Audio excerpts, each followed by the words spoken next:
Introduction.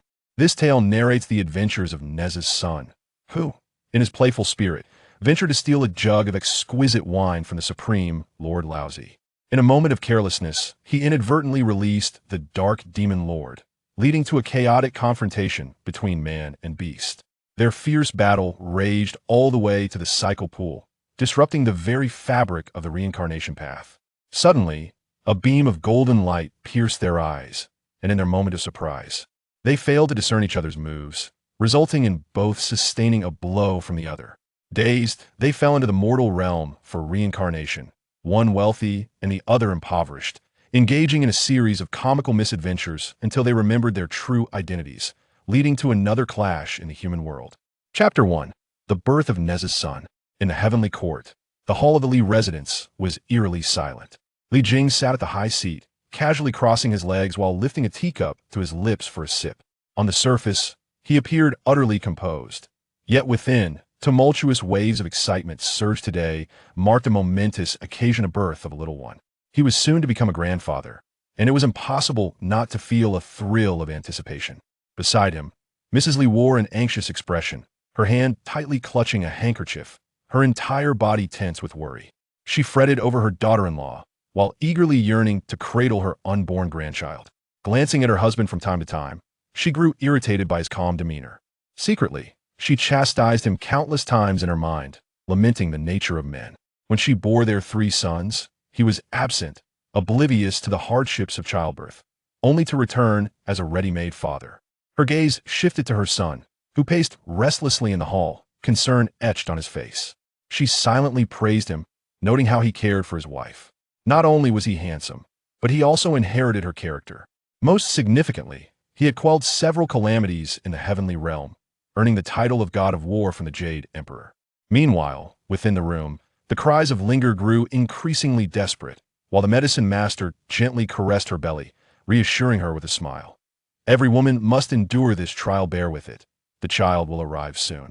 In the hall, Nezha, listening to his wife's cries, clenched his fists tightly. He turned to Li Jing and Mrs. Li, asking, "Father, does it truly hurt so much for a woman to give birth? How much longer until this child is born?" Li Jing shot his son a glare, replying, "I've never given birth, how would I know the extent of the pain? Yet, your mother cried for quite a while when delivering your elder brothers." He began, trailing off, "But when you were born, it seems I didn't hear her scream."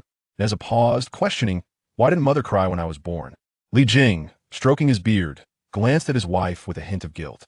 He cleared his throat and said, "Perhaps after having many children, it becomes less painful, like laying eggs."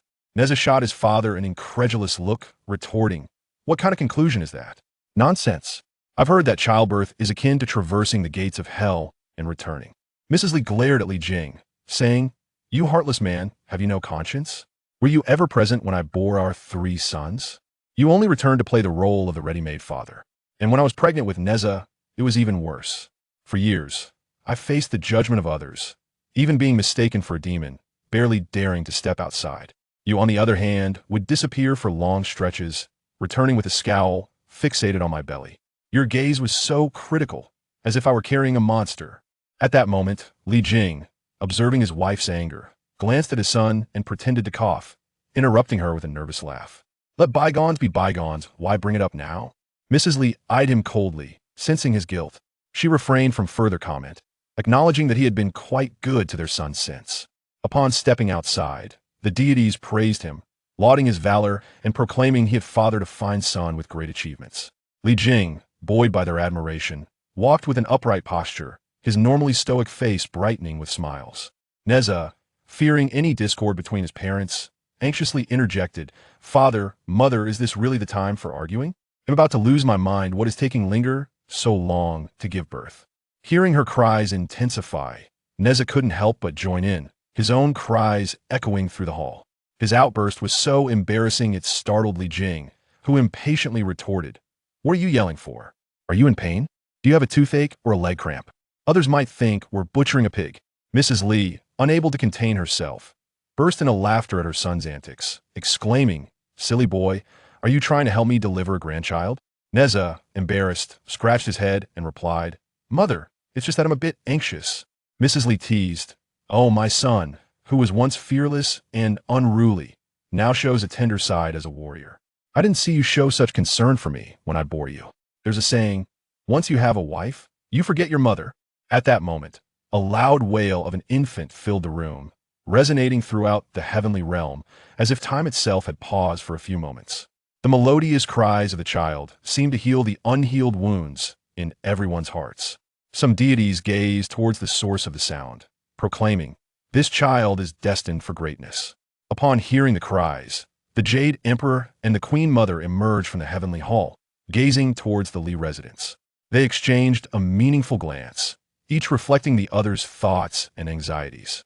With deep affection, the Queen Mother smiled at the Jade Emperor, saying, "What is destined to come will come. There's no need for you to worry, my dear." The Jade Emperor sighed. This child is destined for an extraordinary path. Meanwhile, in the Li Hall, the three generations stood together as the medicine master emerged, cradling a wailing infant with a smile, announcing, "Congratulations, it's a robust baby boy." As she spoke, she handed the child to Nezha, who fumbled awkwardly, unsure how to hold him. Observing her son's clumsiness, Mrs. Li huffed, "Fool, let me take him." As she swiftly took the child into her arms, Li Jing attempted to rush forward to snatch the child, but your wife shot him a glare, causing his outstretched hand to retract. Standing beside his wife and gazing at their grandchild's exquisitely sculpted, rosy face, he couldn't resist the urge to plant a kiss.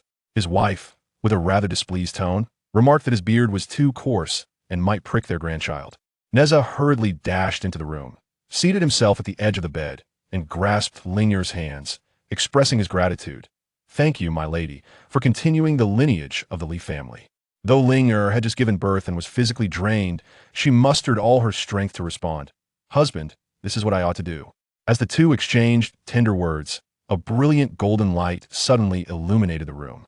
Chapter 2. The visit from the father-in-law goes awry. They exchanged a glance, and upon turning their heads, an elderly man with white hair appeared before them. Nezha's expression darkened, and his lips twitched. The old man, upon seeing them in an embrace, quickly turned away, covering his eyes, exclaiming, "I did not mean to intrude. I saw nothing." "Please continue." Nezha hurriedly helped Linger adjust her clothing, his face marked by 3 dark lines as he queried, "Wanderer, are you certain you wish to remain here?" The wanderer huffed, stamped his foot, and replied, "I came to find you. If I do not stand here, where else should I be?" "Oh, you seek me. I recall you made a similar claim the last time you appeared in my chamber." Nezha rose from the bed and walked a few steps towards the elder, fixing him with an icy stare as he inquired, "How many times have you appeared in my room?" The wanderer, feeling guilty, lowered his head, scratching it awkwardly before raising it with an apologetic smile, holding up 3 fingers 3 times. Nezha's unblinking gaze remained fixed on him as he asked, "Are you certain it's 3? The wanderer chuckled nervously. "I'm getting old, my memory fails me." "5 times. He paused, adding, "It must be 5 times. I assure you there will not be a 6th. Nezha warned, "If you dare to appear in my room again, I shall ensure you either lose your eyes or have your legs severed." The elder trembled at these words. Nezha continued, "I now suspect your wanderings are intentional. Do you visit the chambers of others while you roam?" The wanderer, indignant, exclaimed, "Pa, am I that sort of person?" Linger, propped up against the bed, interjected, "Enough, enough. You two bicker every time you meet. It seems you cannot feel at ease without exchanging barbs." Nezha swiftly turned and placed a cushion behind Linger, saying, "Why are you sitting up? You should be resting after giving birth. Do not risk your health." The wanderer, with a hint of disdain, remarked, "Ah, who would have thought our notorious troublemaker knows to care for his wife? But Nezha is correct, Linger. You must rest." The wanderer suddenly recalled something and asked, "Is the child a boy or a girl?" Nezha replied curtly, "Does it matter to you whether it is a boy or a girl? It is Linger who bore the child I would cherish either." Linger, glancing at Nezha, said, "All right, let's keep the conversation light." She then addressed the wanderer, "It is a boy." The wanderer leaped with joy, exclaiming, "Where is he? I must see him." Nezha, with a sly smile, replied, "In the hall, being cradled by my father." "You may go see him there." "I still wish to share some intimate moments with my wife," Nezha added, while the wanderer glared at him. "You're doing this intentionally, aren't you? I know you do not get along with my father. The last time he visited, he intoxicated me with 2 bottles of wine and made off with my treasures. This time, I am here to reclaim what is rightfully mine, for it is my lifeblood. The loss of those treasures left my abode barren. It infuriates me. Your father claimed they were for his unborn grandson." Nezha inquired with a grin, What treasures are so dear to you? The wanderer replied, the transformative bracelet, filled with delightful trinkets. I'm heading to the hall to demand it back. As he spoke, he walked toward the hall. Nezha cautioned, I suggest you refrain from that course, it would be futile. Even if my father were inclined to give it back, I would not allow it. Surely, as a grandparent, you ought to present a gift upon the birth of my son. As he spoke, he produced a resplendent golden bracelet from his pocket, grinning mischievously at the wanderer. Is this what you seek? The wanderer, incensed, stomped his feet in frustration. My treasure. Just like that, it vanished. Your father is a bandit, and you too are a thief. He stole numerous valuables from me, and you conspired with him to bully me. My home has been thoroughly ransacked by you too. He then turned to Linger, saying, do you see? This is your husband. Other sons-in-law go to great lengths to please their fathers-in-law, while the one you chose plots to rob me blind. This is unbearable. Linger smiled. Father, he does not regard himself as an outsider hence. He takes things so casually. Regardless, all the fine things in your home will eventually belong to your grandson. The wanderer pondered for a moment before saying, you make a valid point. Suddenly realizing something, he added, I have fallen into your trap. Linger, you too have learned to betray your father. I have wasted my efforts raising you. Enough of this nonsense. I shall go see my grandson now. With that, he strode towards the hall. Linger watched her father retreating and shook her head, saying, Father seems to have aged a bit more. He truly is a playful old man. Nezha, laughing, embraced Linger, saying, my father-in-law is notoriously a playful old rascal. Linger shot him a glare, replying, could you not be a little more accommodating to my father? Every time you meet, it's as if you're adversaries. What sort of behavior is that? Nezha responded, you know, well, how I have always interacted with your father, I am accustomed to it. However, I can promise to ease my tongue a bit next time. Now, Linger, rest well. I shall join my father-in-law in the hall. Linger nodded, slowly reclining on the bed, while Nezha adjusted her blanket. He closed the door and headed towards the hall. The wanderer arrived in the hall shortly thereafter. Li Jing, observing the approach of the wanderer, could not help but grimace. You old rascal. Why do you always come from the direction of my son's room? You are taking the wrong path. I have been here for quite some time and have yet to enter my son's room. The wanderer pointed at Li Jing, indignantly declaring, oh, you lecherous old man. Do you wish to enter my daughter's room? Do you seek a beating? As he spoke, he rolled up his sleeves, preparing to confront Li Jing. At that moment, the infant in Li's wife's arms erupted into joyous laughter. Hearing the child's laughter melted the wanderer's heart, and he quickly turned to gaze at the baby in Li's wife's embrace, saying, this child smiled the moment he was born. He is destined to become a significant figure. Hurry, let me take a look, she exclaimed, her eagerness palpable as she moved forward, impatient to behold her grandchild. Madame Li smiled and remarked, this child actually smiles, how utterly delightful. Just gazing at that cherubic, rosy face evokes an irresistible urge to kiss it. Just as her lips were about to graze the child's cheek, she suddenly noticed a crimson flame symbol appearing on the child's brow. Chapter 3. My frustration with you. The fiery mark on the delicate little face appeared so commanding, like a vibrant flame blossoming upon the forehead of the exquisitely featured infant. Lady Li, momentarily taken aback, exclaimed in a mixture of astonishment and fear, how has a red flame appeared upon this child's forehead? Upon hearing this, the wandering sage, visibly shocked, hurriedly responded, quick, let me have a look. He hastened to stand before Lady Li, gazing at the infant cradled in her arms, whose striking features were astonishingly captivating. The crimson emblem on the forehead flickered, radiating brilliance that captivated the heart. Li Jing also stepped forward, perplexed, and remarked, wasn't everything fine just a moment ago? How has this little oddity suddenly appeared on the forehead? What does it signify? Is the child ill? He instinctively touched the infant's forehead, finding no sign of fever. Lady Li, with a hint of impatience, shot a glance at her husband and retorted, you are the one who is ill. Your entire family is unwell. Li Jing's usually stern expression broke into laughter as he replied, my dear, have you become overly cheerful? Are you not also a part of our family?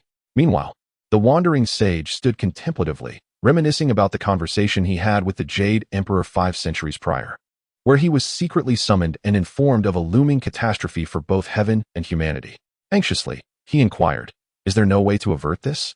The Jade Emperor shook his head, sighing, alas, there is no solution. This calamity is unavoidable unless a spiritual child is born to save us. Thus, he had discreetly summoned the sage to embark on a quest for this child 500 years hence. The wandering sage felt a twitch at the corner of his mouth. Pondering the burdens of his age, lamenting the trials of his existence. Had he known, he would have feigned an excuse to avoid this venture. Nevertheless, he maintained an air of composure, for he could not falter before the Jade Emperor. He adjusted his beard and inquired, "Does the child bear any distinguishing marks?" The Jade Emperor smiled and replied, "You share a connection with this child. When the time comes, you will recognize him." Thus, in recent years, under the guise of wandering the world, he had tirelessly sought this child, yet to no avail. Suddenly, he glanced at the infant who was smiling and playfully blinking at him, stuffing a finger into his mouth. Could this child be the one he had been searching for? The realization struck him. It had taken immense effort to discover that this child was, in fact, his own grandson. Had he known, he would have simply remained at home, awaiting the arrival of this little one. The pursuit had left his old bones weary and aching. As the wandering sage contemplated this predicament, a tall and imposing figure approached, inquiring, "I know my son is quite handsome and adorable. However, you cannot simply surround him and gawk as if he were a monkey. It would frighten my little one. Do you understand?" Nezha's words abruptly pulled the three individuals back to reality, drawing their gazes towards him, causing Nezha to feel a bit bashful. He forced a smile and inquired, "Why do you all look at me like that?" The trio, their expressions laden with disapproval, simultaneously exclaimed, "Shameless, vain. Father, mother, father-in-law. Your words are rather unjust. I am indeed the father of this child. How can you, as elders, chill my heart like this? My praise for my son indirectly reflects upon your own genetic legacy, does it not?" In that moment, Nezha bore no semblance of a warrior. Instead, he resembled a child. As he spoke, he playfully approached his son, intending to pinch his little cheeks. Yet, the emblem upon the child's forehead seemed to eclipse him, capturing Nezha's attention entirely. Gazing at the mark on his son's forehead, he gently caressed the little one's face with a finger and remarked, "Ha ha, my son, you and I are quite alike. I was born a ball of flesh, and you, with flames upon your brow. It is destined that you shall not lead an ordinary life." Daxian scoffed, declaring, "You little rascal, now you recognize me as your father-in-law, yet you conspired with your father to pilfer many of my prized possessions from my abode. If you truly have a conscience, compel your father to return what he took from my house, and I shall reluctantly agree to your request." Li Jing, grinning mischievously, returned to his seat, took a sip of tea, and said, "Who cares about calling you father-in-law? The only reason my son addresses you thus is to flatter you."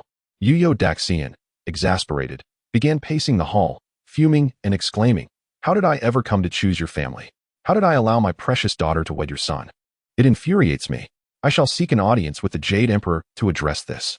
Nezha chuckled, "Father-in-law, it would be futile to exert yourself. Your daughter is already mine, and we have a child together. That prized cabbage of yours is destined to be uprooted by this boorish pig. No, by your tall, handsome, and dutiful son-in-law." As he spoke, he felt a twinge of guilt. While he was indeed dutiful, the thought of teasing his father-in-law was simply too enticing, a habit he had grown accustomed to. Mrs. Li, growing impatient, glanced at the three men and remarked, "You are all in your 40s. Do you not know to temper yourselves in front of the child?" At that moment, the little one suddenly burst into laughter. Nezha, feeling a wave of frustration, thought to himself, "You mischievous little rascal, are you doing this on purpose? You relish watching your father make a fool of himself before your grandparents." The celestial wanderer suddenly had a thought and said, "Has this child been named yet?" Li Jing replied, "Not yet." The celestial wanderer chuckled heartily and remarked, "Well then, how about this? You may take my daughter away, and I shall not hold it against you. Let this precious grandson carry my surname instead." Both Li Jing and Nezha exclaimed simultaneously, "What a fanciful notion. This little rascal following your surname would be quite the embarrassment for us." Nezha, with a mischievous grin, looked at his father-in-law and added, "I can certainly father a child myself. You need not concern yourself with such trivial matters as naming. I have already thought of a name. Let us call him Li Yi, with a nickname of Dayu. How does that sound?" Li Jing couldn't help but twitch at the corners of his mouth, thinking to himself, "Indeed, he is my son, even more cunning than I." The celestial wanderer, now flushed with anger, leaped up and exclaimed, You, this is intentional. You have purposefully chosen a name to irritate me. I cannot agree to this name." Observing the celestial wanderer's reaction brought Li Jing a sense of satisfaction, as he replied, "This name is quite good, truly splendid. Let it be." Chapter 4. Dayu sneaks off to steal wine from the Supreme. Lord Li Jing and Nezha, undoubtedly a father-son duo, had brought the celestial wanderer to the brink of fury. If only he could overpower them, he would relish the chance to thrash them thoroughly. The celestial wanderer stood there, feeling utterly helpless. He had come today to collect a debt, and had devised numerous strategies to deal with this father-son pair. Who could have known that upon arrival he would learn of his grandchild's existence, thus shattering his original plans? His mind was a blank slate, and he felt as though he had been outmaneuvered by this father-son duo, nearly driven to the point of bloodshed with rage. The celestial wanderer glared, alternating his gaze between Li Jing and Nezha, yet the words that bubbled to his lips remained unspoken. With a sigh, he muttered to himself, I suppose I have met my match in this father-son pair. He then huffed, flicked his sleeves, and turned to exit through the front door. Li Jing and his son exchanged glances and simultaneously said, Old man, are you truly angry? Even if you are, you should at least have a meal and give your grandson a hug before you leave. Lady Li, shaking her head in resignation, added, Master Wanderer, please stay for a meal before you depart. Do not let these two boys rile you up. Their words are often devoid of thought. Without turning back, the celestial wanderer replied, Madam Li, I shall forego the meal.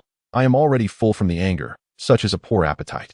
Li Jing stared at his wife with a sense of grievance, at a loss for words.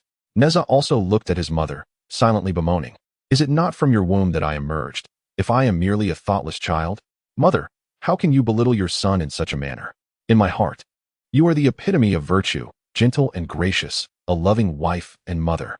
Sighing inwardly, he conceded, Alas, I must admit, my mother has become quite cunning over the years in her quest to elevate the position of women. Madam Li observed her husband and son, both staring at her in a daze, and disdainfully remarked, What are you two looking at? Please, don't gaze at me like that. Lately, in my spare time, I have been concocting facial masks that have indeed rejuvenated my appearance considerably. It feels rather embarrassing to be scrutinized so intently. As she spoke, she playfully covered half of her face with her hand and gently swayed from side to side. She continued, However, with my unparalleled beauty, charming and enchanting, admired by all, even the insects would fall in line upon seeing me. At her words, the father and son shivered involuntarily, a sense of discomfort washing over them. With a grimace, they regarded the woman before them, and Madame Li could sense their disdain. Suddenly, her temper flared as she exclaimed, What do those looks of yours mean? The two men, realizing her rising ire, dared not provoke her further and hastily sought excuses to make their exit. Li Jing coughed twice, saying, Madam, I have matters to attend to outside. As he spoke, he made his way out, while Nezha added, Mother, I shall go visit my wife. In the blink of an eye, the two had slipped away from view, leaving Madame Li fuming. They did that on purpose. Men are unreliable, and my son has forgotten his mother since he has a wife. My precious grandson is the only reliable one, she said, glancing at the infant in her arms. Smiling as she patted his bottom, My little darling, your grandfather, great-grandfather, and father are all unreliable old fools, never setting a good example, always bickering. They even named you something odd, deliberately. When you grow up, make sure to claim all their treasures for yourself, and let them regret the name they bestowed upon you. The little one seemed to understand his grandmother's words, blinking twice and then breaking into a cheeky smile. His laughter melted away all of Madame Li's anger, and she couldn't help but plant a couple of kisses on his cherubic face. 5 years later, in a serene celestial realm, the Grand Master was busy with his young apprentice, preparing herbal ingredients to present a beauty elixir for the Queen Mother's birthday. Both were deeply engrossed in their task when a small head appeared at the entrance, chubby and adorably sculpted. The rosy cheeks of the child bore an increasingly prominent flame emblem, twinkling beautifully. With a mischievous grin, the little one fixated on the cabinet behind the Grand Master, which was stocked with fine wines such as Daughter's Red, Bamboo Leaf Green, and Jade Dew wine. The sight made the child's mouth water, unconsciously swallowing. The tiny tongue flicked across his red lips, silently lamenting, What terrible timing! If grandfather is going to select herbs for several hours, how will I manage to stealthily take some wine? I, with my slender arms and legs, simply cannot endure such torment. After traveling such a long distance and walking for an eternity, to arrive here only to be denied the exquisite wine I yearn for, wouldn't that be an utter loss? It seems that the method of thievery will not suffice today. If stealing is out of the question, then I shall resort to cunning. With my eyes darting about, I adjusted my little attire, and with a beaming smile, I scurried towards the direction of the great sage, calling out in a sweet, childlike voice, Grandfather, great sage, I have arrived. I have missed you so dearly. A day apart feels like 3 autumns, and considering that I have not seen you for several days, my longing has rendered me unable to eat or sleep. Upon hearing this innocent voice, both the great sage and the little medicine boy immediately recognized the visitor. The little medicine boy, with a furrowed brow, thought to himself, Not again. This little rascal has pilfered quite a bit of our fine wine before. leading to a scolding from master and being punished by standing without food. He raised his head and, with a displeased expression, pouted at the little one, saying, "Are you here once again to steal our wine?" The child's smile vanished in an instant. Pouting and swaying his little body, he exclaimed with fervor, "Am I really that kind of person? My father and mother constantly teach me that children must not drink wine, or they shall become drunks, which is quite unappealing. Besides, I am so well-behaved and adorable. How could I ever engage in such mischief?" The great sage couldn't help but twitch his mouth, staring sternly at the child. "Is that so? Are you truly that well-behaved? How come I have not noticed?" His serious demeanor was tinged with a hint of fondness, which made the little one feel at ease, eliciting a sheepish grin as he replied, "Oh, grandfather, I truly have missed you. You must believe me, children do not lie. Look, I yearn for you so much that I must have lost weight." 3 lines of exasperation crossed the little medicine boy's face as he responded bluntly, "You have clearly gained weight, not just a little, but a considerable amount. I suspect you have not only stolen wine from us, but have also pilfered meat from others." Chapter 5. The cunning antics of the little rascal. How can you say such a thing, dear medicine boy? I am a well-behaved child and would never engage in such sneaky behavior. I merely indulge in the occasional craving and quietly come here to request a cup of fine wine, the little rascal protested, his chubby body swaying as he spoke, his pout exuding innocence. Seeing the child's expression of grievance, the great sage felt a pang of sympathy, though he maintained a serious facade, his eyes betraying his tenderness. Unable to contain himself, he beckoned the child closer, saying, "Come here, little one." The little rascal looked at the great sage and quipped, "Grandfather, you aren't calling me over to spank me, are you? How could you bear to strike someone as adorable, considerate, and endearing as I am, who brings joy to all who encounter me, even causing ants to scatter in my presence?" The little one's words elicited uncontrollable laughter from both the supreme Lord Laozi and the medicine boy. The young apprentice remarked, "Ants scatter because they fear you."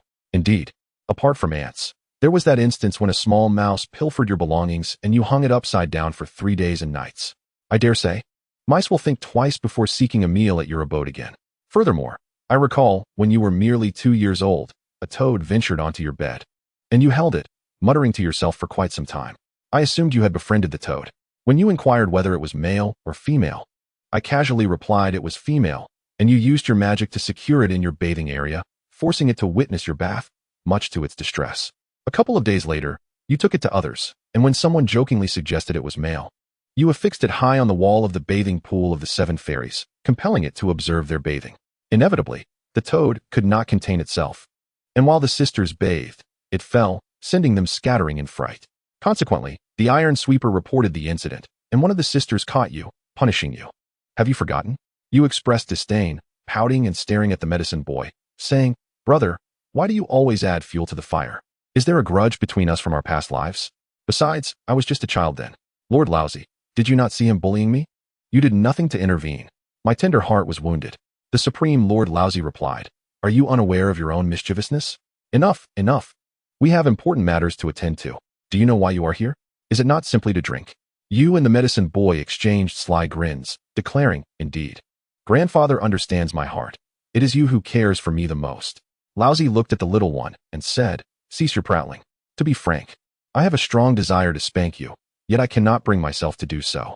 The medicine boy reluctantly pouted, "I will not comply. Master, you know well how much effort and materials are required to brew a fine wine.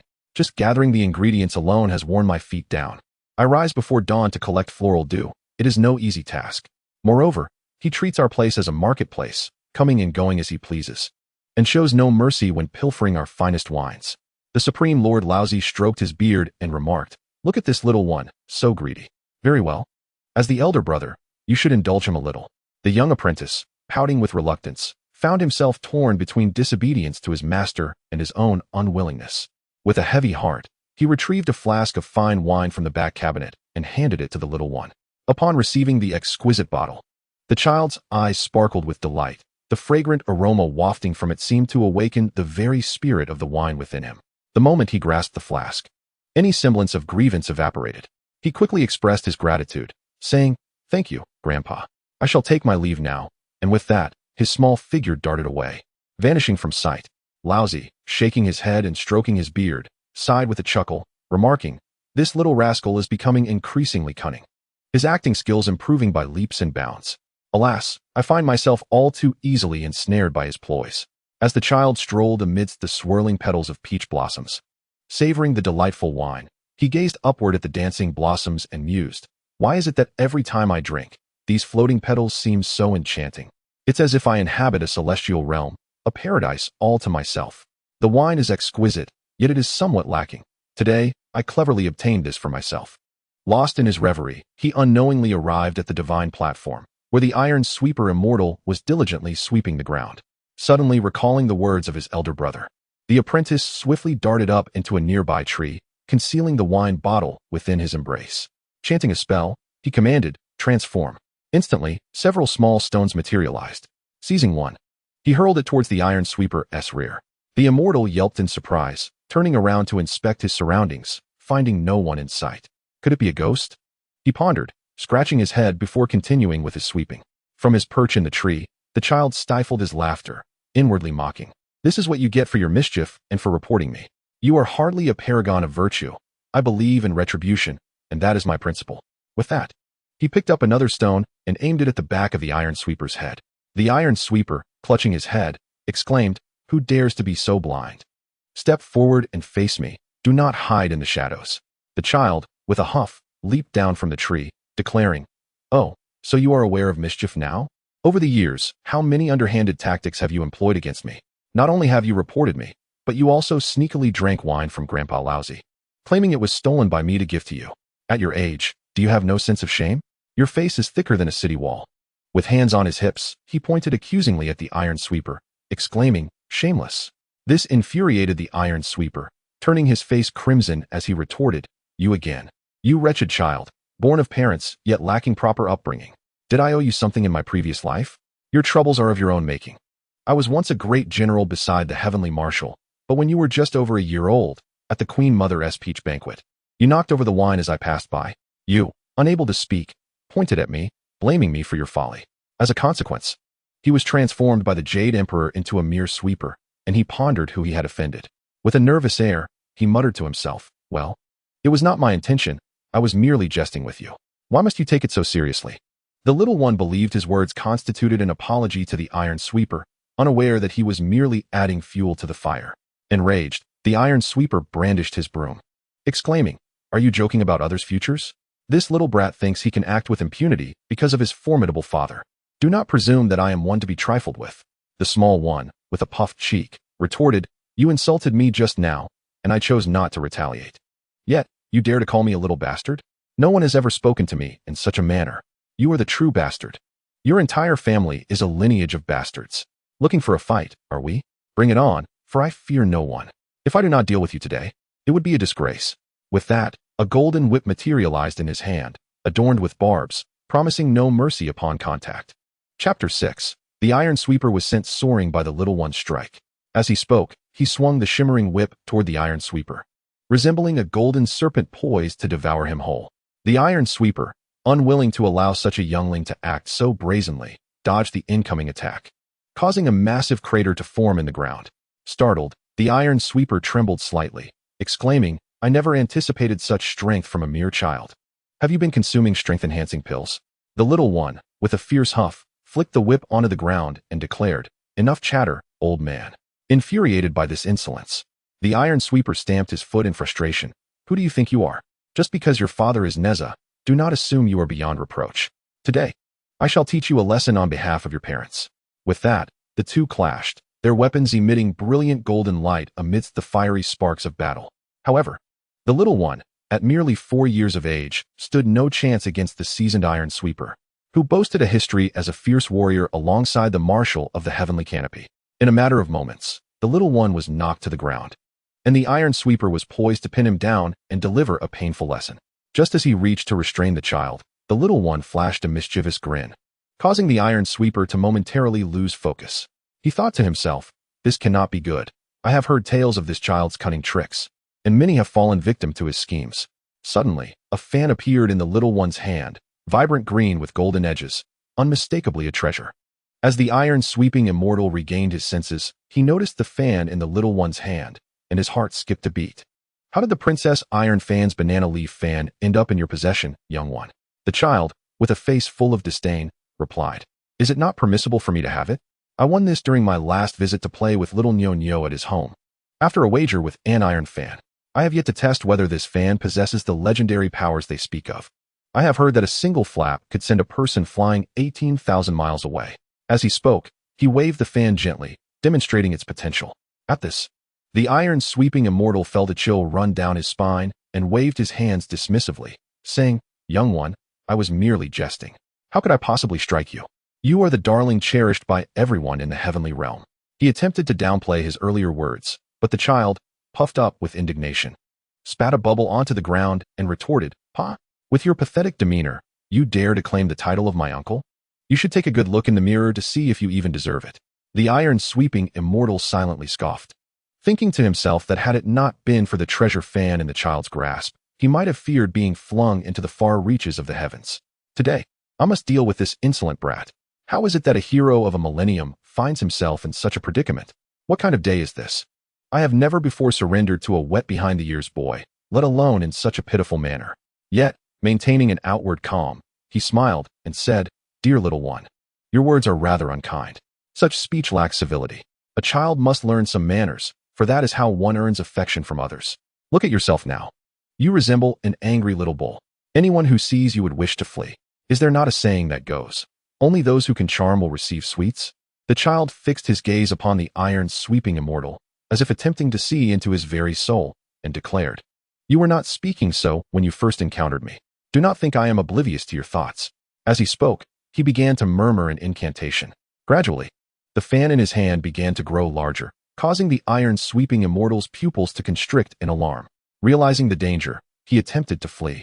But just as he stood and turned, a chilling gust swept across the back of his head. He felt weightless, floating uncontrollably like a mosquito in the air. The iron-sweeping immortal, suspended in midair like a turtle with its claws extended in fright, lamented, "Where are you taking me? What have I done to deserve this? Why must I always be the one to suffer? You little rascal, just wait until I return. I shall have my revenge." Meanwhile, the child stood in stunned disbelief, gazing at the fan in his hand, and exclaimed to himself, "Oh, my precious treasure, you truly are the master. Your audacity is remarkable. You can whisk someone away in an instant, leaving no trace behind. I am utterly in awe of your capabilities." With a playful nod, I declared, "You shall be my mode of transportation henceforth." Suddenly, a thought crossed my mind. In my small left hand, a magnificent luminous pearl appeared, which I had pilfered during my encounter with the iron sweeper, who had pressed me to the ground. I mused, this is not my fault. It is merely my professional ethics that have become a habit. I cannot resist the urge to acquire something from others. It leaves me feeling restless.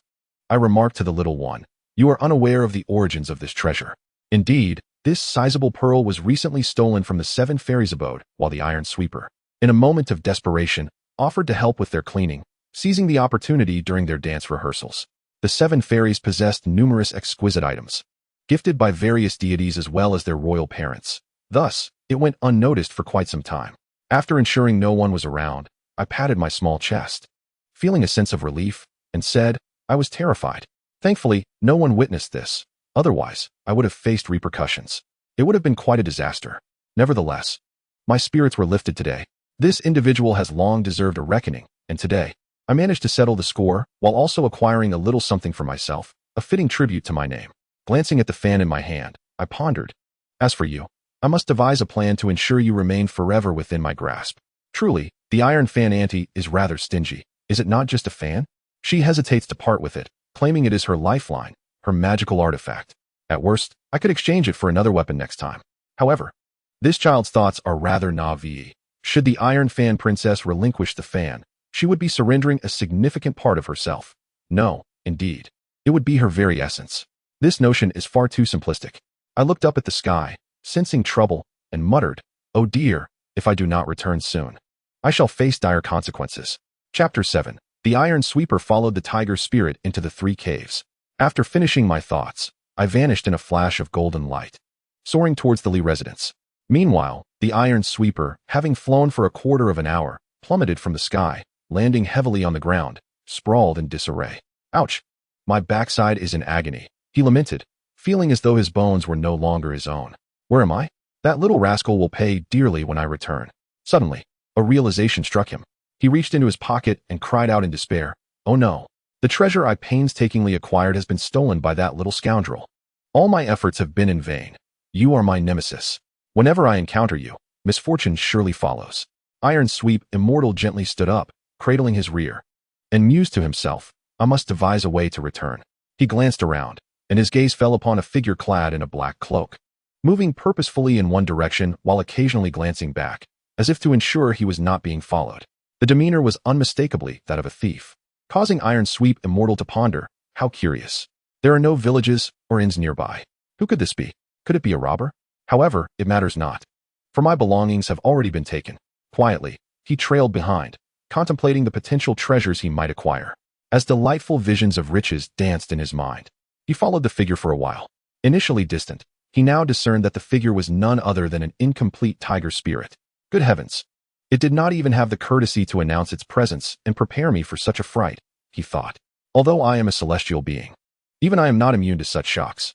Yet, how peculiar it is for a tiger spirit to be present here. Nonetheless, it may prove fortuitous, surely. The items it has pilfered are extraordinary. Following the creature, they arrived at a cave, shrouded in darkness, where the sound of dripping water echoed against the stone. The cave exuded an eerie chill, intensifying with each step taken. After trailing the tiger spirit for a time, Iron Sweep Immortal suddenly noticed a flickering red light ahead. His heart raced at the sight, filled with trepidation as he wondered, what could that be? Why does it feel as though a sinister energy is suffocating me? In a hurry, he sought refuge in a crevice, taking a slow breath and gently patting his chest before holding his breath, striving not to be detected. Suddenly, the tiger spirit waved its hand, illuminating the cave. Report, evil lord, it stated, I have gathered the information you requested. Indeed, 3 radiant divine trees have recently sprouted atop the cliffs of Divine Longevity Mountain, adorned with unripe fruit. It is said that many from the realms of gods, demons, and spirits have already flocked there, eager to await the ripening of the fruit, which promises to greatly enhance their magical powers. Additionally, a colossal python coils around the tree, guarding it. It was meant to undergo a thunder tribulation and transform into a dragon. However, during the tribulation, it was struck by a falling fireball, severely injuring it, and it has yet to recover. Thus, it too awaits the ripening of the fruit. This time, it seems that the competition for the fruit will result in rivers of blood. The malevolent ruler replied, you must devise every possible means to retrieve those 3 fruits for me. Once I consume them, my powers will surge, enabling me to shatter the chains that Nezha has bound around me. For 500 years, the Jade Emperor and Nezha have imprisoned me here. When I finally escape, I shall settle the score with them. I will have them torn to pieces. Rest assured, once I ascend to that throne, I will grant you the title of a great deity. The tiger spirit then clasped his fists in reverence and bowed his head, saying, thank you for your recognition, my lord. I shall certainly repay your trust by procuring those 3 fruits for you, ensuring you become a true deity. At that moment, the malevolent ruler erupted with laughter, clearly pleased by the tiger spirit's flattery. Hidden within a crevice nearby, Iron Sweeper listened intently, his face turning pale with fear, his mind buzzing, and his legs giving way beneath him as he collapsed to the ground. Who is there? The malevolent ruler and the tiger spirit both turned toward Iron Sweeper's hiding place. Their shouts jolted Iron Sweeper back to reality. Clutching his broom tightly, he thought to himself, this is it. I'm done for. My life is in peril. How could I be so unfortunate to stumble into this situation? Truly, curiosity has led me to ruin. The malevolent ruler called out again, come forth. If you do not blame me for being unkind. As he spoke, he exchanged a glance with the tiger spirit, who promptly strode over and seized Iron Sweeper by the collar, dragging him toward the malevolent ruler. Iron Sweeper quickly composed himself, forcing a smile as he said, easy now, easy. We can talk this over. I didn't mean to intrude. It was not intentional. The tiger spirit threw Iron Sweeper to the ground with a thud, declaring, this fellow was lurking around suspiciously. My lord, how shall we deal with him? Iron Sweeper lay on the ground, wincing in pain but too frightened to utter a sound, drenched in sweat and trembling uncontrollably. The malevolent ruler glanced at the pitiful figure sprawled on the ground, instantly recognizing him as a coward. Lift your head and let me see you, he commanded. Iron Sweeper, too afraid to comply, stammered, no please. I am exceedingly ugly. I fear I might frighten you. The tiger spirit, rolling up his sleeves, retorted, what nonsense. You shall raise your head, or I shall strike you so hard that your parents won't recognize you. With no other option, Iron Sweeper reluctantly lifted his face, only to be met with the imposing figure, bound by chains. His expression shifted to one of disbelief as he exclaimed, "How can it be you? I thought you had evaded the thousands of heavenly soldiers pursuing you. I presumed you had claimed dominion elsewhere." The expression on the evil lord's face instantly soured, and upon noticing his displeasure, the Iron Broom Master involuntarily shivered. He delivered a resounding slap to his own face, exclaiming, "Pa, what am I even saying? I meant to ask, didn't you manage to break free from the shackles of numerous celestial soldiers and escape back then? How is it that you find yourself locked up here?" The evil lord curled his lip in disdain, silently reflecting on the audacity of the taunt directed at him. The figure before him, still clutching a broom, seemed oddly familiar, as if he had encountered him somewhere before. Suddenly, a thought struck him. Chapter 8. The Iron Broom Master is forced to become a spy. The evil lord scrutinized the man in front of him once more, sneering mockingly. "Isn't this the chief commander beside Marshal Tianpeng? It appears your fortunes have taken a turn for the worse. You look like a beggar. I remember when you donned your armor, exuding an air of majesty, boldly boasting in my presence. How have you fallen to this sorry state?" With that, he erupted into a thunderous laugh, the sound echoing ominously as his body and the heavy iron chain clanked together. The Iron Broom Master, incensed by his words, rose abruptly, disregarding any notion of fear, and placed his hands on his hips, declaring, "I was harmed by your enemy, that little brat, Nezha." Upon hearing Nezha's name, the evil lord's handsome face twisted into a terrifying visage, his eyes bloodshot and fists clenched so tightly that his nails dug painfully into his flesh. Oblivious to the pain as the iron chains rattled ominously, this display of fury sent shivers down the spines of both the tiger spirit and the Iron Broom Master, rendering them mute. After a moment, the evil lord, gritting his teeth, spat out, "What did you just say? Repeat it." The Iron Broom Master, trembling, stammered in response, "Nezha. Nezha's son caused me to become like this." "So, you mean to say Nezha has a son now? Very well.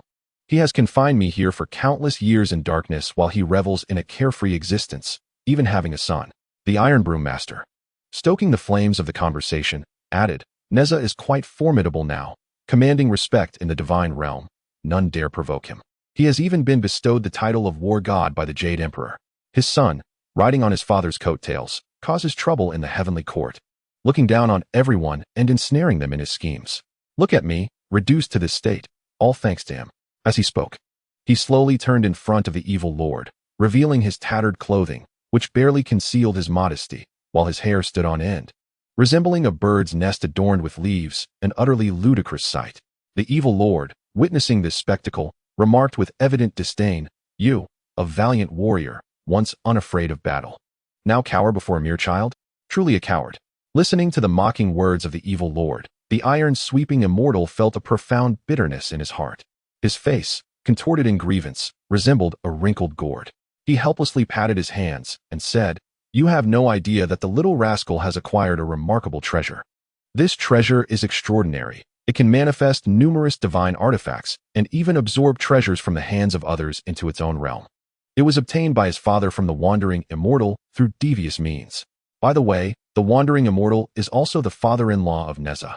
If he dares to exploit his own father-in-law, what chance do we mere outsiders have?"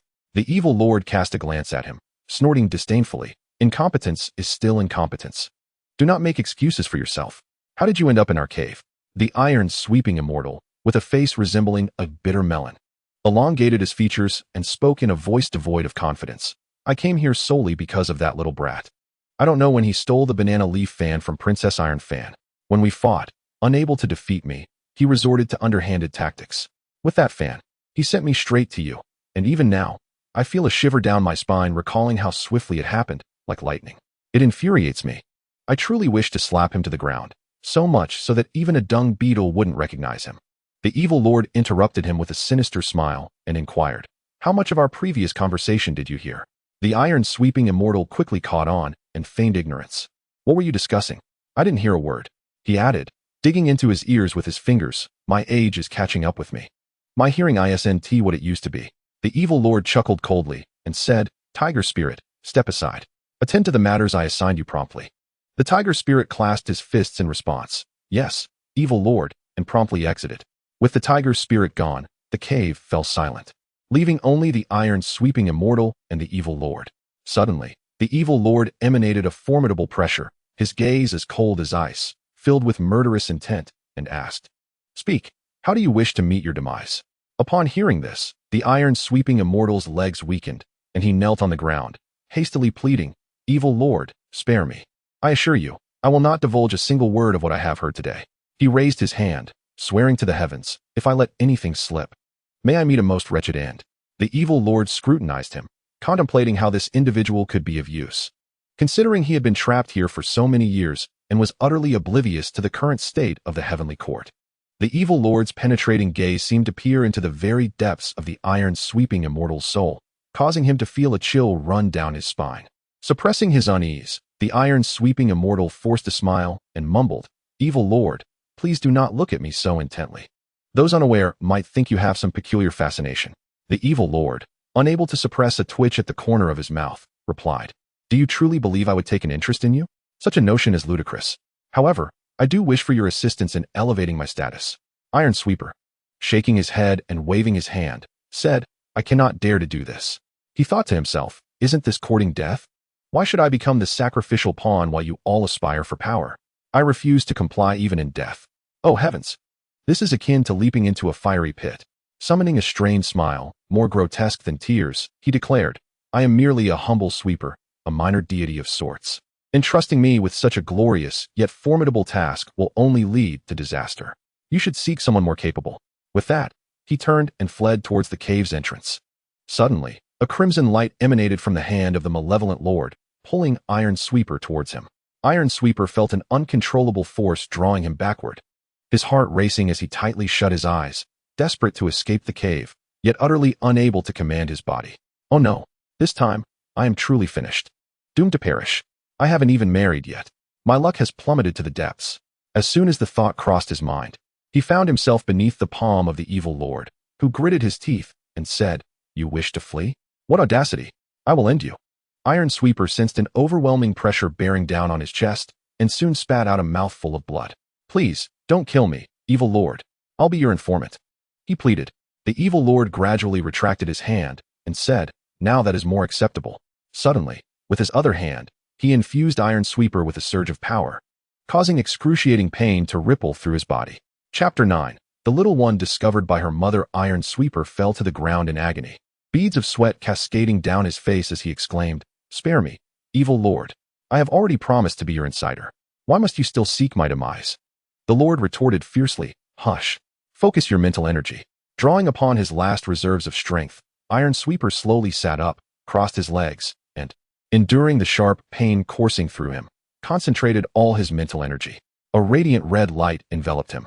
Before long, Iron Sweeper felt the pain gradually subside, and he was filled with a refreshing sensation, as if he had gained immense strength. His garments were drenched in sweat. The evil lord gently withdrew his power, saying, "I have infused my magical energy into your being. Now stand and test your abilities." Iron Sweeper promptly rose, wielding his broom, and to his astonishment, a tremendous force erupted from the broom, striking the adjacent stone wall. Debris flew as large chunks of rock tumbled down, causing the cave to tremble. Overjoyed, Iron Sweeper exclaimed, "I have suddenly become so powerful." Little did he know that while he reveled in his newfound strength, the evil lord doused his excitement with a cold reality. "This power will enhance your magical abilities, but it will also allow me to sense your every psychological shift. Should you betray me, harbor even the slightest treacherous thought, it would feel as if countless ants were relentlessly gnawing at your flesh, inflicting upon you unimaginable torment until your demise, leaving not a trace behind. Even your divine essence would dissipate." The Iron Sweeper, inwardly lamenting his plight, pondered why it was always he who suffered. Yet, he maintained a facade of composure, listlessly uttering, "My lord, may I forego this power? It is hardly amusing. Even without it, my loyalty to you would remain unwavering, I assure you." The demon lord scoffed, retorting, "Do not presume I am oblivious to your ulterior motives. Scheming to escape my grasp, you intend to relay every word you hear here to the Jade Emperor, hoping for his favor to restore your former position. Am I correct?" The Iron Sweeper, feeling guilty, replied, "I did not, absolutely not." The demon lord sternly warned, "You had better not, or your end shall be most grim." The Iron Sweeper, with a playful grin, added, "My lord, I have a modest request, which I hope you will grant." The demon lord inquired, "What is your request?" He responded, "It is quite simple. When you ascend to your exalted position, please reclaim the power you have just bestowed upon me." The demon lord acquiesced, "Very well. Meanwhile, the little one hurried back to the Lee residence, scaling the wall from the backyard. In his haste, he stumbled and fell hard to the ground, exclaiming in pain, "I've nearly shattered my behind." Rising slowly, he rubbed his posterior while glancing around to ensure his mother had not noticed his mishap. He observed a couple of maids tending to weeds in the garden, occasionally lamenting, "The three young masters are truly incorrigible, causing us to face the brunt of the punishment." Just the other day, the eldest master's son, having been bullied by the young master, secretly placed several mice in his room. One of the maids cautioned, "Shoo, speak softly, lest the young master hears you and stirs up trouble again. I was just in his room and found it empty. Who knows where he has wandered off to? We must avoid any incidents, or I will be punished alongside him. The young master is truly restless, making me suffer even when I am innocent. The last time, the lady struck me, and I still feel the sting. Upon returning to my room, I was punished again, having a bowl placed atop my head, forbidden to move, accused of informing on him, when in truth, it was the eldest master's son who had done so. He came seeking the young master, but finding him absent, he reported to the lady, leaving me to bear the blame. The young girl, who had grown up by your side, was none other than the little darling, Xiaoxiang." Upon hearing those words, the little one clenched her teeth in anger, secretly thinking, "Very well, Jinyu, you dare to report me? Just wait until I have the time to deal with you." Seizing the opportunity while the three maidens were engaged in conversation, she stealthily slipped away to her room. Upon reaching the door, she noticed no one had detected her presence.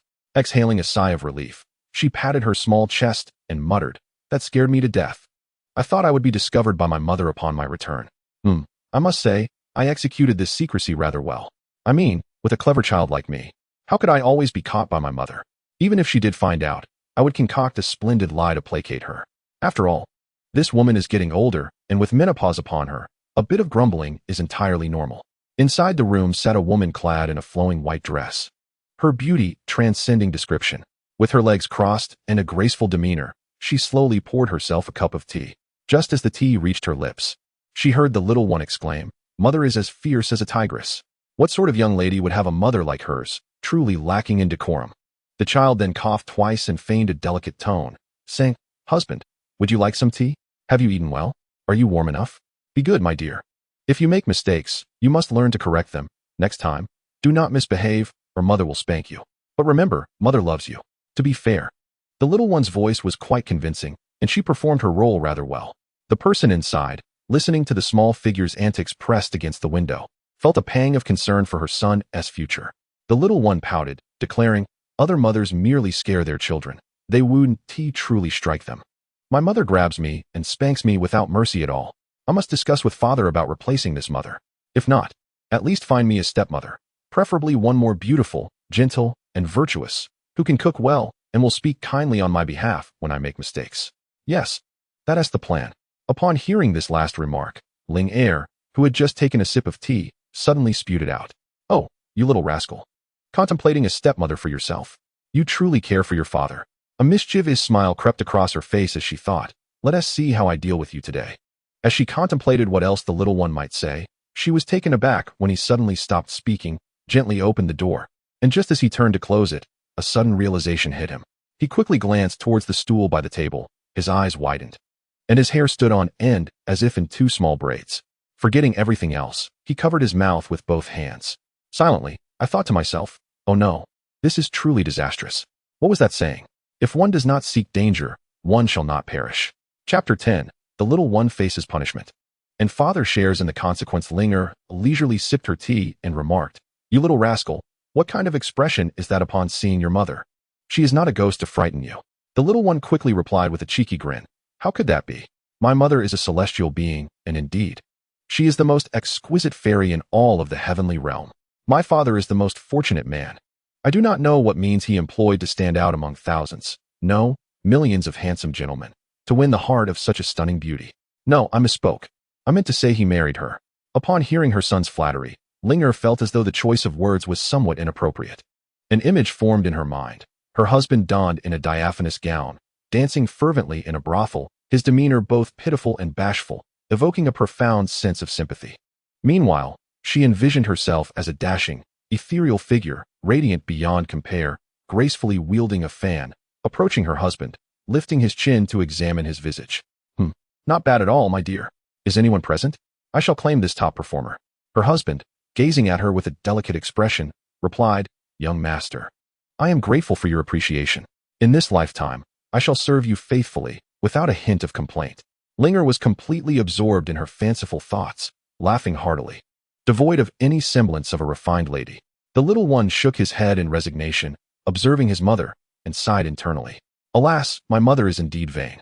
Even I cannot bear to witness it.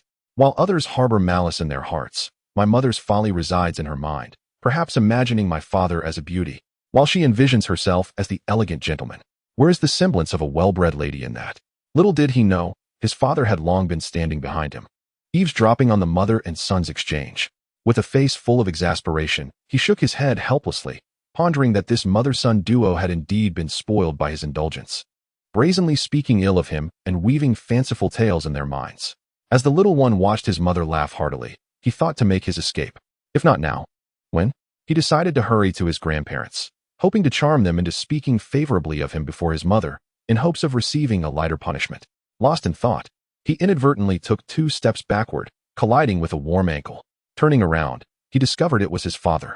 The little one, not particularly tall at just 5 years of age, stood slightly above the knee of Nezha. He looked up at his father, sensing that something was amiss with his expression. A sudden jolt of unease coursed through him, prompting a hasty smile as he called out, "Father, what brings you here? You could have at least informed me of your arrival, allowing me to come and greet you."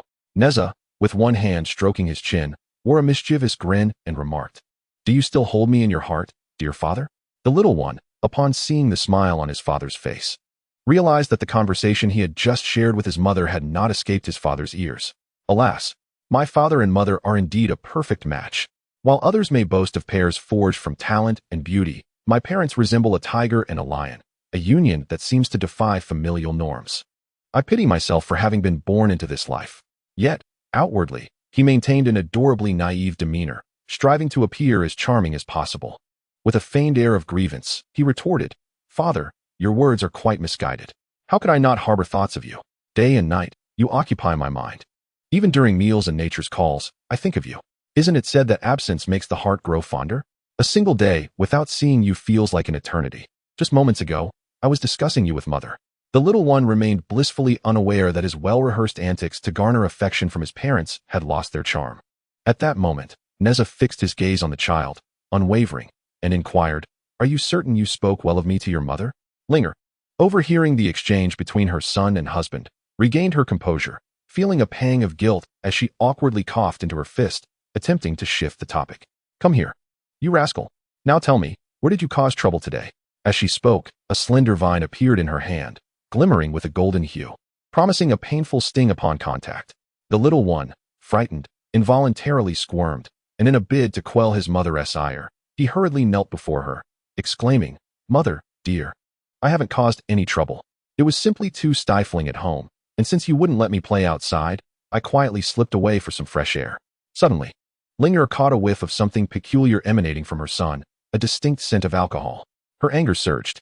She felt an overwhelming urge to reclaim her son, as if to start anew within her womb, utterly exasperated.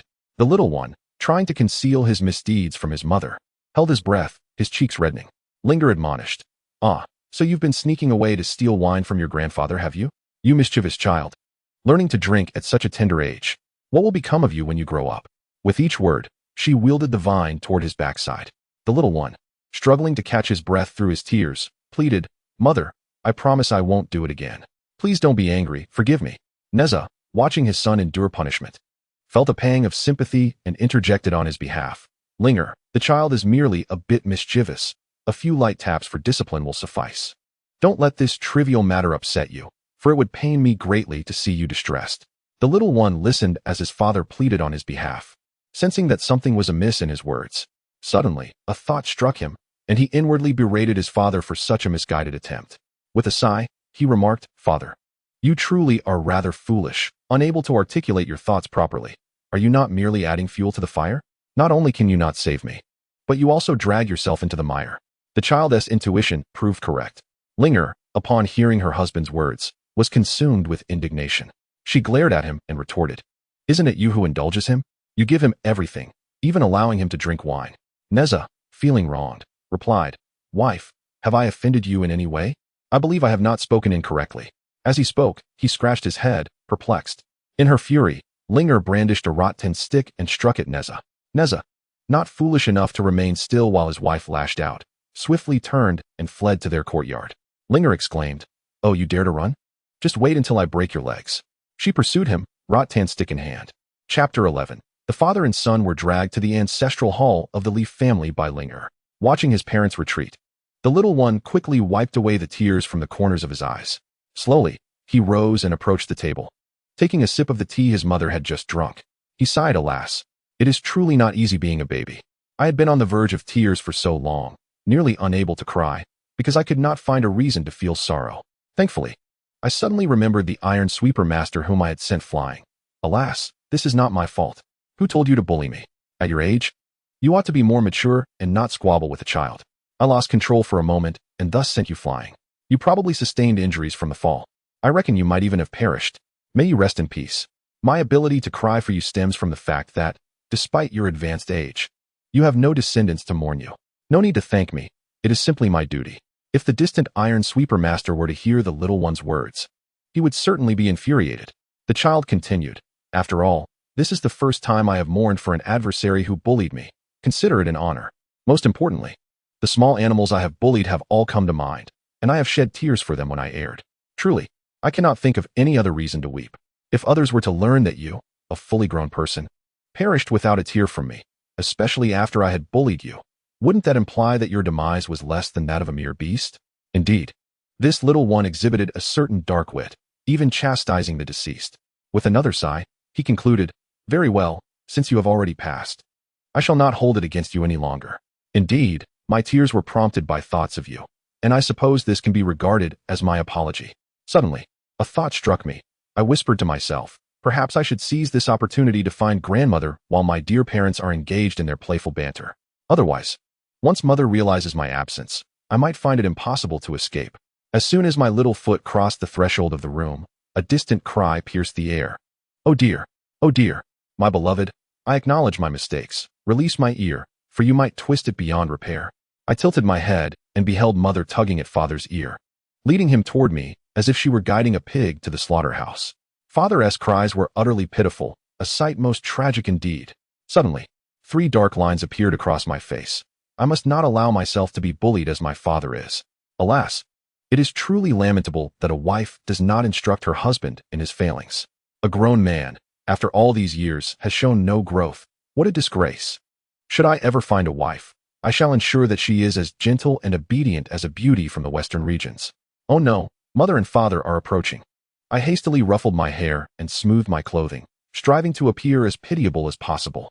Kneeling back in my original spot, I wiped away the tears that had already dried. What to do? What to do? They are about to enter. In a flurry, I dabbed a bit of saliva at the corners of my eyes, stifling my sobs. Linger, tugging at Nezha's ear, reached the door. Upon seeing her son still kneeling, and glancing at her husband, she was filled with ire and exclaimed, "There I sent a moment's peace with you too. You rascal, come here."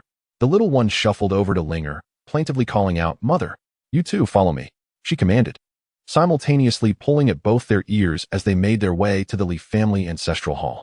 The lamentations of father and son echoed throughout the Lee residence, and the maidservants, witnessing their punishment, stifled their laughter, their hearts relieved at the sight. Within the household, the servants were regarded as family, and they held no fear of their masters.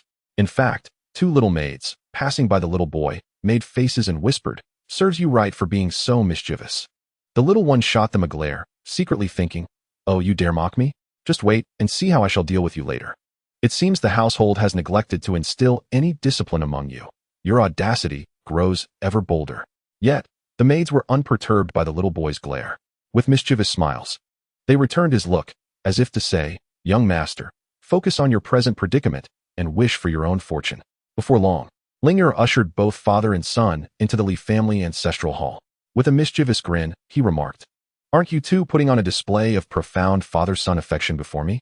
By the way, my dear husband, I almost forgot to tell you that just a moment ago your son declared his intention to find a beautiful, virtuous woman, one with a figure superior to mine, to serve as his second mother."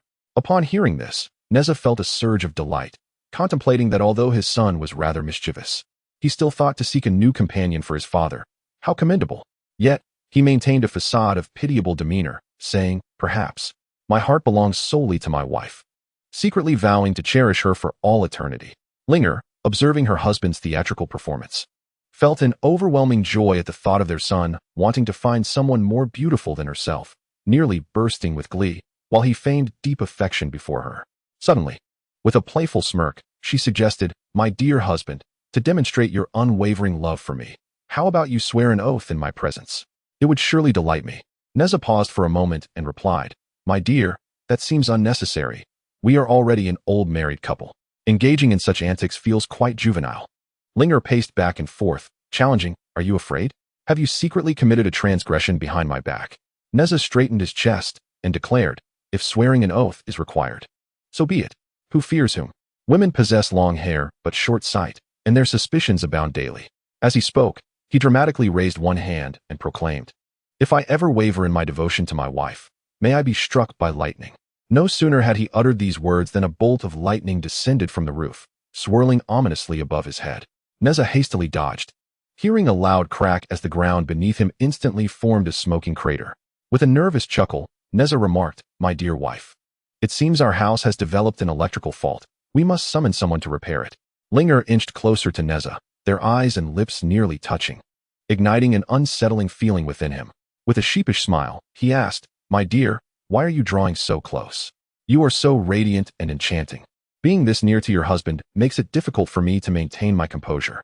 Meanwhile, the little one observed his father's antics before his mother and silently applauded, thinking to himself, "What a rogue. His acting skills deserve an award." No wonder Grandma often says, "A man's words are as trustworthy as a pig climbing a tree," which is indeed true. With a face full of exasperation, he interjected, "Father, Mother, could you please refrain from this display in front of me? I am still but a child, and such behavior will lead me astray." In unison, the two responded, "You little rascal, be quiet." The child sighed dejectedly, replying, "Very well, you two carry on." They exchanged glances before Linger turned and took a few steps away, stating, "As per tradition, you two shall remain here in reflection, without food for a day and a night." Upon concluding their conversation, the door was firmly shut behind them. The father and son exchanged glances, each accusing the other with simultaneous exclamations of, "It's all your fault for causing trouble." The young lad, visibly upset, retorted, "Father, how can you say that? You can't even manage your own wife." Nezha, casting a disdainful look at his son, declared, "I take delight in my beloved. I shall shower her with affection." "Very well, father, your current kneeling position is a reward for your indulgence towards mother," the son remarked. Nezha irked, twisted his son's ear and admonished, "Oh really? You dare to talk back to me? Do you wish to be taught a lesson?" Chapter 12. Domestic disputes and a father's tokens. Alas, father, that hurts. Let go, let go. With such a considerate and adorable son, how could you bear to tug at my ear?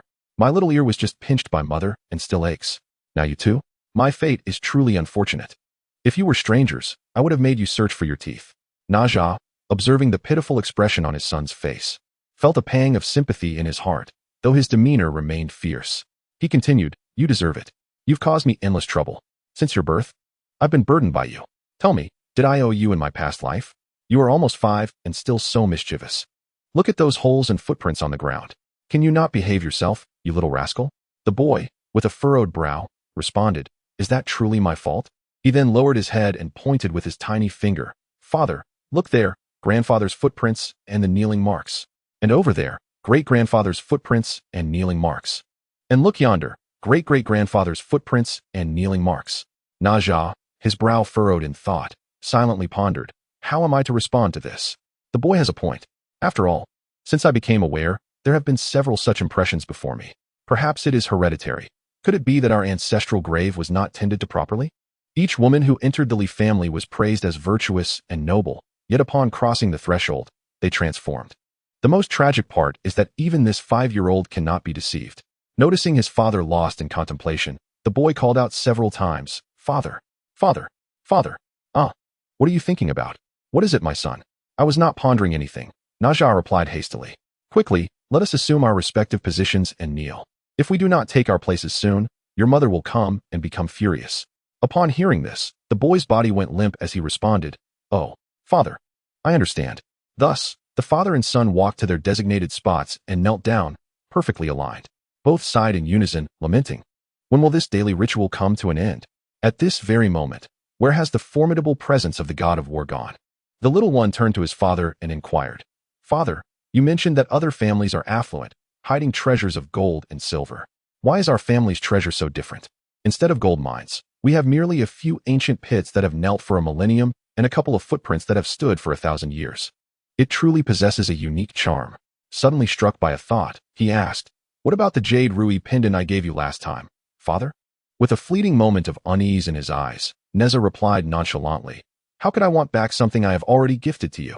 Yet inwardly, he silently prayed, Oh, please do not ask for that jade pendant. The last time his son presented it to him, he had hung it at his waist to boast before others. Whenever he encountered a distinguished deity, he would deliberately cough, prompting greetings from all. After all, he was a person of significance in the heavenly realm. Famously known as the god of war, no longer the troublemaking Nezha of yore. Moreover, it was a piece of ancient jade, gleaming at his waist, drawing envious glances and inquiries about its origin. He stood tall and confidently proclaimed that it was a gift from his son, earning further admiration. Little did he realize. In his pride, he wandered to the gates of Chang'e's abode, where he chanced upon the celestial maiden herself, cradling a small white rabbit, clad in a shimmering, ethereal white dress that billowed in the gentle breeze, accentuating her unparalleled beauty. As she turned to glance back at him with a smile, he felt an overwhelming desire to capture that moment forever. He had always believed his wife to be the epitome of beauty, but centuries later, he discovered that apart from her, there were indeed many breathtaking maidens. Chang'e, smiling back at him, remarked, God of war, our fates are truly intertwined. Who would have thought I would encounter you at my doorstep? Such a rare connection, surely destined by the heavens. Nezha responded, Indeed. I have been loitering at your gate for over a month before finally seeing you. Taken aback by his words, Chang'e inquired, What did you just say? Oh, I meant to say, I encountered you the moment I arrived at your doorstep. Isn't it a delightful coincidence? Wouldn't you invite me in for a cup of tea to celebrate this connection? Her face flushed with a soft hue. Chang'e replied, God of war. You are truly insufferable. I would love to. Ah, God of war, that jade at your waist is exquisite. What a marvelous piece of jade it is. If only I could possess one. At that moment, Nezha's heart was entirely captivated by Chang'e, leaving no room for thoughts of anyone else. He said, This jade pendant was meant for you, completely forgetting the arduous efforts he took to acquire this precious jade for himself. As he spoke, he removed the jade pendant from his waist and presented it to the enchanting Chang'e. With a shy smile, she expressed her gratitude, saying, Thank you, God of war. You truly are a noble man. I am genuinely happy for Lady Li, unlike myself, who is left alone in this vast moon palace, with only a jade rabbit for company. Upon witnessing the forlorn expression of his elder sister Chang'e, Nezha felt an overwhelming urge to embrace her and comfort her. He couldn't help but remark, Sister Chang'e, though you are undeniably beautiful, I once found you a tad too mature for my taste. Had I been able to restrain myself and gaze more at the world beyond, perhaps fate would have intertwined our paths. Nezha's candid words caused Chang'e's lips to twitch, and she inwardly wished to cast this man into the celestial river to drown. However, glancing at the glimmering jade pendant in her hand, she stifled her impulsive feelings and replied, God of war, I cannot linger in conversation with you. I fear that the Jade Emperor may grow impatient with my delay. With that, she turned and departed. Nezha remained rooted in place, staring at her receding figure, lost in thought until she vanished from sight. Had he been aware of Chang'e's feelings towards him, he would surely have been consumed by wrath. These memories lingered in his mind, yet he dared not voice them. Even as thoughts swirled in his head, he unconsciously swallowed hard. At that moment, he remained blissfully unaware of his own punishment. His audacity was remarkable. How had he escaped the reprimand of his wife? The little one called out to him repeatedly, Father, Father, what are you thinking? His face flushed with anger as he stood, hands on hips, resembling an irate little wild boar, and shouted, Father, you spendthrift. You must have given my belongings away, didn't you? Return my jade pendant. Chapter 13. Father and son in a fierce quarrel. The child, insisting, Father, give me back my jade pendant, stood up and charged towards Nezha. Seeing his son's audacious approach, Nezha couldn't help but exclaim, Have you lost your mind? How dare you confront your own father? Such ingratitude. He deftly dodged his son's attack. Suddenly, the child wielded a heavy axe, pursuing his father with determination. You little rascal, if you continue your nonsense, do not blame me for being harsh. The child, indignant, clutched the opposite end of the axe and chased after his father, declaring, You wretched man. Watch how I deal with you today. The maidservants, witnessing the impending clash between father and son, hurried to the hall to inform the matriarch and the young mistress. Others stood by, captivated by the unfolding drama, refraining from intervening, for their powers paled in comparison to the might of the two. Nezha noticed that the maidservants were not only unhelpful, but were also reveling in his embarrassment. After all, as a god of war, how could he allow himself to lose face in his own household? The more he thought about it, the angrier he became, and he muttered under his breath, "You little rascal, today I shall not restrain you." In an instant, Nezha brandished a divine weapon, a rocket gun, and as the father and son exchanged words, they began to duel. The clash of their powers erupted into dazzling flashes of light, surrounding them with deadly radiance. son rushed into the hall, panting, and exclaimed, "Old madam, it's terrible. The eldest young master and the second young master are fighting." Just as Lady Li was about to swallow her tea, she spat it out in surprise and anxiously inquired, "What on earth is happening?" son stamped her foot in frustration, replying, "I don't know. You must hurry and see for yourselves." Lady Li insisted, "Then lead the way quickly. How could they come to blows?" With that, she rose and headed toward the backyard, while Linger, with a twitch at the corner of her mouth, followed closely behind, secretly pondering what misdeeds the father and son might be concealing from her as they engaged in this canine quarrel. In the backyard, the two were wreaking havoc, uprooting flowers and plants, leaving the garden in a state far worse than when the maids had tended to it. The leaves of the trees and flowers were stripped bare, resembling the shaven heads of monks, devoid of any trace of spring's beauty. The maids sighed, exchanging glances, lamenting, "Alas, the freshly cleaned courtyard will need to be tidied up again." As the duel of powers wore on, both combatants were nearing exhaustion. The young lad, panting, accused, "Father, confess. Have you given that exquisite jade pendant to another woman?" He added, "I must inform you. Though my mother has grown a bit temperamental and perhaps a tad plump since giving birth to me, she remains a beauty in our household. Just look at these maids around us. None are betrothed yet, with waists thicker than my mother's and complexions far from fair." He then grabbed a maid who was relatively close to him, extending her hand towards his father, and declared, "Look how coarse her hand is, like a man's. Now compare it to my mother's delicate, fair-skinned hands." The maids, overhearing the boy's remarks, could not help but flinch, contemplating why they were caught in the crossfire of his words. One touched her own abdomen, realizing she had indeed gained some weight lately, pondering that it might be time to lose a few pounds lest she remain unmarried. Glancing at her own rough hands, worn from endless toil, she sighed, "Ah, how fortunate Lady Li is, born into the life of a wealthy heiress." Nezha retorted furiously, "You little rascal, do not wrongfully accuse me. I am utterly devoted to your mother. Do not sow discord between us, especially you, as our own flesh and blood. If your schemes succeed one day, you may end up with a stepfather or stepmother, mark my words." The little rascal, with one hand hoisting a tiger's head and the other resting on his hip, huffed and said, "You can't hide it from me. When my mother is away, you gaze at those fairy sisters with a beaming smile, as if your soul is about to flee. Spare me your nonsense. Take this." As he spoke, he seized an axe and charged once more towards his father, aiming it with a rather unspeakable intent. The axe swung perilously close to Nezha's groin, prompting a furious exclamation. "What on earth are you doing, you rascal? Are you wishing for your father's lineage to be severed?" With a mischievous grin plastered across his face, the little one defiantly retorted, "So what if I am? I intend to sever your third leg so that my mother can live peacefully as your wife, free from the humiliation of infidelity. Though my mother can be a bit stern with me, she is, after all, my biological parent. If you were to find me a stepmother, my life would undoubtedly become quite miserable. Faced with the choice between my mother and father, I would unhesitatingly choose my mother." Listening to his son's words, Nezha felt a chill run through him, momentarily lost in thought. Suddenly, he heard a tearing sound and looked down to find a gaping hole in his trousers, feeling a sudden draft. In the distance, Madame Li and Linger had long since arrived, listening intently to the exchange between father and son. Madame Li exclaimed, "Assistance!" Both father and son turned their gaze towards her, one calling mother and the other grandmother. Fuming, Madame Li scolded, "What sort of behavior is this? A father who acts like a stranger and a son who lacks respect. Have your wings grown too strong? Who truly holds authority in this household?" The two men lowered their heads, exchanging glances, feeling defiant yet outwardly surrendering, for how could they dare offend the esteemed general standing before them? Linger, standing beside the matriarch, found satisfaction in witnessing her husband and son being reprimanded, stifling a laugh behind her hand. Clearing her throat twice, she shot them a knowing glance, causing both to shiver as if she were silently warning them that she would settle the score later. With an exasperated tone, Madame Li commanded, "You too, follow me." "Alas, father, let us go." They exchanged glances before simultaneously stating, already aware of their destination, shaking their heads in defeat. Before long, Madame Li led them into the Li family ancestral hall. Upon entering, they were greeted by the disarray within, nearly causing Madame Li to faint from rage.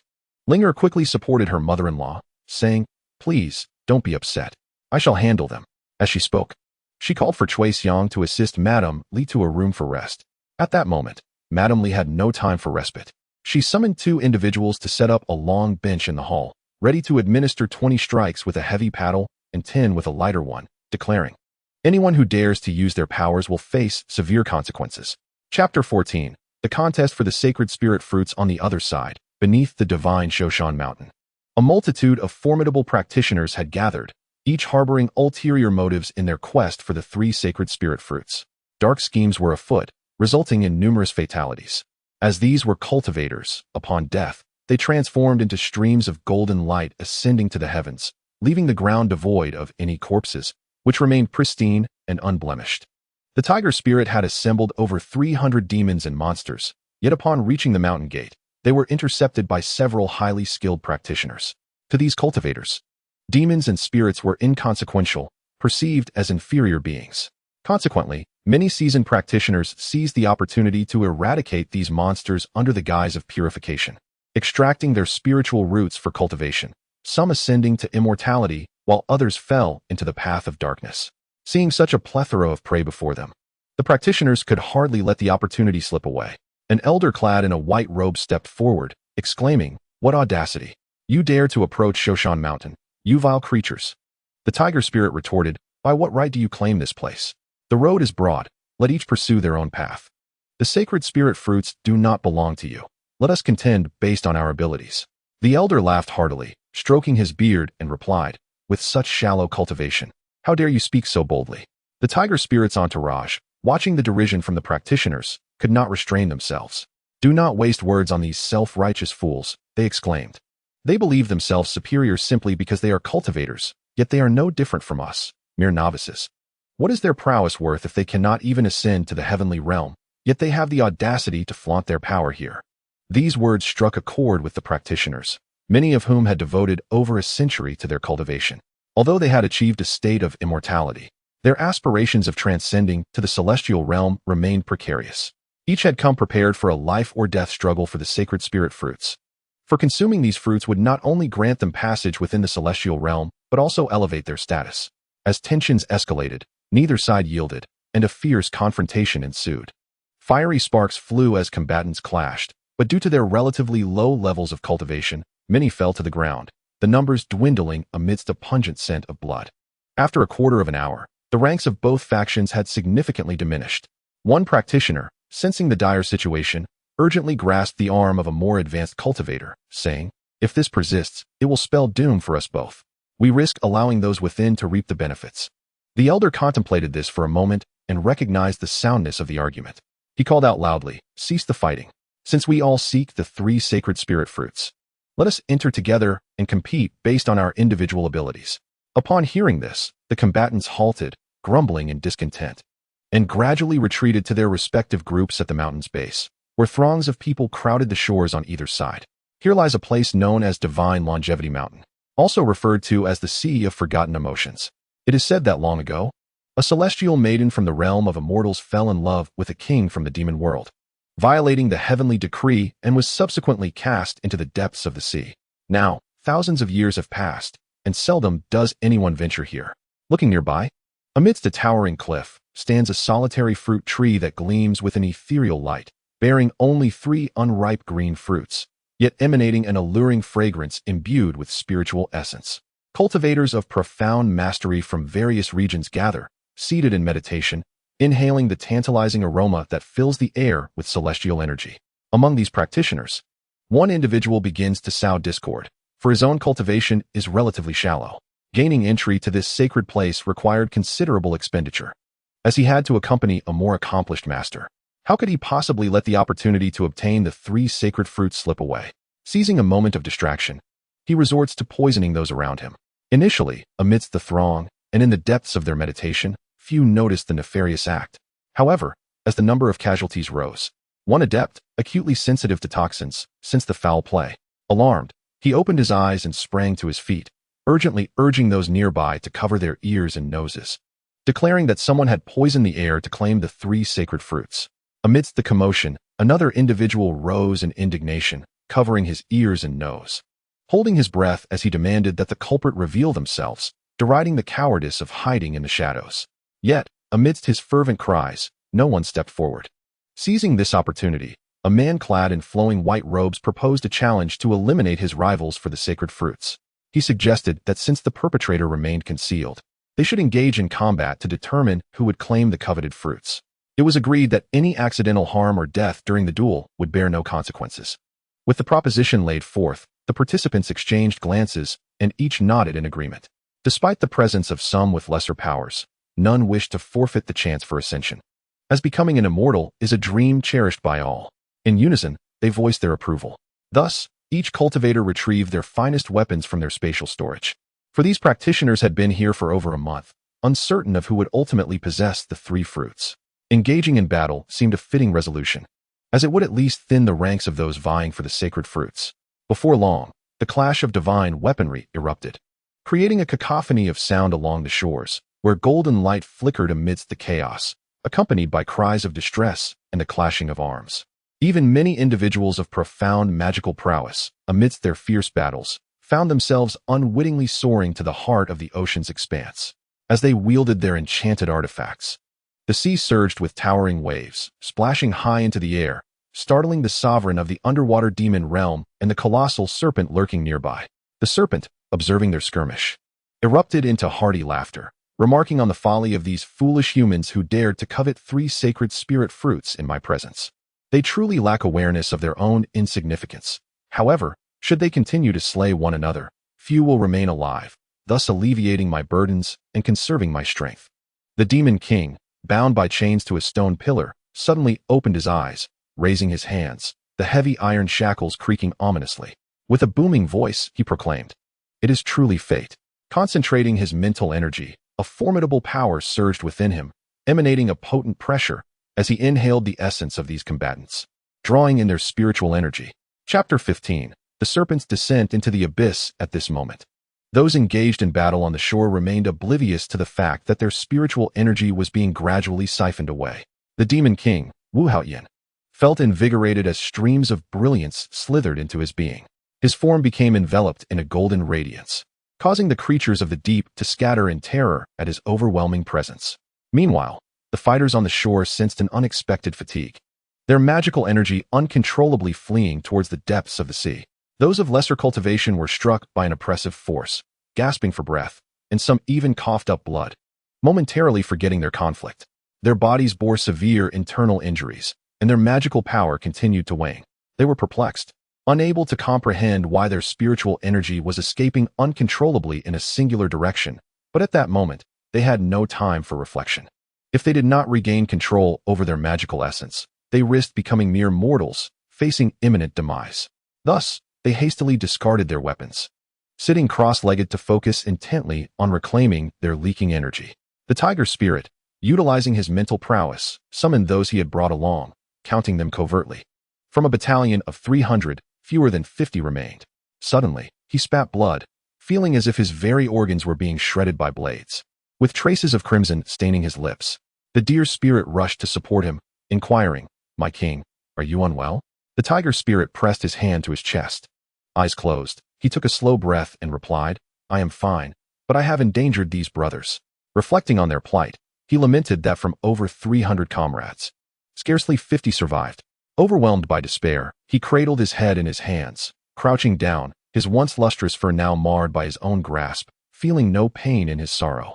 With a heavy sigh, the deer's spirit lamented, "Alas, who could have foreseen such a predicament?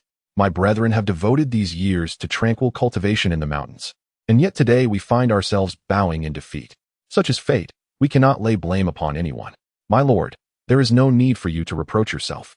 After all, we approach this venture with the mindset of either triumph or demise. No one will hold you accountable. Who among us does not yearn for even a single one of those 3 sacred spirit fruits? The allure is irresistible. who would not desire to partake. Not only could it spare us a millennium of arduous cultivation, but it also offers the chance to transform into human form and attain immortality, especially for us lesser spirits, who are frequently oppressed and hunted by those of profound mastery, often reduced to mere playthings. Rather than languish in misery, it is far better to take a desperate gamble and ascend to greatness. In unison, the gathered spirits echoed, "Indeed, my lord, do not burden yourself with guilt. We are certain that our fallen comrades would not blame you." They exchanged knowing glances and continued, "Our king, you are our pillar of strength. You must not falter. In light of our current circumstances, what shall we do?" Gazing toward the distant cliff where the fruit trees stood, the tiger's spirit pondered. Recognizing that at least a month would be required for the fruits to ripen. "Very well," he declared, "let us first recuperate and tend to our wounds. And then we shall observe how circumstances unfold." Turning to his companions, he stated, "Brothers, it seems the fruits will not be ready for some time. All of you have sustained serious internal injuries. Let us first focus on our recovery and monitor the situation." Upon hearing this, the assembly nodded in agreement, settling onto the ground in a meditative posture to restore their strength. In the distance, a massive python regarded the injured spirits with a mocking gaze, quietly scoffing. They overestimate their capabilities. Suddenly, he realized he may have overlooked a critical detail. Contemplating this, he muttered to himself, "How peculiar. Why does their spiritual energy seem to be retreating toward the ocean's depths? Could there be undisclosed secrets beneath the waves? Despite my years in this vicinity, I have sensed nothing unusual beneath the surface. Why has this phenomenon occurred upon their arrival? I must delve into the depths and uncover the truth." As he spoke, he concentrated his spiritual energy, channeling it throughout his body until it surged toward his eyes. The long, sinuous serpent writhed, its scales shimmering with a golden-red hue as its eyes bulged, emitting beams of golden light that pierced the ocean's depths in search of knowledge. Regrettably, the profundity of the waters obscured his vision. After a time spent scrutinizing the depths, he felt his energy waning significantly, fatigue weighing upon him. He mused, "I cannot continue this way, as it would deplete all my spiritual energy. Should I encounter a being of superior power, I would certainly find myself at a disadvantage." Resolute, he retracted his energy and muttered to himself, "It appears I must descend into the sea personally to ascertain the reality of the situation." The enormous python instantaneously transformed into a human form, its bare body adorned with lustrous, ebony locks cascading down its back, accentuating its flawless physique. A devilish smile graced its exquisitely delicate face, complemented by its thin crimson lips and a pair of penetrating eyes that seemed to unveil the very souls of others, unmistakably marking it as a strikingly handsome figure. The man gradually rose to his feet, regarding his smooth skin with a smile, and with a mere turn, a flowing white robe appeared, further accentuating his dashing appearance and commanding presence. In modern times, he would undoubtedly dominate the scene, captivating countless beauties. The python adjusted a stray lock of hair, a beguiling smile playing upon its lips as it remarked, "What a hassle." Fortunately, after millennia of cultivation, transforming into human form poses no challenge. Otherwise, dragging this cumbersome body into the sea would surely tire me to death. Having uttered these words, it gracefully twisted its body and approached the shoreline, casting a glance before suddenly propelling a streak of crimson light into the ocean. It propelled itself deeper into the abyss, swimming with increasing fervor, yet after what felt like an eternity, the seabed remained elusive. A sudden tightness in its chest urged it to retrieve a water-repelling pearl from its bosom and swallow it hastily, patting its chest before continuing onward. After a quarter of an hour, it finally reached the ocean floor, contemplating the staggering depth of the sea. Were it not for the water-repelling pearl, I might very well have perished here, unable to resurface. As the python ambled along the seabed, it absent-mindedly tidied a strand of hair, surveying its surroundings with curiosity. The ocean floor glimmered with luminous pearls, and numerous precious medicinal herbs and creatures thrived in the depths. Such treasures, all immensely valuable, beckoned to its thoughts. Though the python recognized itself as merely a mortal, possessing little interest in these worldly possessions beyond the attainment of immortality, schools of fish swirled past, appearing as if they had emerged from a celestial realm, untouched by earthly woes. As it wandered, it suddenly caught sight of a stone pillar ahead, upon which a figure shrouded in disheveled hair was bound by thick iron chains. The inscription "Soul-subduing nail" adorned the pillar. The python instinctively recoiled, retreating behind a rocky outcrop, revealing only half of its head as it gazed intently at the captive. The figure's cold, handsome face bore no warmth or emotion. its pallid skin contrasting sharply with its blood-red eyes, an unmistakable harbinger of ruthlessness, still absorbing the faint spiritual energy that lingered in the vicinity. In a moment of recognition, the python's thoughts raced. It realized who this was: Wu Haoyan, the second son of the former Jade Emperor, overlooked due to the brilliance of his elder brother. The reclusive Wu Haoyan harbored deep-seated envy and resentment towards his royal parents. Despite sharing the same womb, he lamented the disparity in treatment, while he himself felt as though he had been abandoned, regarded as an unwanted foundling. Once, the king captured a mythical beast, captivating both brothers who desired it greatly. However, the king bestowed the creature upon his eldest son. From that moment on, the son delved into the dark arts, ultimately vanishing into the demon realm where he ascended to become its sovereign. This tale was inadvertently overheard by a giant python, who listened as an immortal passed by. Discussing the matter, the python scratched its head, pondering the rumor of the son's demise years ago. How could such a tale, so widely circulated, lead to him being imprisoned here for millennia? Fortunately, he was bound by sturdy iron chains. Otherwise, should the son attempt to seize 3 sacred spirit fruits from him, the python might stand no chance. After all, he was once the ruthless king of the demon realm, notorious for his cruelty, known to flay and torment immortals. The python shivered at the thought. Perhaps it was best to depart swiftly. The longer he lingered, the more his life felt endangered. Silently, he retreated, swimming to the shore, his legs trembling beneath him. He sat upon a stone, massaging his feet, muttering to himself about their utter uselessness. Were they weakened by fear? Or had his prolonged swimming sapped their strength? Meanwhile, deep beneath the sea, Wu Haoyan absorbed a significant amount of spiritual energy, akin to a practitioner cultivating for millennia. Suddenly, he sensed an absence of energy around him, leaving him with a tinge of disappointment. Nevertheless, it mattered not. His magical power was restored. It felt as if the heavens were smiling upon him. He could finally emerge and unleash his prowess. With that thought, he burst into laughter, closed his eyes, and began to harmonize the energy surging within him. At that very moment, in the Li residence of the heavenly court, a father and son, bound by fate and adversity, were being assisted into a room by 2 young maidens. Their disheveled state was a portrait of misery. Both were laid upon a single bed, groaning in pain, urging the maidens to be gentle, lamenting their sore backsides. The maidens, playfully teasing the duo, covered their mouths and giggled, stating, "Gentlemen, we couldn't see it anyway. Why not remove your trousers so we can gauge the severity of your injuries? Consider it a warning so we do not follow in your footsteps and end up in trouble, knowing that girls have more delicate skin and cannot withstand such beatings." The father and son, witnessing the audacity of the maidens, felt their anger boil. How could even the servants be so brazen? Unable to contain his temper, one of them retorted, "Just you wait. Once my backside heals, I shall draft your family tree." Nezha chimed in, "Indeed. It is high time to impose some order in our household, lest things spiral further out of control." The 2 young maidens instantly wilted, hurriedly pleading for mercy. "Young masters, we were wrong. We shall never dare to do so again." After all, these girls had witnessed the furious wrath of the 2 young masters, which was nothing short of brutal, truly a torment that few could endure, akin to the actions of demons. Nezha and his son observed the fright on the maidens' faces, finding a sense of satisfaction that warmed their hearts, allowing them to calm down somewhat. Yet, the pain in their posteriors still caused them to break into a sweat, swiftly pulling their fleeting joy back to the stark reality. The little one, puffed up with indignation, declared, "You 2, hurry and step outside to summon Little Duzzy." Little Duzzy was a small creature the child had discovered during a secret descent to the mortal realm, and after frequently nourishing it with divine spring water, it had soon transformed into human form and began serving in the heavenly residence. Having heard of its young master's punishment, Little Duzzy was already rushing over with healing ointment.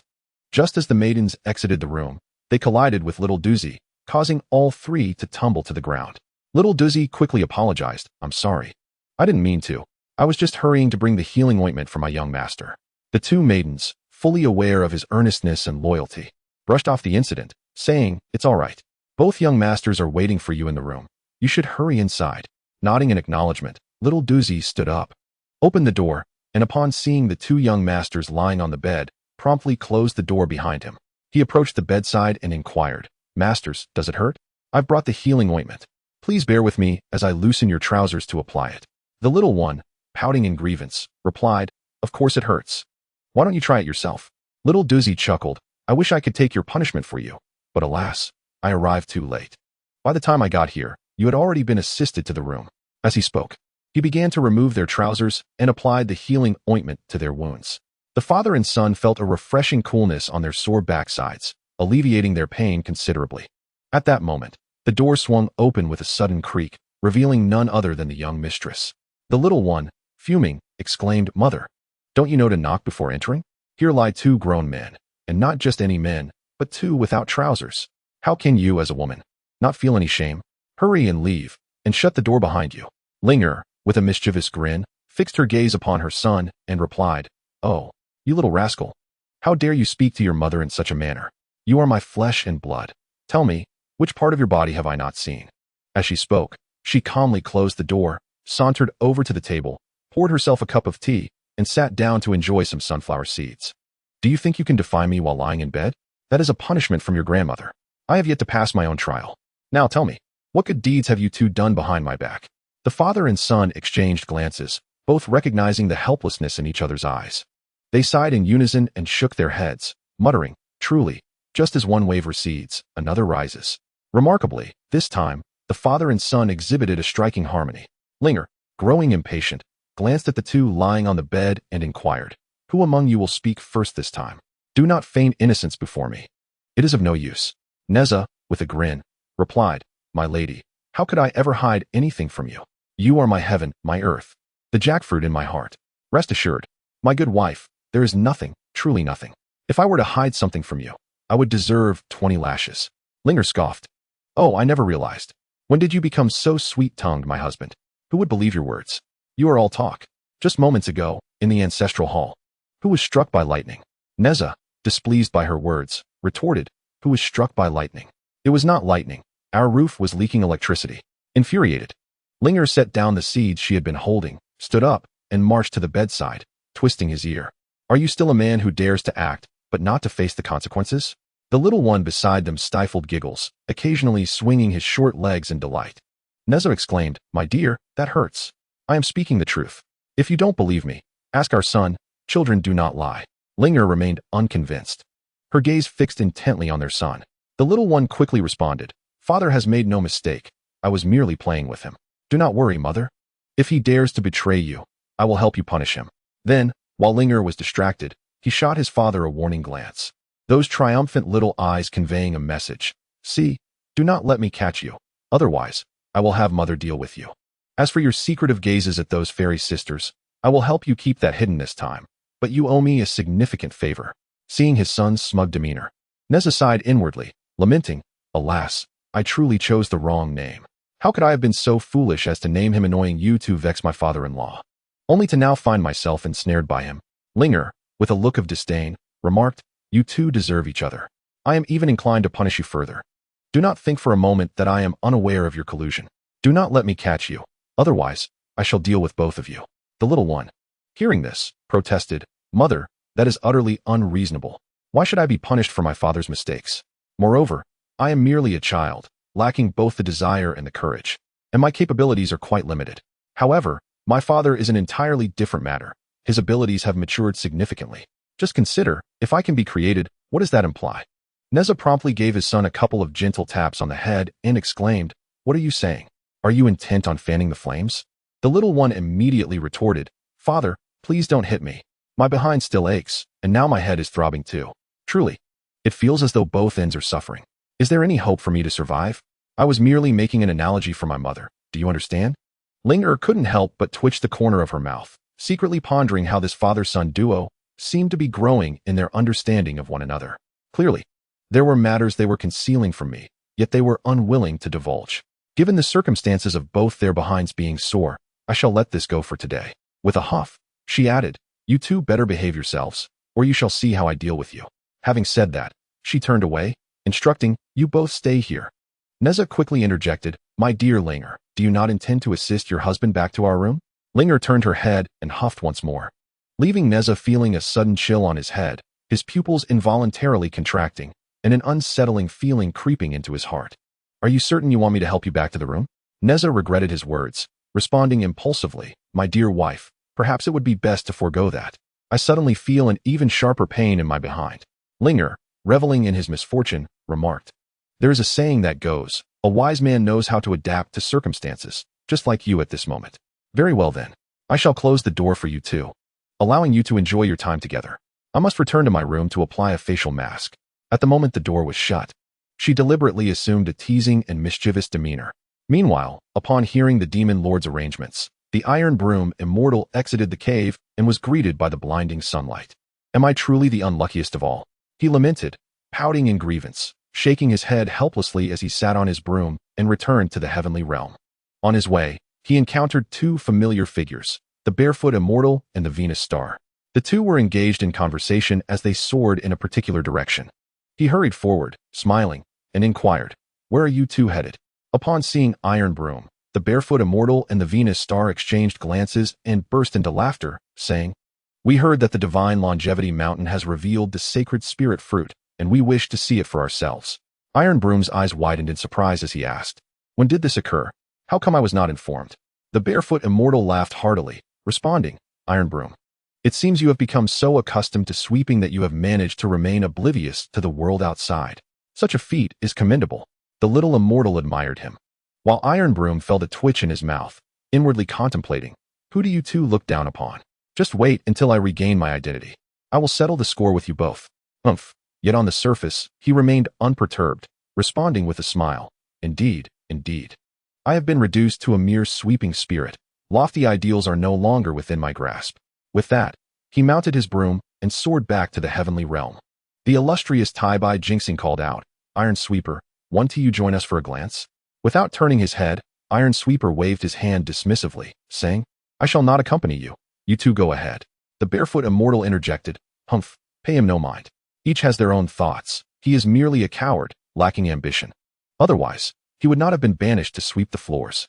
The Queen Mother and the Jade Emperor claimed he was punished for spilling the celestial wine, but in truth, it was due to his excessive lechery, frequently lingering at the fairy maidens' abodes, reluctant to leave, and playfully flirting with them. When the Queen Mother discovered his antics, she informed the Jade Emperor. During a grand banquet, the Jade Emperor subtly signaled to Nezha's son, who, astutely discerning the Emperor's intent, deliberately spilled the wine. Seizing this opportunity, the Queen Mother framed Iron Sweeper for the mishap. Tai-Bai Jinxing, bewildered, nodded and stroked his long beard, saying, "So this is how it transpired." However, the words of the Barefoot Immortal ring true. Indeed, the spilling of the celestial wine was orchestrated by the Emperor himself.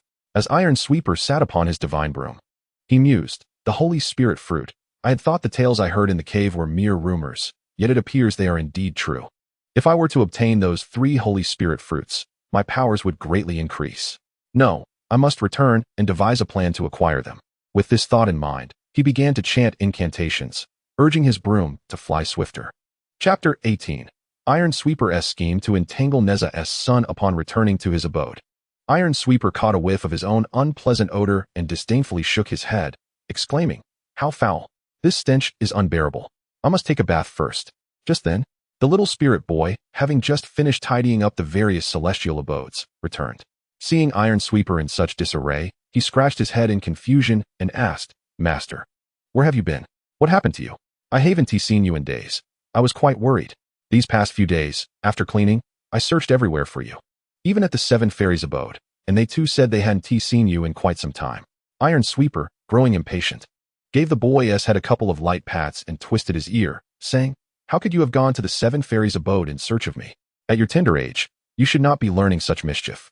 Were you sneaking off to see beautiful maidens while I was away?" The little spirit boy, feeling the pinch, replied, "Ouch, master, be gentler. You're about to twist my ear off. How could I dare? Indeed, I had not seen you, master, which filled my heart with anxiety, compelling me to seek you at the abode of the 7 fairies. Enough of the trivialities." As Iron Sweeper Decian spoke, he delivered a swift kick to his own rear and commanded, "Prepare my bath water, preferably infused with the essence of the spiritual spring, to alleviate my weariness." As he reminisced about recent events, his lips curled upwards in a most comical manner, nearly brimming with tears, lamenting, "Whom have I offended in this life? Why does misfortune seem to seek me out?" Observing his master's distress, the young spirit attendant recognized the weight of his master's burden and dared not utter a word. Dutifully preparing the bath water, before long, the water was ready, adorned with delicate petals. Testing the temperature with his hand, he found it perfectly warm, imbued with a subtle fragrance. Elated, he rushed back to the hall, beaming, "Master, the bath water is prepared." You should indulge in a warm soak. Upon hearing this, Iron Sweeper Decien hurried to the bath, shedding his garments and immersing himself in the tub, feeling rejuvenated by the fragrant warmth. As he scooped up a few floating petals, he could not help but exclaim, "Ah, there truly is no place like home." With his hands resting on the tub's edge, he closed his eyes to revel in the pleasure of his bath. Suddenly, a voice echoed in his mind, "Iron Sweeper, do not forget the task I entrusted to you." Startled, his eyes flew open as he stammered, "No, no, my Lord Demon King, I would not dare. Rest assured, I shall fulfill the task." After uttering these words, he glanced around, inwardly questioning, "Wait a moment, this is my home, and there is no one else here. Could it be that the Demon King was speaking to me just now? Am I hallucinating from the stress of recent days? Indeed, I must promptly attend to the task entrusted by the Demon King, lest my life be forfeit." Sigh, in my mortal days, I yearned for immortality, to escape the tribulations of birth, aging, sickness, and death. Look, this wish has been realized through my own efforts, and I have become a minor deity. Yet, my existence in the heavenly realm is far from illustrious. I find myself beset by misfortune, while good fortune eludes me, clinging to me as if I were the head of a trash collection facility. Iron Sweeper Decien felt both vexed and despondent, unwilling to confide in anyone. If only there were a crevice in the earth, he would gladly burrow into it, seeking solace from the world. Yet, the duties assigned by the Demon King must not be neglected. He began to strategize the first task set before him by the Demon King, to devise a means to lure the son of the notorious Nezha into a cave, where a single drop of his blood upon a stone pillar would cause the chains binding him to release automatically. It is said that in ancient times, Nezha sealed himself in a cave with his own blood to prevent his escape. However, this task proved to be exceedingly arduous, for the little rascal was far too clever. It was likely that after just a few exchanges, he would detect any flaws and ruin everything. What was to be done? Contemplating this predicament, the Iron Broom Immortal felt a deep sense of despair, exclaiming to the heavens that this arduous task was beyond his capabilities. If he succeeded, he would remain silent. But if he failed, he feared he would be utterly lost. He pressed his hand against his forehead, lamenting, "They say destiny lies in one's own hands. Yet I feel as though my fate is controlled by others. Before others, there is a broad avenue of opportunity," while no matter how he pondered, he perceived only a dead end before him, with the word death inscribed in every direction. After much deliberation, he finally resolved to procure 2 jars of fine wine from the abode of the Supreme Lord Laozi, intending to entice the little rascal. Meanwhile, the young lad at the Li residence remained blissfully unaware that others were plotting against him. Just then, as he reclined comfortably, a sprig of illusionary dogtail grass clutched in his mouth. He was lounging on the roof, legs crossed, his little feet playfully swaying, exuding an innocent charm. Suddenly, he heard footsteps approaching from the backyard. Peering down, he discovered it was his old acquaintance, the son of his uncle, Jinyu. Clad in white, the handsome boy bore a smile, cutely surveying the courtyard. Looking around, he called out, "Cousin, are you there?"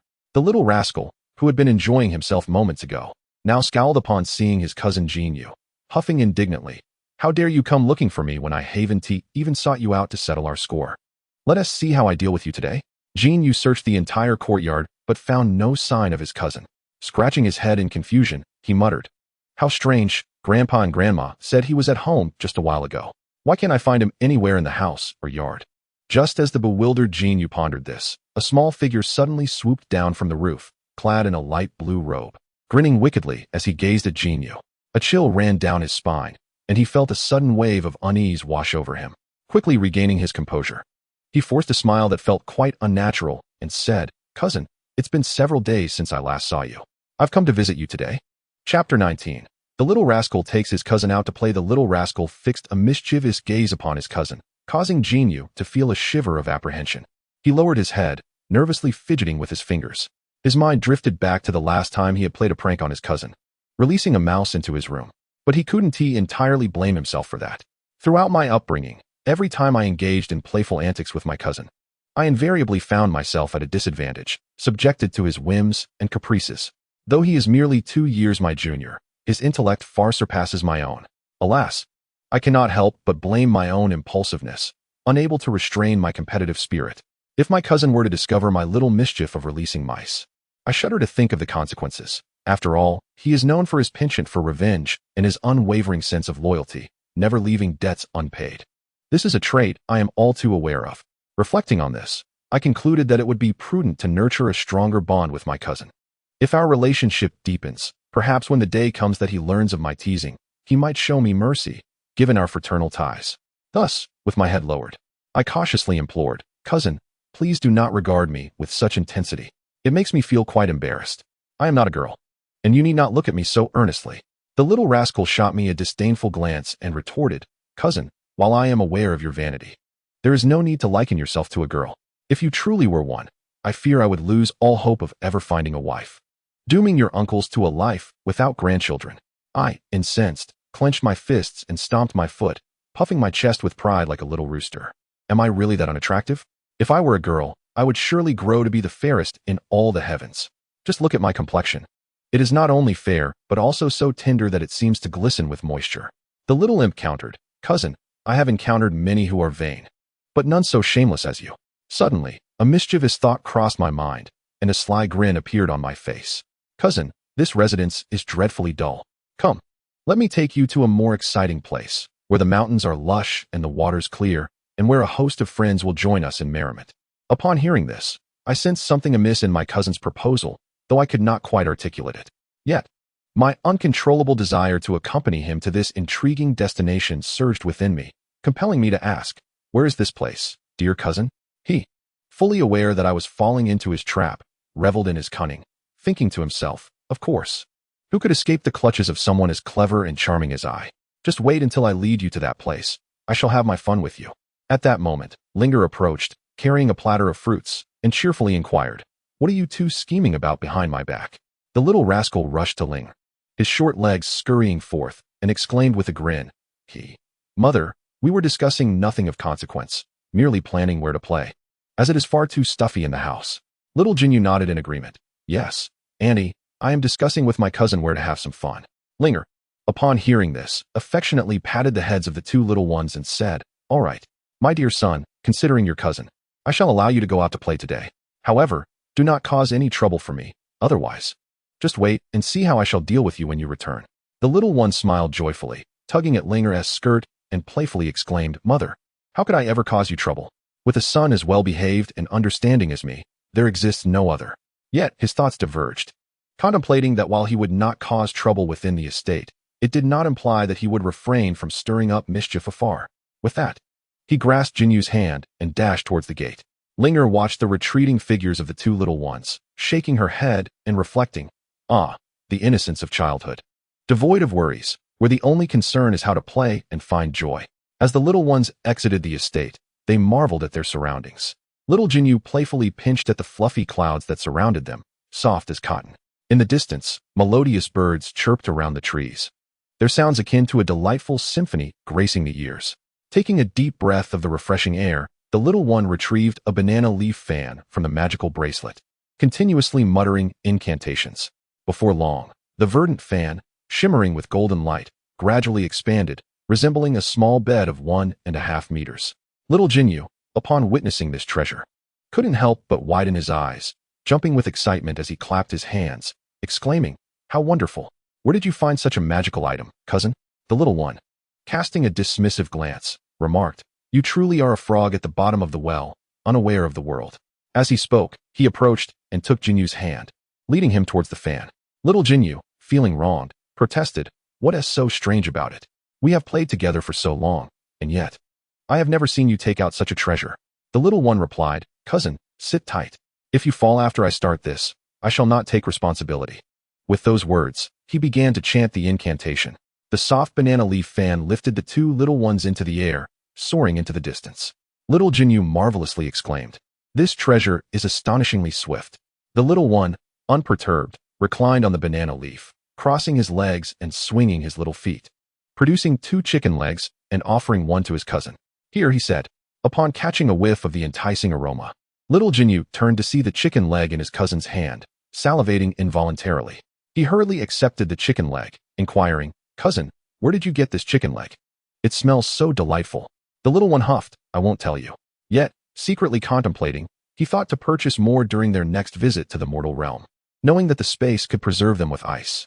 2 little beings reclined upon a banana leaf fan, both engaged in the same delightful act, savoring chicken legs while gazing at the clouds drifting by and the birds soaring overhead. One of the little ones sighed and mused how wonderful it would be to have some wine. Little Jinyu had forgotten about this notion. After all, she did not partake in alcohol. This wine had been discreetly pilfered from her father's storeroom just before her departure. Suddenly, a fragrant jar of daughter's red appeared in her hands. Chapter 20. The two little companions followed a trail into a cave. Little Jinyu tossed the jar of wine to her cousin, saying, "Catch." In midair, a tiny hand emerged and grasped the jar, exclaiming, "Why didn't you bring it out sooner? You've really whetted my appetite." Little Jinyu, feeling somewhat aggrieved, replied, "But I don't drink.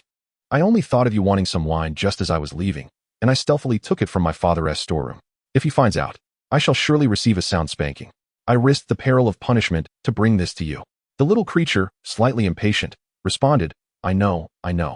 Just make sure to go easy on me later." Little Jinyu, perplexed, inquired, "What do you mean by go easy?" Suddenly, the little one realized, with a pang of regret, how he had inadvertently spoken too candidly. "It's just a jar of good wine, and you've already been won over by it? Ah, truly.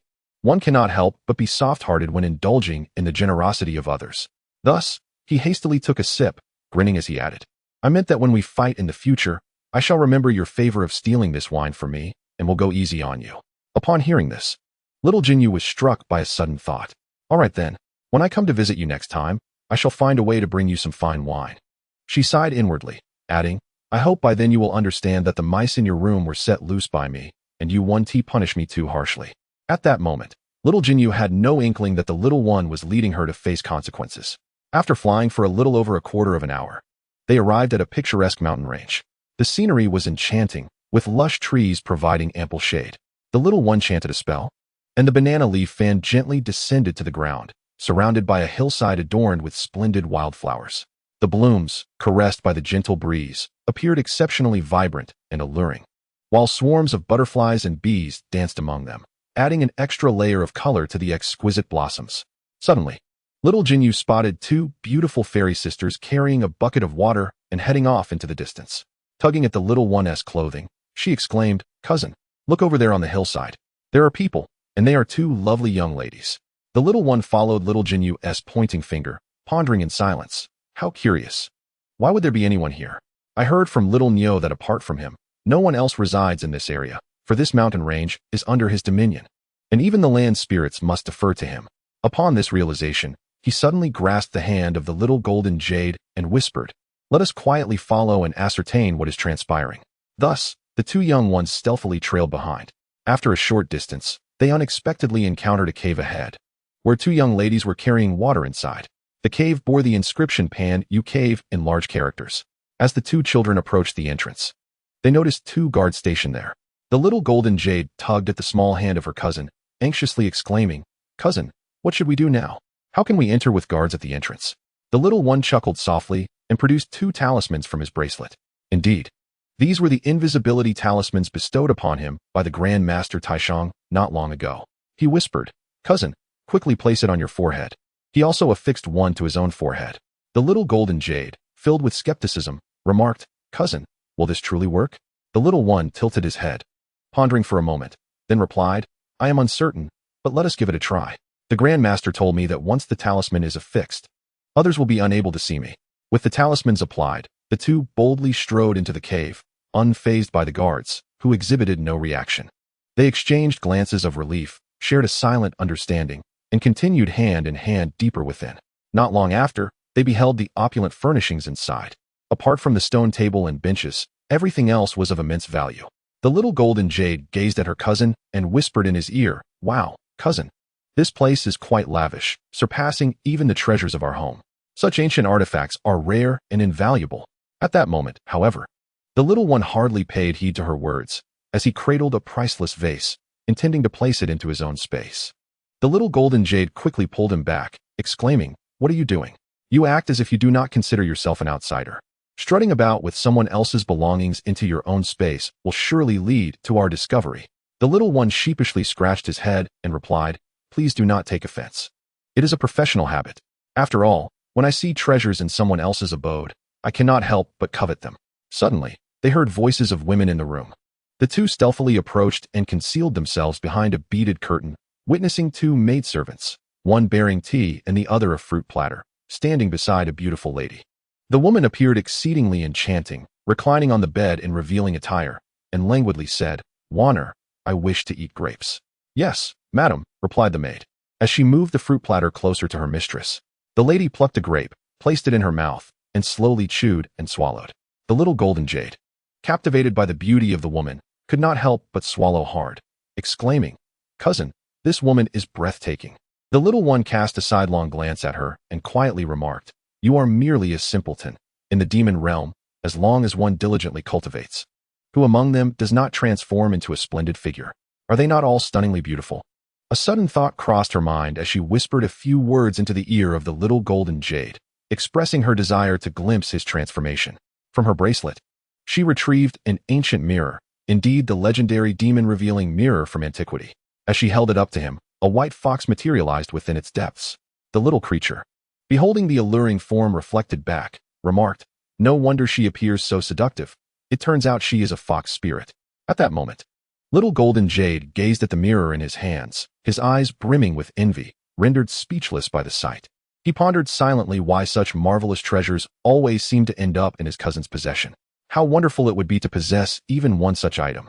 Alas, he lamented, it was not meant for him, especially given that his grandfather was an expert in collecting ancient relics. The little one watched as his cousin became lost in thought and tugged at the hem of his sleeve, inquiring, "What are you thinking about?" After several gentle tugs, he finally drew little golden jade back to reality. With admiration, little golden jade asked, "Cousin, where did you acquire all these treasures? I am so envious." The little one proudly lifted his chin and replied, "Is that even a question? They were obtained, of course." "Then cousin, could you perhaps gift me one of your treasures?" The little one huffed, saying, "That would not be possible unless you offer me something of equal value in return." At that moment, they heard footsteps approaching from outside. Fearing discovery, the two quickly squeezed themselves behind the curtain.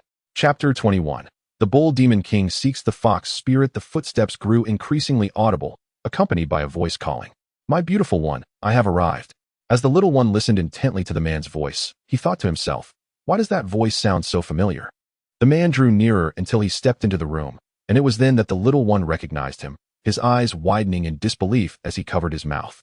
He thought, "Isn't that the Bull Demon King, the great-grandfather of little Nyo-Nyo?" The realization struck him that little Nyo-Nyo's great-grandfather was outside with such a stunning beauty. If his great-grandmother were to find out, she would surely be furious, capable of smiting him with a single swing of her fan.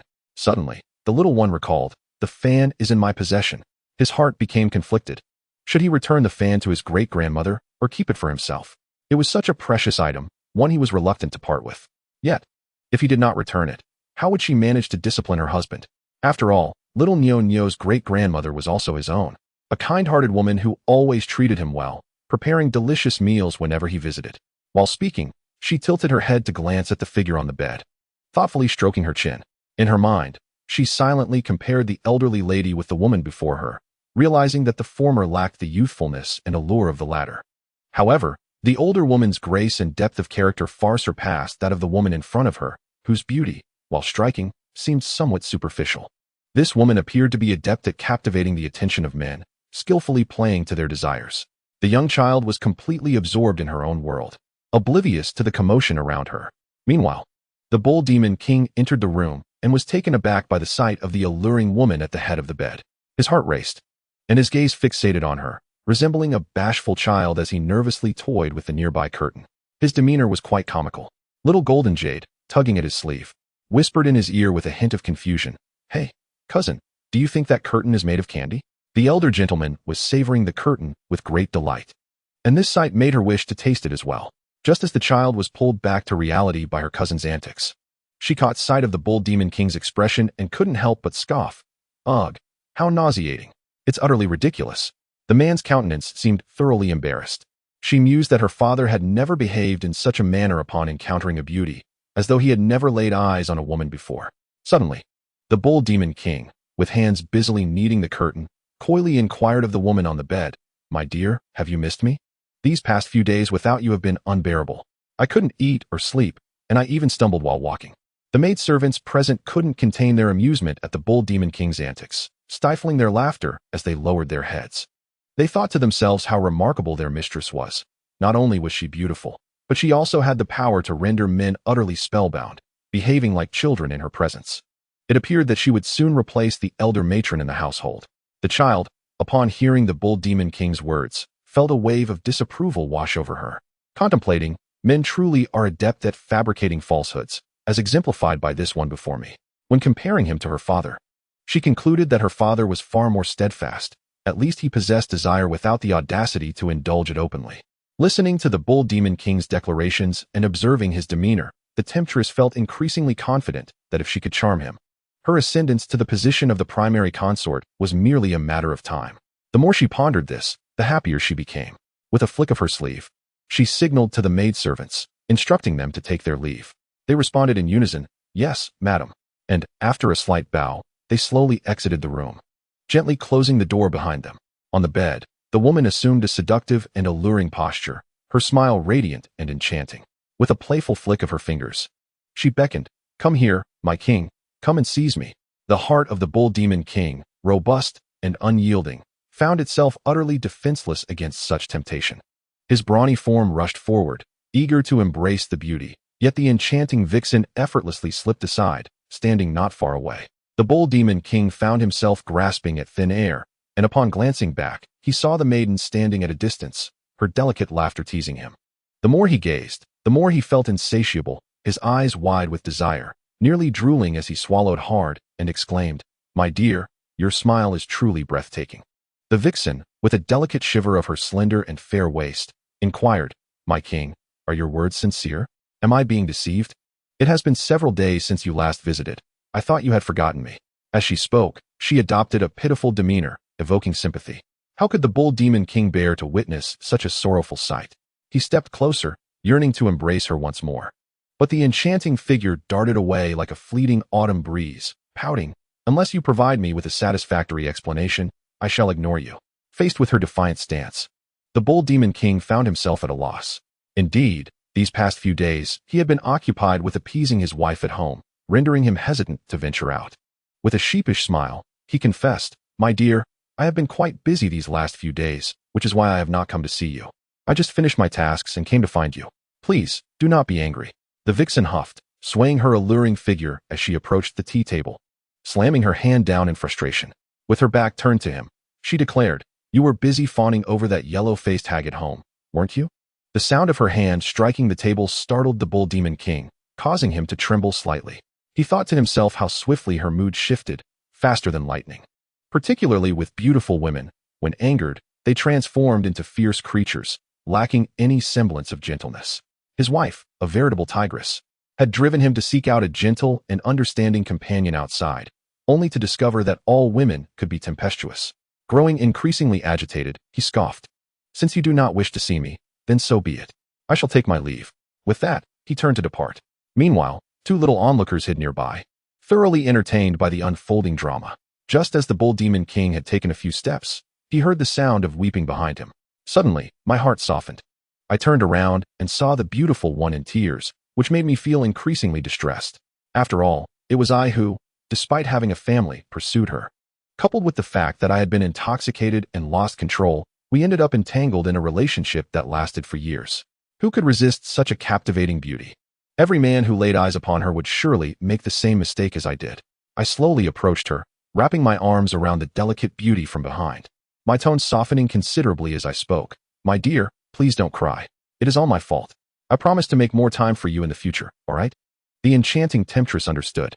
She knew that while a woman could express her grievances before a man, she must temper her fervor, for being too fierce might push away the one who loves her. On the other hand, being overly indulgent could lead to him taking liberties. Thus, it was essential to strike the right balance. Wiping away her tears, she turned to me and said, "My lord, I apologize. It is merely that I longed for you too much and momentarily lost control of my emotions." The Bull Demon King gently brushed a stray lock of hair from her face, assuring her, "Do not be sad anymore. I will treat you well from now on and will never hurt you again." As he spoke, he lifted the beauty onto the bed, lowered the curtains, and began engaging in intimate activities that were beyond description. Little Golden Jade, witnessing this, immediately wanted to intervene. But a small figure grasped his arm and whispered in his ear, "What are you doing? Don't disturb their moment of bliss. Otherwise, you'll get hurt." Little Golden Jade, looking anxious, replied, How is this a moment of bliss? Did you not see them quarrel just now? They have merely moved their argument to the bed. My father and mother do the same after they fight. As their son, how can I stand by and watch them clash in such a manner? Every time they took their quarrel to the bed, I would intervene. The little one sighed internally, thinking, how could my uncle raise such a naive child? They were cultivating their bond, nurturing their feelings. Didn't he understand? Yet, it was not something I could explain to him directly. Furthermore, how could I elucidate the nuances of marital relations to my cousin standing before me? I sincerely hoped he would not pry too deeply. Thus, I forced a smile and said, brother, in the future, if my uncle and aunt argue and then retreat to the bed, do not intervene. You are grown now and should understand.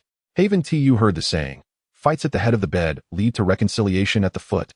When couples argue and then go to bed, they are merely nurturing their feelings. If you interfere again, I fear your father will surely reprimand you. Little Golden Jade pondered my words and replied, how do you know this? The last time I tried to intervene, my father pinned me to the bed and gave me a sound spanking. Yet, no matter how painful it was, I could not back down. As I wept, I said, Father, even if you were to beat me to death, I would still resist, for a man ought not to strike a woman. One must possess the grace of a gentleman. Moreover, it is my mother you are striking. Yet, during my father's assault, my mother stood by, laughing heartily. The little fellow could only shake his head in helplessness, patting his cousin's shoulder as he remarked, ah, it seems you truly are beyond saving. Suddenly, little Jinyu noticed the escalating commotion on the bed and tugged at his cousin's sleeve, exclaiming, cousin, look, their fighting is growing fiercer. That beautiful lady is screaming. No, no. It is that fox who is crying out. Regardless, it is still a life at stake. If we do not intervene, he may be killed. The little one was at a loss for how to explain to his cousin, and seeing his cousin's anxious expression filled him with sympathy. With no other option, he pondered for a moment and asked, cousin, do you know of the wordless heavenly book? Little Jinyu replied, yes. That is an ancient divine text. I asked you to help me mediate. How can you still be discussing the wordless book at a time like this? As he spoke, he could not contain his urge to emerge from behind the curtains to intervene. The little one seized him and whispered, do you wish to court death? Let us not forget that we snuck into someone else's home, and we quietly entered their room. If we stride out brazenly, we will be treated like thieves and beaten to death. Upon hearing this, little Jinyu paused, realizing, you are right. In my haste, I completely forgot about this matter. So what now? The little fellow glanced at his cousin's innocent expression, sighed in resignation, and said, we can only watch from here. For now, we cannot leave. We must bear witness as they engage in their wordless heavenly book, tackling questions that traverse the heavens and the earth. What if, in the midst of it all, a little one emerges? That would certainly spell trouble, as little Nyo would then gain another elder. Confused, little Jinyu asked, can that really result in a little one? Surely not. I have heard my father and mother say that little ones are found among the straw. I was, after all, picked up from a pile of straw by my father and mother. The little one clasped his tiny hands, shaking his head in resignation, and sighed, cousin, one cannot take all that adults say at face value. In the future, you must broaden your horizons. Suddenly, the figure on the bed donned her clothing and sat up. Leaning against the headboard, the beauty was nestled in the embrace of the bull demon king, who tenderly stroked her head. The woman, in a coy manner, inquired, my king, when will you divorce that yellow-faced woman?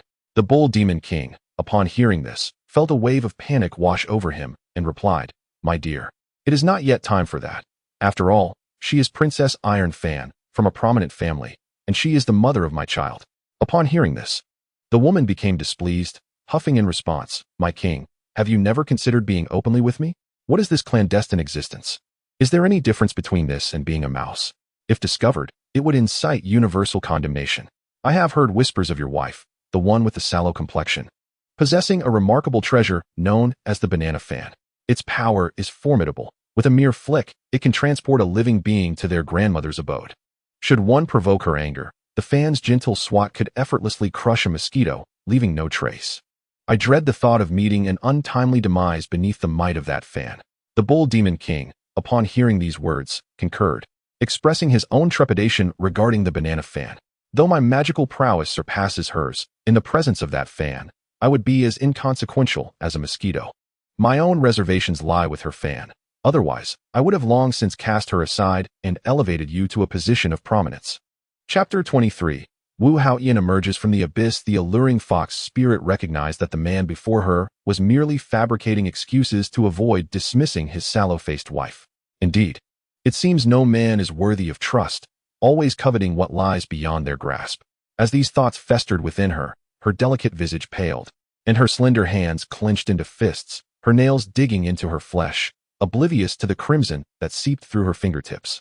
She resolved silently that she must devise a plan to compel him to cast off his current spouse and marry her instead. Otherwise, what would become of her? In the past, suitors had lined up to pursue her, yet she had chosen to reject them all for this insufferable man. Who could have predicted that he would prove so disappointing? After all these years, he continuously provided excuses to evade her advances, which was utterly unacceptable. Meanwhile, the little one hiding in the room was taken aback upon overhearing their conversation. Could it be that her ears had deceived her? Had she truly heard that the fox spirit wished for the old bull's great-grandfather to abandon his great-grandmother? Such a revelation was astounding. If the great-grandmother were to learn of the fox spirit's intentions, she would surely flay her alive and brew her into a soup for the dogs. As the little one became increasingly absorbed in her thoughts, little Jinyu quietly inquired of her cousin what their next course of action should be. Given that the door was shut and escape was impossible, the little one cast a disapproving glance at her cousin, muttering under her breath, "How could my uncle and aunt, both so astute, produce such a nincompoop like you? Of course, we must wait and see how things unfold. We cannot remain cooped up in this room forever." Meanwhile, on the other side, the iron sweeper, having finished his bath, busied himself with the treasures he had amassed over the years, contemplating which to present to the Supreme Lord of Heaven. He rummaged through his belongings for quite some time, examining each item in turn, each one seemingly priceless, making the decision of which to gift a painful one. However, upon further reflection, one realizes that these trinkets pale in comparison to the value of one's own life. Ultimately, the decision fell upon a jade-carved doll, unearthed from another's ancestral grave, which lent an air of misfortune to its new owner. The weight of this object seemed to ensure that nothing would proceed smoothly henceforth. Particularly in recent times, misfortune had plagued every endeavor, to the extent that even the esteemed seventh princess had ceased to acknowledge my presence. Though I harbored aspirations of ascending the social ladder, it appeared that fate was not on my side. With a heavy sigh, I lamented, in this celestial realm, every deity seems to fare better than I.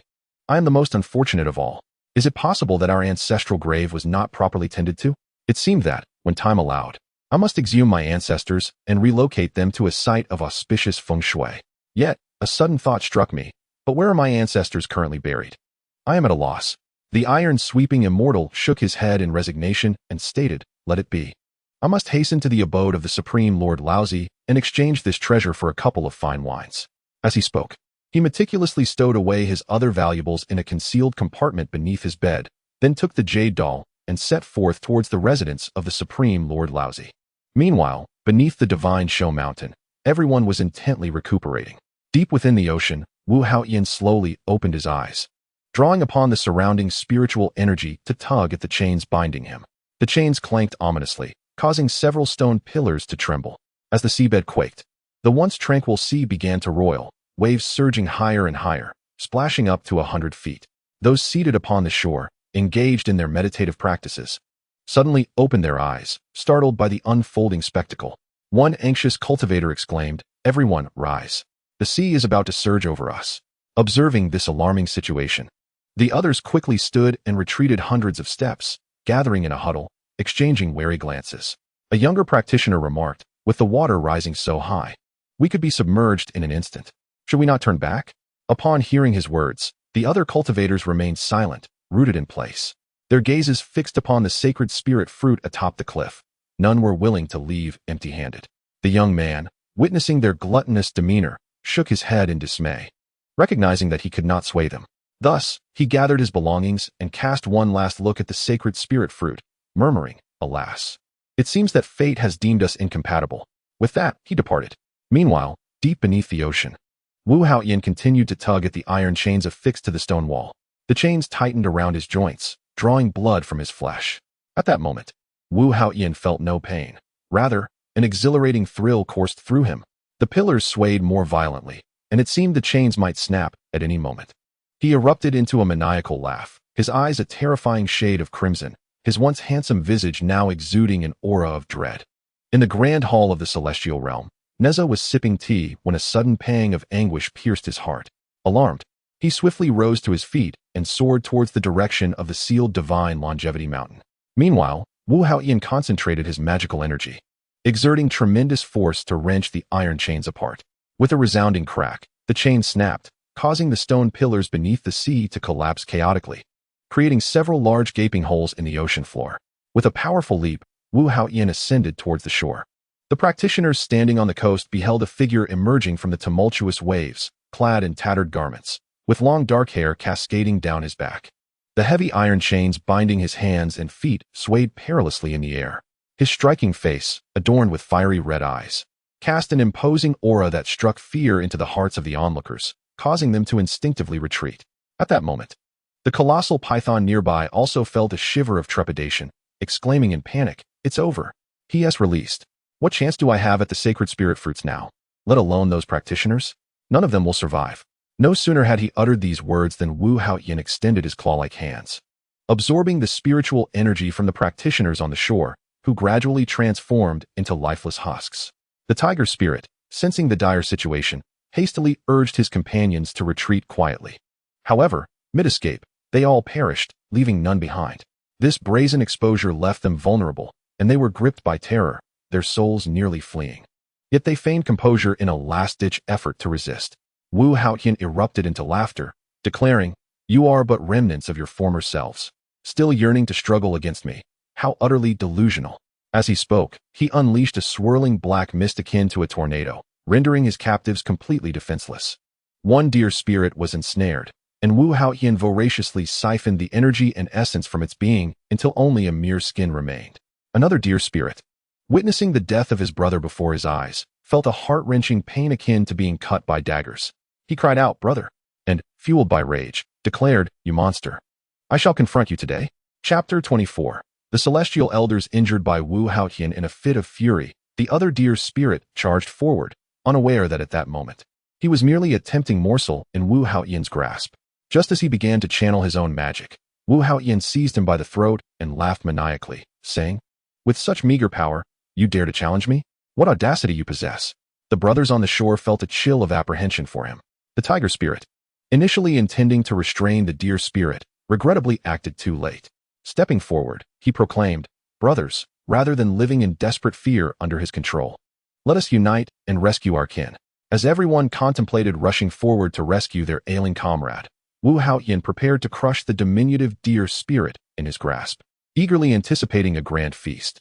Suddenly, two figures appeared in the distance, calling out loudly for him to cease. A beam of golden light shot towards Wu Haoyan's arm, and before he could react, his grip slackened, causing the deer spirit to plummet from the air.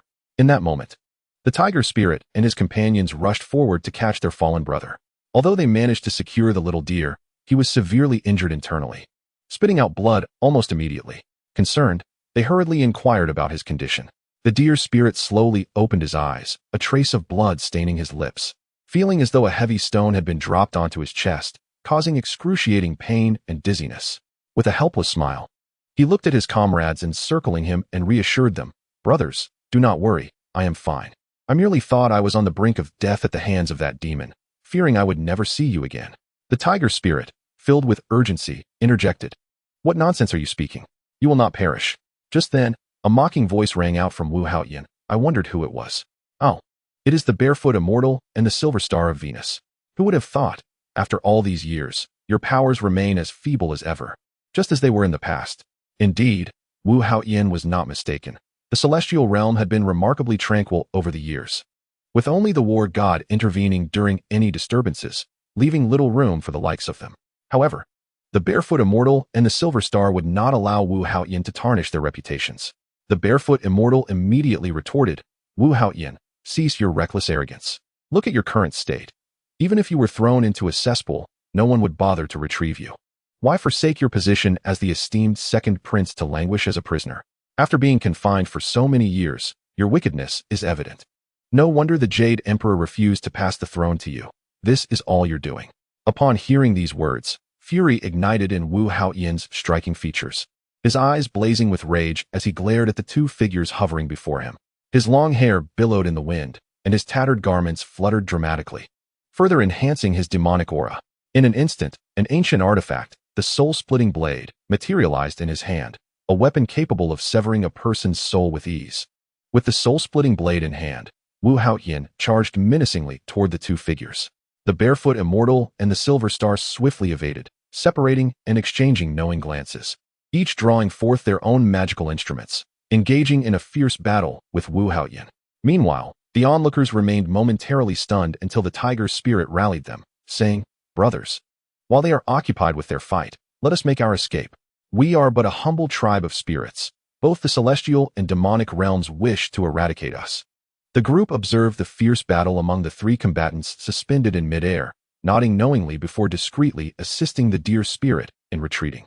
Meanwhile, the barefoot immortal and the silver star exerted themselves in a valiant struggle against Wu Haoyan's formidable magic, sparks flying and the clash resonating deafeningly. On one side lay radiant golden magic, while on the other, dark malevolent sorcery swirled like a tempestuous whirlwind. For a quarter of an hour, they exchanged blows, stirring the ocean into a tumultuous frenzy, resulting in numerous aquatic creatures perishing in the chaos of their conflict. Suddenly, the barefoot immortal, momentarily careless, fell victim to one of Wu Haoyan's strikes. His advanced age rendered him unable to sustain the battle, and he plummeted heavily to the ground, spitting out a mouthful of blood as he clutched his chest. The silver star, witnessing this alarming turn of events, urgently inquired, "Barefoot immortal, are you all right?" As he spoke, he contemplated rushing to the barefoot immortal's side to assess his injuries. However, Wu Haoyan intensified his assault, denying him any opportunity to escape. Without the aid of the barefoot immortal, the silver star found himself increasingly beleaguered, struggling to withstand the onslaught. Inevitably, in the next moment, he was sent sprawling several yards away by Wu Haoyan's might. The latter laughed heartily, taunting, "You dare to boast in my presence with such feeble magic?" A cunning smile flickered across his face as he added, "Since your powers are ineffective against me, why not relinquish them to me?"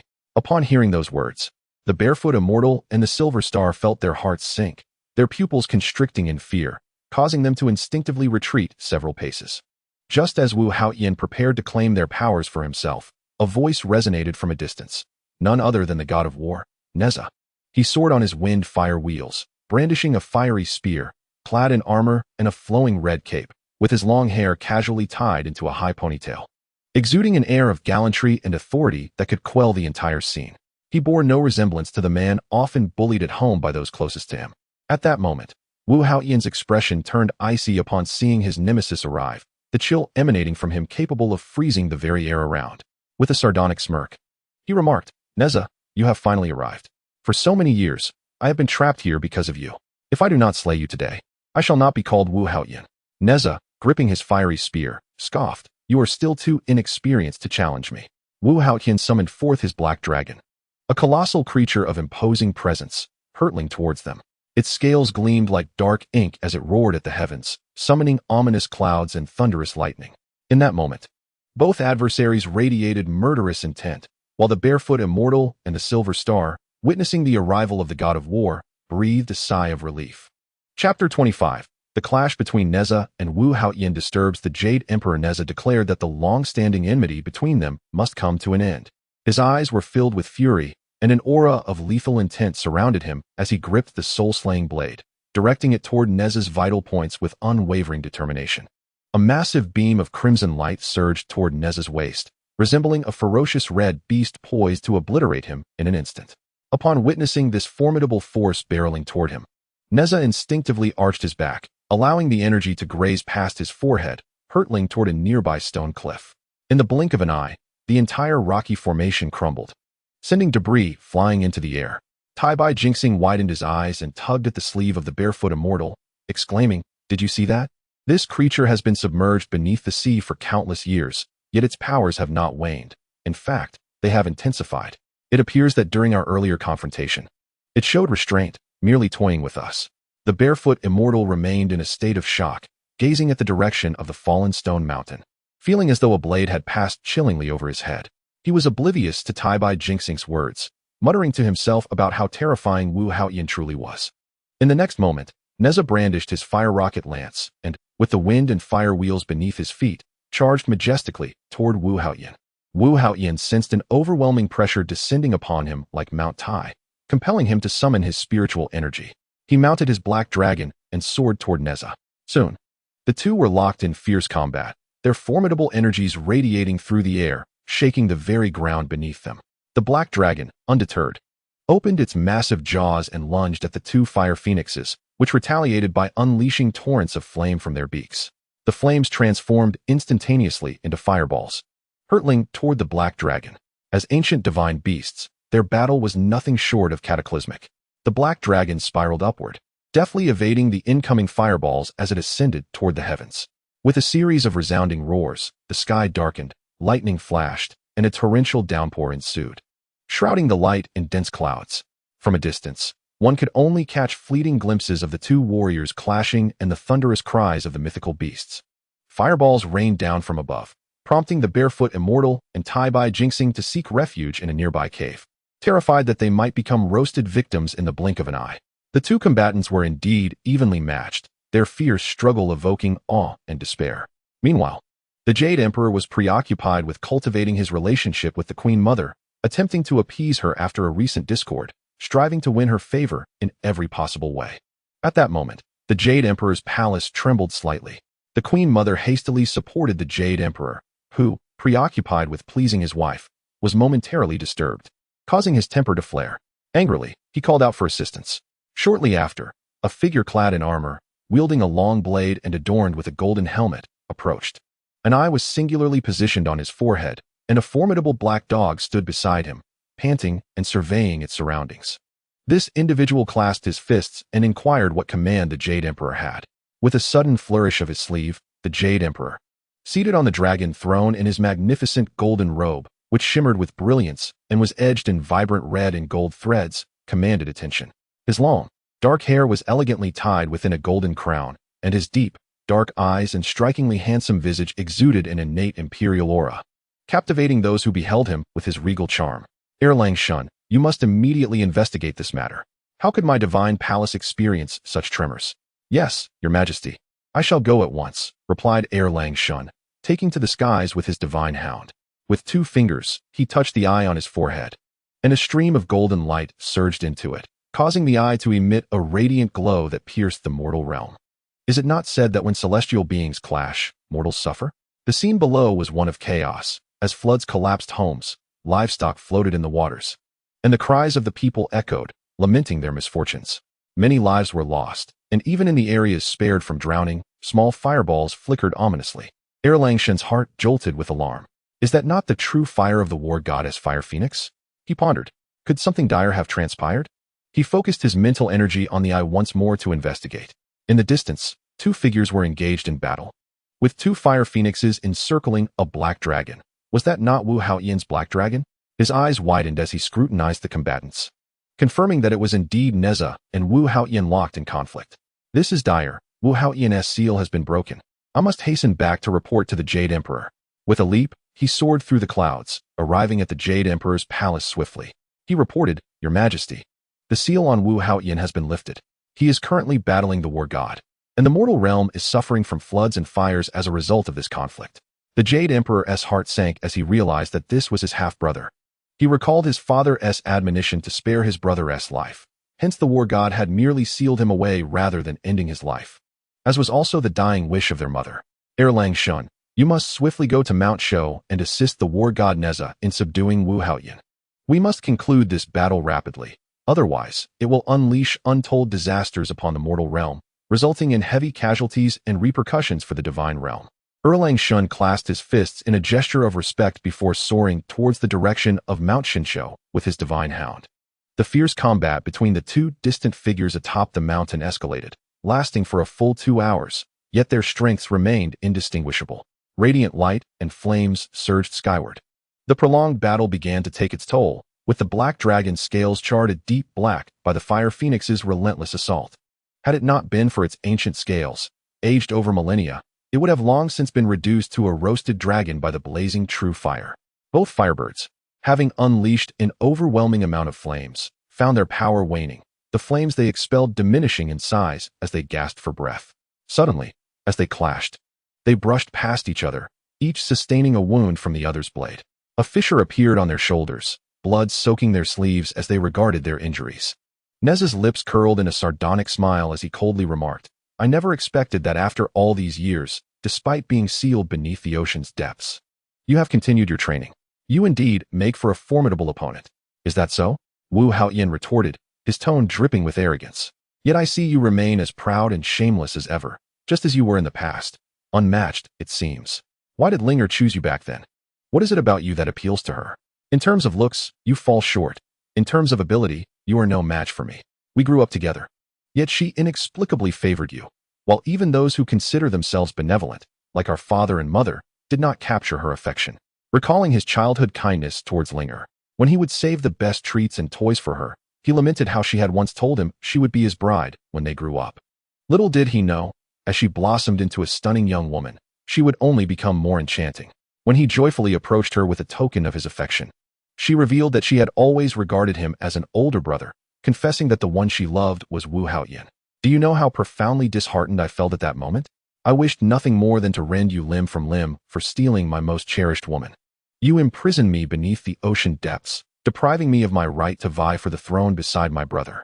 You took everything from me, and in my absence, you even fathered children with the woman I adored. Your family is blissfully thriving while I suffer in solitude, enduring the torment of endless days and nights beneath the sea. Nezha smirked devilishly, casually adopting a teasing stance as he winked at Wu Haoyan, his lips curling in a sly manner as he brushed a stray lock of hair from his face. Alas, who can be blamed? One can only attribute it to my irresistible charm. You see, during these years, not only have Linger and I welcomed a clever, adorable, and considerate son, but we also live in a state of blissful intimacy. On many occasions, we have explored various exercises together, and to be frank, we have researched at least 180 different moves during our time in bed. Sometimes, my son would inadvertently stumble upon our interactions and question us. Why are you two fighting on the bed all day long? I could only respond that I was engaged in academic pursuits with his mother. When he inquired about the nature of our studies, I reminded him that as a mature individual, he should already possess such knowledge, while he, being but a child, could only grasp it in part. I explained that we delved into the celestial and terrestrial realms, exploring the profound mysteries of the universe. Nezha, with his cunning demeanor, bore a striking resemblance to my own son. He was fully aware that his wife had once been pursued by Wu Haoyan, yet he chose to provoke him with caustic remarks. Wu Haoyan, listening to Nezha's words, clenched his fists tightly, his pallid face growing even more ashen, and his eyes, bloodshot with fury, revealed the cracks in his defenses, which Nezha had expertly exploited. Observing Wu Haoyan's reaction, Nezha knew that his words had struck a chord, albeit with some embellishment. After all, how could he not feel justified? Here was a man openly confessing his affection for his wife right before him, a blatant act of provocation. Was I to be treated like a mere plaything? Wu Haoyan spat blood in rage, clutching his chest as he declared, if it weren't for you sabotaging my relationship and sealing me beneath the sea, I would be the happiest man alive at this very moment, not you. How audacious. Wu Haoyan, what gave you the confidence to utter such words? Do you truly believe that without my intervention, Linger would ever look your way? You are merely deluding yourself, embellishing your own image. Enough of this impertinent foolery. I shall not engage with a man so brazen. The truth remains, I am wed to Linger, and our son bears witness to that fact. Meanwhile, the Black Dragon, overhearing the exchange between my master and Nezha, couldn't he help but twitch at the corners of his mouth.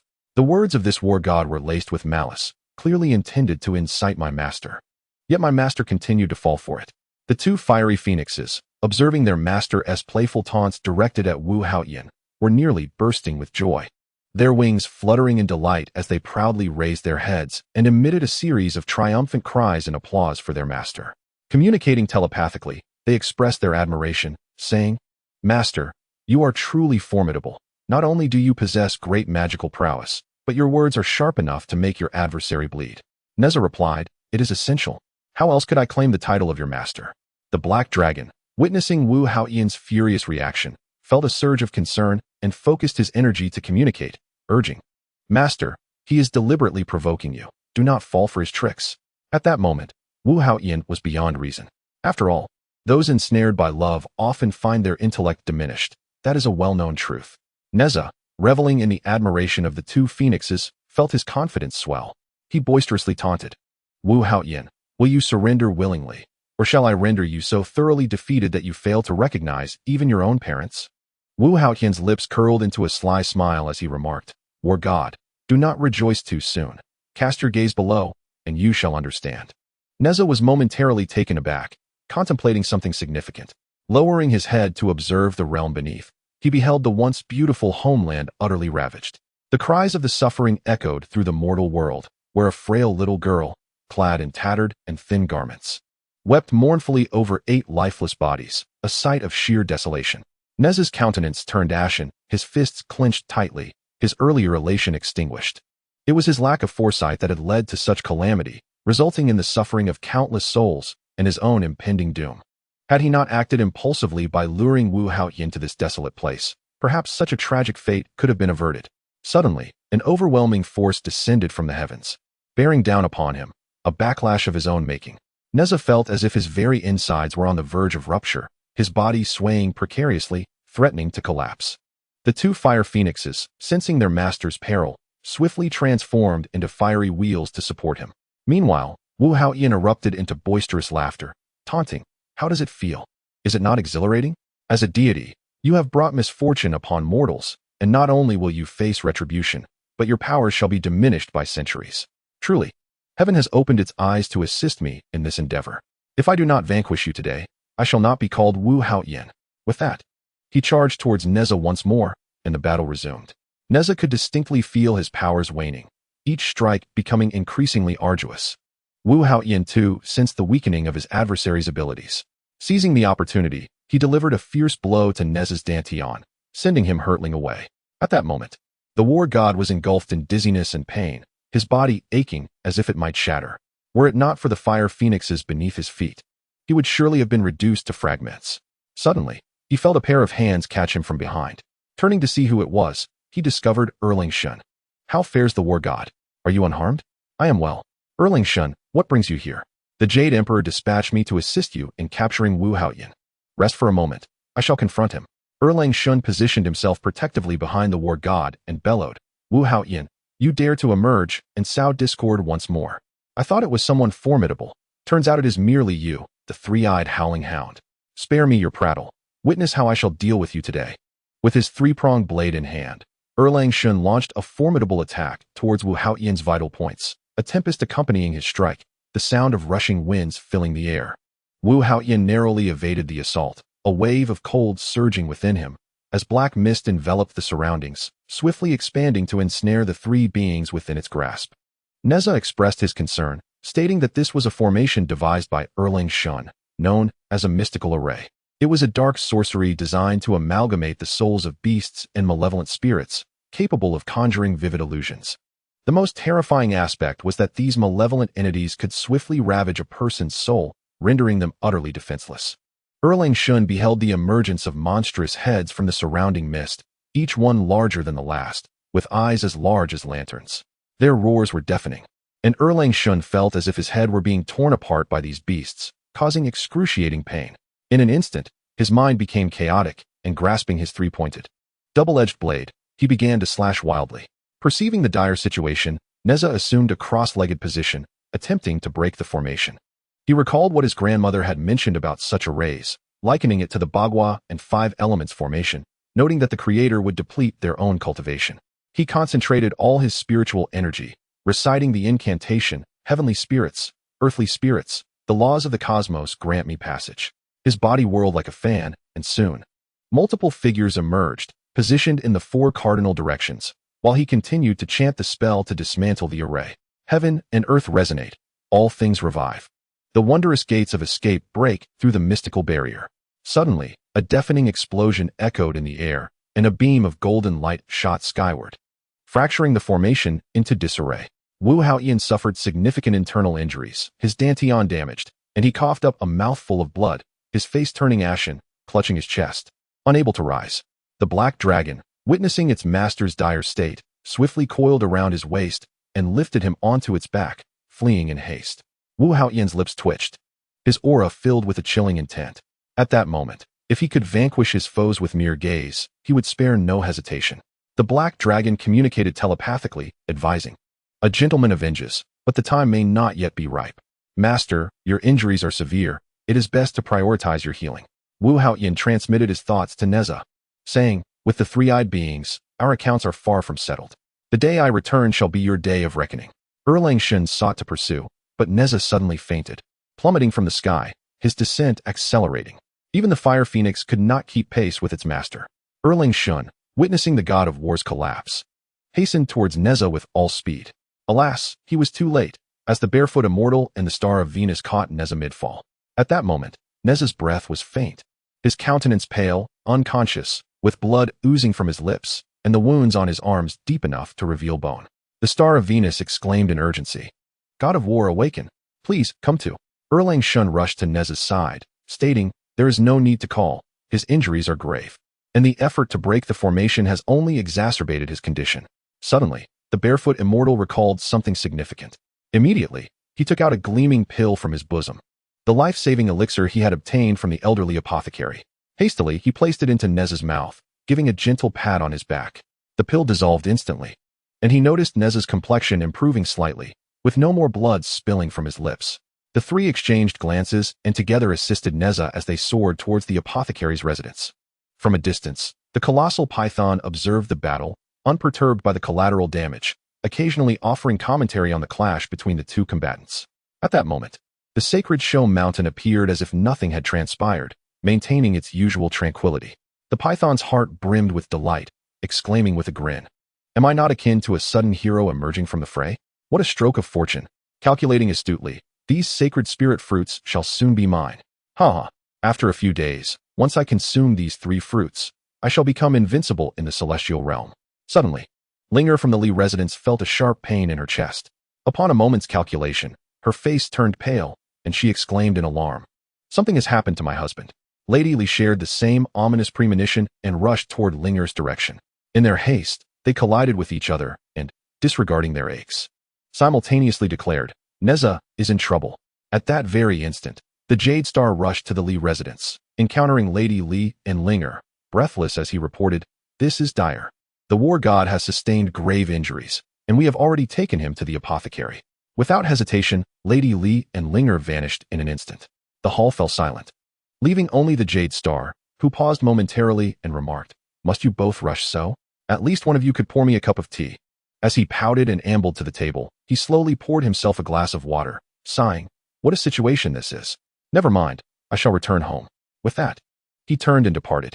Lady Lee and Linger arrived at the apothecary's abode, where they beheld the celestial immortal and Shun pacing anxiously in the hall, their faces etched with worry. Upon witnessing their demeanor, Linger understood that her beloved was gravely injured, and Lady Lee, equally pale, sought to push open the door to the room.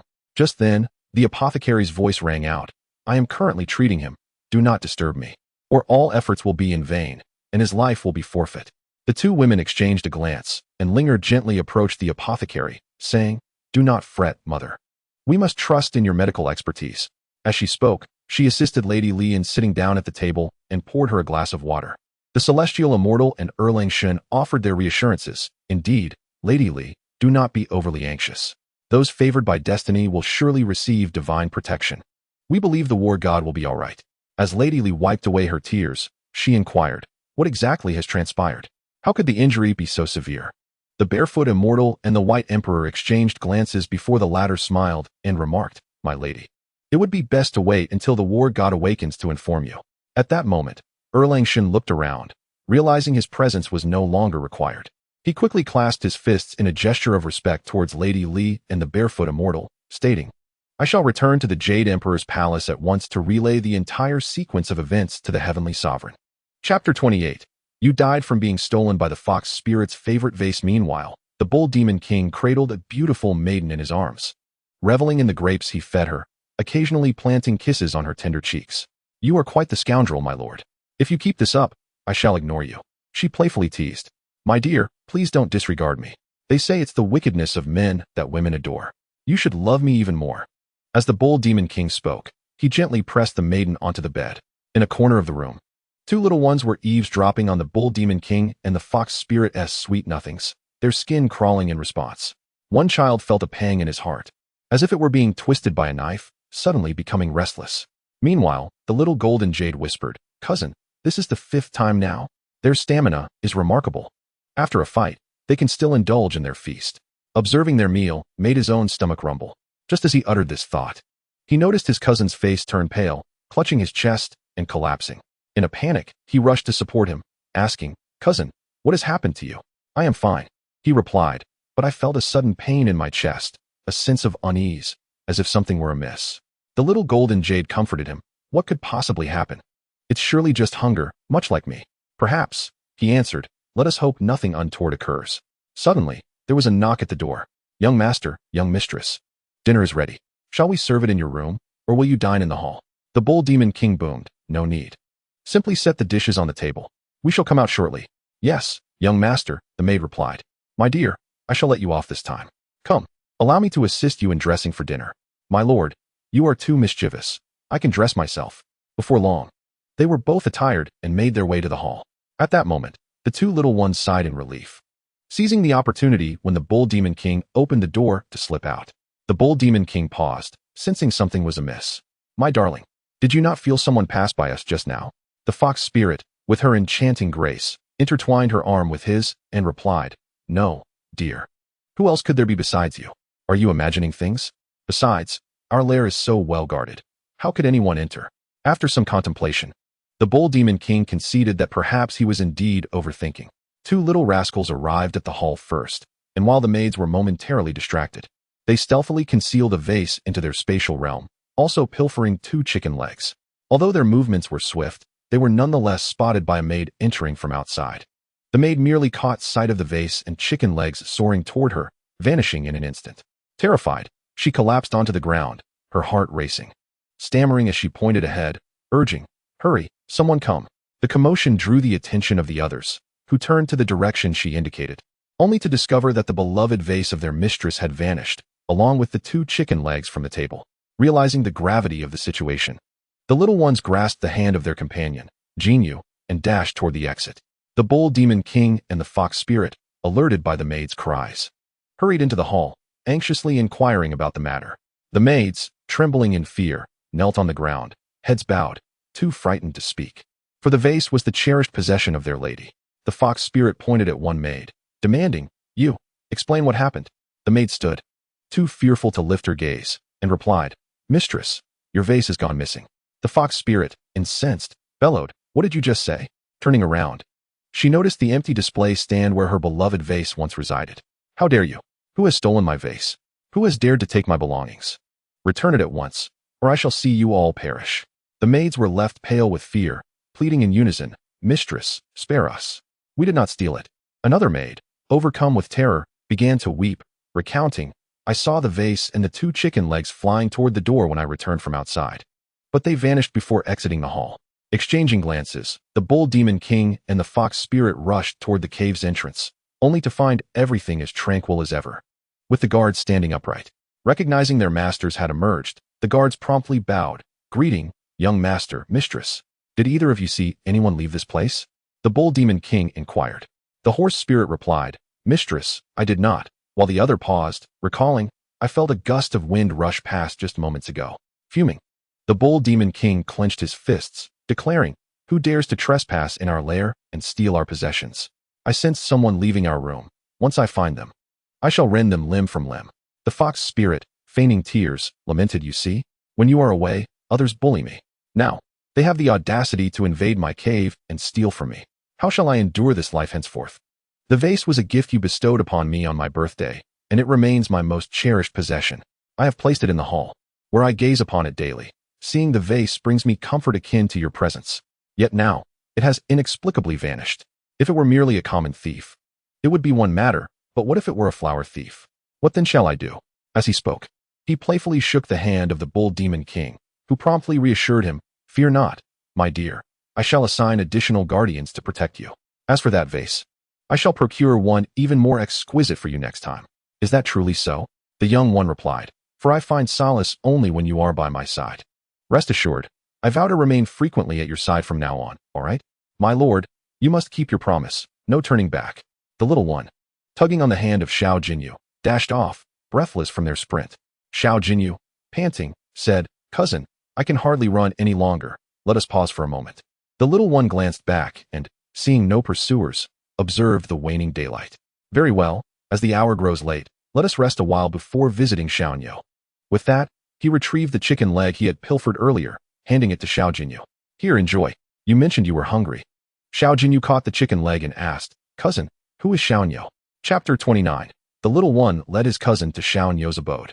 Taking a bite of the chicken leg, he chewed slowly, casting a sidelong glance at his cousin. What difference does it make if I tell you? He is not here, and you wouldn't recognize him anyway. Wait until we arrive. I shall introduce you. Xiao Jinyu nodded, exclaiming, this place is so beautiful. I have never seen anything like it.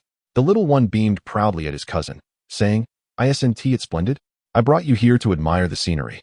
It truly feels like a celestial realm. There are many delightful places in the mortal world, not to mention an abundance of delectable treats, such as osmanthus cake, candied hawthorn, beggar's chicken, and braised pork, among others. Hearing his cousin's descriptions, Xiao Jinyu could hardly contain his saliva, his eyes wide with curiosity. Do you often visit the mortal realm? He inquired. Indeed, the little one replied without hesitation. I frequently sneak down to play without my parents knowing. Aren't you afraid of being caught and punished? What do I have to fear? I've been punished before. Besides, I have perfected my skills of secrecy. I am not easily discovered. Oh, cousin, I envy you so. Xiao Jinyu lamented. What is there to envy about me? I too wish to walk the same paths my parents once trod. My grandfather has told me tales. He was once a favored attendant of the goddess Enwa, cherished beyond measure. Later, the Shang dynasty overthrew King Zhou and was dispatched to the mortal realm by the goddess Enwa to assist Jiangxia. They endured numerous hardships in the human world before achieving immortality. Your grandfather and your second uncle's father also attained divinity in a similar manner. Well, enough of that. The sky is darkening. Allow me to introduce you to my friend, little Nyonyo. With that, he took his cousin by the hand and led him toward a nearby direction. Before long, they arrived at a cave, where they observed many children of similar size practicing with their weapons. Each appeared plump and charming, though their peculiar hairstyles, short hair tied into 3 tiny tufts, were quite odd. At the entrance of the cave stood a petite and exquisite boy with striking features and large, sparkling eyes, his hair as dark as ink. He donned a red cloak and held a rocket gun, adorned with numerous golden bracelets on his wrists and ankles that shimmered brightly. Little Jinyu exclaimed in astonishment, Cousin, your friends seem rather affluent. The gold bracelets on their arms and legs must weigh at least 10 pounds. Dear cousin, could you not be so dramatic? If you are startled by this, just wait until you see the treasures inside the cave. Have you never witnessed such wonders before? He thought to himself, recalling that he had reacted similarly upon his first visit, feeling rather embarrassed for having wished to take a golden wall back to his own space. Nevertheless, the little fellow feigned composure and called out, Little Nyonyo, I have arrived. It has been far too long since our last meeting. As he spoke, he waved his hand, adding, I have brought a friend for you. Upon seeing his good friend, little Nyonyo beamed with joy, waving back and saying, Wonderful. Now I have another friend. Come down quickly. The 2 little ones leaped gracefully and stood before little Nyonyo, who gestured and said, Big brother, please enter. As they walked into the cave, little Jinyu looked around in awe. The interior was nothing short of a resplendent palace. He silently mused, Heavens, have I stumbled into a treasure vault? Little Nyonyo joyfully remarked, Big brother, it has been ages since I last saw you. The last time I visited great-grandmother. She inquired about you, mentioning that it had been so long since she had seen you. She said that when you come, she would like to meet you. Indeed. Little Nyonyo, I too have missed great-grandmother dearly, he replied, suddenly remembering to ask, By the way, how is great-grandmother's health these days? Upon hearing this, little Nyonyo pouted slightly and replied, Recently, great-grandmother has not been well. She had a quarrel with great-grandfather. Oh, is that so? What could have caused such a dispute? I am not quite sure, but I do know that in recent years, my great-grandfather has neglected my great-grandmother, often remaining away from home, and many of the valuable possessions have been taken away by him. These items were gifts from her mother when she married, including her cherished vase. Upon hearing this, the little one suddenly recalled the vase he had just placed in his space. He said, Little Nyonyo, does your father and mother not care? Little Nyonyo sighed, shook his head, and replied, How could they? Do you think my father and mother can confront my great-grandfather? However, I have heard my father speak of my great-grandfather several times, yet he simply does not listen. As they conversed, they began to argue. My father's mood was quite poor, so he went to Master Guanyin, and it is rare for him to return. Let us not dwell on these unhappy matters. Brother, since you are here today, I shall have them prepare some fine dishes for us 3 to indulge in. Excellent. Little Nyonyo exclaimed, I had the same intention. He playfully placed a hand on little Nyonyo's shoulder, striking a pose reminiscent of a little adult. Little Jinyu, observing the splendid decor of the cave, had entirely missed the earlier conversation and inadvertently remarked, Goodness, the decoration in this cave is resplendent. It must have required considerable manpower, resources, and financial investment. Little Nyo was momentarily taken aback, pondering quietly. Who said my cousin is foolish? His words are quite eloquent. Little Nyo then turned with a smile, placing one hand on little Yu's shoulder, and said, well, it certainly involved a significant investment. With a puzzled expression, little Yu inquired, did your father and mother provide all of this? Little Nyo gently patted his shoulder and replied, these are all hard-earned gains from my brothers and me. Little Yu, astonished, remarked, you can actually earn from such things? If I didn't know better, I would think you were mining, like I currently am. Brother Nyo, you are indeed impressive, he continued, giving little Nyo a thumbs up. Do you realize that this could be compared to the Jade Emperor's palace? In my lifetime, I have never seen such a magnificent residence. Seeing his cousin's demeanor, the little one smirked and said, little Nyo, do not take my cousin too seriously. He is merely inexperienced and has not seen much of the world. Little Nyo chuckled and teased, brother, it seems you were not much better than your cousin the last time you visited, were you? Ha! Little Nyo, are you feeling mischievous? Careful now, or I might just give you a lesson in front of my cousin. Chapter 30. Little Nyo recounts the past to little Yu. Wait, brother. I surrender. I have experienced your prowess before and am not one to provoke you, he admitted. Xiao, go summon the kitchen to prepare 2 fine dishes. And remember to include beggar's chicken, for it is my brother's favorite dish. Understood. Brother, I shall arrange for the kitchen immediately.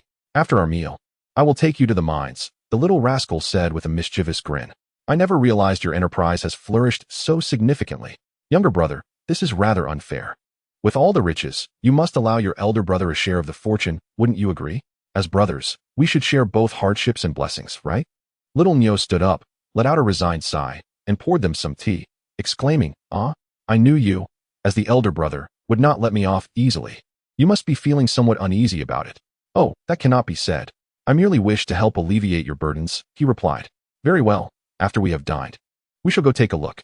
Besides, I have more than one mine. Do you know why I chose to reside here? It is because this area is abundant with treasures, such as gold and jade. It has everything one could desire. Recently, I discovered a type of clay here that can be used to create exquisite peach blossom porcelain and other decorative items.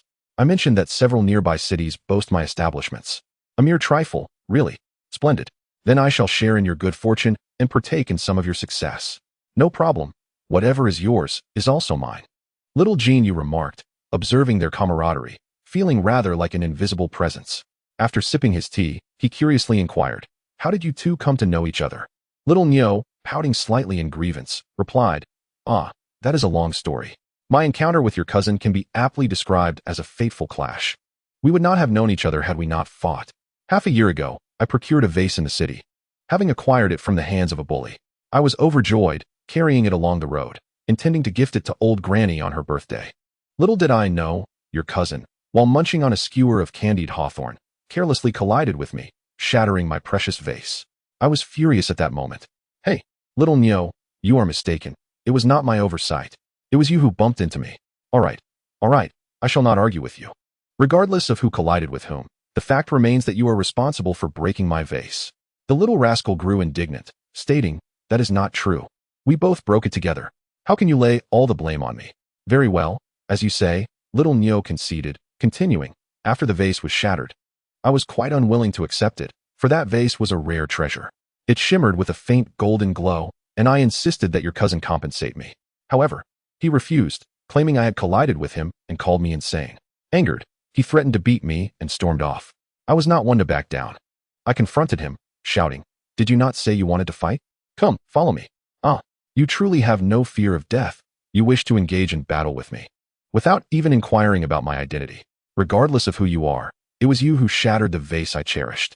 If you do not accompany me, I shall ensure that you are left searching for your teeth today. Having expressed my grievances, I took your cousin to the back mountain, and we soon found ourselves embroiled in a brawl. However, before we could exchange many blows, your cousin resorted to treachery. He bound me with a rope and hoisted me into a tree, demanding that I apologize. I was resolute in my refusal to yield, unwilling to utter a word of contrition. As I recounted this tale, little Nyo paused to sip his tea. Little Yu, captivated by the story, eagerly prompted, brother, do not leave me hanging. Continue, for curiosity truly has its perils. Indeed, I was ensnared by your cousin for 3 consecutive days and nights, besieged by mosquitoes, my stomach growling in hunger. Yet, your cousin, knowing full well my predicament, maliciously purchased a fragrant beggar's chicken, reclining comfortably and savoring every bite in my presence. He would occasionally extol the virtues of the chicken, remarking on the perfect blend of spices, while dismissing its taste as merely adequate. How insufferable he was, trampling upon my very spirit. Finally, unable to endure the pangs of hunger any longer, I capitulated and offered my apology. Brother, I am truly sorry, my fault it was. Please, release me.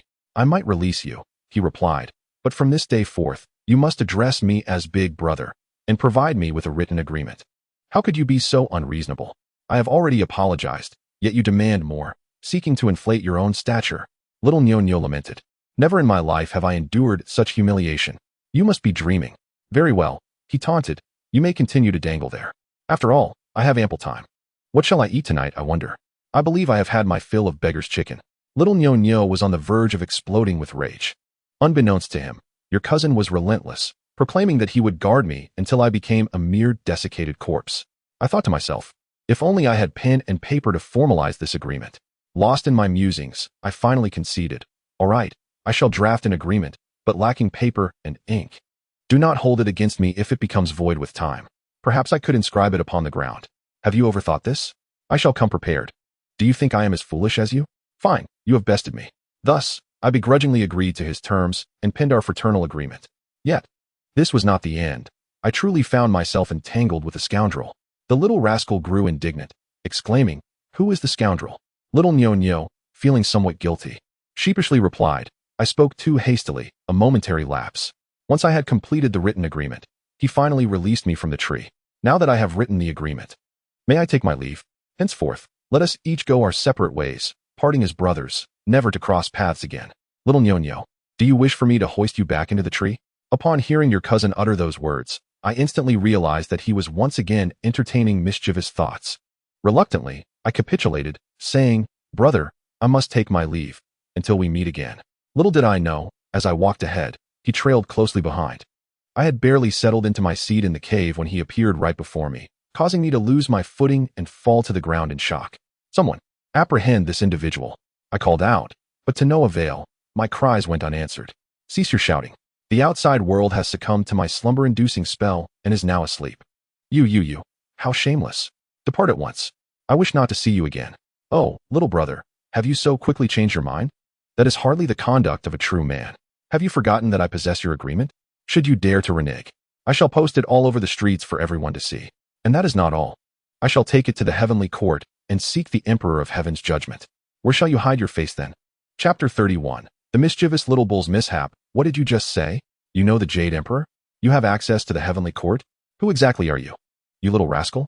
The eyes of the little bull widened in astonishment. Indeed, I am but a small fellow who has trotted over from the heavenly court. Life up there is dreadfully dull, consumed with cultivation, unlike the mortal realm, which is brimming with delightful delicacies.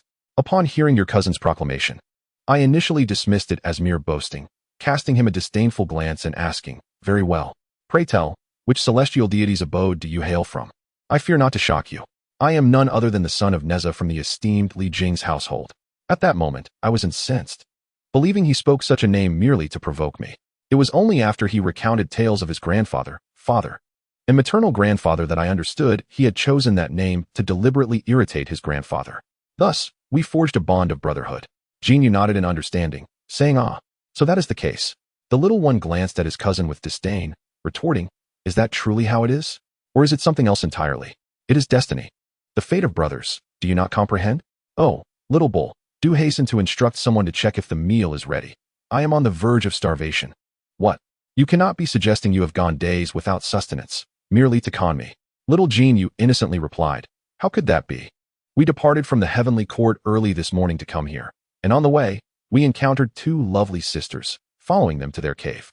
Inside, we found a fox spirit enticing a creature named the Bull Demon King. The little one quickly covered his cousin's mouth, sighing inwardly, thinking, Alas, it seems bringing this cousin along was a grave mistake. Upon hearing these words, the little bull, filled with indignation, exclaimed, Brother, release his mouth and allow him to continue speaking. The small fellow managed to force a smile and replied, Little bull, it would be best if you pretended not to hear. I fear that if you listen, you might not be able to restrain yourself from violence. With great fervor, Little Bull stormed up to the small fellow, pulling him aside and seizing the collar of Little Golden Jade, demanding, "Repeat what you just said." Faced with Little Bull's formidable demeanor, Little Golden Jade reluctantly recounted his previous words, adding that the vixen suggested he abandon his long-suffering wife to ascend the social ladder. Little Bull's fists clenched tightly, producing a cracking sound, and in an instant, he overturned the table within the den. The small fellow hurriedly rushed forward to grasp Little Bull, gently placing his small hand against his chest, and said, "Do not be angry, do not be angry, little brother." Little Bull's eyes burned with fury as he retorted, "How could I not be angry? How can grandfather act in such a manner? No wonder he has been treating grandmother poorly lately. He has nearly emptied our home of its possessions. Tell me where that shameless vixen resides.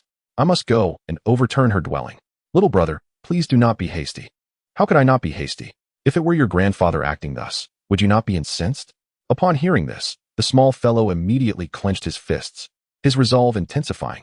In his fury, he managed to topple several items within the den, shattering them to the ground. He fiercely declared, "He dares. If he dares to bully my grandmother, I shall render him a eunuch, and I will strip that woman who seduced my grandfather, parading her through the streets before sending her to a brothel."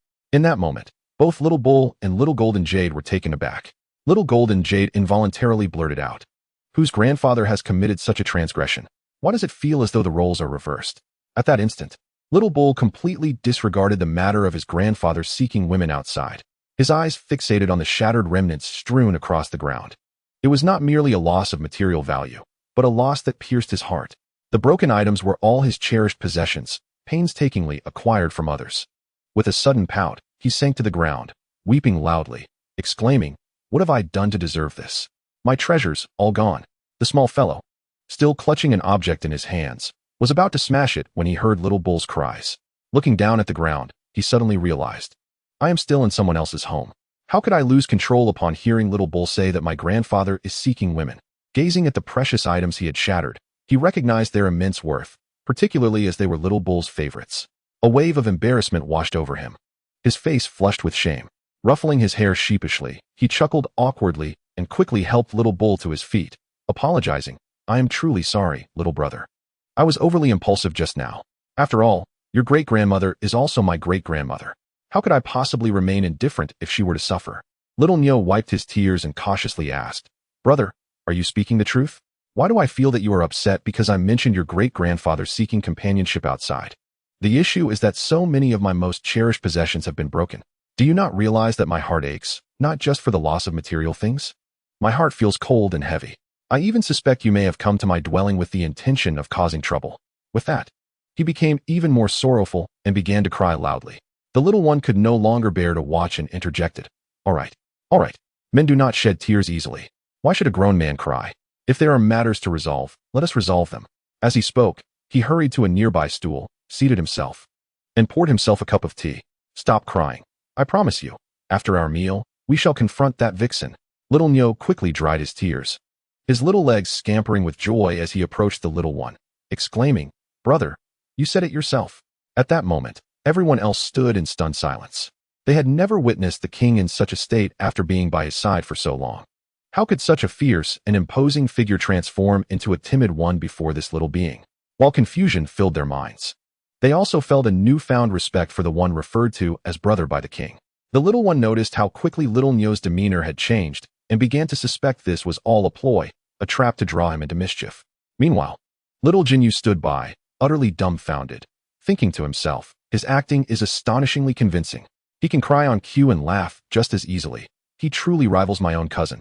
Though Little Neo was saddened by the loss of his treasures, he deemed it worthwhile to exchange those possessions for the opportunity to confront the woman alongside this formidable being. Suddenly elated, he waved his hand and declared, "Someone, come quickly. Clean up this place and bring forth the finest wine and delicacies. We have important matters to attend to after we dine." Chapter 32. Wu Haoyan's severe injuries render him unconscious. Meanwhile, Wu Haoyan rode the black dragon to his former residence, now a dilapidated site, cloaked in a thick layer of dust. The wooden planks lay in disarray, and cobwebs adorned every corner. Upon entering, the air was thick with the scent of dust. Suddenly, with a loud crack, a wooden plank fell, narrowly missing Wu Haoyan's foot, prompting him to retreat hastily.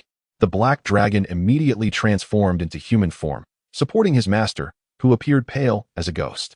With urgency, he inquired, "Master, are you all right? Shall we search nearby for an inn? Your injuries are too severe. This environment is unsuitable for your recovery." Wu Haotian spoke feebly, "No need for that. Please wipe this wooden plank. I wish to sit for a while." The black dragon nodded and picked up the plank before cleaning it and placing it against the wall, gently assisting his master to sit down. Wu Haotian, clutching his chest, settled onto the plank. His body, having been afflicted by the formation, bore the damage of his internal organs. His dantian was also severely injured. He felt a burning sensation in his throat and coughed up a mouthful of blood. Seeing his master in such a state terrified the black dragon, who stepped forward and asked anxiously, "Master, how is your health?" Observing the concern on his face, Wu Haotian couldn't help but let out a cold laugh, saying, "I am fine. I will not perish just yet. However, I regret making you suffer alongside me all these years. Perhaps we should dissolve our contract. Once it is severed, you will be free to practice in the deep mountains and seek a master who can offer you a better life. There is no turning back now. Following me may bring you ruin." Immediately, the black dragon knelt before Wu Haotian, tears streaming down his face as he pleaded, "Master, do you truly wish to cast me aside? I have no desire to go anywhere but stay by your side. It was you who saved my life. In life, I am your steed. In death, I remain your steed. Please, do not send me away." Wu Haotian gently wiped the tears from the corners of the dragon's eyes and softly said, "Look at you, a grown man, crying so pathetically. You have endured much hardship by my side. From the moment we forged our bond, I have regarded you as a brother. Although I hail from a family of the revered divine race, I have felt the loneliness of being unloved by my parents since birth. In my heart, there are only 3 significant individuals. One is a woman I cherish who is now married to another. Another is a woman who once shielded me from a blow, only to fall off a cliff, and to this day, I have not found her, and the last is you." The black dragon, gasping through his tears, replied, "Master, I understand your suffering and the burdens you carry, yet it matters not. Time will heal all wounds. Everything will eventually improve. I implore you, allow me to remain by your side. I will be obedient, whatever you say goes. If you wish to cast me aside, I can only prove my loyalty through death." With that, he raised his hand to strike his own crown. Wu Haotian quickly grasped his hand, exclaiming in frustration, "What are you doing? I merely wish to spare you from suffering alongside me. It is not that I wish to abandon you." "Very well, I shall refrain from such talk in the future." Upon hearing this, the black dragon's face lit up with excitement as he asked, "Does this mean you agree to let me stay by your side? Will you no longer send me away?" Wu Haotian nodded slightly, affirming, "Indeed." Heaving a sigh of relief, the black dragon glanced around before addressing his master. "You rest here for a while. I shall fetch a doctor to attend to your wounds and perhaps gather some food." With that, he turned and vanished from sight. Wu Haotian curled the corners of his mouth in a resigned smile, muttering to himself, "Fool, how could a mere mortal heal my injuries?" Leaning against the wall, he gazed desolately at the distant night sky, where a half-moon hung high, accompanied by the soft chirping of crickets. His thoughts wandered to the enchanting Qianqian, who had shielded him from a blow, now lost to him in the vast unknown. She was a celestial being from the Jade Pool, yet she willingly relinquished her divine status to embrace the life of a mortal woman for his sake. Wu Haotian surveyed the dilapidated house around him, not far away. A spider diligently spun its web, adorned with glistening dewdrops. This was once a cherished place where he and Qianqian shared their happiest memories. He recalled a time when he was pursued, lost his memory, and fainted in the woods, only to be discovered by her, who asked with concern, "My lord, are you unharmed?" Upon opening his eyes, he found himself in this very room, where the stunning maiden before him resembled a celestial fairy, untouched by the world's grime. Fearful that a mere gaze upon her would burden him with sin, they spent 3 years together in this abode. He toiled in the fields while she wove fabric. He often inquired about her origins, wishing to reunite her with her family, but she would only reveal that her parents had long perished. Meanwhile, he struggled with his own identity, unable to recall who he was or what his past entailed, nor the identities of his own parents. One day, while returning home from the market with some supplies, he spotted another woman conversing with Qianqian through the window. "Qianqian, have you lost your mind? For a mere mortal, you would forsake your cultivation? You are the favored adopted daughter of the Queen Mother." The woman exclaimed, incredulous. "And now, to dwell in this desolate place, living such a mundane existence for a mortal?" Upon hearing these words, Wu Haotian felt his heart plummet, fearing that Qianqian might soon abandon him. A wave of dizziness washed over him, as if he were on the brink of losing something profoundly significant, causing the items in his grasp to slip and fall. Moments later, he heard Qianqian respond to the woman, "Enough, yeah. My decision is final, no one can sway me." At that moment, the realization struck him, she truly was a fairy. Wu Haoyan's memories began to blur, images of Qianqian's presence flooding his mind. "Haoyan, I have prepared a bowl of sweet soup with lotus seeds and tremella. Eat it while it's warm." She wore a flowing azure dress, her hair cascading in graceful waves, casually styled, yet accentuating her extraordinary beauty. Her smile enveloped him in a profound sense of homeliness, a feeling both warm and enchanting. As he reached out to touch the bowl in the man's hand, the figure vanished in an instant, leaving only an empty void before him. Wu Haoyan offered a sorrowful smile and remarked, "How fleeting is time. It appears it was all merely a dream." With those words, he succumbed to unconsciousness. Chapter 33. The Iron Broom Immortal faces disdain from his nephew. Meanwhile, the apothecary Granny exerted considerable effort and utilized several rare medicinal herbs from the celestial realm to restore Nezha's life, to mend Nezha's damaged organs. The apothecary Granny sacrificed half of her own cultivation, beads of sweat trickling down her pale face. At that moment, she appeared ghastly white and utterly fatigued, yet summoned the last vestiges of her strength to rise slowly, leaning against the wall as she made her way to the door. Upon opening it, all eyes were upon her. The apothecary Granny surveyed the assembly and announced, "The life of the war god has been preserved. However, his celestial roots are severely damaged, which may adversely affect his future cultivation."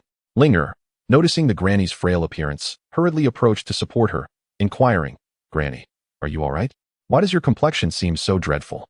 The Granny patted her aged waist and smiled, saying, "It's nothing. I am merely an old bone. Healing the war god has drained a bit of my spiritual energy, resulting in this state. Truly, age makes one less capable." Lady Li, relieved that her son's life was spared, felt a weight lift from her heart and smiled at the apothecary Granny, saying, "You are not old at all. Not in the slightest. You are still quite youthful." Linger chimed in, Indeed. Granny, you are not old at all." After a moment, she asked, "May I go in to see my husband? Just wait a bit longer. I have only just finished infusing him with spiritual energy. It is still unstable within him and requires a period of rest," the apothecary Granny replied.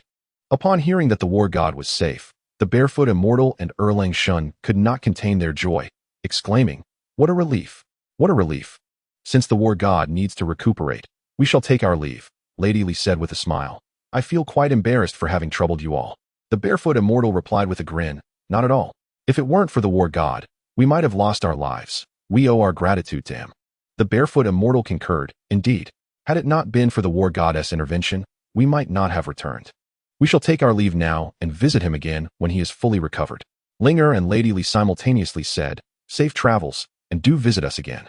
The barefoot immortal and the silver star bowed to the apothecary Granny before departing. In that moment, only Lady Li, Linger, and the apothecary Granny remained in the hall. Lady Li slowly asked, "Granny, tell me the truth. Is my son severely injured?" The Granny lifted her teacup, took a sip, and replied slowly, "Yes. The war goddess' condition is dire. He has virtually no cultivation left, akin to that of a mortal. The Dantian has suffered considerable trauma, and its restoration poses a formidable challenge." Upon hearing the elder's words, Lady Li and Linger felt their hearts plummet, each lost in their thoughts. For a cultivator, the loss of their ability to cultivate is akin to becoming a mere shell of a person. Lady Li pondered in silence, considering whether her son, a man of such ambition, could bear this news. Linger, too, was troubled by the thought of how to convey to her husband that he had lost his ability to cultivate. Would he wish for death upon learning that he could no longer practice? After all, he was a war god, a figure revered throughout the celestial realm. The mere thought sent a pang of pain through her, rendering her complexion as pale as a sheet. The herbalist, noticing Linger's ashen face, asked with concern, "Linger, are you all right?" Linger forced a smile and replied, "Grandmother, I am fine. I merely wish to inquire if there exists a way to restore his Dantian." The elder sighed. Alas, restoring his Dantian would require a new opportunity. "What sort of opportunity might that be?" Linger inquired. "As I treated his injuries, I calculated that he is destined to face this calamity. His opportunity lies with your son," the elder explained. Lady Li, perplexed, questioned, "Are you suggesting that my son's fate is intertwined with my grandson's? What does this mean?" The elder shook her head and sighed. "It is as the heavens decree. This little fellow's path will not be particularly smooth. As for the matters concerning the war god, such secrets must remain undisclosed." Meanwhile, the iron-sweeping immortal arrived at the abode of the supreme Lord Laozi, and at the entrance, he collided with the herbalist's apprentice. With a forced smile, he approached and said, "Nephew, it has been a while. You seem to have grown even more handsome and taller." This apprentice, the herbalist's son named Fan Junyi, harbored a deep disdain for his uncle, who often resorted to unscrupulous means for personal gain, even at the expense of his own sister.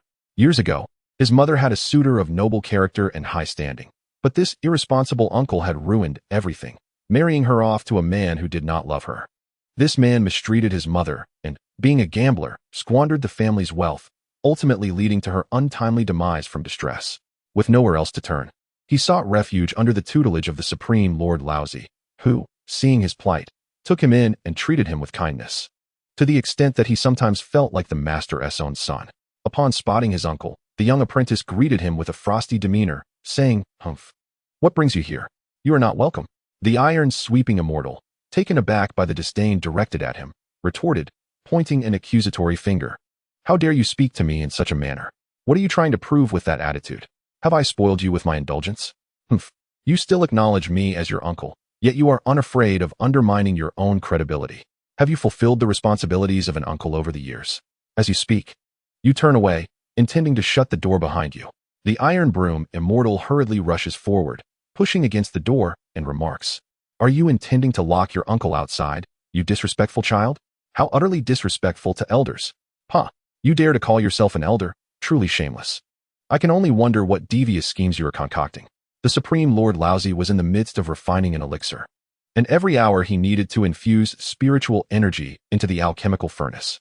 Just as he was about to do so, the commotion outside disrupted his concentration. Irritated, he raised his voice and declared, "Disciple, who are you shouting at? Are you not aware that your master requires tranquility at this moment?" Upon recognizing the Supreme Lord's voice, the Iron Broom Immortal quickly responded, "Lord, it is I. I have brought you treasures."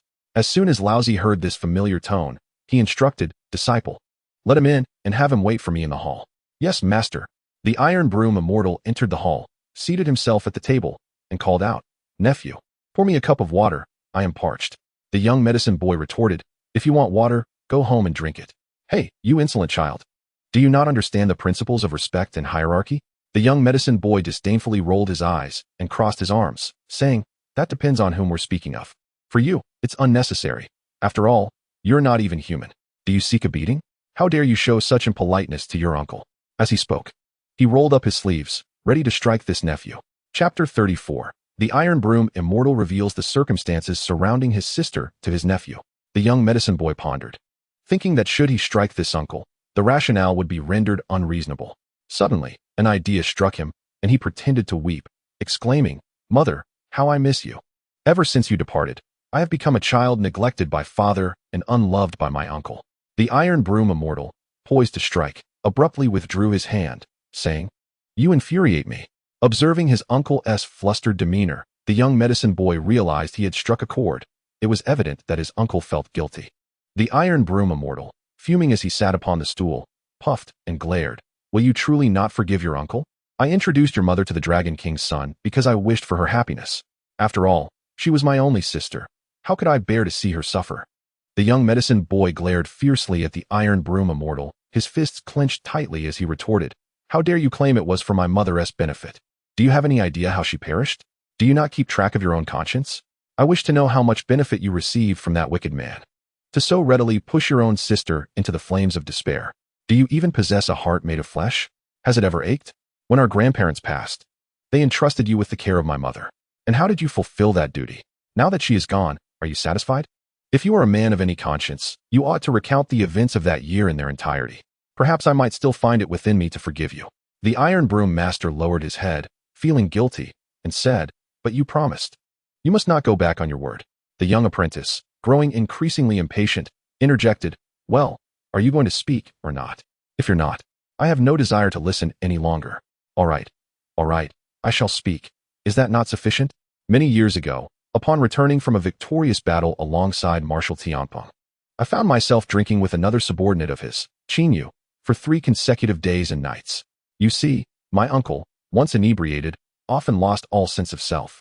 In the midst of our revelry, a figure strode into the hall, introducing himself as the second prince of the Dragon King. Without awaiting permission, he boldly entered. Adorned in splendid attire, exuding an assertive demeanor and possessing an extraordinary handsomeness. The moment I observed the belt at his waist, I recognized he was no ordinary individual. Brother Chin, I have searched high and low for you. So, you chose to hide away at home, drinking with another companion, without inviting me? How inconsiderate. Not at all. Come, please have a seat, Brother Ao. Allow me to introduce you to Ironclad Su-in, the left deputy general beside Marshal Tianpeng. And this is my sworn brother, Ao Guan. Through this introduction, we quickly forged a friendship that blossomed over time. Whenever he visited, he would bring delightful treasures with him. Gradually, our camaraderie deepened to a point where we shared everything. However, my greatest regret was my ignorance of his gambling tendencies and lack of integrity. One fateful day, while we were indulging in our libations, your mother approached me, informing me of your grandmother's illness. The moment Ao Guan laid eyes on your mother, he was smitten. From that instant, he sought every means to win my favor, even procuring antiques that I admired. He frequently inquired about your mother and her marital prospects. And without a second thought, I divulged everything, including the matters concerning your mother and Meng Qiu. Upon discovering their mutual affection, he resorted to insidious tactics. Under the guise of a brother, he often visited your mother, hoping to elicit her affection, while simultaneously scheming to undermine their bond. He arranged for a woman to be placed in Meng Qiu's bed while he was intoxicated. Nephew, let me clarify that I only learned of this later. On that day, he deliberately orchestrated an encounter for the three of us at Meng Qiu's residence. Halfway through our drinking, he excused himself to the restroom, taking an unusually long time to return. Sensing something amiss, I inquired about his delay, to which he replied that he had been suffering from a stomach ailment. In truth, he had gone to deliver a message to your mother, stating that Meng Qiu was also partaking in our festivities. Your mother, aware of Meng Qiu's poor tolerance for alcohol, permitted him to rest when he suddenly complained of a headache, and we, knowing his limitations, allowed him to sleep. Who knows that he conspired with your mother's rival, plotting this nefarious scheme, and when we were oblivious, administered a potion to Meng Qiu, such that upon your mother's arrival, she found him entwined with that woman in bed, disheveled. From that moment, your mother fell into a deep melancholy, shunning all company. Despite my persistent entreaties, she refused to leave her chamber. Weeping day and night for half a month, her tears flowing without cease, and her health gradually deteriorating. The young apothecary, upon hearing his tale, clenched his fists tightly, wishing fervently to exact vengeance upon that scoundrel. It was not until your grandmother barged into her room, threatening to take her own life if she continued to refuse sustenance, that your mother began to eat again. I recall vividly that it was the 8th day of the 8th month. Your mother was making mooncakes, and just as she finished, she smiled and said, "Sister, are you making mooncakes? Is there a portion for your brother?" She replied with a grin, "Indeed, I have prepared your favorite osmanthus filling, all neatly wrapped and placed on the table. Ah, my sister is the kindest to me. Sister, have you been unwell lately? You seem to have lost so much weight." Hearing this, your mother's face flushed as she replied, "No, perhaps it's just the stuffiness at home and my poor sleep. You need not worry, brother." "Oh, is that so? How about I take you to Donghai for a few days? This season is perfect for a visit." At that moment, I did not think much and said, "Sister, if you wish to go, then by all means. A change of scenery will do you good. I will take care of our mother. You need not fret." After some contemplation, your mother agreed to accompany him to Donghai. Little did we know, just as one wave subsided, another arose. Your father, that scoundrel, took advantage of your mother's slumber, driven mad by drink, and assaulted her. Upon her return, she was distraught, her countenance pale and troubled, and when I inquired, she remained silent. It was not until a month later, while tending to the flowers in the back garden, that I witnessed her retching uncontrollably.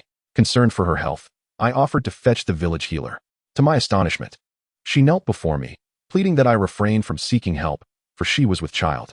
She feared the stigma of bearing a child out of wedlock and the scorn it would bring. My mind reeled as I demanded to know what had transpired.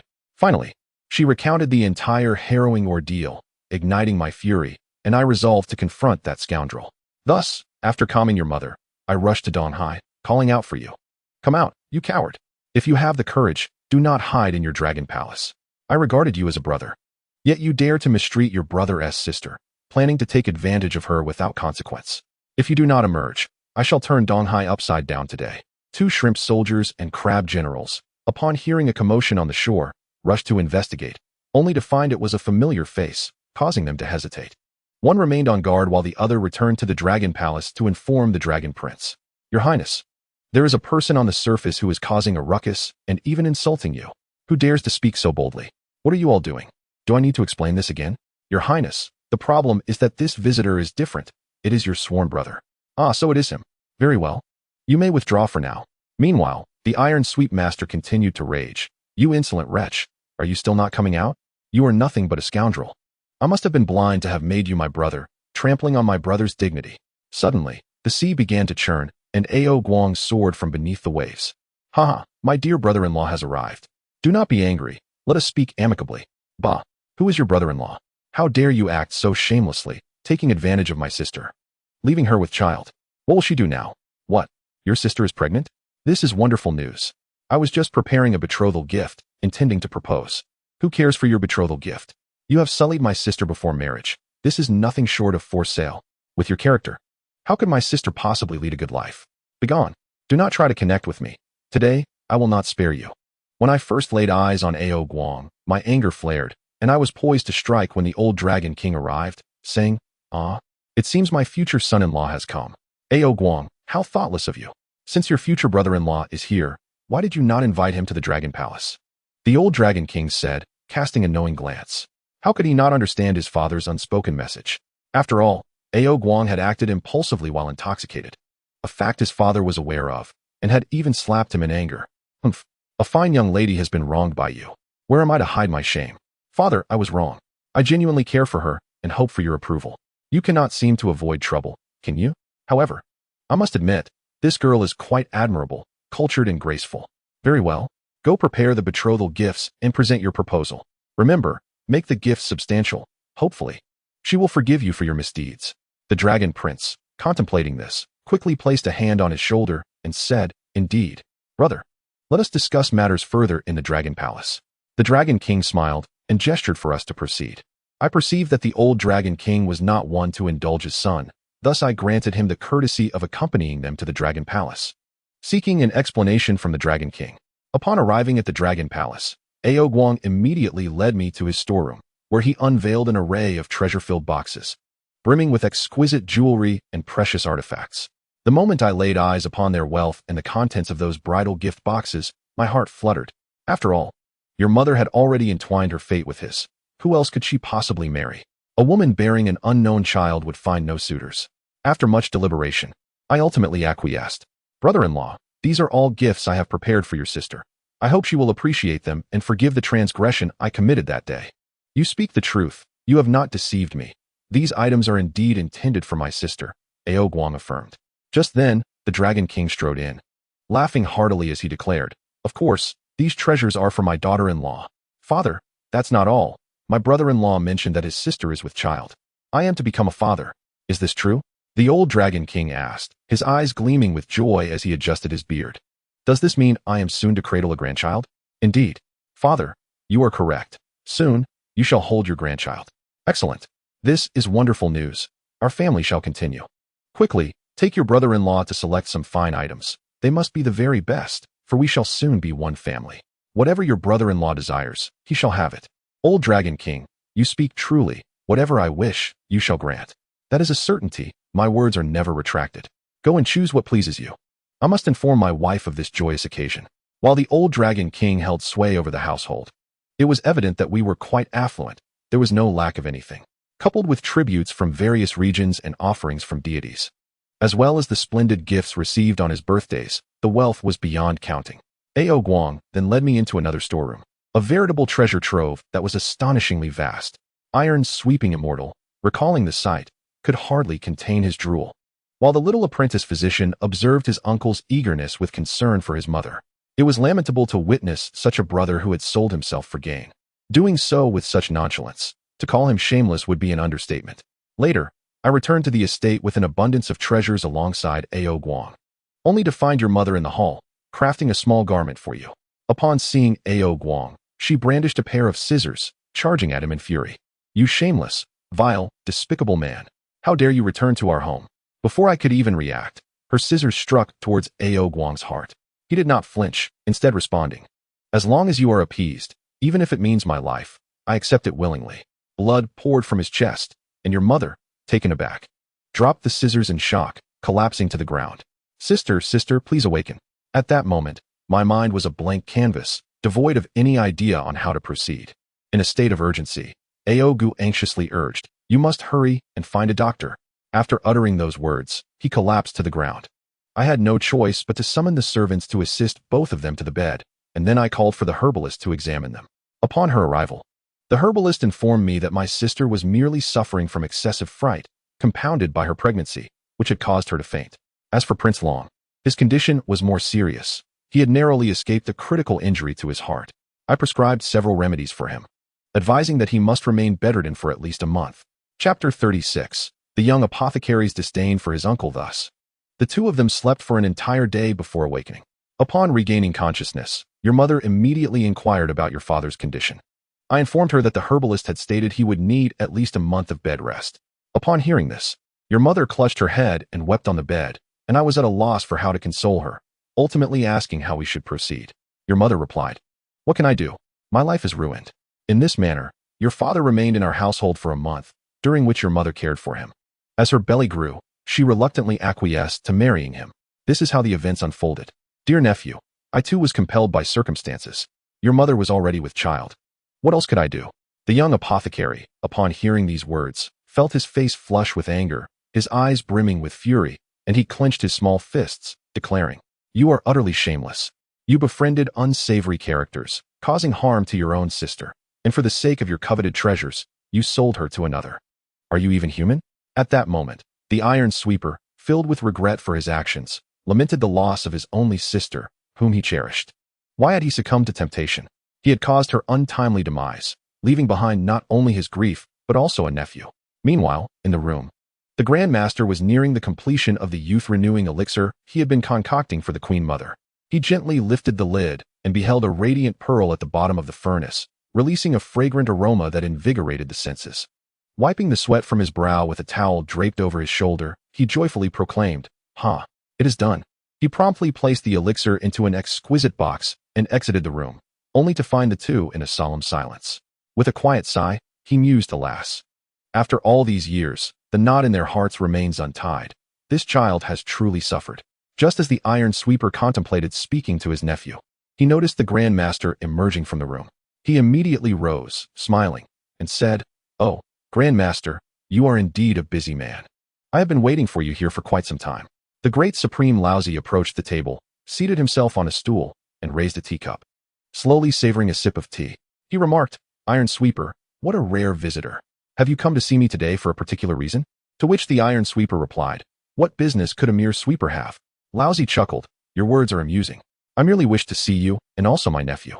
The young medicine boy, lifting his chin, cast a disdainful glance at him and muttered, before handing a jade doll to Laozi. Upon seeing the jade doll, Laozi was momentarily lost in thought, reflecting on how such a divine artifact could have found its way into the hands of the Iron Sweeper. Noticing Laozi's distraction, the Iron Sweeper called out, "Laozi, do you not fancy this object?" Inwardly, he mused, "Indeed, it seems this item is of little value. Even Laozi looks down upon it." Suddenly regaining his focus, Laozi chuckled softly and replied, "I find this object quite appealing. However, I am curious, Iron Sweeper, from whence did you acquire it?" The Iron Sweeper, secretly contemplating, thought, "Could I confess that it escaped from someone's ancestral grave? If I were to say that, I would surely appear as a bandit. Moreover, to steal from the deceased would not only render me wicked, but also bring ill fortune.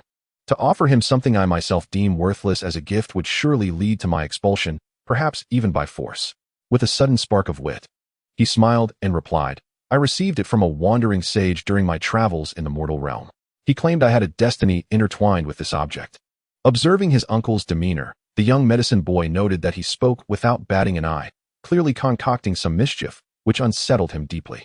Unable to restrain himself, he exclaimed, "Iron Sweeper, you wouldn't be plotting something nefarious again, would you? If you wish to court danger, do not involve my master." The Iron Sweeper, hearing this, glanced at Laozi with a hint of exasperation and said, "What nonsense is this child spouting? Am I really such a villain as an uncle? Among others, I am considered a paragon of virtue. Why, then, am I deemed a rogue in his eyes?" He caught himself, adding sheepishly, No, what am I saying? It seems in my nephew's eyes, I am less than welcome." Laozi chuckled gently. "This simply reflects your lack of concern for him. You ought to consider his perspective more often, especially since you have no offspring of your own. He is your only nephew and will be your support in your later years." The young medicine boy, upon hearing this, felt a surge of discontent. Who would care for him?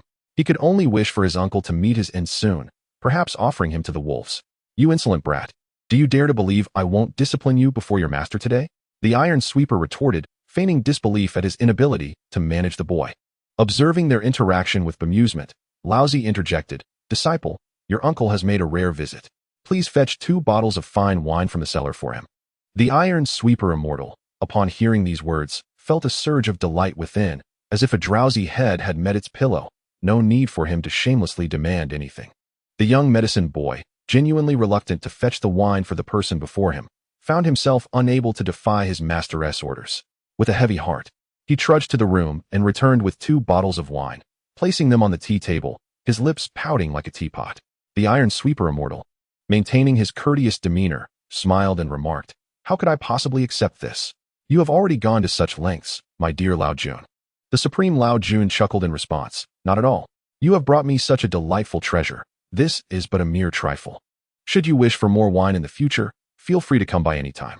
The iron sweeper immortal was overjoyed, secretly thinking that he could now fetch wine without the need to steal it, boldly striding in to take what he pleased. With the wine now in his possession and unwilling to linger any longer, he expressed his gratitude, saying, Thank you, Lao Jun. I have some matters to attend to, so I shall take my leave.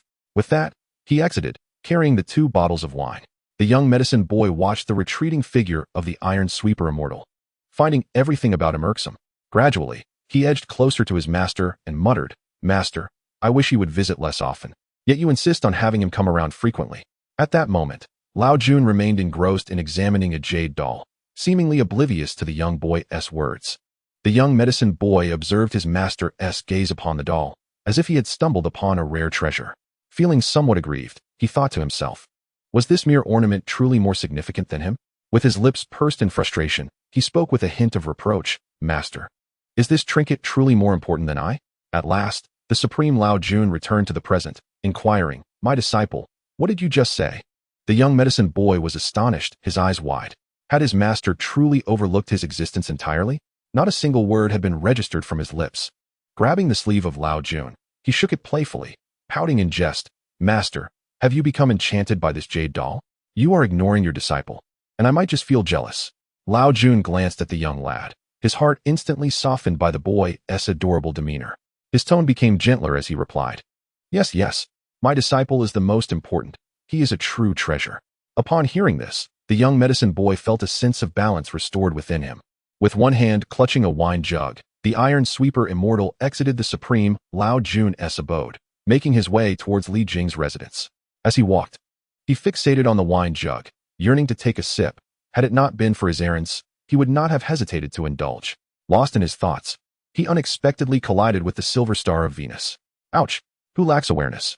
He exclaimed, lifting his gaze. Ah, it's you. Why do I seem to encounter you wherever I go? The silver star of Venus, smiling, inquired, Iron Sweeper, where are you off to with those 2 bottles of wine? Iron Sweep, with a disdainful curl of his lip, remarked, What business is it of yours? Very well, it is none of my concern. I shall take my leave, he said, waving his hand without glancing back. Suddenly, Iron Sweep Daxian paused. Hey, have you been to the war goddess residence? Tai-Bai Jinxing also appeared taken aback. Turning his head, he replied, Indeed. Do you have any objections? What objections could I possibly have? I merely wish to inquire if the war goddess son is at home. Iron Sweep, why are you seeking the war god? What need do you have for his son?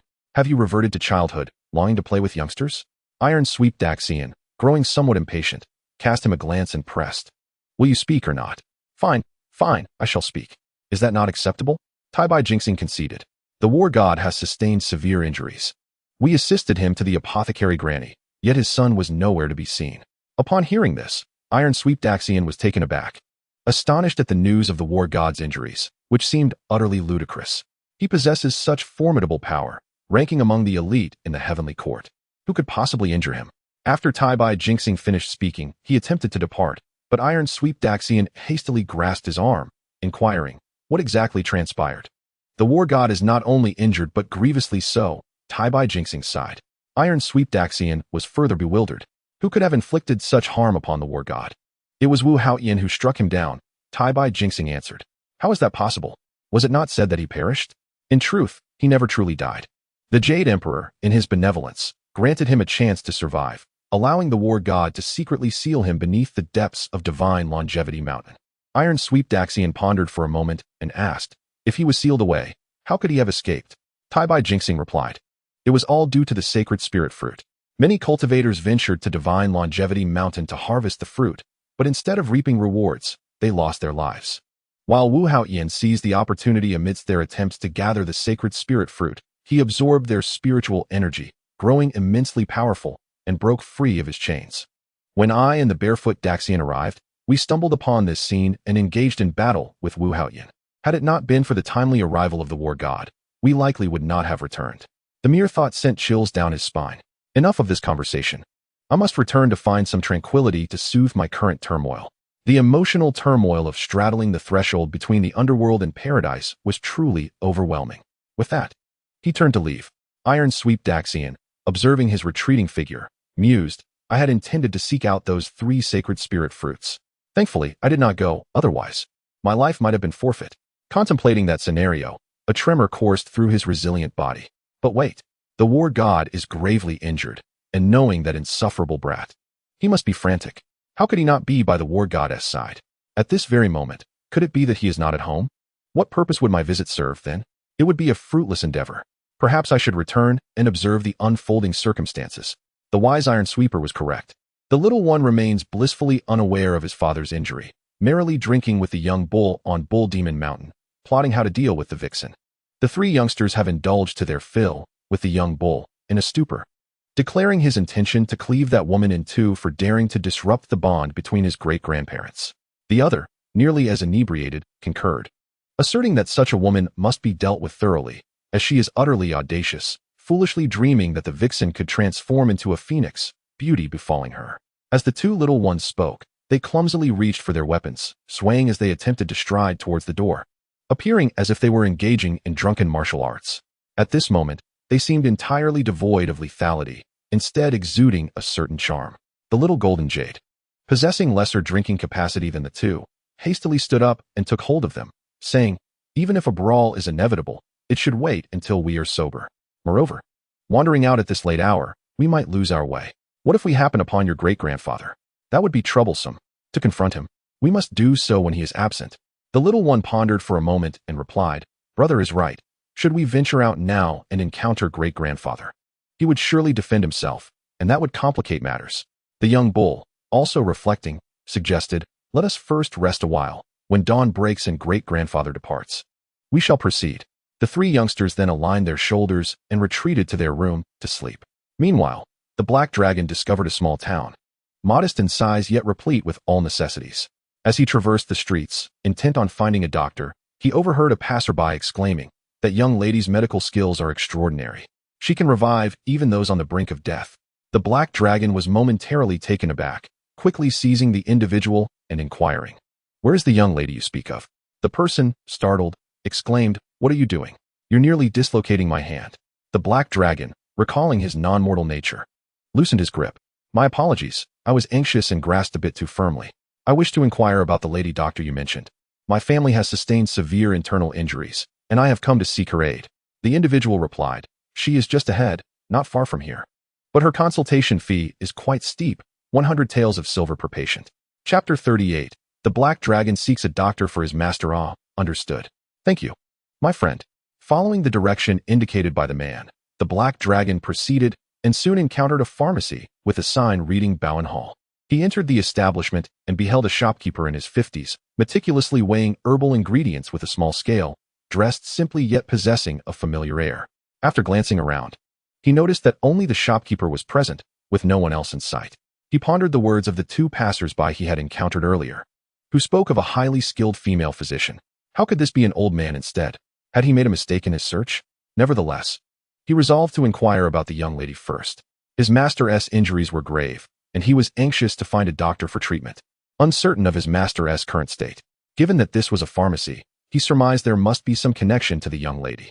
Thus, he raised his head and asked the shopkeeper, might I inquire if there is a talented young woman physician here? The shopkeeper, momentarily taken aback from his calculations, realized he had been too preoccupied with the influx of customers to notice the newcomer.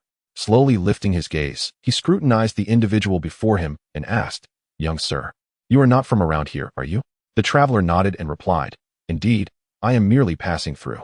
My family member is gravely injured, and I seek the renowned female physician to attend to them. The shopkeeper smiled and approached him, saying, No wonder you are asking. You must be referring to my young lady. She has just left to attend to the lady of the Lee family. The traveler, anxious, inquired, How much longer until she returns? The shopkeeper replied, That is uncertain. My young lady is quite busy, with patients queuing up for appointments. Furthermore, her consultation fee starts at 100 taels, escalating to 200 or even 500 taels for severe cases. That is of no concern, the traveler assured. As long as she can heal my family member, the payment is negotiable. As he spoke, he retrieved 1,000 taels in silver notes from his chest and placed them before the shopkeeper. The shopkeeper's eyes widened in astonishment as he exclaimed, Not a problem. Please wait a moment. I shall fetch my young lady at once. The traveler replied, I appreciate your assistance. The shopkeeper, noticing the substantial amount of silver, hastily set off, wiping the sweat from his brow while muttering, What a significant buyer. My young lady will surely be delighted upon seeing this 1,000 taels. Shortly thereafter, he arrived at the gates of the Lee residence, just as the young lady emerged after tending to her patient. From a distance, he called out, Miss, a family member of a patient seeks your attention. He claims his relative is gravely injured and is waiting for you in the shop. He has given me 1,000 taels, hence my urgency in finding you. With a smile, the young lady accepted the silver and remarked, You old miser. You are even more avaricious than your mistress. The shopkeeper chuckled sheepishly, responding, I merely know how much you adore silver. She shot him a glance and teased, Oh, I had not realized our shopkeeper was so unready. All right, enough with the pleasantries. Quickly, take this silver. She insisted, handing him 100 taels. The shopkeeper protested, No, no. Miss, I cannot accept this. To which she replied with a playful tone, Come now. Do not be shy. Just accept the silver. Your son is no longer a child. It is time for you to save some money for him to marry. The shopkeeper, upon hearing this, smiled shyly and replied, Thank you, miss, for your concern for my family. Serving you in this lifetime is indeed my fortune, as well as that of my family. Stop flattering me and take the silver. She insisted, This person is quite generous. I am curious to see what happens next. Let us return swiftly. The shopkeeper nodded eagerly and accompanied his young mistress back to the apothecary. Upon hearing the footsteps, Hei Long turned around and was startled to see a familiar face. Frozen in surprise, it was as if he had seen a ghost, his mind racing. Isn't this the Miss Qianqian my master has been searching for all along? Upon entering, Pia Piao noticed a man clad in black, staring intently at her. She mused silently. This man possesses an appealing appearance, yet there is an overwhelming aura of menace about him. I can't shake the feeling that he is not entirely human. No, it is more accurate to say that his essence resembles that of the fox spirit I saved long ago. Could this man also be a demon? Or perhaps a lustful spirit? I must reconsider whether to assist his family with their ailments. Clearing her throat, she inquired, Excuse me, sir, are you looking for me? Hei Long immediately responded, Miss Qianqian, do you not recognize me? Pia Piao was taken aback and scrutinized him further, thinking seriously, Is this how one flirts? This approach is rather cliché. Not only do I know you, but I also know your father. You may address me as mother. However, she maintained her composure and replied, Sir, have we met before? With renewed excitement, Hei Long stepped closer, saying, Miss Qianqian, take a closer look. I am Hei Long. My master has been searching for you for many years. I cannot believe you are here. Pia Piao was utterly perplexed, her expression clouded with confusion as she pondered. You are Hei Long? I am still grappling with the fact that I am a black grape. Your master is searching for me? I cannot recall such a person. Of course, she could not remember, back when she was the fairy of the Yaoqi. She was watering flowers in the celestial pond when she overheard the 7 fairies mention how delightful the mortal realm was. Driven by insatiable curiosity, she secretly descended to the earthly plane, where she fortuitously encountered the amnesiac Wu Haoyan. Over time, they developed feelings for one another. However, when the Queen Mother discovered their affair, she dispatched celestial soldiers to apprehend him. Despite Wu Haoyan's repeated attempts to thwart their efforts, the soldiers, growing increasingly exasperated with him, resolved to eliminate him first and then capture the fairy of Yaoqi. In the ensuing chaos, they cornered Wu Haoyan at the edge of a cliff. Given his amnesia and diminished powers, how could he possibly contend with the celestial forces? As he struggled under the weight of his burdens, an assailant emerged from behind, poised to strike.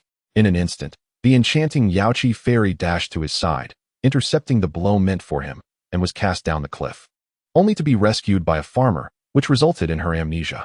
My lord, have you mistaken me for someone else? I do not recognize you. Her words left the black dragon in a state of bewilderment, as he pondered whether there truly existed another who bore such a striking resemblance to him. Could it be that I have erred? Regardless, my priority remains to attend to my master's ailment. With an embarrassed smile, he replied, I apologize, fair maiden. Perhaps I have indeed mistaken you for another. I have come to request that you examine my master's injuries. I am uncertain of his current state. Chapter 39. The black dragon carried his master back to the apothecary. As he observed the urgency etched on the young lady's face, it appeared genuine. She too seemed eager to meet the master she had been told about. Ah Fu, please fetch the medicine chest for me, she commanded. Of course, miss. I shall retrieve it at once. Before long, the shopkeeper presented the medicine chest before her. Why do you linger? Lead me to your master, she urged. Only then did the black dragon react, promptly taking the lead. They traversed for quite some time, and soon, the fatigue began to weigh upon Pio's legs. Yet she still had not encountered the person he spoke of. How much farther must we go? Let us rest for a moment. My legs feel as though they might give way. Suddenly realizing his oversight, the black dragon chastised himself internally for neglecting to utilize his magical abilities in his haste. I apologize, dear lady, for having made you walk so far. Please, close your eyes for a moment. Close my eyes in broad daylight. Surely you do not mean to take advantage of me. The black dragon flinched at her words, thinking, how could I dare? You are the one my master cherishes. To even lay a finger upon you would spell my doom. Moreover, I pride myself on my integrity. Thus, he chuckled and reassured her, my lady, you are overthinking. I merely wish to spare you the fatigue of walking. Convinced by his earnestness, Pio complied and shut her eyes. In an instant, she felt as though she were soaring through the air, and in the blink of an eye, they arrived at a dilapidated house. The black dragon hurried inside, where he found his master, pallid and slumped against the wall, devoid of consciousness. He quickly assisted his master upright, urgently beckoning, my lady, please come and examine my lord. Without hesitation, Pio approached, medicine chest in hand, and checked his pulse. Your master's pulse is exceedingly weak. How could his injuries be so grave? In a tone of desperation, the black dragon implored, I beseech you, fair maiden, regardless of the cost, please save my master. This is not merely a matter of money. Your master's injuries are far too severe, and I cannot assure you of a successful outcome. The black dragon knelt before Miss Piao and said, my lady, I have never asked anyone for a favor in my life. Today marks my first request, and I implore you, considering my loyalty, to assist in saving my master. Witnessing his earnest demeanor, Piao felt a pang of compassion. Very well, she replied, I shall endeavor to help. She surveyed the surroundings and added, this is not an appropriate place for treating your master. I will first administer a pill to him. You must carry him back to my shop. As she spoke, she retrieved a pill from her pocket and attempted to place it in Wu Haoyan's mouth, but he lay unconscious, unable to swallow. In her desperation to save him, Piao disregarded her reputation and instructed the black dragon to fetch some water. After taking a sip, she assisted Wu Haoyan in swallowing the medication. The black dragon was taken aback by this scene and quickly turned away, thinking to himself, this girl is exceedingly bold. If my master awakens, he will surely kill her.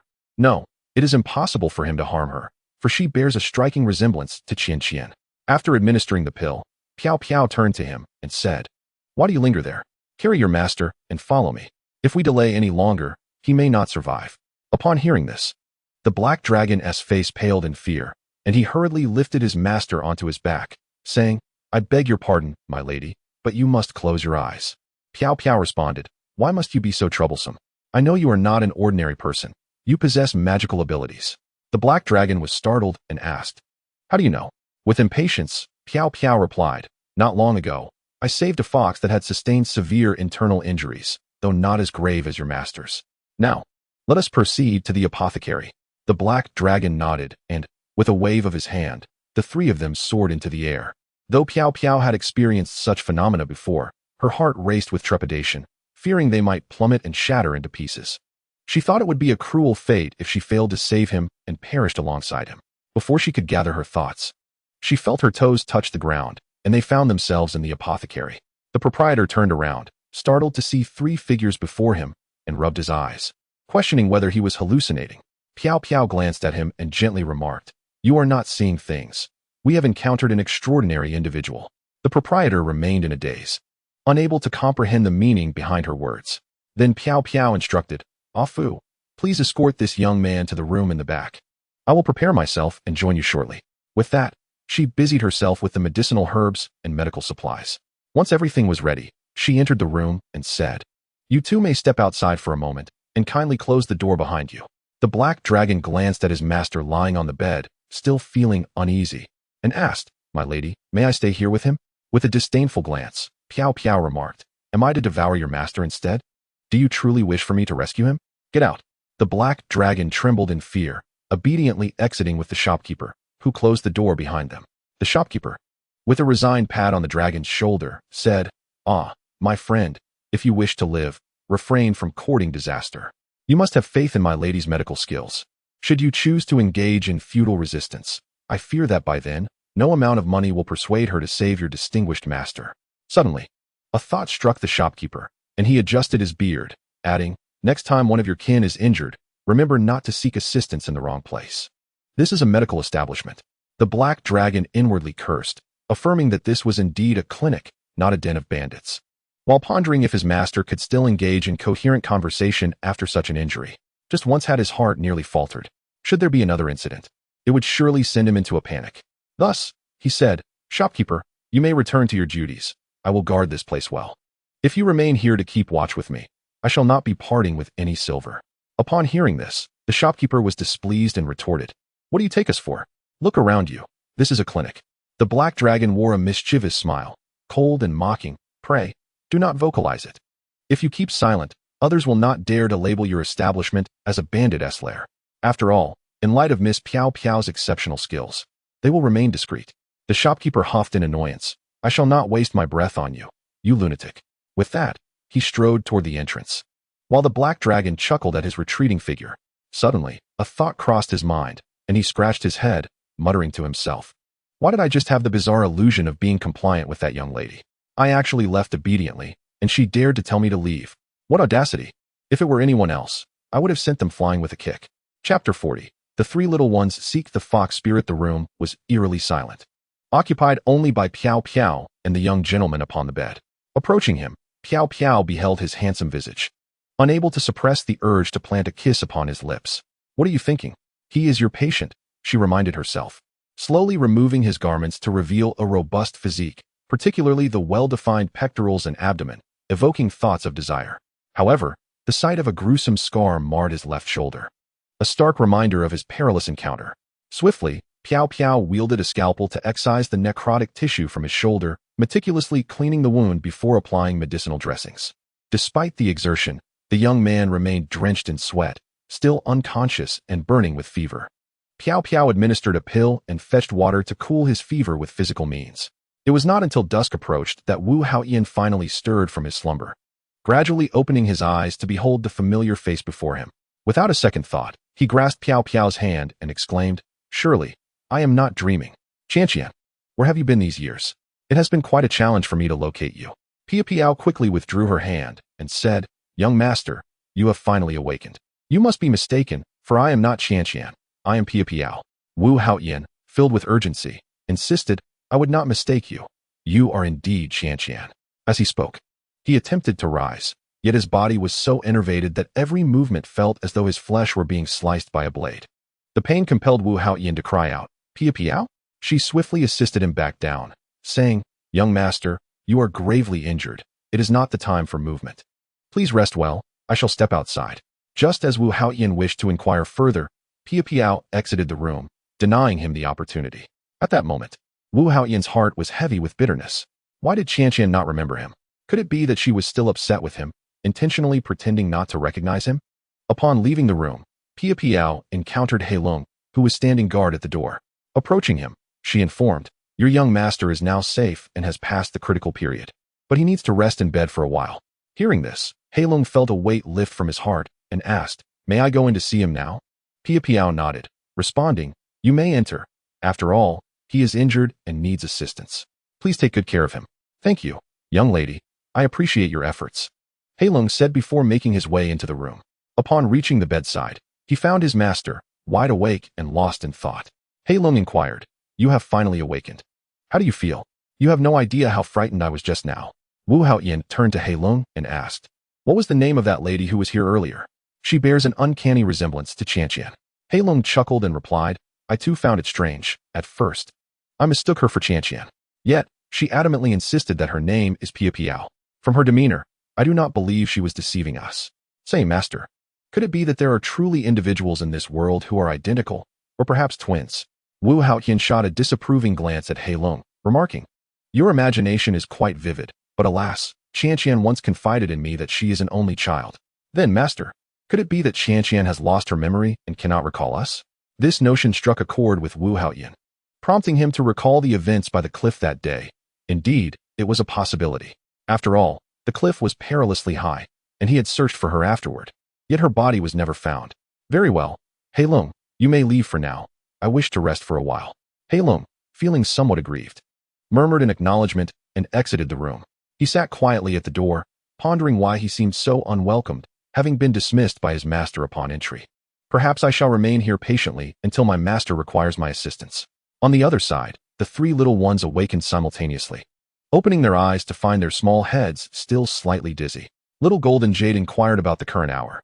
The little one, with an impatient glare, retorted, you are truly foolish. Just look at the sky, and one can tell it is noon. Little Nyo chimed in, let us rise quickly. It is already late.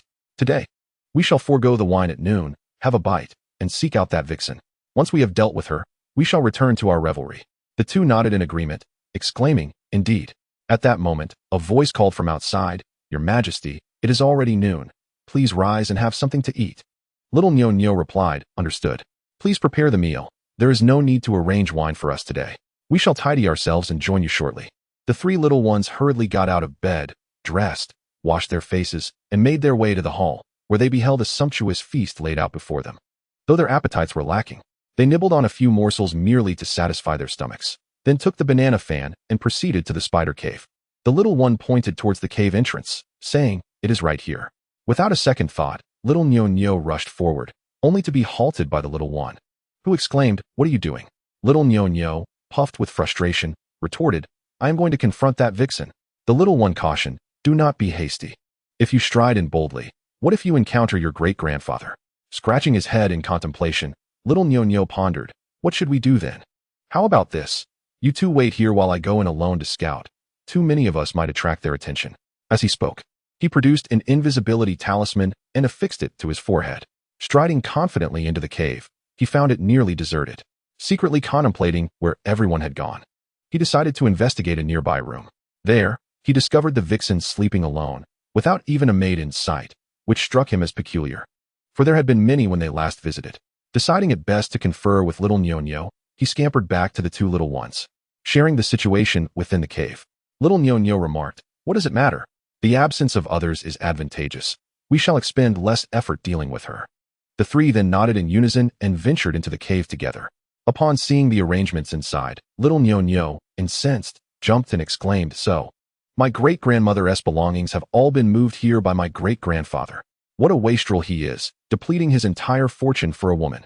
Suddenly, the vixen sensed something amiss. She quickly donned her attire and emerged into the hall, demanding, who goes there? In the next moment, three little bundles stood not far away in the hall, strikingly handsome and exuding an air of confidence and authority, despite their tender years, radiating a presence that seemed to challenge the world and gaze down upon the masses. The enchanting fox continued to saunter with an alluring gait, yet her gaze remained fixed upon the trio of little beings before her, scrutinizing them intently. The cunning glimmer in her fox-like eyes revealed her calculating nature, as she mused to herself that these three children were clearly not from an ordinary household. Adorned in luxurious silks, one of them exuded a formidable presence, clad in minimal attire that merely concealed the essentials, while their limbs sparkled with golden bracelets. Each more opulent than the last, unmistakably a little tycoon. Moreover, it seemed that she could faintly sense an aura of magical power emanating from them. The fox's scrutinizing gaze began to irk the three little ones. One of them, with a defiant stance and hands on hips, boldly confronted her, exclaiming, you shameless vixen, what are you staring at? Are you even attempting to entice children? With that appearance of yours, it seems like there's a famine on earth. Fixated as you are on my little brother, let me inform you, your efforts are futile. My brother would never be interested in you. His family is quite affluent, capable of marrying 10 or even 8 beautiful maidens far surpassing you in allure. And honestly, your foul odor is unbearable. As she spoke, she waved her tiny hand in front of her nose and continued, Auntie, you might as well save your breath. Upon hearing his elder brother's remarks, The youngest, feeling embarrassed, corrected him. "Brother, I think you are mistaken. I am still just a child." The elder, feeling slightly awkward, scratched his head and replied, "Oh dear, little brother. I was merely trying to teach this foul woman a lesson. I momentarily forgot you were still a child and mistook you for a dashing young gentleman." The little one, with wide eyes, remarked, "Cousin, look at the state you've put that lady in. Her face is lined with wrinkles, and her fists are clenched, as if she is preparing to strike you." The fox, who fancied herself quite patient, was nevertheless infuriated by the relentless jibes of these three younglings. Thoughts of their taunts echoed in her mind, calling her a shameless fox, referring to her as auntie, and even accusing her of stinking. Throughout her life, she had never endured such indignities. She was accustomed to flattery, praised for her beauty and charm, adored by all who beheld her, with countless suitors vying for her favor. The trio continued their relentless verbal onslaught, exchanging barbs and insults that encapsulated the most unflattering and venomous words imaginable. The guards and maidservants lurking in the shadows were taken aback, their eyes widening in disbelief, silently pondering how these three audacious children could be so oblivious to the danger they were courting. Their master had never been subjected to such disrespect, and some felt a surge of impulse to rush out and silence the children, yet none dared to act without the lady's command. They could only pray fervently that they would not be implicated by the antics of these three, fearing that their mistress might unleash her ire upon them. The fox spirit listened to their incessant chatter about her, her head spinning and a throbbing pain enveloping her mind. Filled with images of the three little rascals and their incessantly moving mouths, insulting her. Cradling her head in her hands, she jumped in anger and shouted, "Where did these wild children come from? Truly, born of a mother yet lacking in maternal guidance. Silence yourselves." The three little ones exchanged glances, and finally, one couldn't contain himself any longer, declaring, "Little Nyo-Nyo, this foul woman is insulting your mother." Little Nyo-Nyo cast a scornful glance at him, secretly thinking how wicked this brother was for always wanting him to take the lead in dangerous situations. This was not the first time such a ploy had been employed. Even a fool would recognize the ruse. The foul woman was clearly insulting all three of them. If they were to charge, they should do so together. The more little Nyo-Nyo pondered, the angrier he became, especially since this so-called elder brother didn't even stand up to protect him at such a moment. It was utterly conniving. He pouted and said, "Elder brother, can you not speak civilly? Can we not coexist as brothers? She is clearly cursing us, isn't she? Why must I face her alone?" The little one retorted, "Oh, didn't you say you would avenge your great-grandmother and deal with this woman?" Little Nyo-Nyo paused, inwardly thinking, "You've stepped on my pressure point, haven't you?" With a swift motion, he produced a rocket launcher and charged towards the fox's direction. The fox spirit dodged and bellowed, "You lot better hurry and get out here." At her command, the hidden guards and maidservants erupted from the shadows, surrounding the three little ones. They exchanged knowing glances, realizing the gravity of the situation. Suddenly, the sound of mocking laughter filled the air, piercingly sarcastic. One of the little ones laughed for a moment and said, "So, you've already laid a trap, waiting for us to stumble into it." The trio, far from panicking, looked disdainfully at the surrounding throng, their triumphant demeanor a blatant provocation in the eyes of the fox spirit. Little Nyo-Nyo, his aura rising, stomped the ground with his rocket launcher, declaring, "Humph, what does it matter if you've set a net? No matter how well you weave it, it won't ensnare us. We are merely the elusive fish that slip through your grasp." The fox spirit, infuriated by their audacity, shouted, "Why do you still hesitate? Seize these oblivious children and tear them apart." As she spoke, she sauntered over to a nearby soft couch, striking a seductive pose, her sleeves fluttering as she reclined. The emblem of the Fox clan shimmering on her forehead, her exquisite yet menacing visage radiating an aura of lethal intent.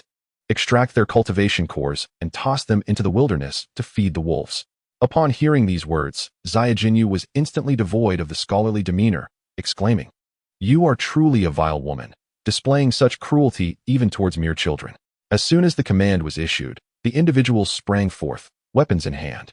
The three little ones, undeterred, brandished their own arms, engaging in a fierce battle. This was a contest of mystical powers, as the trio leapt gracefully into the air, soaring several feet high, their presence commanding enough to captivate all gazes. The three small cherubs swept their divine artifacts around them with a sudden flourish, causing the onlookers to stagger back several paces. Chapter 42. The three little ones trapped in the Millennium Ice Pearl not far away. A mesmerizing fox spirit clad in a flowing red flame dress delicately adjusted a few stray strands of hair about her face. In an instant, she crossed her legs and sat upright, revealing her porcelain-like long legs, which were largely exposed. Her aura seemed potent enough to ensnare the very souls of those who beheld her. In her mind, she pondered, who are these individuals? How can they possess such formidable magical prowess? And their power is astonishingly pure. This could elevate my own abilities significantly. They have essentially presented themselves to me. Their magic is clearly above the 6th tier. Regardless of their lineage, since they have come to me, even if I were to eliminate them, their families could confront me. Yet I would simply deny all accusations. What could they possibly do to me? The 3 little ones synchronously declared, "You think you can overpower us? Truly, you overestimate yourselves." The onlookers gazed up at the 3 diminutive figures suspended in midair, astonished at the immense magical energy radiating from them, each child enveloped in a golden glow. Suddenly, a few individuals ascended and engaged them in combat. Collisions between their artifacts produced flashes of black, yellow, and red, accompanied by anguished cries that echoed through the air. As one by one, they transformed into clouds of black smoke, vanishing entirely. The 3 little ones showed no inclination for mercy. Instead, their attacks intensified. The fox spirit, witnessing her minions dwindling, felt her fury rise as they fell before her eyes. Her hands clenched the chair so tightly that it began to splinter, and from behind her, 9 tails erupted, each one more enchanting than the last, exuding an alluring power. These 9 tails swayed gently in the wind, capable of delivering swift, precise, and lethal strikes at the slightest moment of distraction. The fox spirit discerned that among the trio, the child with the strongest magic was the one directly before her. She charged toward him, her fingers elongating into claws, eager to crush the head of this insufferable little brat. The small child suddenly felt a chill down his spine. Turning around, he saw the fox spirit's claws poised to strike. Swiftly, the little one dodged in midair, prompting the fox spirit to smirk wickedly, saying, "Not bad, little brat. Your skills are quite commendable." As she spoke, her gestures became even more vigorous, charging relentlessly towards the little creature, showing no intention of granting him a moment's respite. The little one, puffed up with indignation, fled through the air, exclaiming, "Hey, you wretched woman, what is the meaning of pursuing me alone?" The enchanting vixen retorted, "Humph. I intend to crush your head and extract your cultivation core. It will surely be quite nourishing. Ha ha ha." The little one shot back, "You grotesque, vile creature, devoid of humanity and utterly unappealing." Suddenly, a sharp sound echoed as the vixen tore a piece of cloth from the little one's backside. He swiftly turned to inspect the damage, exclaiming, "This woman has no shame, spying on my backside. Tempting someone else's husband is one thing, but even a child like me is not spared. Let me assure you, I have no interest in you whatsoever. Even if you saw my behind, I would never consider you as my wife." Infuriated, the vixen longed to crush him underfoot, declaring, "You insolent brat, how dare you provoke me? Just wait and see if I don't put an end to you today." The little one, using his magical prowess to flee through the air, called out, "You too. Why are you not hurrying to assist me? This loathsome woman has gone mad. No, no, this wretched fox has gone mad. She claims she will extract my heart."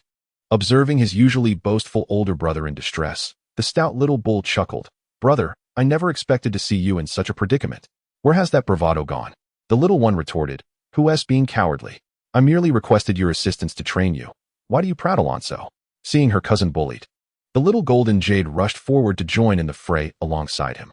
With a sigh, the little one remarked, "Ah, in times of need, it is indeed one's own kin who come to the rescue." The stout little bull pouted, asking, "Who said that?" As he spoke, he dashed to the side of his beleaguered cousin, and the 3 little ones coordinated seamlessly to engage the vixen in several rounds of combat, with no clear victor emerging. Recognizing the stalemate, the vixen realized that continuing the fight might not yield her the advantage. Thus, she swayed her body, and her 9 tails gradually thickened and elongated, racing towards the trio like a pack of eager puppies, gaining speed. The narrow confines of the cavern offered no escape, and soon the 3 little ones found themselves ensnared by the vixen's tails, which gripped their waists and flung them away. They crashed heavily against the stone wall, dazed and aching all over, feeling as if their bodies were no longer their own. They stumbled to their feet, their heads spinning as if a multitude of little birds were flitting about. The vixen, witnessing their disheveled state, erupted into hearty laughter, declaring, "Truly, you have overestimated your own abilities." Daring to intrude upon their own lair, one clearly sought a swift demise. Eyes ablaze with fierce intent, he surged towards the trio, akin to a specter of the night seeking vengeance. The 3 youngsters, still in a state of bewilderment, felt an overwhelming pressure bearing down upon them. Little Nyo Nyo's eyes widened as he opened his mouth, unleashing a torrent of flames towards the fox spirit, who had no time to evade, much of its fur singed, leaving behind a pungent scent of charred hair. The fox spirit, feeling the chill on one side of its head, shrieked in agony, declaring, "I shall annihilate you." Startled by the outburst, the trio finally beheld the fox spirit's disheveled appearance, eliciting fits of laughter from them. Little Nyo jested, "Brother, do you not relish feasting? You have savored every delicacy in the world, yet surely you have never tasted roasted baby fox?" Ha ha ha. The little one glanced at little Nyo, a comical expression on his face, and suggested, "Why not unleash another blast of fire, turning him into charcoal to present to your great-grandfather?"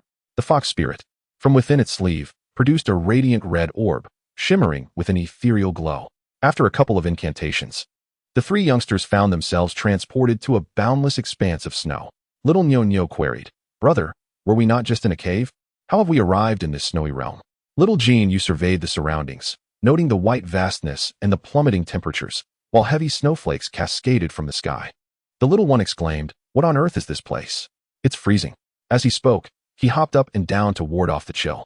Suddenly, the distant mountains began to tremble, and the ground quaked beneath them. Chapter 43. The trio's attempt to confront the snow beasts. Little Nyo urgently pointed towards the distant snow-capped peaks, exclaiming, "Look, the mountains are moving, and they're heading our way."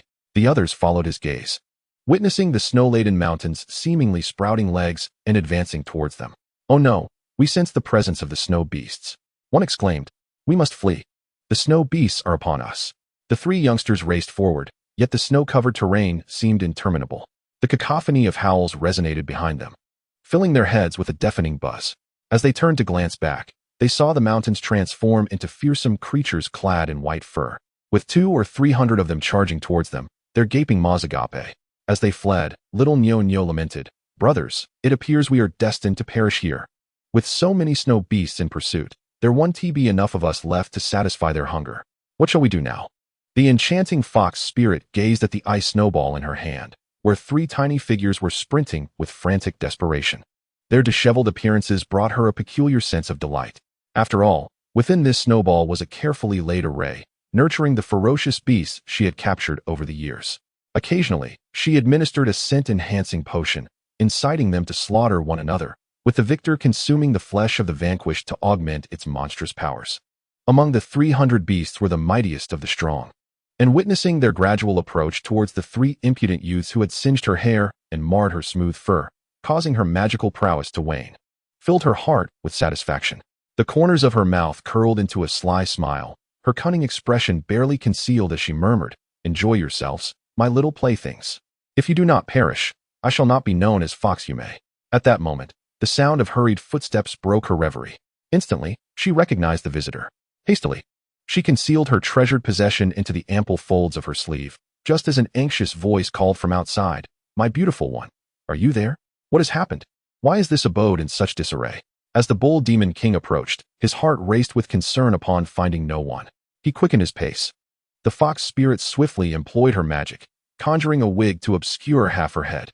When the bull demon king entered the hall, he was met with a scene of chaos, prompting him to inquire of the approaching figure, "What on earth has transpired here?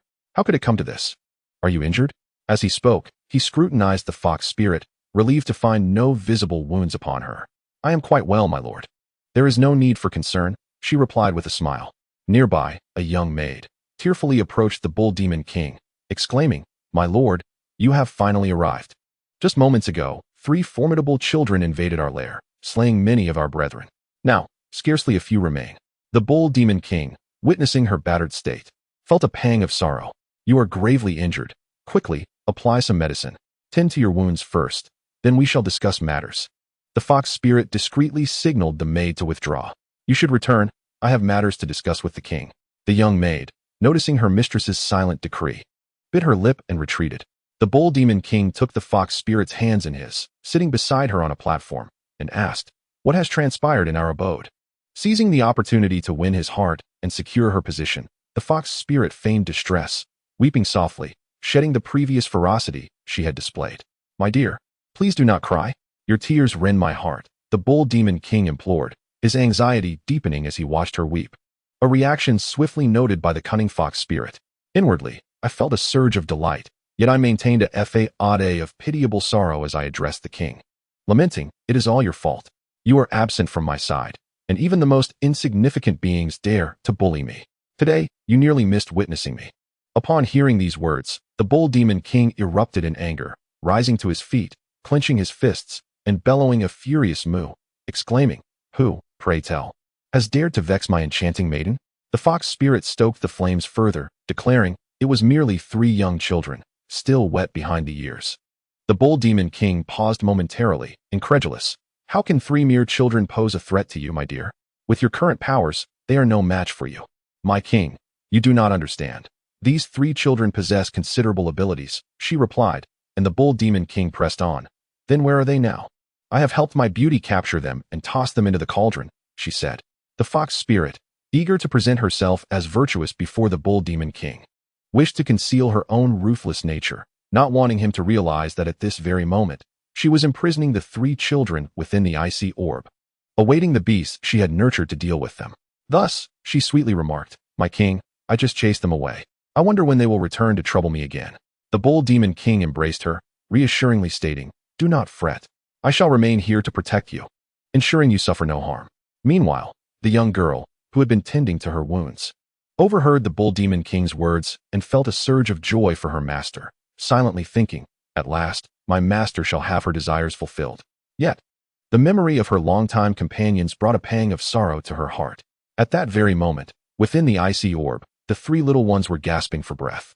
Little Jinyu exclaimed as they ran, "Cousin, we cannot continue like this. We will either be devoured or utterly exhausted." Thoughts raced through the young one's mind until a sudden idea struck. "Little Nyo Nyo, try breathing fire." Little Nyo Nyo eagerly nodded and expelled a jet of flame, causing the snow beasts to freeze in place. "Look, cousin, they have stopped moving." Little Nyo Nyo, realizing the effect, exclaimed, "So they fear fire." However, before they could celebrate, the snow beasts resumed their pursuit. "What is the point of this game?" one of them lamented. Little Nyo Nyo unleashed another burst of fire, and once again, the beasts stood still. "This cannot go on. My flames will dwindle. I have already expended too much energy, and fear I cannot maintain this for long. Brother, quickly devise another plan." The young one reluctantly began to search through his bracelet space. Seizing the moment of distraction, he suddenly produced a handful of dry twigs. "Oh my goodness!" exclaimed little Nyo Nyo, presenting several bundles of kindling. "Brother, you carry such things with you. Truly, your greed extends even to nature." Chapter 44. The 3 trapped in the formation ignited a fire. The trio swiftly set ablaze the carefully arranged firewood, while the heavens continued to unleash a flurry of snowflakes.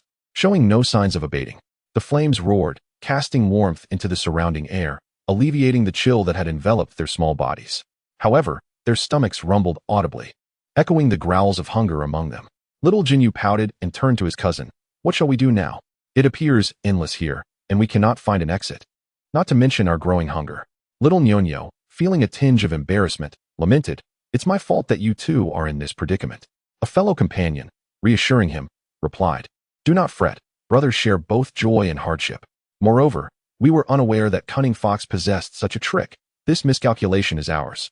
As he spoke, he delved into his golden bracelet with his mental energy, retrieving the baked buns and chicken legs he had purchased on the street previously. Upon witnessing this, little Jinyu and little Nyo Nyo stared wide-eyed, unable to suppress their salivation. "Brother, where did these come from?" little Nyo Nyo inquired. Naturally, the little fellow could not divulge that these items were taken from his bracelet space when they were not paying attention. Instead, he lied nonchalantly, "I can perform magic." Little Jinyu, with a furrowed brow, scrutinized his cousin, realizing that he possessed a treasure bracelet capable of storing numerous items, yet he chose to fabricate a tale of magic. "I am truly in awe of this cousin. He lies without a hint of shame. Why does my grandfather not possess such a wondrous item? Alas, such is fate. If only I had a treasure like that, I wouldn't have to endure hunger during punishments from my parents."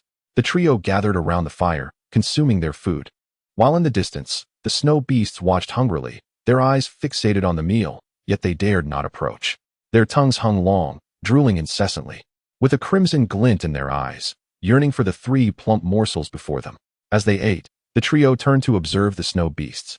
It was then that little Nyo Nyo counted carefully, 1, 2, 3. Startled, he exclaimed, "Brother, there are a full 300 snow beasts. That vile woman intends for us to be devoured without a trace." The little fellow, assessing their surroundings and glancing at the falling snowflakes, noticed something peculiar.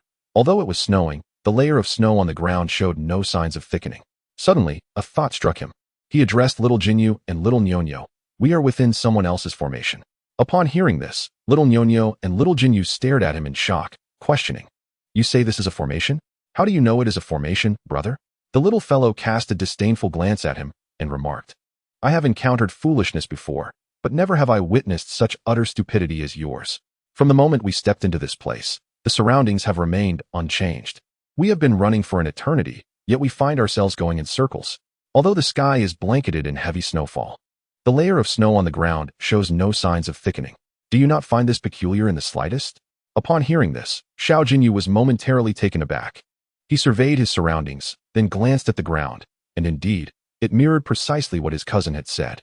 It was only then that he realized, indeed, we have been running for so long, and the environment has shown not a hint of change. I recall my parents telling me that if one falls into an array laid by others and cannot find a way out, they may perish within. Xiao Nyonyo, frightened, exclaimed, But I haven't even married yet. How can I face my parents if I die here? He lamented, They must be very worried about me, and began to cry once more. The two little ones were utterly speechless upon witnessing Xiao Nyonyo's display. Xiao Jinyu turned to his cousin and inquired whether he always reacted like this in dire situations. Honestly, you are such a coward, he scoffed at Xiao Nyonyo. It is truly embarrassing to have you as my brother. Please do not claim to be my sibling in front of others. Despite his embarrassment, Xiao Jinyu managed to force a smile and said, With your demeanor, how could you possibly lead so many as their elder brother? I am genuinely in awe. Upon hearing these words, Xiao Nyonyo realized he was being mocked. Unhappily, he wiped his tears and retorted, Who said I was crying? I am merely confessing my feelings to my parents from afar. Do you understand what confess means?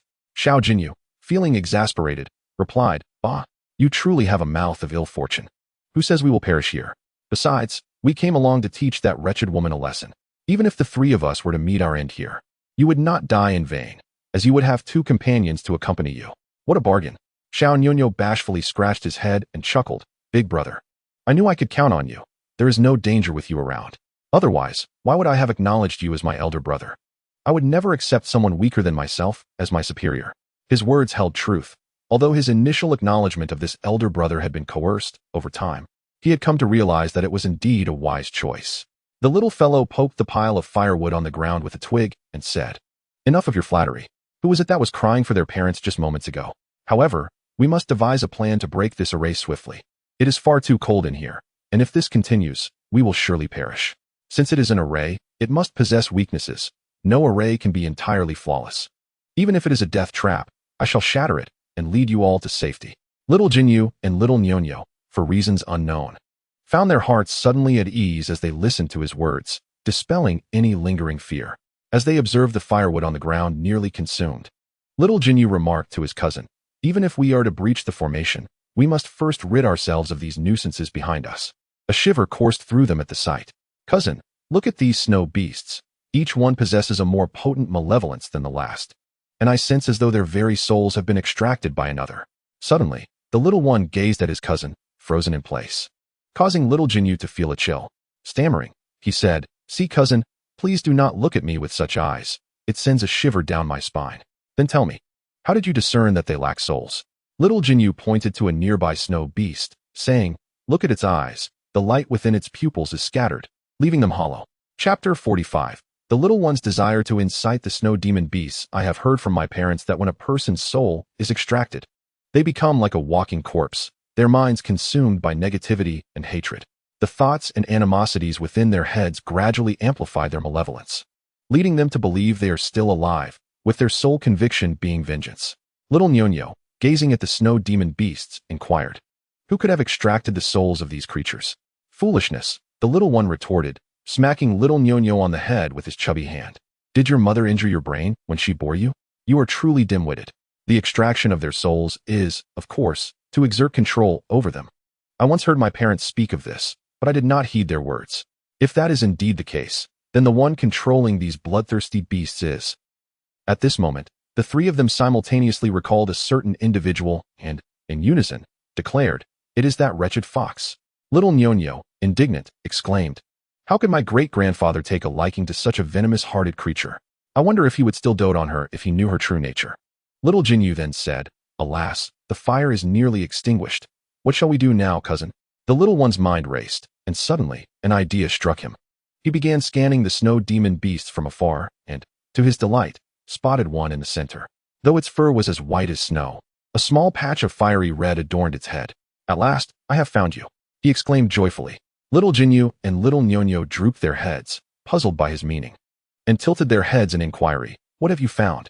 The little one, pointing at the snow beast in the distance, replied, You two are as dim as can be. Look over there. That is their leader. Little Jinyu asked, You mean the one with the small patch of red fur on its head? Precisely. If we can subdue that one, the others will surely follow our commands. Little Nyo clenched his fist bravely and inquired, What do you propose we do? A sly glimmer flickered in his eyes as he smiled and replied, Of course, we must incite this snow beast to revolt. Little Jinyu, perplexed, asked, How can we incite a revolt? Its soul has been extracted.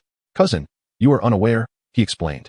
A person capable of such despicable acts as extracting souls merely seeks to control them and compel them to commit malevolent deeds.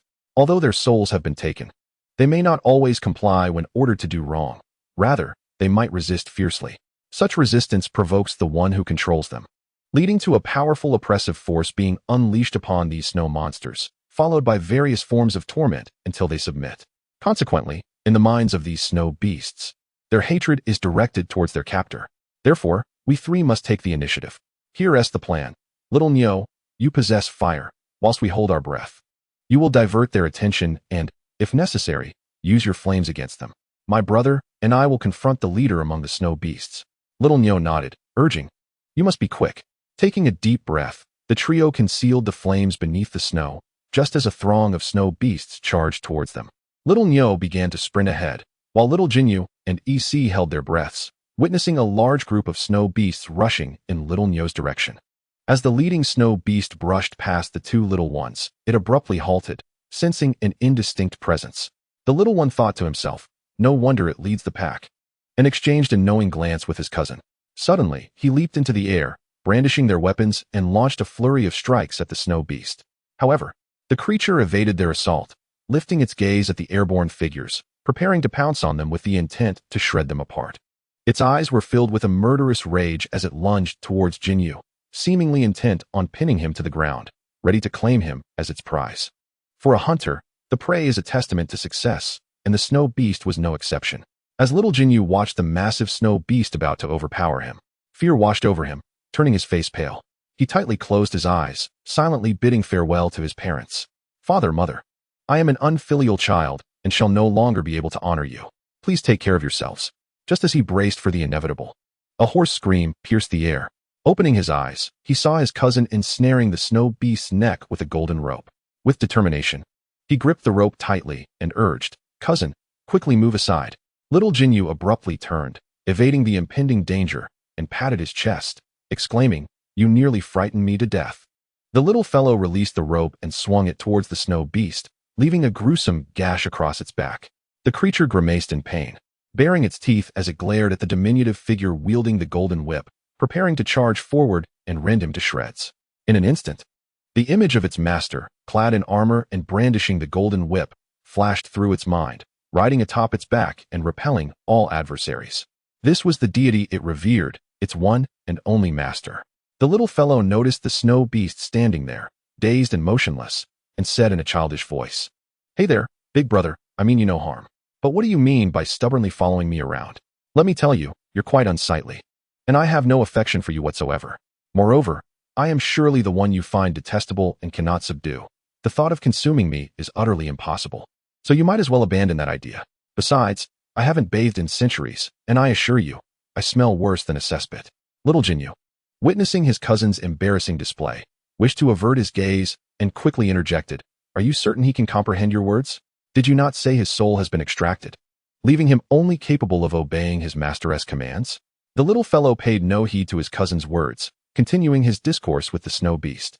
I tell you, as long as you coexist peacefully with me, I assure you, I can break this enchantment and allow you to seek vengeance against the one who controls you. The snow beast's consciousness was abruptly drawn back by the little fellow's words, managing to suppress its yearning to devour him. For it sensed the familiar aura emanating from the golden whip and the child himself. This was the scent of its master. How could it possibly manifest on a mere child? Chapter 46. The little fellow negotiates with the snow beast indeed. The little creature before him was the reincarnation of the Chaos Emperor. Before the earth was forged by Pangu, he was the supreme deity governing the three realms. On one occasion, while traversing the Cliff of Souls, he inadvertently discovered an enormous egg. The egg, as large as a table, was remarkably smooth and enveloped in a golden glow, astonishing the Chaos Emperor, for he had never encountered an egg of such magnitude. He attempted to use his magical powers to hatch the egg, eager to see what would emerge. However, despite exhausting all his energy, the egg remained inert. He surmised that perhaps this object did not belong to him and turned to leave. But just a few steps away, he heard the sound of the shell cracking.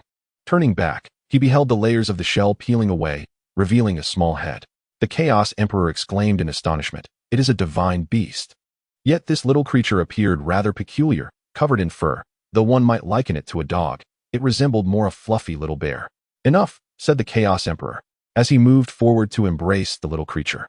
To his surprise, the tiny being mistook him for its father and nuzzled against his face. The Chaos Emperor found the little one endearing. Despite its rather unappealing appearance, he felt no aversion towards it. Suddenly, the creature bit its own claw and pressed it against the Emperor's forehead, forging a soul bond. At that moment, the Emperor was taken aback, as a sweet, innocent voice echoed in his mind, calling out, "Father, Father." It dawned on him that this little one had indeed formed a pact with him and regarded him as its father. "Let me give you a name," he said gently, stroking the creature's head. "From now on, you shall be called Chaos, and I hope you will stay by my side as you grow." Originally, Chaos was an ancient divine beast. However, after its master was treacherously slain, leaving no trace behind, it dedicated itself to vengeance, honing its magical prowess. Each day, it consumed many of its own kind to strengthen its powers. Over time, the weight of its bloodshed transformed its essence from a divine beast into a ferocious creature. The descendants, unaware of its master's true name, referred to him as the Chaos Emperor, a title reflecting his esteemed reputation. In its quest for revenge, Chaos sustained grave injuries and staggered into a cave. Unbeknownst to it, a demon lord was setting up a formation within. Upon witnessing Chaos's true form, once a divine beast, but now a vengeful entity, the demon lord erupted with laughter, exclaiming, "I never expected such a treasure to fall from the heavens. If I can control this fierce beast, I shall become an unparalleled force." At that moment, Chaos sensed something was amiss, yet it was too late. In the blink of an eye, it found itself ensnared within a magical array. It attempted to escape numerous times, driven by the desire to locate its master's celestial remains. However, despite its efforts, it could not break free, and it gradually felt its consciousness fading, memories slipping away, accompanied by a relentless headache. It was as if someone had seized control of its mind, and eventually, it could remember nothing but a vague image of its master. The demon lord reveled in the gradual subjugation of the beast. Later, when encountering a cunning fox spirit, the demon lord unwittingly revealed the secrets of his prized possession. The fox, employing every charm at its disposal, bewitched the demon lord and skillfully extracted the secrets of the formation. Stealthily, it absconded with the ice and snow pearl, leading to the earlier events. While the Chaos Emperor battled with an outsider and sustained grievous injuries, the Emperors Yi and Shu seized the opportunity to launch a surprise attack. Ultimately, they succeeded in striking at the Chaos Emperor's vital points, severing his ribs and devastating his innards, rendering him unable to fight. During the struggle, the blood of the Chaos Emperor splattered upon a stone tablet. One day, amidst a tempest of thunder and lightning, the stone tablet took flight as if it bore wings, racing towards the celestial realm. Soon after, it landed on a vacant patch of land in heaven, an event that soon reached the ears of the Jade Emperor. Intrigued, he summoned the Buddha from the Western Paradise to inspect the phenomenon. Upon their arrival before the stone tablet, the Buddha closed his eyes and calculated with his fingers. Suddenly, a smile broke upon his face as he nodded an affirmation, assuring the Jade Emperor that this stone tablet would be beneficial rather than detrimental to the celestial court. The Jade Emperor proposed that this place be named the Immortal Platform, where future celestial beings would undergo their tribulations. Thus, the stone tablet stood resolutely for millennia, year after year, while a fragment of the Chaos Emperor's soul cultivated within it, eventually becoming a complete essence. During Nezha's thunderous tribulation at the Immortal Platform, Linger accompanied him, standing beneath the platform. Seizing the opportunity when they were distracted, a fragment of the Chaos Emperor's soul infiltrated Linger's being, resulting in the emergence of a little one. The little one, having exhausted his saliva, found himself facing a snow beast as immobile as a mountain. Frustrated, he stamped his foot and exclaimed, "Hey, monster! Are you disregarding my existence? Let me enlighten you. Those who consume food are indeed remarkable, understand?" At that moment, the snow beast spoke, its eyes blazing crimson, inquiring, "Who exactly are you?" The little one, astonished by the beast's speech, nearly dropped his jaw and exclaimed, "Wow, you can talk?" The snow beast disdainfully glanced at him and replied, "I was always capable of speech. I simply choose not to converse with foolish humans. I shall ask you once more. If you do not speak properly, I will devour you. Who are you, and from whence did you acquire that golden whip?" With wide eyes, the little one retorted, "Are you addressing me? My name is Ecni, and this is a treasure from the Leaf family. My father is the war god Nezha. Now, you should be trembling in fear." The snow beast scoffed, "Fear? What is there to fear? Is that name one your parents bestowed upon you? Hey, how can a monster like you even converse?" The little one protested, "My name was not given by my parents. Did you perhaps bestow it?" The beast mocked, "It seems your parents' education is rather lacking. Hey, can't you engage in a pleasant conversation? Nearby?" The little genie overheard their banter, scratching his head and musing, "Is that snow beast negotiating with my little brother? No way. Can my little brother truly comprehend the language of birds, or rather, the tongue of this monster?" The snow beast persisted, "And where did you acquire that whip?" The little one honestly replied, "I stumbled upon it inadvertently in a cave." With a face full of disdain, the snow beast retorted, "Is it not stolen from someone else? This object is undoubtedly my master's favorite. He would never relinquish any of his belongings to another." The little fellow, tilting his head, remarked, "Why would I deceive you? In any case, this item is now mine. I indeed found it in a cave, whether you believe it or not. Please refrain from incessantly questioning me. You still have not answered my query. Will you surrender or not?" Chapter 47. The little fellow and the chaos contract. Chaos suddenly pondered a thought. Could this child before me be the reincarnation of my master? How else could I sense my master's aura emanating from him? Such a presence can only be perceived by those bound by a soul contract. The little fellow, annoyed, stamped his foot and exclaimed, "Why are you standing there in a daze? I've already answered your questions. Now it is your turn to respond. Will you surrender or not?" Upon finishing this statement, he placed his hands on his hips, pouting defiantly, and added, "If you remain obstinate, I shall slay you, this loquacious monster, and prepare you for a stew." In his youthful demeanor, there was an undeniable charm. Chaos, nearly unable to suppress his laughter at the sight of this plump child, thought to himself, "I have lived for millennia, and never has anyone dared to be so audacious before me. To threaten to turn me into a meal, truly unprecedented. You are the first." His tone softened slightly as he said, "You little rascal, your audacity is remarkable, but I find it amusing." Upon hearing this, the little fellow shot him a glance and replied, "Do not grow fond of me. Humans and animals cannot mate. Furthermore, I have no interest in you whatsoever." Chaos, taken aback, was left speechless, secretly musing about the child's narrow-mindedness. He continued, "How about this? If you prick your finger and touch my forehead, and I ascertain that you are the person I seek, not only will I surrender, but my very life shall be yours." The little one, taken aback by this proposition, stepped back a few paces and replied, "What do you intend to do? I am still young and have not contemplated finding a partner. Besides, I do not even know if you are male or female." As he spoke, he bent slightly, his eyes scanning a certain part of Chaos.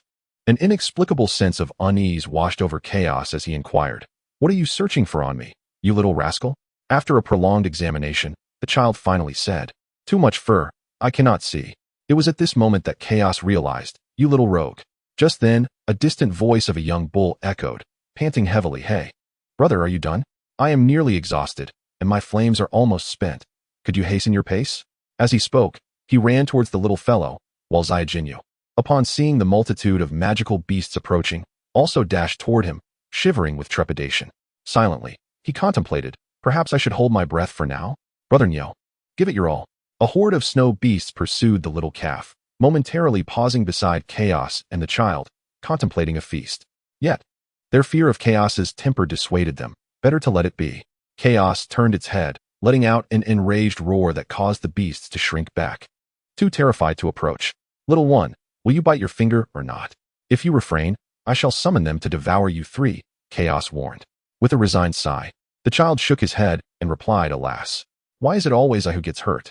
As he spoke, he gently pierced his finger, crimson blood trickling down. At that moment, Chaos felt a tumult of emotions, joy and fear intertwined. The child before him might very well be the master he had sought for years. Yet he feared that hope might again slip away. Nevertheless, was it not worth a try? Lowering his gaze to the diminutive figure, barely reaching his ankle, Chaos observed the child's frailness, which paled in comparison to his former master.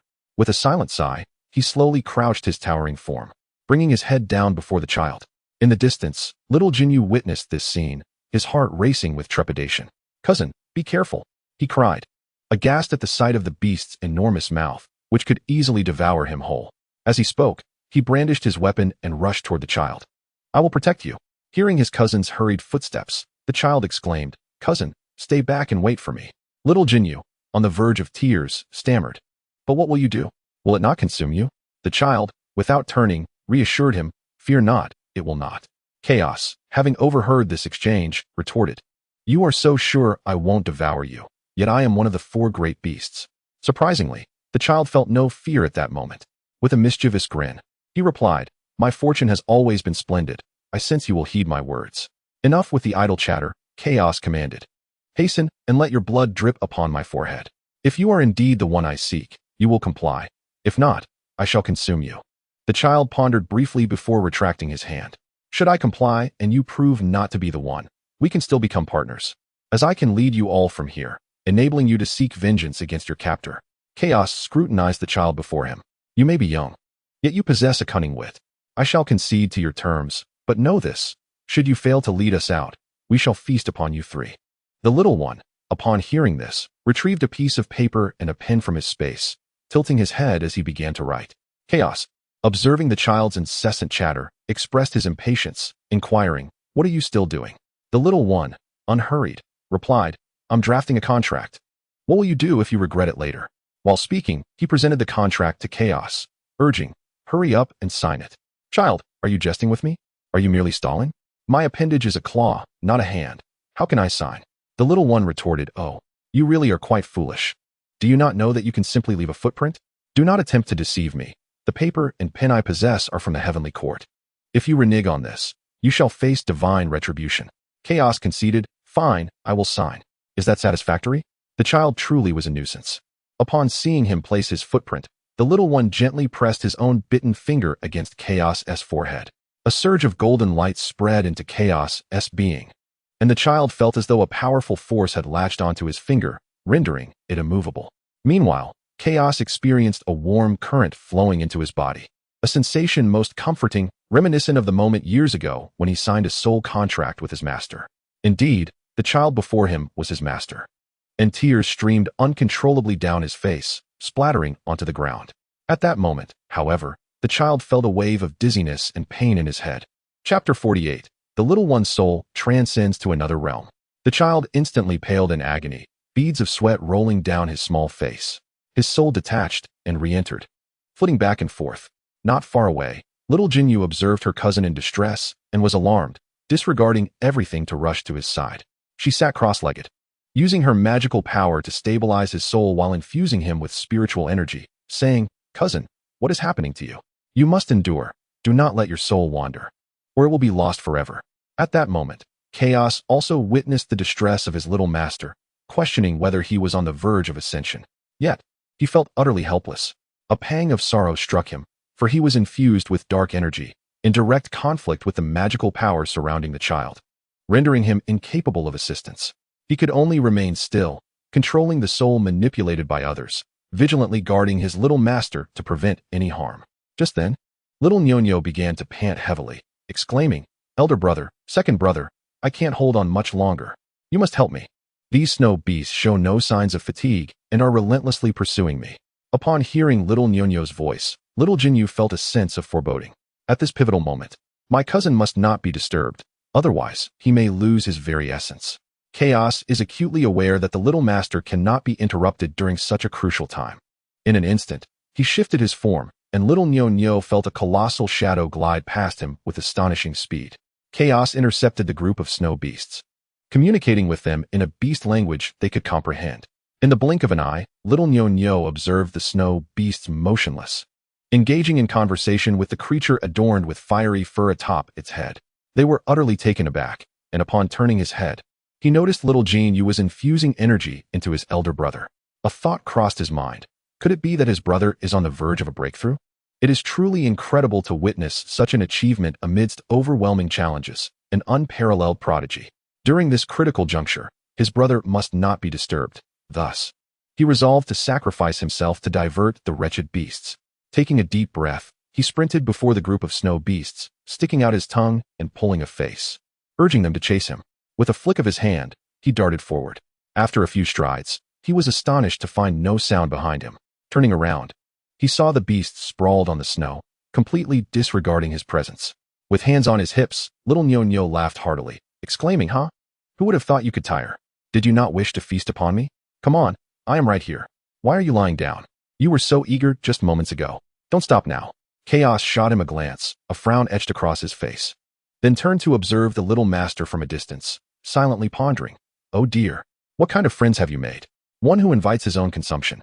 I could easily swat him into the snow, but for your sake, I shall pretend he is non-existent." Meanwhile, little Nyo was growing weary, contemplating a moment of rest as he gazed at the motionless beasts. The little fellow ventured into another realm, musing, "Where am I?" As he walked forward, raising his gaze to the heavens, he noticed dark clouds slowly enveloping the once bright sky, as if foretelling the imminent arrival of darkness. Soon, he arrived at a hillside and lowered his head to look down, where he beheld two groups of riders facing each other, mounted on magnificent steeds. Clad in armor and helmets, wielding an array of weapons, they sat upright on their horses. The aura emanating from these individuals was increasingly formidable, exuding an air of lethal intent. Their armors were distinct, one side clad in black, the other in white. Suddenly, two figures emerged from between the two armies.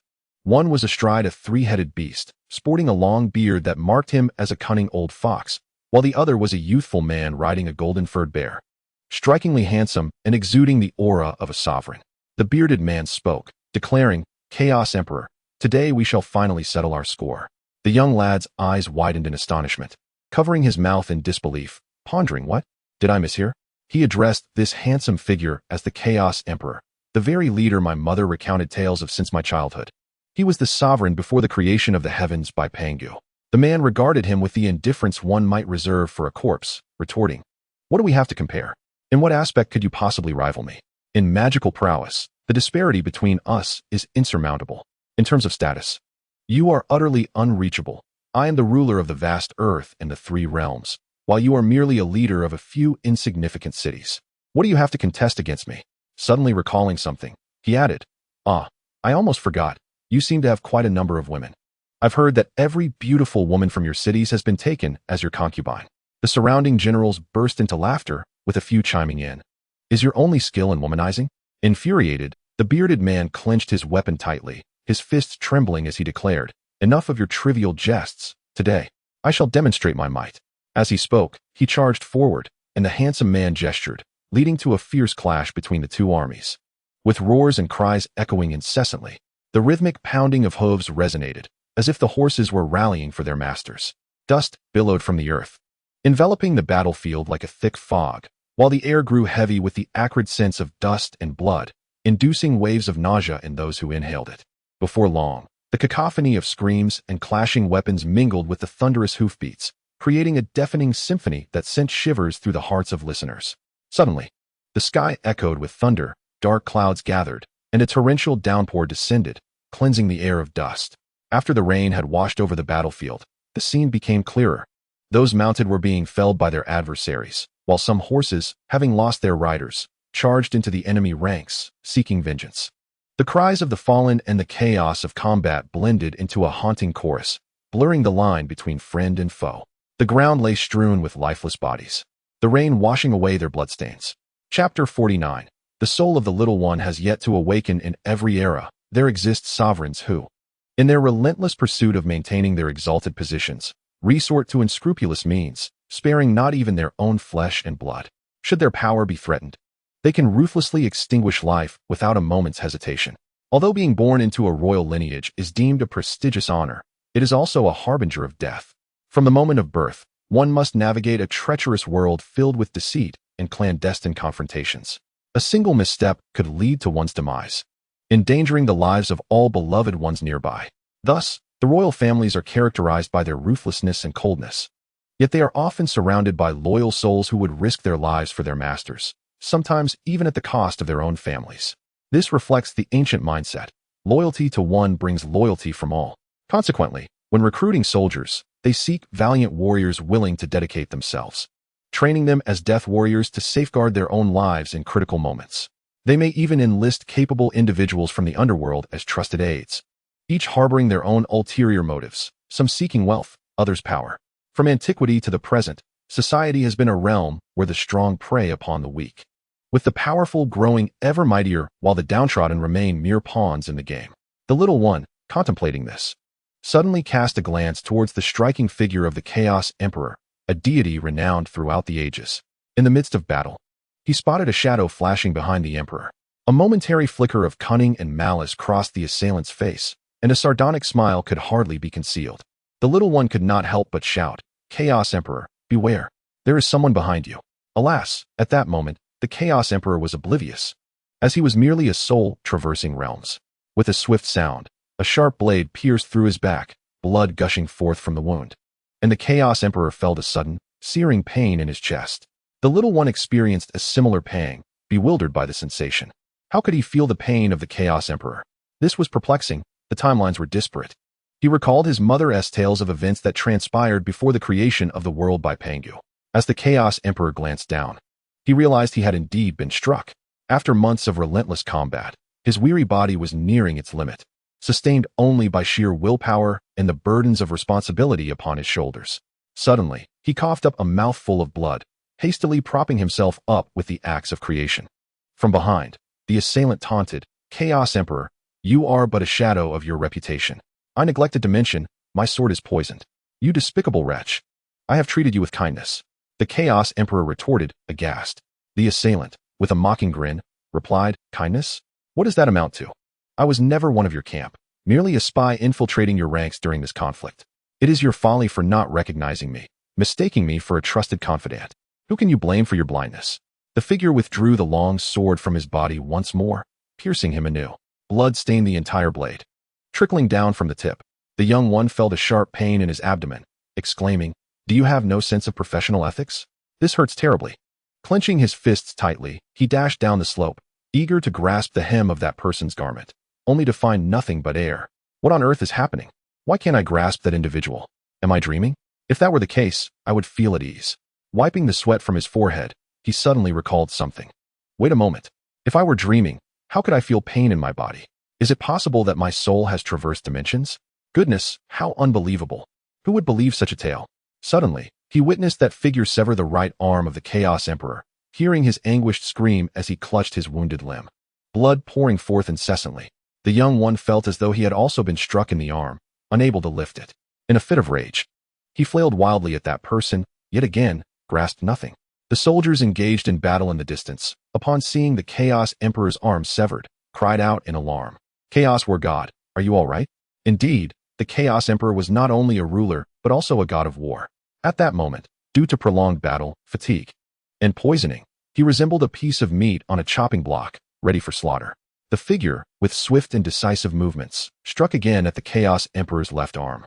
The Emperor's shattered body, already severely injured from his fight against external foes, fell prey to a sudden ambush from Di Hu and Di Shu. Ultimately, they succeeded in obliterating the Emperor's 7 orifices, severing his ribs, and destroying his internal organs and dantian, leaving him without fingers. In an instant, all that remained of the Chaos Emperor vanished. The soldiers, witnessing the Emperor's sacrifice, followed suit in death. The young one felt himself being drawn into a stone, a weightless sensation enveloping him. Thus, the Chaos Emperor became a mere legend. The young one pondered, "Where am I now?" At that moment, he was unaware that he was merely a remnant of the Chaos Emperor's soul. As he surveyed his surroundings, all was shrouded in darkness. A space roughly the size of a room. In the blink of an eye, he seemed to find himself back in the celestial realm, where he could now see everything before him. His father and mother, standing on the divine platform. His father was enduring a tribulation of thunder, his clothes torn to shreds, hair disheveled, and his body marred with countless wounds, blood soaking his garments, his face pale as a ghost. Below, a woman adorned in splendid attire, his mother, knelt on the ground, utterly incapacitated, tears streaming down her cheeks. She gazed upward, lamenting loudly, "Heavenly Tao, why do you torment my husband time and again? When others undergo tribulations, They are typically met with a maximum of 3 thunderclaps. Yet, why does my husband summon 10 each time he faces his trials? The little one hides within the stone tablet, weeping incessantly, calling out for his father and mother, desperately seeking a way to escape. No matter how he searches, there is no exit to be found. His tiny hands claw at the stone wall, his fingernails worn down to nubs, oblivious to the bloodied handprints left behind. Suddenly, a force pulls him towards his mother's womb. Outside, the little golden jade and little Neo are frantic, drenched in sweat, alternating and channeling spiritual energy to him. However, as time drags on, their own powers dwindle, leaving their faces pale and tear-streaked. As they infuse him with energy, they plead, "Please wake up. Don't leave us here." Little golden jade, heartbroken, cries, "Cousin, though you often bully me, I've never held a grudge. You cannot abandon me. If you wish to perish, take me with you." Little Neo nods in agreement, adding, "Yes. Yes. Include me too, big brother." Chapter 50. The little one remembers everything. Chaos listens to the two little ones lamenting death, their emotions surging like tumultuous waves, pondering silently. "You two little rascals, and your morbid words. Could you not utter something more uplifting? I have just reunited with my master. Why must such calamity arise? Surely not, surely not. My master, with boundless magical prowess, cannot perish. Yet, these two little rascals incessantly chant of death, disrupting my own peace of mind. To communicate with them seems futile. They do not understand my avian tongue. Only my master comprehends my language. Thus, I use my elongated beak to nudge the two little ones, only to provoke their ire. Little Neo accuses, "It's all your fault. You and your monstrous kind. If not for you, he wouldn't be in this state." In their fury, the two have lost sight of the danger posed by the surrounding beasts. Little golden jade, fueled by little Neo's outburst, echoes, "Yes. It's all you're doing. If not for you, my cousin wouldn't be like this." Little Neo, enraged, leaps onto Chaos's back, striking out in frustration. In this moment, Chaos can only endure the blows, allowing the little one to vent his feelings. After all, with an 80% certainty, I know this child is indeed my master. Yet he insists on blood confirmation. Now, after searching for millennia, I find myself ensnared in peril due to a moment's negligence. The other snow beasts, however, share a silent understanding, exchanging glances that reveal their mutual thoughts. In everyone's heart, it is as if they are lamenting endlessly. It feels as though one could be caught in the crossfire while merely reclining. Clearly, the target of pursuit was that chubby little fellow. Yet, the one seated before them has not budged an inch. How could the blame fall upon oneself? Just moments ago, their superior had chastised them, lamenting about how everyone seemed eager to feast upon them, almost leading to their own demise. Next time, they must keep that mouth in check. Otherwise, they might as well eliminate them all. How utterly audacious. During the chase, there was no mention of ownership. This is their master. How did another superior, the ultimate leader no less, suddenly emerge? Who could endure such a predicament? Suddenly, a diminutive voice expressed, with a breathless tone, "Can you all cease the clamor? Must I not even be allowed a moment's slumber?" Weariness permeated the words. Little Jinyu exclaimed, "Cousin, you have finally awakened." Upon seeing his elder brother stir, Xiao Niu leaped from the back of Chaos, rushing to his side, anxiously grasping his hand. "Brother, you nearly drove me to despair. Both your cousin and I were on the brink of sacrificing ourselves for you." The little one looked at them both and retorted, Papa, why do you both wish for my demise? I was merely fatigued and took a brief nap." Chaos then approached, nuzzling against his face, communicating through mental energy, "Master, you nearly frightened me to death. I thought we would part again so soon after our first encounter. This time, do not attempt to cast me aside or resort to that previous method of placing me in a safe location, leading me to search for countless years." As he spoke, tears began to stream down his face. At that moment, his tears resembled hailstones, for he had long since exhausted his capacity to weep, even shedding blood tears. However, having spent an extended time within this formation, it had been ages since he last cried, and he was unaware of when such objects began to fall from his eyes. Before long, a pile of hail had accumulated on the snowy ground before the little one, leaving the three of them utterly astonished. Xiao Niu blinked and inquired of his cousin, "Is he actually crying?" The little one nodded, replying, "Yes, indeed." "Are you certain he is crying? Why are the tears not water, but rather these things?" Little Jinyu, with a face full of disdain, remarked to his cousin, "Cousin, tell him to stop crying. If he continues like this, I might as well be buried alive. Look, my feet have vanished."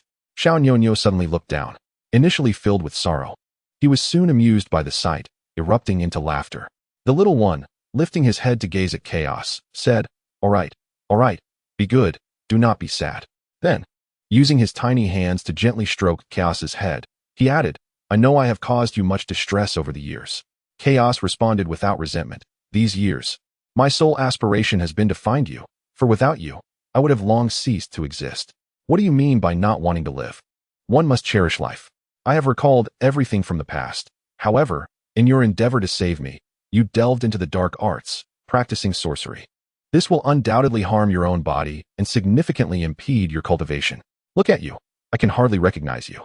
You were once a divine beast, your fur shimmering with golden brilliance, and you allowed no one but me to touch it. My niece patted you twice, and you scolded her for an eternity in my presence. I adored your fur immensely, yet for my sake, you have transformed into this state. Suddenly, a thought struck me. Oh, how did you become trapped here? With your magical prowess, you ought not to be confined in such a manner. Moreover, your soul has been extracted by another, who possesses such formidable power to draw forth your essence. The two little ones beside us witnessed the conversation between him and the magical beast, conversing in an unfamiliar tongue. They exchanged glances, silently pondering the astonishing revelation that their elder brother was not human and could converse with beasts. Little Nyo gazed at his brother with admiration, yearning to learn this language. Thus, he boldly approached the group of magical beasts, babbling incessantly with a mix of sounds as he attempted to communicate.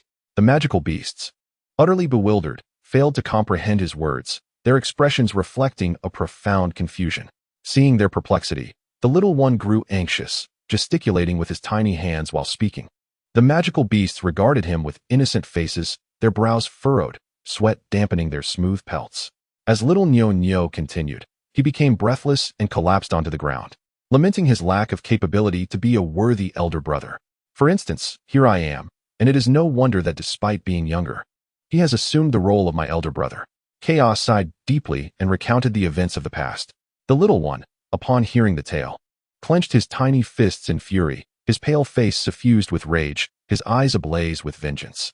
In chapter 51, the two brothers found themselves utterly bewildered by the dialogue shared between man and beast. The two little ones, observing the shift in his expression, exchanged worried glances and simultaneously inquired, what has happened to him? Outside, the snow continued to fall heavily, blanketing them in a thick layer. Earlier, amidst the thrill and fear, they had forgotten the biting cold. Now, they felt their bodies stiffening. The two little ones remained rooted in place, rubbing their hands together and stamping their feet. Little Nyo turned to his elder brother and asked, what shall we do now?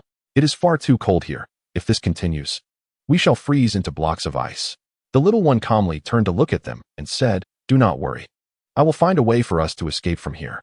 He then continued to inquire of Chaos. What method does the one who controls you employ to suppress your demonic nature each time? Chaos pondered for a moment before responding. Whenever he seeks to torment us, a formidable pressure descends upon us, rendering us immobile. He is akin to a demon, mercilessly striking us with a barbed whip, resulting in the tragic deaths of many brothers, as he even extracts the inner cores from their bodies. The little one gazed up at the sky, secretly contemplating whether the solution to breaking the formation lay above. Chaos looked at his small master and sighed. Escaping from here is exceedingly difficult. I have been trapped for over 10,000 years without finding a way out. Unless, my master, you utilize the celestial axe to cleave through this barrier. The little one tilted his head and asked, what is the celestial axe? Chaos was taken aback and replied, did you not claim to remember everything? Oh, just now, I had a few fragmented memories arise in my mind, but they were not complete, nor did they include the celestial axe you mentioned. Chaos continued, that is an ancient artifact known as the opening heaven axe, a treasure you obtained during your battles prior to Panga's creation of the world. The little one scratched his head and mused, I still cannot recall it. Is it very valuable? If it is, I must retrieve it. Chaos responded, it is not merely valuable, it is a priceless treasure. Upon hearing this, the little one's mind swirled with images of silver, and he thought to himself, that must be worth a considerable fortune. I must find it. Yet I have never heard my father or mother mention such a thing. Chaos, bound to the little one by a soul contract, was acutely aware of his thoughts and found it utterly bewildering.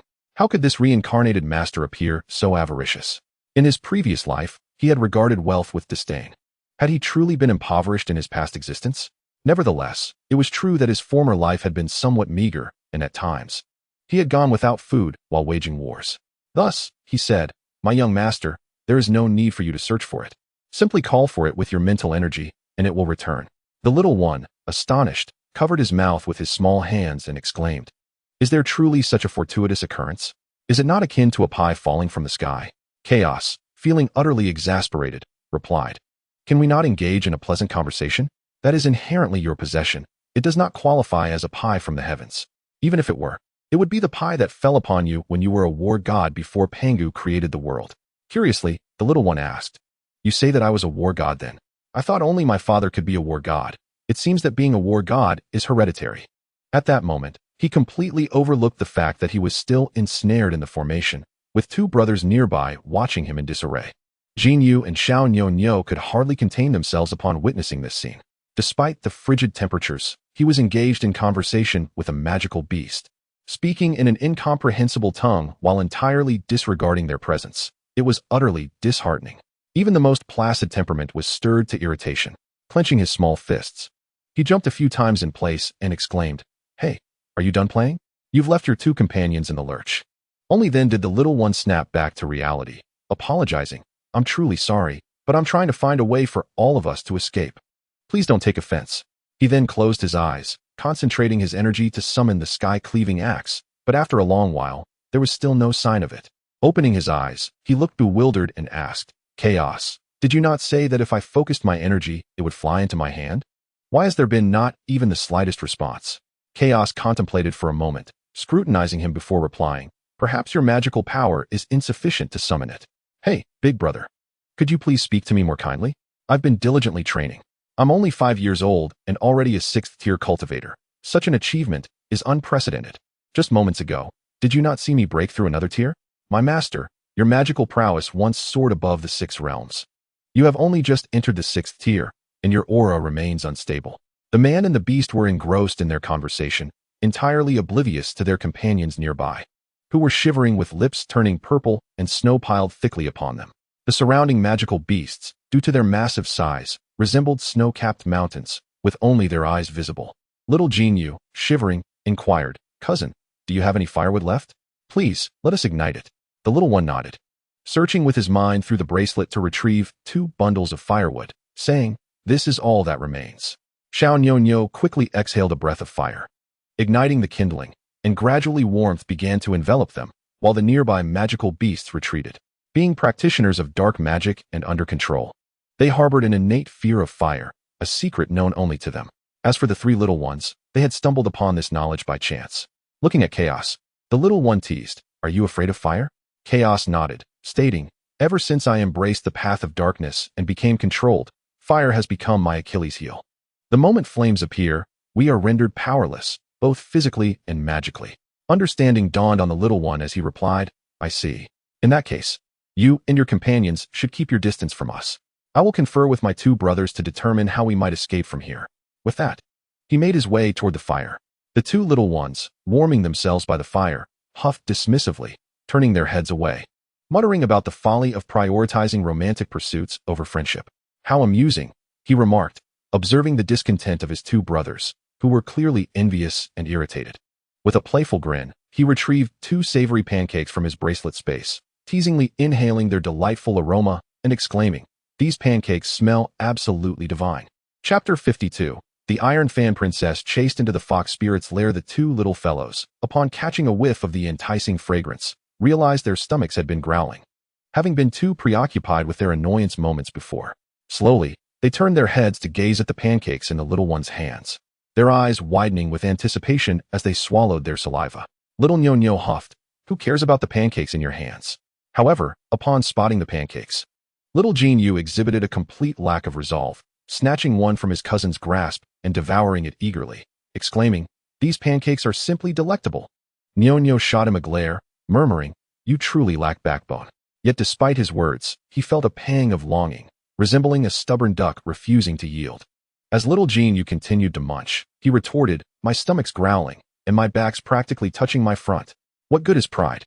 What value does it hold? Besides, if I can't eat my cousin's food, whose can I eat? It's only natural.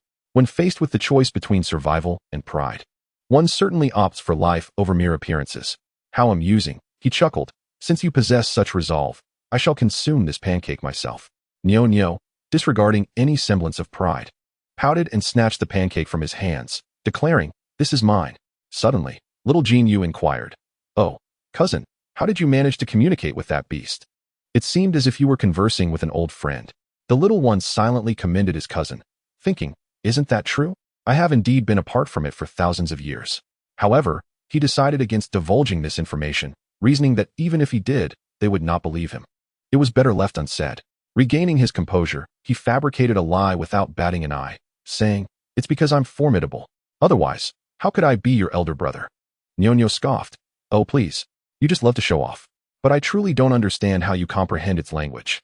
I tried to communicate with them earlier, yet they completely disregarded my presence, treating me as if I were invisible. I'm quite curious. How do you speak their tongue?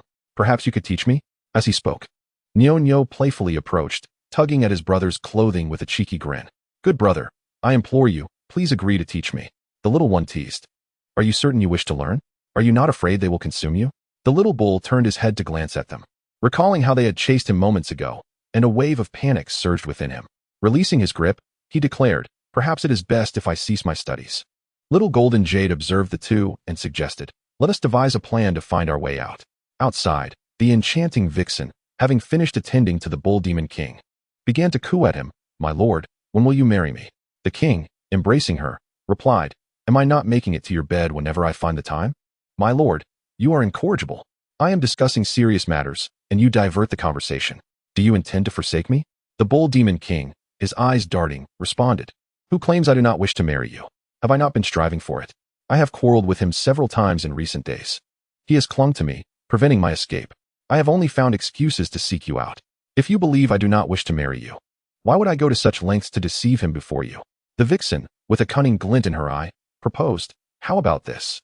Steal his banana fan quietly, and I shall handle him personally." The bull demon king, in a flurry, replied, "Regardless, she is my lawful wife, having accompanied me for so many years and bearing me a son. I cannot slay her. How would others perceive me? My son would surely sever ties with me, and there could be dire consequences." The vixen pouted, feigning sorrow. "In the end, my lord, you cannot bear to part with her. Yet, you are willing to let me suffer. I see, my lord, it is better if you do not return.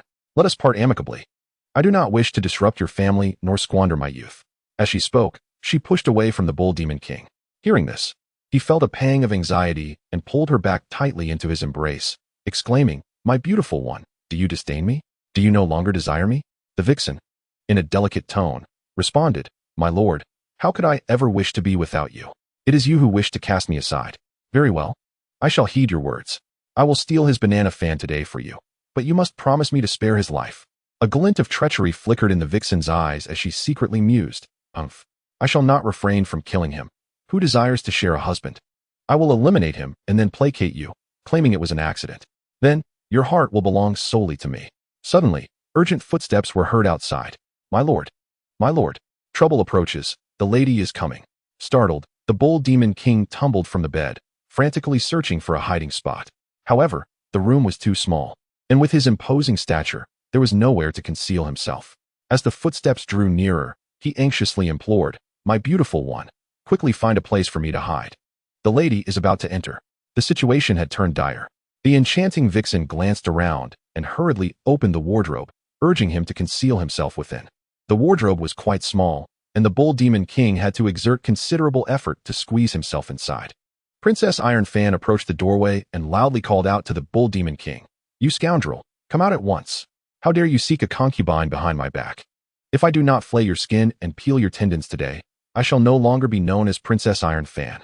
After shouting for a while without receiving a response, she forcefully pushed open the door to the room. There, she beheld a seductive woman reclining upon the bed, clad in garments that barely concealed her form, a sight that could ensnare the soul of any man. The vixen scoffed, "You old hag, what audacity! We are strangers, yet you brazenly invade my space. What does this mean?" The princess, incensed by the insult, retorted, "How dare you call me an old woman? Who do you think you are, reeking of fox stench and lacking in shame?" As she spoke, she lashed her whip towards the bed, and sensing the impending danger, the vixen swiftly dodged the princess's attack, causing the bed to collapse in an instant. The vixen mused to herself, "Humph. She truly is a formidable opponent." Chapter 53. Two women clash over the bull demon king. Princess Iron Fan continued, her voice brimming with indignation. Will you hand over that scoundrel today or not? If you refuse, I shall lay waste to your lair." She surveyed the room and bellowed, "Bold demon king, come out this instant. How dare you hide such a beauty behind my back, and even bring her the dowry bestowed upon me by my mother? I defied my parents to marry you, bore your children, and managed our household. Yet you have the gall to abandon your wife and children for a vixen. How can you justify this? Why was I so blind? Ignoring my parents' counsel to choose you, believing you were my pillar of strength and protector, destined to make me the happiest woman in the world. Alas, who would have thought that the storms you brought would be my undoing?" The princess's anger intensified as memories flooded her mind, tears streaming down her cheeks, the heart-wrenching pain lingering long after. Meanwhile, within the confines of the wardrobe, the bold demon king felt an overwhelming turmoil. He contemplated emerging to apologize to his wife, while simultaneously wishing to retain the alluring beauty. Princess Iron Fan clenched her fists tightly and continued, "As a married couple, our bond should be cherished. If you are indeed a man, step forward, and let us three clarify our situation in each other's presence. If you truly find this woman before you preferable to me, then write me a divorce letter. I can no longer endure this torment of being deceived, living in a state that is neither human nor ghost." Upon hearing these words, the bold demon king began to feel a sense of urgency within, for he had merely sought a moment of amusement and novelty, never intending to divorce his beloved wife. The Princess Iron Fan's utterance left him devoid of any inclination to hide in the cupboard. When forced to choose at this juncture, he understood that his devotion to his wife was the undeniable truth. Losing her would mean the dissolution of his family, and he could not expect the children to recognize him. Weighing the consequences, the bold demon king resolved to emerge from the cupboard. The vixen, seizing the opportunity while Princess Iron Fan was distracted, glanced at the cupboard and noticed it was moving. A huff of indignation escaped her lips as she silently mused. "I knew it. No man is to be trusted. For years, I have served you diligently without any acknowledgement. Yet a few words from your plain wife can sway you so profoundly. What do you take me for? You lavish attention upon me only to be swayed by her." Determined not to let this woman steal her spotlight, the vixen, in her escalating fury, thought, "How dare you, wretched woman, now that the man is absent? You come here to wreak havoc. Who gave you the audacity to damage my cherished bed, crafted from ancient golden Nanmu wood, the only token left by my mother? I shall not forgive you today." In an instant, the nine-tailed fox transformed, her hands morphing into claws with talons that resembled eagle's talons, sharp as a blade. Hurtling toward the Princess Iron Fan, her flowing hair cascaded down her back, and her eyes blazed a fierce crimson. She moved with such swiftness that it seemed she would tear the woman before her to shreds in the next moment. The nine tails, billowing in the air, resembled executioners awaiting their master's command. The Princess Iron Fan deftly evaded the lethal strike of the nine-tailed fox with a nimble movement, a sardonic smile gracing her lips as she glared with a lethal intent. She cracked her whip against the ground to test its strength and remarked, "I had thought you to be some divine fairy. It appears you are merely a vixen, audacious enough to behave so insolently before me, even attempting to seduce my man. Since that cowardly man chooses to hide and spectate, I shall take it upon myself to flay you alive today, avenging my heart's resentment." The nine-tailed fox, upon hearing this, raised her head and laughed heartily, the emblem of her clan gleaming on her forehead. Her eyes were aflame with rage, and if eyes could kill, she would have slain the woman before her countless times over. With a seductive smile, she retorted, "Enough of your prattle, old woman. If you cannot even keep your own man in line, who can you blame?" The atmosphere brimming with tension as these two women vied for the affection of one man was palpable, instilling a sense of dread in all who witnessed it. A chill permeated the air, as if the very atmosphere of the room had been frozen by the intensity of their confrontation. The Iron Fan Princess smirked, flicking her whip toward the nine-tailed fox. The fox leaped gracefully, executing a somersault in midair, her tail slicing through the air like blades aimed at the Iron Fan Princess. The two were truly matched opponents, neither willing to concede defeat. In that moment, the room echoed solely with the sounds of their battle and the clatter of decorative items crashing to the floor. The bold demon king, sensing the escalating conflict, realized that if he did not intervene soon, the clash between these two women would never cease. In his urgency, he attempted to extricate himself from the confines of a cabinet. However, the cabinet proved too small to accommodate his formidable frame, leaving him trapped and immobile. With a powerful blow, he shattered the cabinet, startling both combatants as he emerged, shaking his head. The Iron Fan Princess huffed, "You vile man. So you finally decided to show yourself. You betrayed me and pilfered my dowry, all to keep this vixen. Let me demonstrate how I shall deal with you today." As she spoke, she prepared to engage once more. The nine-tailed fox retorted, "You wretched woman. Today it remains to be seen who will vanquish whom." The bull demon king, overwhelmed by the tension, exclaimed, "Enough, enough. It is all my fault." The two women, who had been harboring their grievances, now directed their ire towards him, their hands halting mid-battle as they instinctively charged toward the bull demon king. Caught off guard, he was swiftly brought to the ground by the combined force of the two women. The Iron Fan princess, furious, lashed out at him, the whip striking his face and leaving a prominent scar, the blood seeping forth unabashedly. Seeing the blood mar her beloved's face, the nine-tailed fox cried out, "How could you be so cruel? How will he face the world after this?" The Iron Fan princess had intended to strike him elsewhere, but her aim had faltered, and a pang of regret flickered within her as she considered her partner. Yet, provoked by the fox's words, her ire reignited, and she scoffed. "You feast on what is on your plate while yearning for what is in the pot. You deserve this." Chapter 54. The Iron Fan princess seeks to divorce the bull demon king. Upon hearing this, the nine-tailed fox's fleeting sympathy evaporated. Internally, she mused, "You foul man. Always boasting of how well you treat me. Yet, your homely wife pursues me, and you do nothing to protect me. Don't think I am unaware. If forced to choose, you would surely select her." Regrettably, she lamented her own blindness in falling for such a wretched man. Seizing the moment when the fox was distracted, the Iron Fan princess struck again, her whip leaving a deep gash on the fox's arm, blood streaming forth and staining her sleeve crimson. The whip struck the nine-tailed fox, bringing her back to her senses. She instinctively protected her arm, letting out a cry of anguish. "Ah, you wretched woman, how dare you ambush me when I was unprepared? I shall see to it that you meet your demise today." Beside her, the bull demon king grimaced in pain. Upon regaining his composure, he noticed a deep wound on the beautiful woman's shoulder, blood streaming incessantly down her sleeve, causing him great heartache. Unable to restrain himself, he exclaimed, "My lady, how could you be so careless? Does it hurt?" Princess Iron Fan, upon hearing this, was consumed by fury, and in an instant, she spat out a mouthful of blood, her face turning pale as she clutched her chest. "Bull demon king," she said, "after all these years of marriage, I've never heard you speak with such endearment. It seems this woman holds a greater place in your heart than I. Very well, today we shall settle this matter once and for all. It shall be either his death or mine. Prepare to collect our corpses." With that, the two women resumed their fierce battle. The bull demon king had intended to interject, but the words caught in his throat. After all, one was his legitimate wife, and the other was the woman he adored. Regardless of who suffered, his heart ached for both. Alas, this was the consequence of his impulsive actions, and it was too late for atonement. Both women likely harbored deep resentment towards him. Ignoring his own wounds, he sprang to his feet and rushed to their side, grasping one of them in each hand. "Please, cease this fighting. Is there no room for reconciliation?" The two women glared at each other with fury, in perfect unison declaring, "Not until one of us lies dead." Suddenly, the nine-tailed fox had a revelation. Turning to the bull demon king, she demanded, "Now tell us, which of us do you love more? Today, you must choose between us." Princess Iron Fan cast a glance at the man she had shared her life with for so long, now feeling like a stranger. Her lips twitched as her pale face grew cold. With a huff, she declared, "Bull demon king, if you truly wish to leave me, then return all the dowry I brought from my family. My son and grandson are mine, and everything you wear, including your undergarments, belongs to me.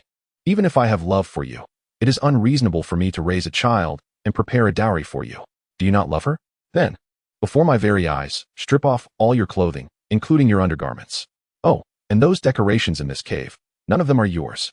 As she spoke, she called out, "Come here." A petite maid approached, inquiring, "What is your command, my lady?"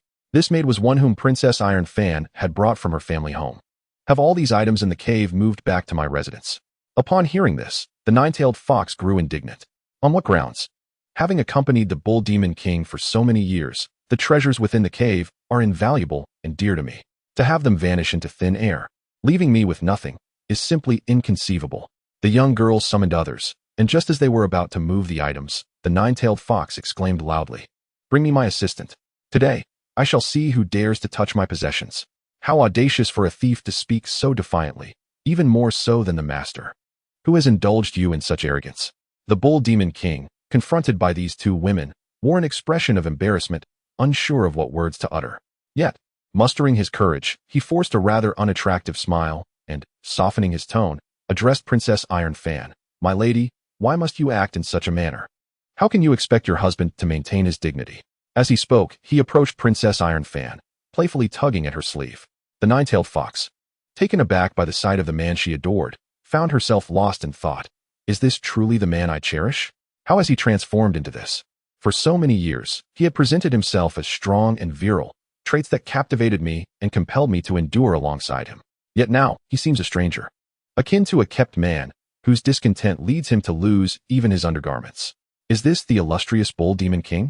Now, he behaves like a child, incessantly displaying affection before Princess Iron Fan, uttering sweet words. Alas, to her, his antics are nothing but a farce. In times past, his playful demeanor would soften her heart, making her accommodate his whims. However, her love for him has been shattered beyond repair. Looking upon the man before her, she felt no pang of sorrow, her voice steady. She declared, "Let us part ways. Our fates are meant to diverge here. Strip off your garments, including the underpants I personally crafted for you. Do you not adore this woman before you?" She then turned to the alluring and captivating nine-tailed fox, smirking as she said, "O beautiful maiden, are you not enamored with this man? I shall relinquish him to you, stripped bare, offering you a love that is both unreserved and complete. You shall surely find delight in him, for he possesses nothing but that." Instantly, the nine-tailed fox felt her heart plummet, retreating a few steps, shaking her head in disbelief.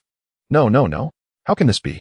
For the initial attraction she felt towards the Bull Demon King was partly rooted in the allure of his treasures. How could she have compromised herself to remain by this old bull's side for so many years otherwise? His avaricious demeanor was all too evident to the Bull Demon King. This was not love for her. It is evident that the Bull Demon King deeply regrets the gifts he bestowed upon her. At this moment, he feels an overwhelming sense of remorse for neglecting his own wife over the years for the sake of this woman. In Chapter 55, Princess Iron Fan deliberately provokes the nine-tailed fox. The Bull Demon King hastily turns to Princess Iron Fan and implores, "My dear wife, I acknowledge my mistakes. I beseech you, do not seek a divorce. If you can find it in your heart to forgive me, I promise never to see this woman again." The nine-tailed fox, roused by his words, retorts with indignation, "Old bull, what did you just say? You wish to never see me again for the sake of this woman? Were all those sweet nothings and vows of eternal love you once spoke nothing but lies?" The Bull Demon King vehemently rebukes her, "Silence. Today, I have finally discerned your true nature. It is not me you cherish, but the valuable gifts I have given you. I was once bewitched, enamored by you, nearly blinded to my own wife." Princess Iron Fan's heart brims with hatred for the man before her. The years of affection they shared have been entirely consumed, and at this moment, she feels revulsion towards him. Yet, deep within, she harbors thoughts of not relinquishing what she has forsaken to this woman. With a scoff, she remarks, "Oh, poor little beauty, you are truly pitiful. My husband is quite the libertine. You are not the only one he dallies with. Everyone plays around. Why take it so seriously?" Upon hearing his wife's words, the Bull Demon King hurriedly exclaims, "My dear wife, aside from her, there is no other woman in my life. I swear, if I have another, may the heavens strike me down." Princess Iron Fan's expression darkens as she shoots him a glare, commanding, "Silence." She continues, "Sister Fox, do you see? This is the man who professes to love you. They say foxes are the most cunning, and it appears that is indeed the case. A few sweet words from him have lured you into his embrace. Your mind seems quite muddled. It is in need of correction, purely foolish. Clearly, my position in my husband's heart is irreplaceable," she adds, her laughter radiant. With a playful smile directed at the Bull Demon King, she inquires, "Dear husband, do you not agree?" To others, her smile may seem flirtatious, but to the Bull Demon King, it feels like daggers raining down. He trembles internally yet maintains an outward facade of calm, playing along with his wife's performance, affirming, "Indeed, no one is as important as my wife." Yet, he alone comprehends the depth of his wife's anger. She is furious, and he is uncertain if she will ever forgive him. Princess Iron Fan, with her graceful figure, steps forward, a sardonic smile gracing her lips as she fixates her gaze on the nine-tailed fox, stating, "Do you see, little fox? The wisdom of experience prevails upon your arrival. Refrain from assuming that every man can be so easily ensnared by your allure. No matter how potent your charm may be, there are always those who surpass you in skill." As Princess Iron Fan spoke, her gaze wandered to the items scattered about the room, all belonging to her family, illicitly taken by her partner to appease another woman, igniting a fire of resentment within her. Yet, she maintained an outward facade of tranquility, for she could afford to lose everything but her own dignity. The nine-tailed fox, witnessing the arrogance of Princess Iron Fan, felt her anger boil over. Her fists clenched so tightly that her nails dug into her flesh, rendering her oblivious to the pain. In that moment, she longed to dismantle the two individuals before her. There is a saying, the depth of love is matched only by the depth of hate. To claim that she felt no affection for the man before her would be a falsehood. After all, they had spent so much time together. And it was impossible to feel no emotions at all. As the nine-tailed fox's fury intensified, her mind went blank, leaving her unable to muster a single retort. She could only fixate on the man who had professed his love for her. The Bull Demon King was not oblivious to the turmoil within the nine-tailed fox's heart. After years of companionship, it was evident that if she did not love him, she would not have gone to such lengths to please him, even resorting to pilfering her own dowry to win his favor. She had even contemplated forsaking her own husband and children to share a life with him, only to discover that the woman he cherished was merely coveting his wealth. At that moment, his disappointment was profound, filled with regret for not having treated his wife with the respect she deserved. Princess Iron Fan, noticing the look in the nine-tailed fox's eyes, understood her thoughts. After all, women are alike. Who would willingly endure betrayal by a man, only to find him absent during their most vulnerable moments? She continued, asserting that a woman's perspective must be broadened. One should not covet what does not belong to them, for there are no free gifts from the heavens. The items in your abode are mine, and to put it plainly, in my eyes, you are nothing but a thief. Do not attempt to fall in love with a married man, seeking to possess him, for he is not yours and will never be yours. Thus, what you acquire through deceit is but temporary, a fleeting indulgence. Look at what remains. You are left with nothing but shattered memories and a body tarnished by another's disregard. At long last, the nine-tailed fox could no longer contain herself, exclaiming, Bull Demon King, after all these years together, will you simply stand by and allow others to humiliate and bully me? At that moment, the Bull Demon King could hardly register her words. Now, what I fear most is offending my own lady, so I hang my head low, not daring to utter a word. The nine-tailed fox, infuriated, stepped forward and delivered 2 resounding slaps, the force of which left the Bull Demon King dazed, the imprints of her palms unmistakably clear upon his face. His head buzzed with confusion. As the Bull Demon King regained his composure, a surge of anger welled up within him, his gaze fixed intently upon the nine-tailed fox. Instilling a sense of dread within her, he advanced towards her, causing the nine-tailed fox to involuntarily take 2 steps back, filled with regret for having lost control of her temper. With a hint of indignation, she pleaded, My lord, I did not mean to do that. Suddenly, a realization struck her, and she turned her head to observe the sly smile on Princess Iron Fan's face, instantly comprehending that this was all a deliberate ploy to provoke her. Indeed, Princess Iron Fan had orchestrated this. Which woman would ever truly love a man who betrays her? It was merely an act performed before him. Chapter 56. Princess Iron Fan and the Bull Demon King are ensnared by the nine-tailed fox within the icy pearl. Regrettably, she recognized the treachery too late. This woman was far too cunning. Yet, Princess Iron Fan remained unruffled, casually settling into a chair to enjoy the spectacle. Upon witnessing this demeanor, the nine-tailed fox understood her role as the jester in this cruel charade, eagerly anticipating the moment when the man she longed for would turn against her. Never did she imagine that her once illustrious reputation would ultimately be tarnished at the hands of this woman. At that moment, her disappointment in the man before her was profound. The admiration she once held had dissipated, replaced by disdain. She declared, Bull Demon King, do not approach me, otherwise, do not blame me for my lack of courtesy. You were the one who initiated this. If there are any wrongs, they lie squarely upon your shoulders. If you dare to advance, do not expect me to be gentle. The Bull Demon King, infuriated, snorted with disdain, his features contorted like a demon's, casting a scornful glance at the woman before him as if she were a mere specter. You vile woman, how dare you lay a hand on me? In my lifetime, no one has ever dared to strike me like this, save for my wife, and I relish her blows. But what gives you the right to hit me? The nine-tailed fox, upon hearing this, felt a bitter laugh escape her lips. The man before her was utterly shameless, having shared his bed with countless women. Why should she be deemed inferior? Why was it permissible for this woman to strike him while she could not? It was an absurdity of the highest order.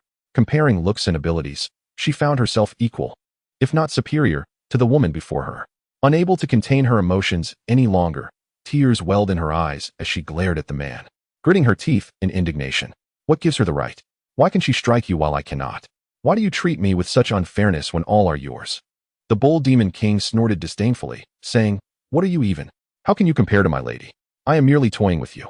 The nine-tailed fox, upon hearing these words, stared incredulously at the man who had professed his love for her, her mind in a daze. What was he saying? Was he jesting? How could he possibly be toying with me? In the eyes of men, I, Fox Yume, am the very embodiment of celestial admiration. Yet this man dares to say he is merely playing with me. Just as she was lost in her bewilderment, a sudden crack echoed, and a sharp sting surged across her face. The nine-tailed fox covered her swollen cheek and exclaimed, "Bull Demon King, how dare you strike me?" The Bull Demon King bellowed. "And what of it? You brazen harlot, today I shall show you no mercy." Suddenly, the nine-tailed fox erupted into hysterical laughter, her eyes glinting with lethal intent that enveloped the room like a chilling frost. Even the silent maid, hidden in the corner, felt an icy aura emanating from her mistress. Secretly thinking, "You wretched man, indulging in both the feast and the gaze, how dare you strike Our Lady? You are doomed." The laughter of the nine-tailed fox resonated like the grim reaper come to collect his due. With a swift movement, she produced a crimson orb, the snow and ice pearl. "Humph, Bull Demon King, since you are so heartless, do not blame me for being merciless. I shall ensure you both meet a gruesome end." The nine-tailed fox began to chant an incantation to set up a formation. Princess Iron Fan, realizing the gravity of the situation, cast aside her grievances. Though she loathed the man before her, he was still the father of her child and grandfather to her grandchild. She seized the Bull Demon King and rushed towards the door. The nine-tailed fox sneered, "You both think to escape? It shall not be so easy." With one hand clutching the snow and ice pearl and the other forming a talon, a powerful force erupted from the orb, drawing the two into its depths. Inside, three little ones tilted their heads, pondering how to escape. Suddenly, the sky shifted, and two figures plummeted from above. The little ones quickly grabbed the hands of little Jinyu and little Nyonyo, darting aside just in time. There was a loud thud as two individuals crashed to the ground. Face down, limbs sprawled in disarray, motionless. "Oh dear God, how is it that two more are sent to their doom?" Little Nyonyo gazed at the figures on the ground, a sense of familiarity washing over him. Suddenly, a realization struck him, and he hurriedly ran over, flipping them over and exclaiming, "Great-grandfather! Great-grandmother! What has happened to you? How did you end up here?" The little one, upon hearing the call of the young bull, exchanged a knowing glance with his great-grandfather, great-grandmother, and cousin, and hurried over. The young bull, upon seeing the two in a state of unconsciousness, anxiously began to pat their faces. Gradually, the two, hearing the soft, childlike voice calling them, slowly opened their eyes, only to find their grandson before them. Filled with joy, they exclaimed, "Is this not a dream? How could our grandson be here?" Tears streamed down the young bull's face as he said, "Great-grandfather, great-grandmother, you are not dreaming. I thought I would never see you again." He then greeted the two with, "Hello, great-grandfather and great-grandmother." Princess Iron Fan, recognizing the little one who had recently won the banana fan from her, smiled and asked, "What brings you here?" She glanced around curiously, inquiring, "Where's this place?" At that moment, the Bull Demon King also regained consciousness, looking at his grandson. Overwhelmed with joy and at a loss for words, his previous displeasure dissipated instantly, and he stood up, asking, "My grandson, where are we? How did you come to be here? And who are these two children your age?" The young bull replied, "It's a long story. I will explain it to you later. For now, we need to find a way out." Returning to the earlier topic, he asked, "Great-grandfather, great-grandmother, how did you come to be here?" Princess Iron Fan responded, "I do not know.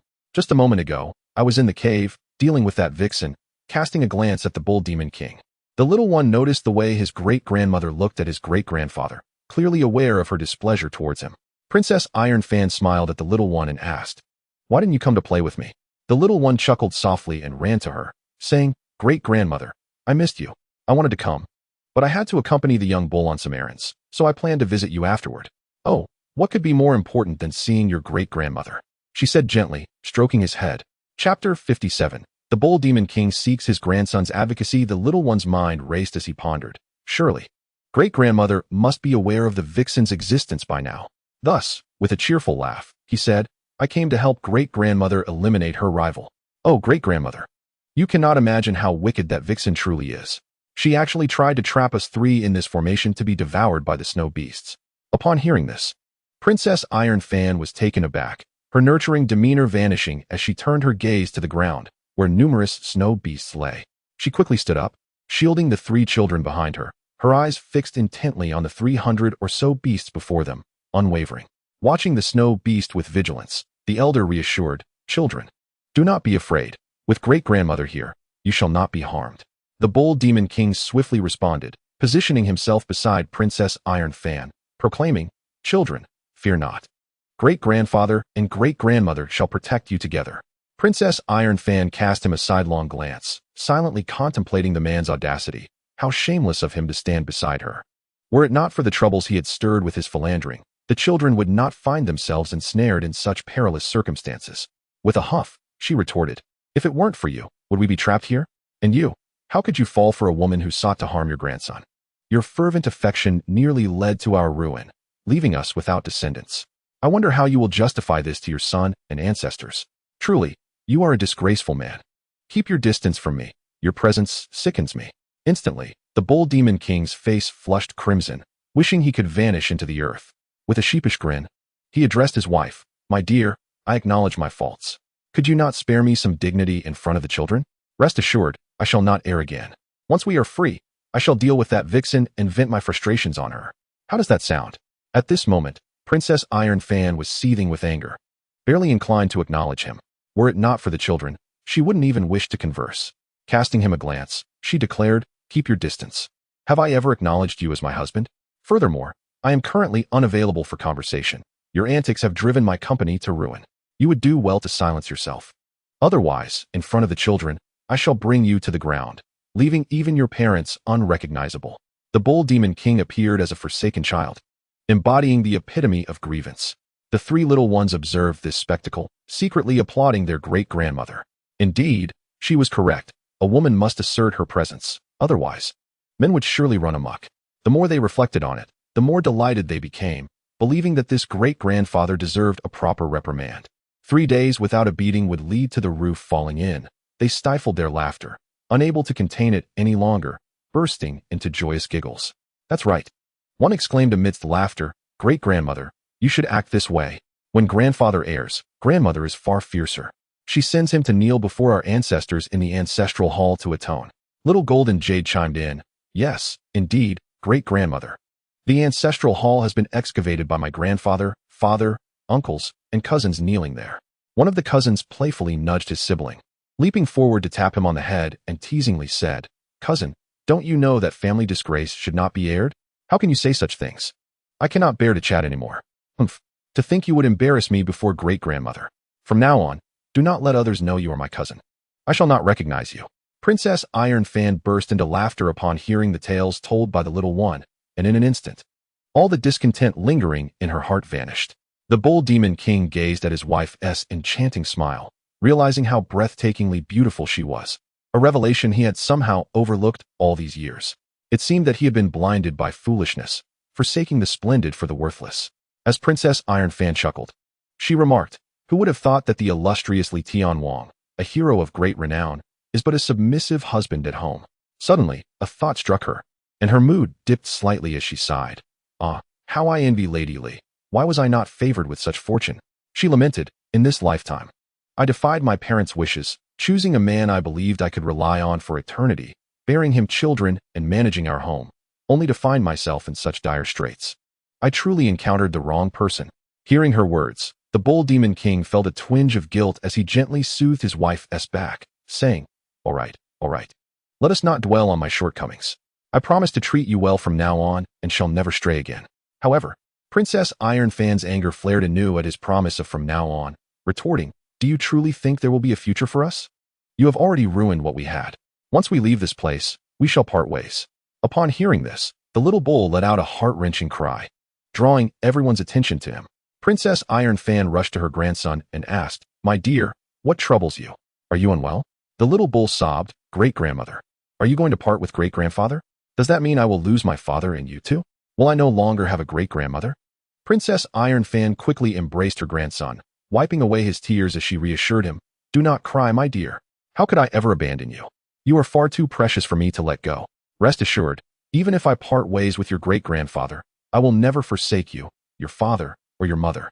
The Bull Demon King, in a state of urgency, pleaded, My dear wife, you must not cast me aside. What will I do if you leave me?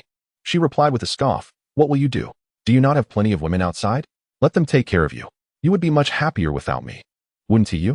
The Bull Demon King, flustered and at a loss for words to appease his wife, cast a desperate glance at his grandson for help. In the past, a mere look was enough for the little one to assist him. They say that affection flows stronger between grandparents and grandchildren, and this saying held true.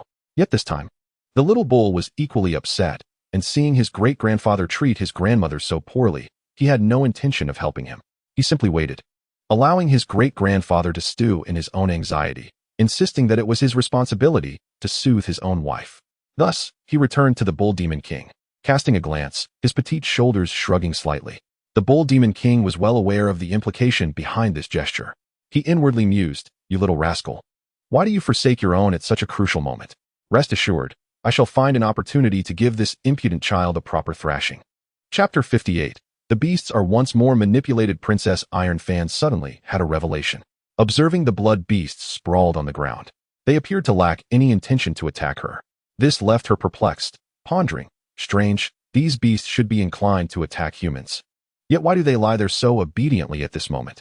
Rather than indulging in futile speculation, it would be more prudent to inquire directly with the children about the situation. With a warm smile, she addressed the little one, saying, "Come here, dear child. I have a question for you." The little one, with childlike innocence, approached Princess Iron Fan, tilting his head and asking, "What is it, great-grandmother?"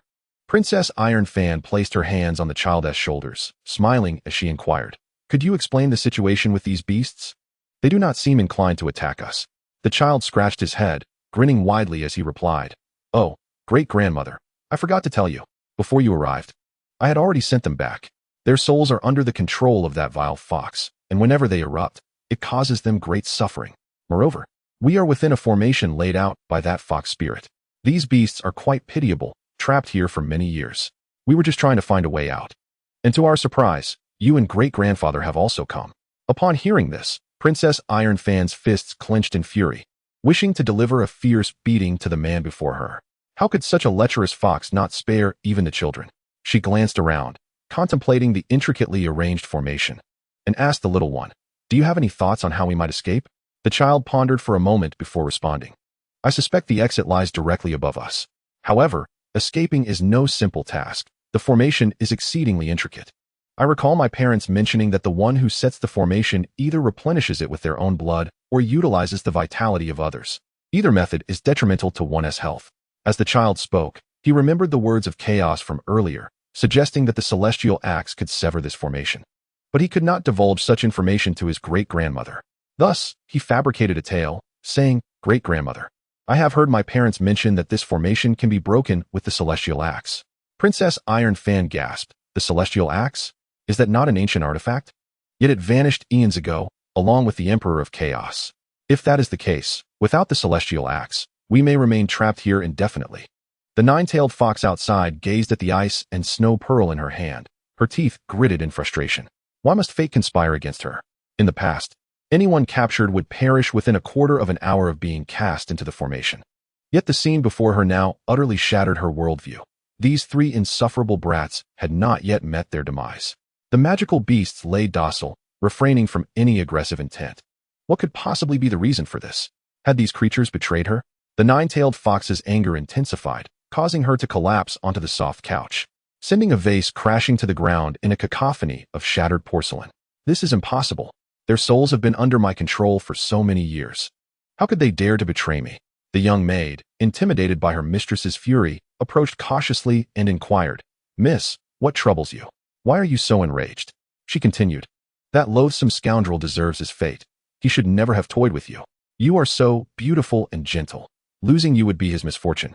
Let him be devoured by those magical beasts within the formation. There are plenty of good men in the world, and we need not lament the loss of one such as he."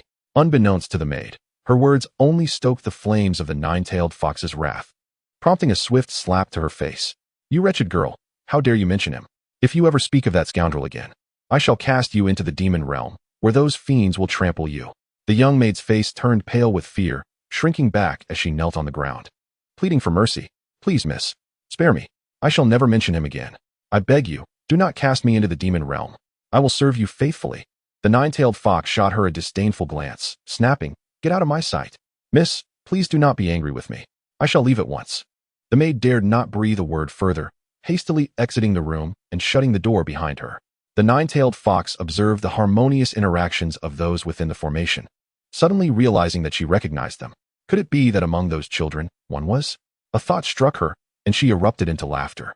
No wonder. No wonder that boy can breathe fire.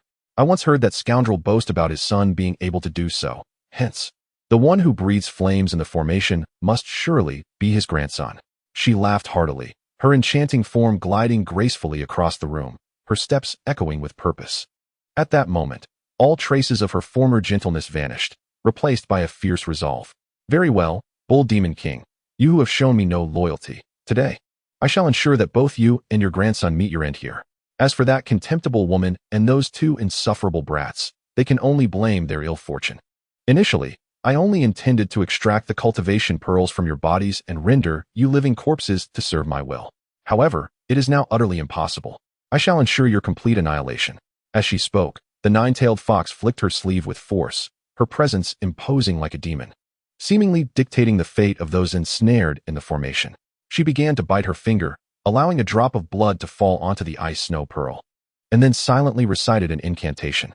Suddenly, the individuals within the formation were beset by dark clouds and howling winds, as if a formidable pressure bore down upon them. Rendering their breaths labored, chaos declared that trouble was brewing, for the enchantress was stirring up a tempest once more. No sooner had Chaos uttered these words than his eyes blazed crimson, and he let out a fierce howl towards the heavens, prompting the 300 demon beasts behind him to join in a cacophony of roars. The little one hurriedly exclaimed, "Chaos, what has come over you? Please, do not frighten me. Wake up." Tears streamed down his cheeks, and witnessing this disconcerting scene, the Bull Demon King and Princess Iron Fan swiftly pulled him close, declaring that it was dire. Their souls had once again fallen under the control of another, rendering them unrecognizable to anyone. They could only heed the commands of that vixen from the outside. The little one wiped his tears and insisted, "That is impossible. They will surely listen to me." Just as he finished speaking, a chill swept over him. Turning around, he was met with the sight of the demon beasts, their eyes bulging, bloodshot and nearly popping out of their sockets. Chapter 59, Chaos willing to sacrifice to save his master. Princess Iron Fan looked at the little one and said, "It is futile. Nothing you say will reach them now." Pointing at the demon beasts, she continued, "Look at them. They are utterly devoid of consciousness." The demon beasts writhed in agony, desperately striving against the external force. They were in immense discomfort, with some already rolling on the ground. Their eyes flickered between red and black, their hearts fighting for freedom. Suddenly, a furious roar echoed in their minds. "Humph! You useless creatures dare to defy my commands? Do you wish to perish? The figures before them were food I have provided for you. Hurry and consume them." After the nine-tailed fox transmitted her voice, her incantation quickened. The demon beasts, now beyond their own control, rose to their feet and charged towards the little ones. The Bull Demon King and Princess Iron Fan shielded the small ones behind them, brandishing their magical artifacts, desperately resisting the onslaught of the demon beasts. At this moment, the snow demon beasts were ferocious, baring their teeth, eager to devour them whole. The nine-tailed fox, reveling in the chaos from afar, laughed heartily, declaring, "Since you have all betrayed me, I shall let you slaughter one another. Your demise will be of no consequence." The Iron Fan Princess wielded her whip amidst the horde of snow beasts, unleashing her wrath with abandon. A brilliant golden light enveloped the whip as she lashed out ferociously at the creatures. The Bull Demon King, equally defiant, brandished his own artifact to resist these snow beasts. Originally devoid of malice, the snow beasts had succumbed to their master's control, stripped of their own volition, now compelled to act as commanded. They could only struggle against the power within, striving not to harm the few humans present. The little one, witnessing the Iron Fan Princess and the Bull Demon King mercilessly battering the snow beasts, rushed forward in a panic, tears streaming down his face as he pleaded, "Great-grandpa, great-grandma, please stop. If you keep this up, you'll kill them." Little Jinyu and little Nyo Nyo, feeling deep sympathy for the snow beasts, joined in to block their great-grandparents. Equally distressed by the unfolding scene, the Iron Fan Princess retorted, "If we don't eliminate them, they will turn on us and devour us." The little one quickly countered, No, great-grandma, I promise they won't hurt us." Just then, a mocking voice echoed from above. "It seems the child is still rather naive." Iron Fan Princess, Bull Demon King, since you two are so enamored with each other, today I shall send you both to the underworld, with so many little ones accompanying you. The road to the netherworld shall not be lonely. Ha ha ha. The Iron Fan Princess shouted, "You vile wretch. If you have the courage, reveal yourself and let us battle. The bull demon king, filled with rage, added, You wretched woman. Despite my kindness toward you, I never anticipated you to be a venomous serpent at heart. Once I shatter this formation, I shall ensure your demise. You think you can kill me? You're mistaken. You won't have that opportunity. Just look at your current predicament. You're like a foul fly, easily squashed at my whim. Why are you all still dawdling? Devour these humans. The nine-tailed fox commanded, but the snow beasts remained motionless on the ground, infuriating her as she struck at their souls with an invisible whip. Striking the soul was far more painful than striking the flesh, and the anguished expressions of the snow beasts were heart-wrenching. The little one, confused by the lack of physical punishment, yet witnessing their evident suffering, shouted, What is wrong with you all? The bull demon king sighed, explaining, Little one, you must understand. The one controlling them is striking at their souls, which is why they appear to be in such agony. Fuming at this revelation, the little one clenched his fists tightly, his anger propelling him skyward as he hurled his tiny fists against the barrier. Yet the barrier remained unmoved. The nine-tailed fox, observing his demeanor, chuckled with immense delight and remarked, You, a mere child, dare to dream of breaching my barrier? Truly, you are lost in delusions. In conversing with them, the fox's concentration wavered, diminishing her control over the magical beasts. The chaotic will began to gradually restore itself. Upon hearing the words of that vile woman, it exerted the last vestiges of its strength and charged towards the barrier, declaring, Master, I am coming to assist you. The colossal form of chaos crashed into the barrier as the little creature cried out, No. Chaos uttered, Farewell, Master. In an instant, a hole was torn in the barrier, and chaos fell heavily to the ground, its body battered and broken. The little one, witnessing chaos's state, wept inconsolably. Meanwhile, the nine-tailed fox, seething with rage, exclaimed, How dare you betray me? Thankfully, I was prepared. Just as the bull demon king intended to pounce on the detestable woman and tear her apart, he found himself ensnared in the formation, proclaiming, Even if you escape from here, you shall not survive.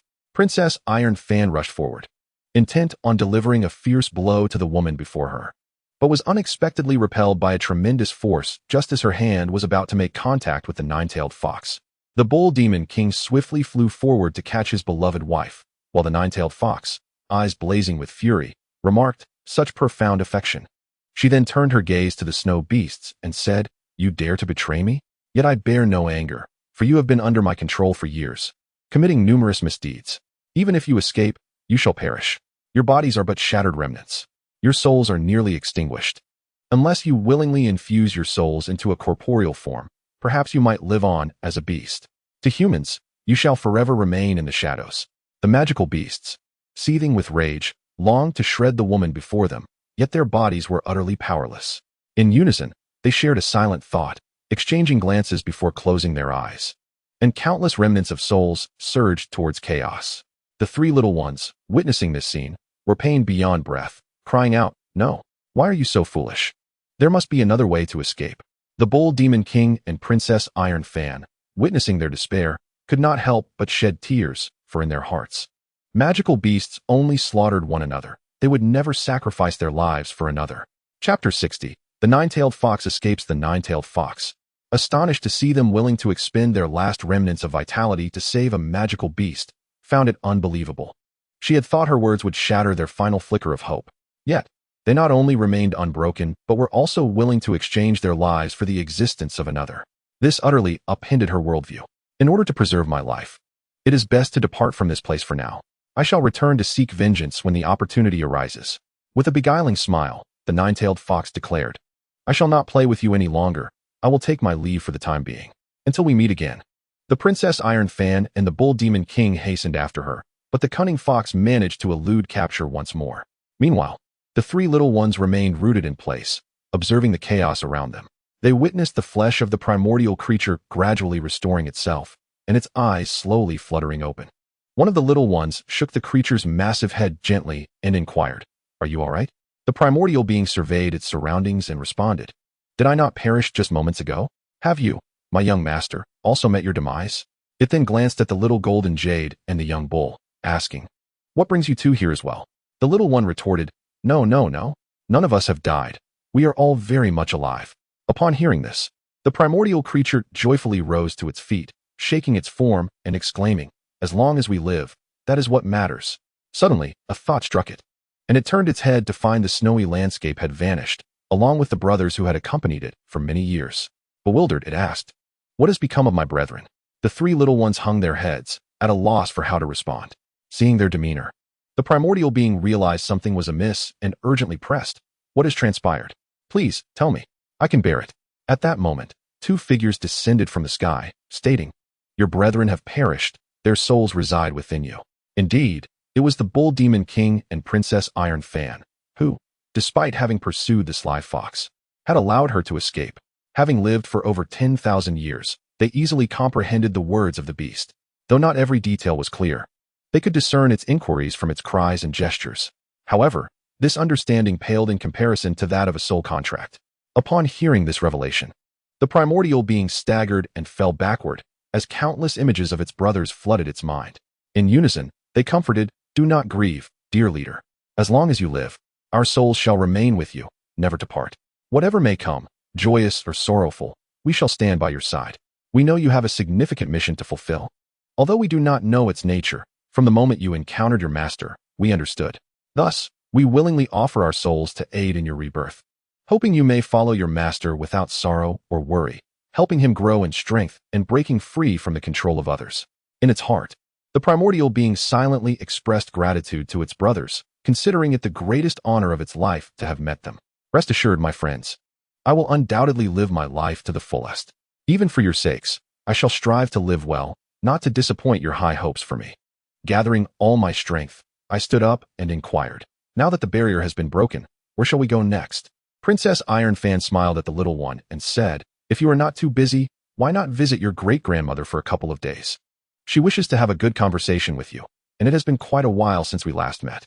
Little Bull also chimed in, Yes, brother. It has been several days here, and I am utterly famished.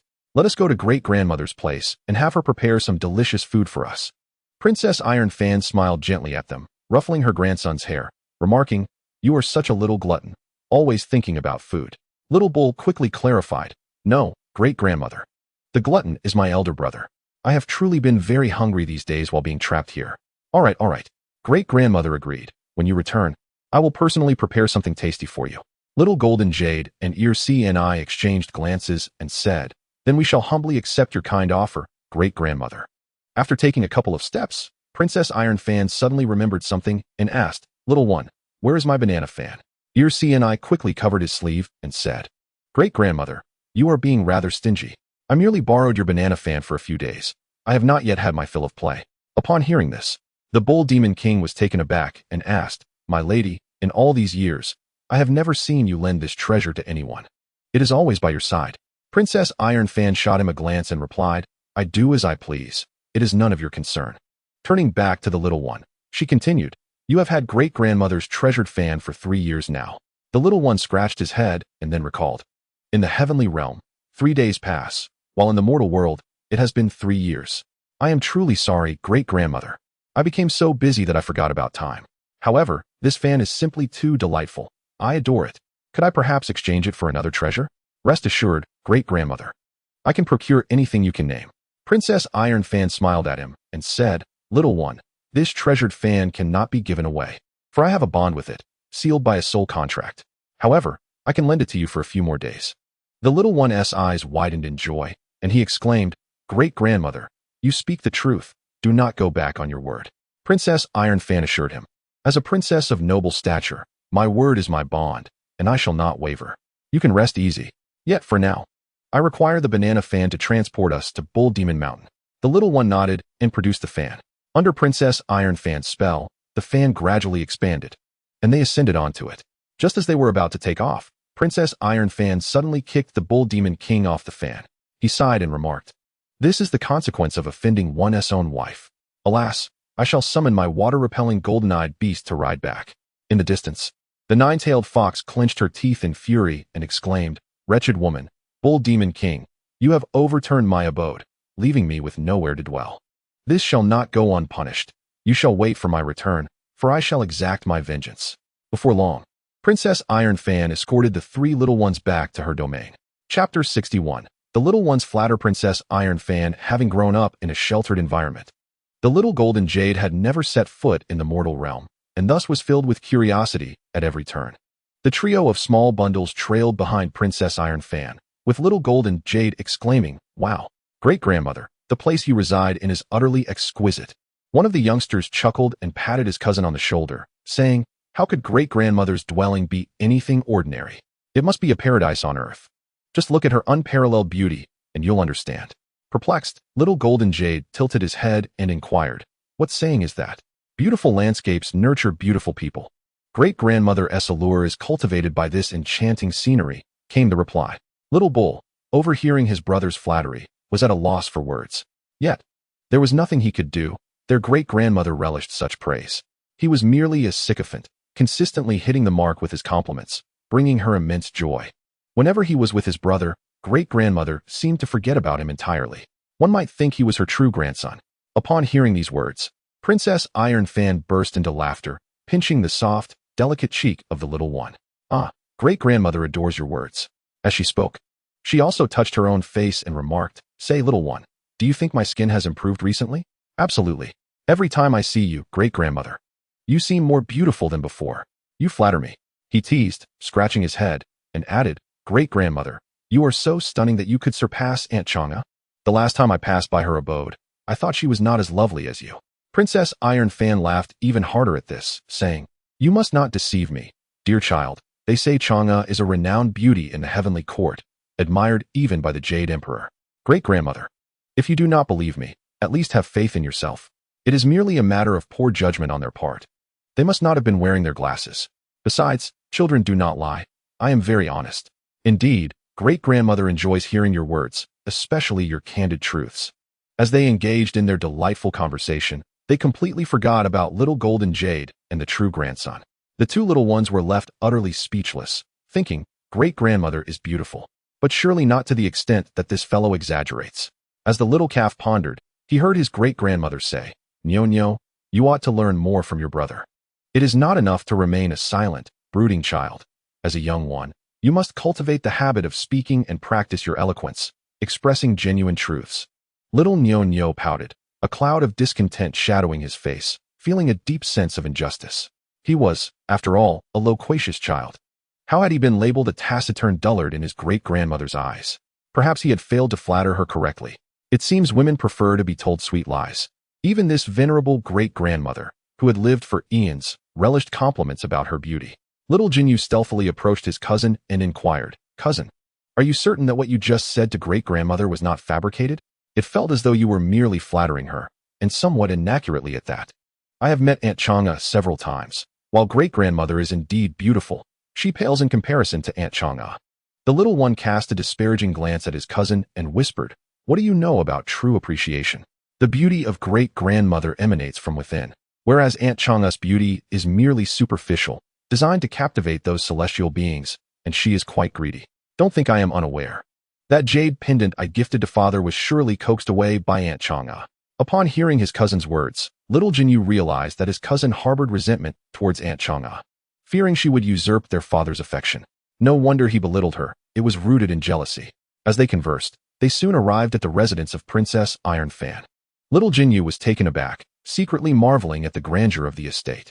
While it may not have been ostentatiously luxurious, it radiated a formidable aura, unmistakably belonging to a wealthy family. Curiously, he asked, "Great-grandmother, is this vast estate solely for your residence?" Princess Iron Fan chuckled in response, "I do not dwell here alone. My wife, daughter, and the household servants also reside with me.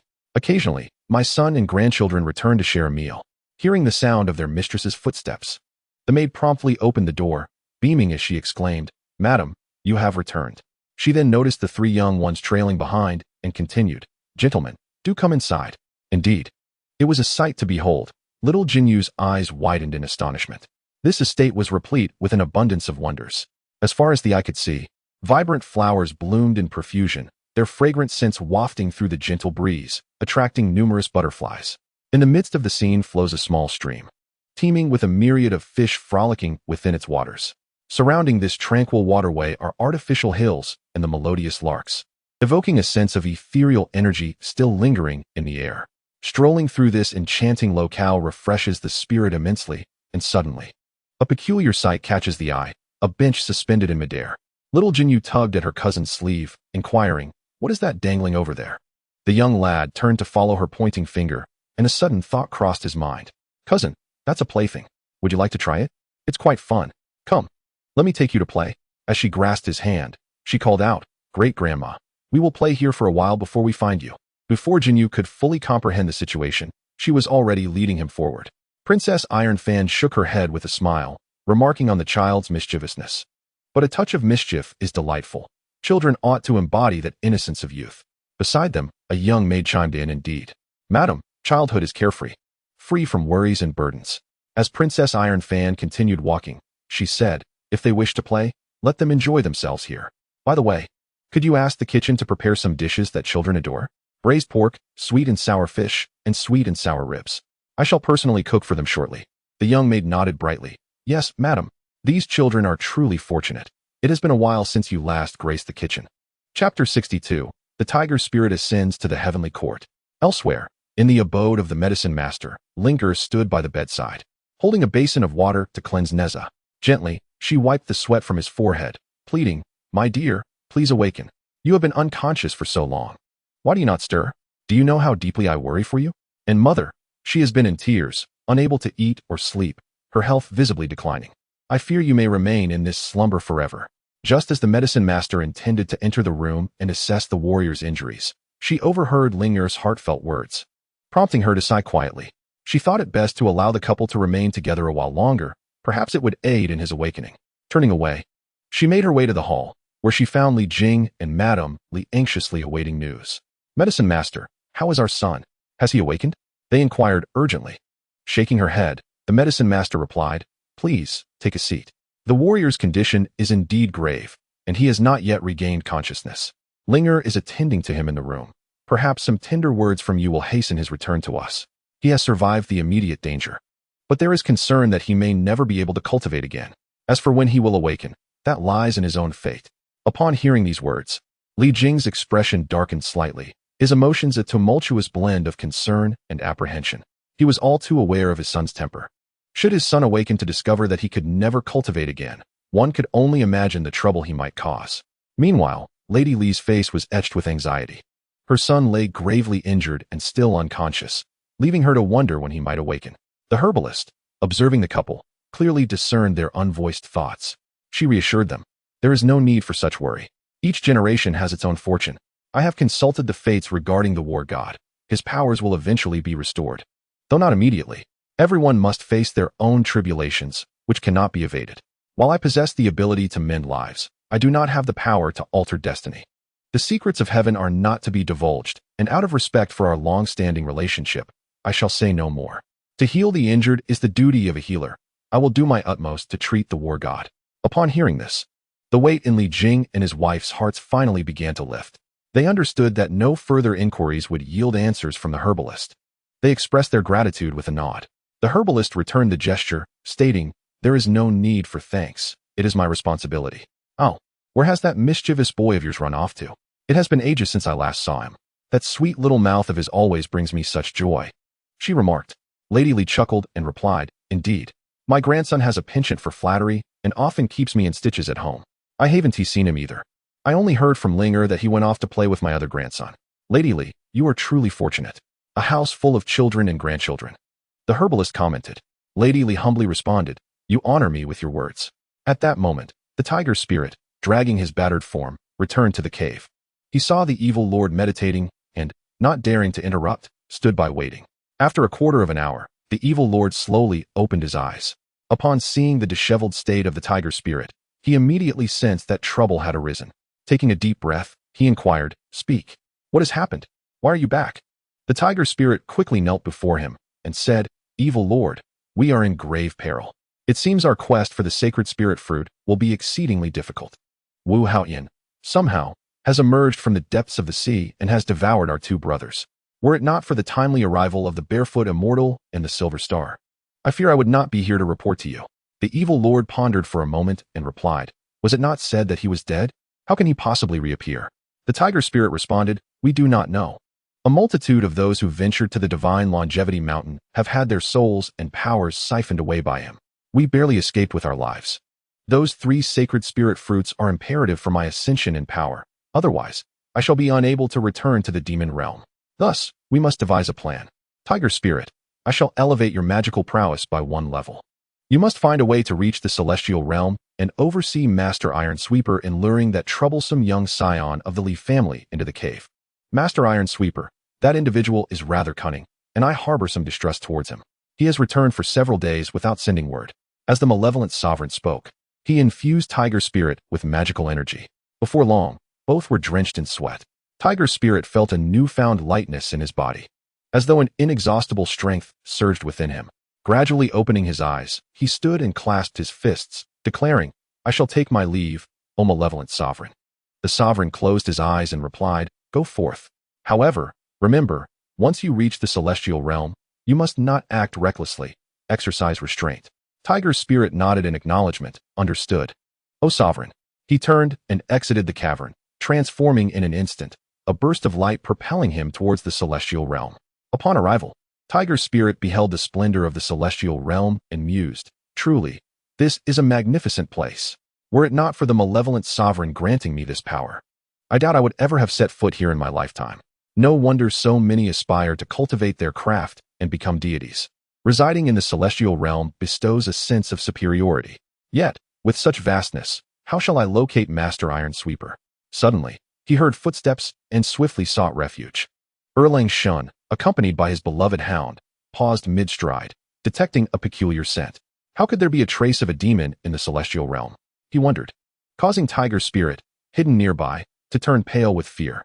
It's Erlang Shun. If he discovers me, I shall face utter destruction, my very soul obliterated. With that thought, he held his breath. Erlang Shun and his hound followed the scent's direction, but halfway through, the aroma vanished. Strange, he remarked, that scent was so potent just moments ago. How could it have disappeared? Tai Bai Jinxing, approaching from a distance, noticed Erlang Shun scanning the surroundings and approached with a smile. Oh, Erlang Shun, what are you searching for? Have you perhaps misplaced a treasured item? Haha, do you require my assistance in your search? Erlang Shun looked up and, upon recognizing Tai Bai Jinxing, smiled in return. Oh, it is the illustrious Tai Bai. Alas, I possess no treasures. I merely detected a demonic aura and sought to ascertain whether a demon had infiltrated the celestial realm. Tai Bai Jinxing chuckled. Oh, Erlang Shun, have you not apprehended a demon in quite some time? Are your hands itching for action, leading to illusions? The celestial realm is under stringent control. How could demons possibly manifest here? The Erlang god chuckled, hoping that this time it was merely a figment of his imagination. Chapter 63. The arrival of the heavenly Tao in the Jade Emperor's Hall. Yet, confusion lingered in his heart. It was peculiar, just moments ago. He had distinctly sensed a malevolent presence, only for it to vanish instantaneously. Could it be that his nose had been impaired of late? The Tai Bai Jinxing adjusted his long beard and stepped forward, inquiring, Erlang God, have you visited the war god? Has he regained consciousness? The Erlang god responded with a smile. I have yet to see the war god. His injuries are severe. I reckon that even if he awakens, he will need time to recuperate. Tai Bai Jinxing, filled with urgency, remarked, Indeed, Nezha has never tasted defeat in all these years. This time, however, he has suffered a significant setback. When he does awaken, I imagine he will feel quite distressed. Shall we go together to see the war god and check on his condition? It was fortuitous that he had arrived that day. Had it not been for him, I might not have had the opportunity to converse with you now. The Erlang god replied, Oh, Tai Bai God, you may go ahead. I must visit the Jade Emperor's Hall to report the recent occurrences to the Jade Emperor. Haha, Erlang God, your dedication is truly commendable. I find myself humbled in your presence. Very well, I shall take my leave and not impede your duties. Tai Bai Jinxing bowed to the Erlang God and proceeded towards the hall, glancing back occasionally at the previous spot. The Tiger Spirit, watching the two depart, finally exhaled deeply, patting his chest. Damn it, I nearly suffocated.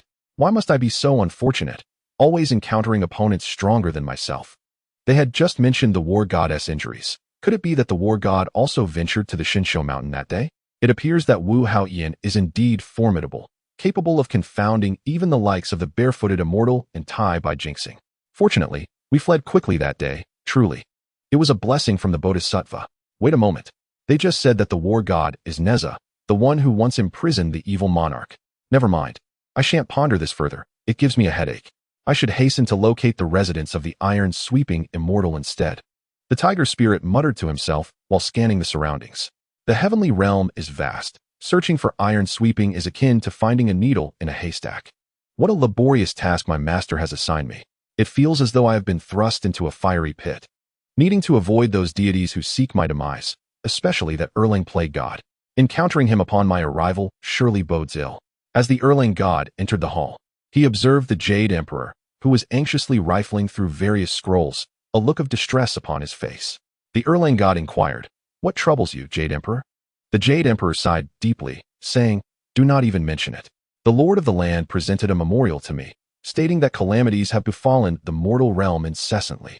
Furthermore, during the recent conflicts among you, countless mortals have perished, disrupting the delicate balance between the realms of yin and yang.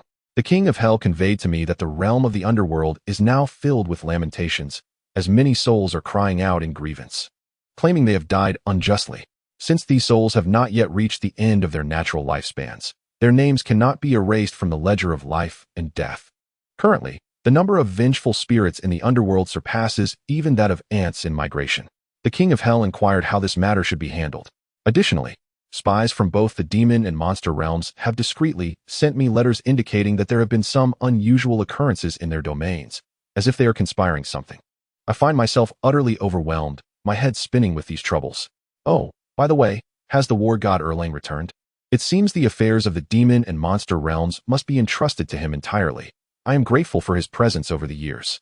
Upon hearing this, Erlang's tone noticeably softened as he replied that the war god has indeed returned, but he is gravely injured and remains in a deep coma. The Jade Emperor, in disbelief, asked, "What did you just say? The war god has been wounded? What of my brother? What is the condition of Wu Haoyan?" Erlang reported, "Your Majesty, Wu Haoyan is also severely injured, but he managed to escape." "That cannot be. The war god's powers should surpass those of Wu Haoyan. How could he be so severely wounded?" Erlang continued, "It was Wu Haoyan's cunning that provoked the war god into combat, resulting in countless mortal casualties and a disruption that stirred the heavenly laws, which then rebounded upon him, inflicting grave injuries." The Jade Emperor, upon hearing this, expressed his anxiety. "This is dire. A great calamity is imminent. Where is the war god now?" Erlang replied, "Your Majesty, the war god has been gravely wounded and has been taken by me and the barefoot immortal to the medicine master. We do not know if he has regained consciousness. Quickly, you must go to the medicine master and inform the war god to refrain from using his powers for a time, to seek refuge."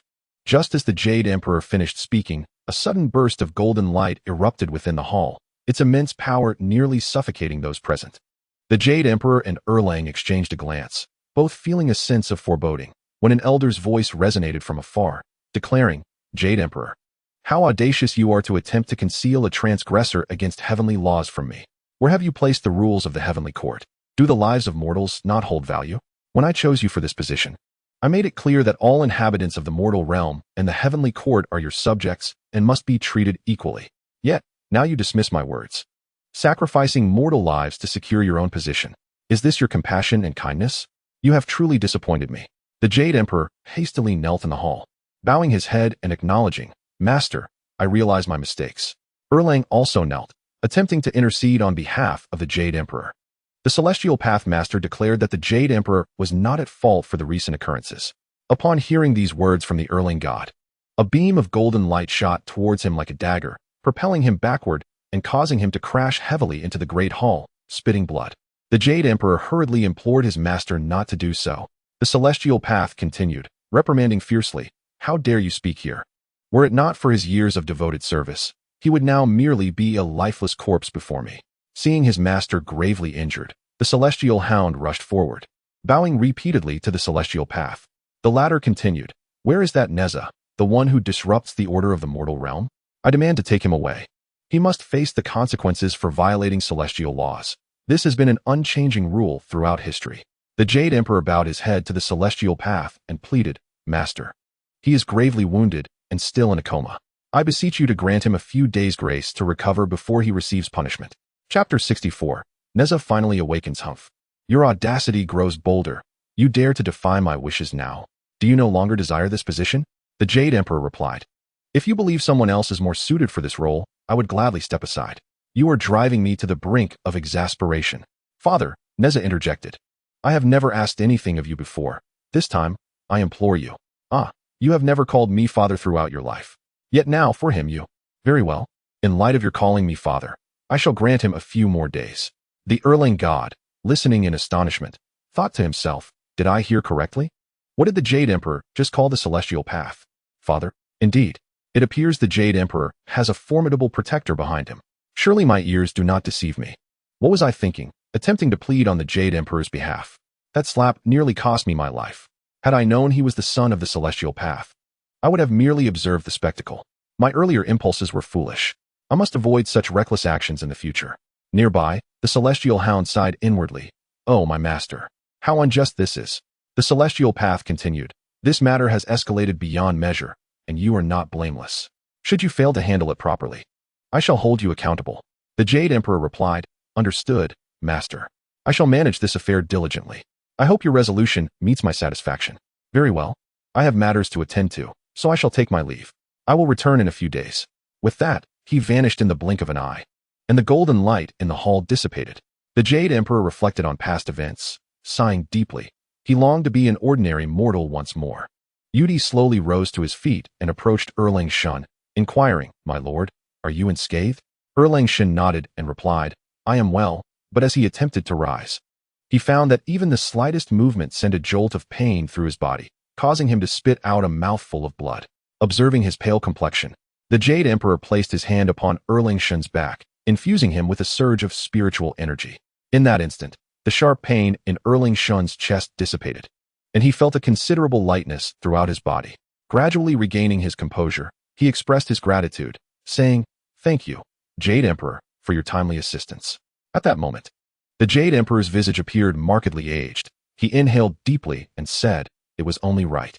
However, you must never divulge what transpired in the hall just now. To do so could bring you untold peril. Yes, my lord, I shall keep it firmly in my heart and remain silent, Erlang Shun assured him. It is best that way. You may leave now, and take a moment to check on the war god's condition.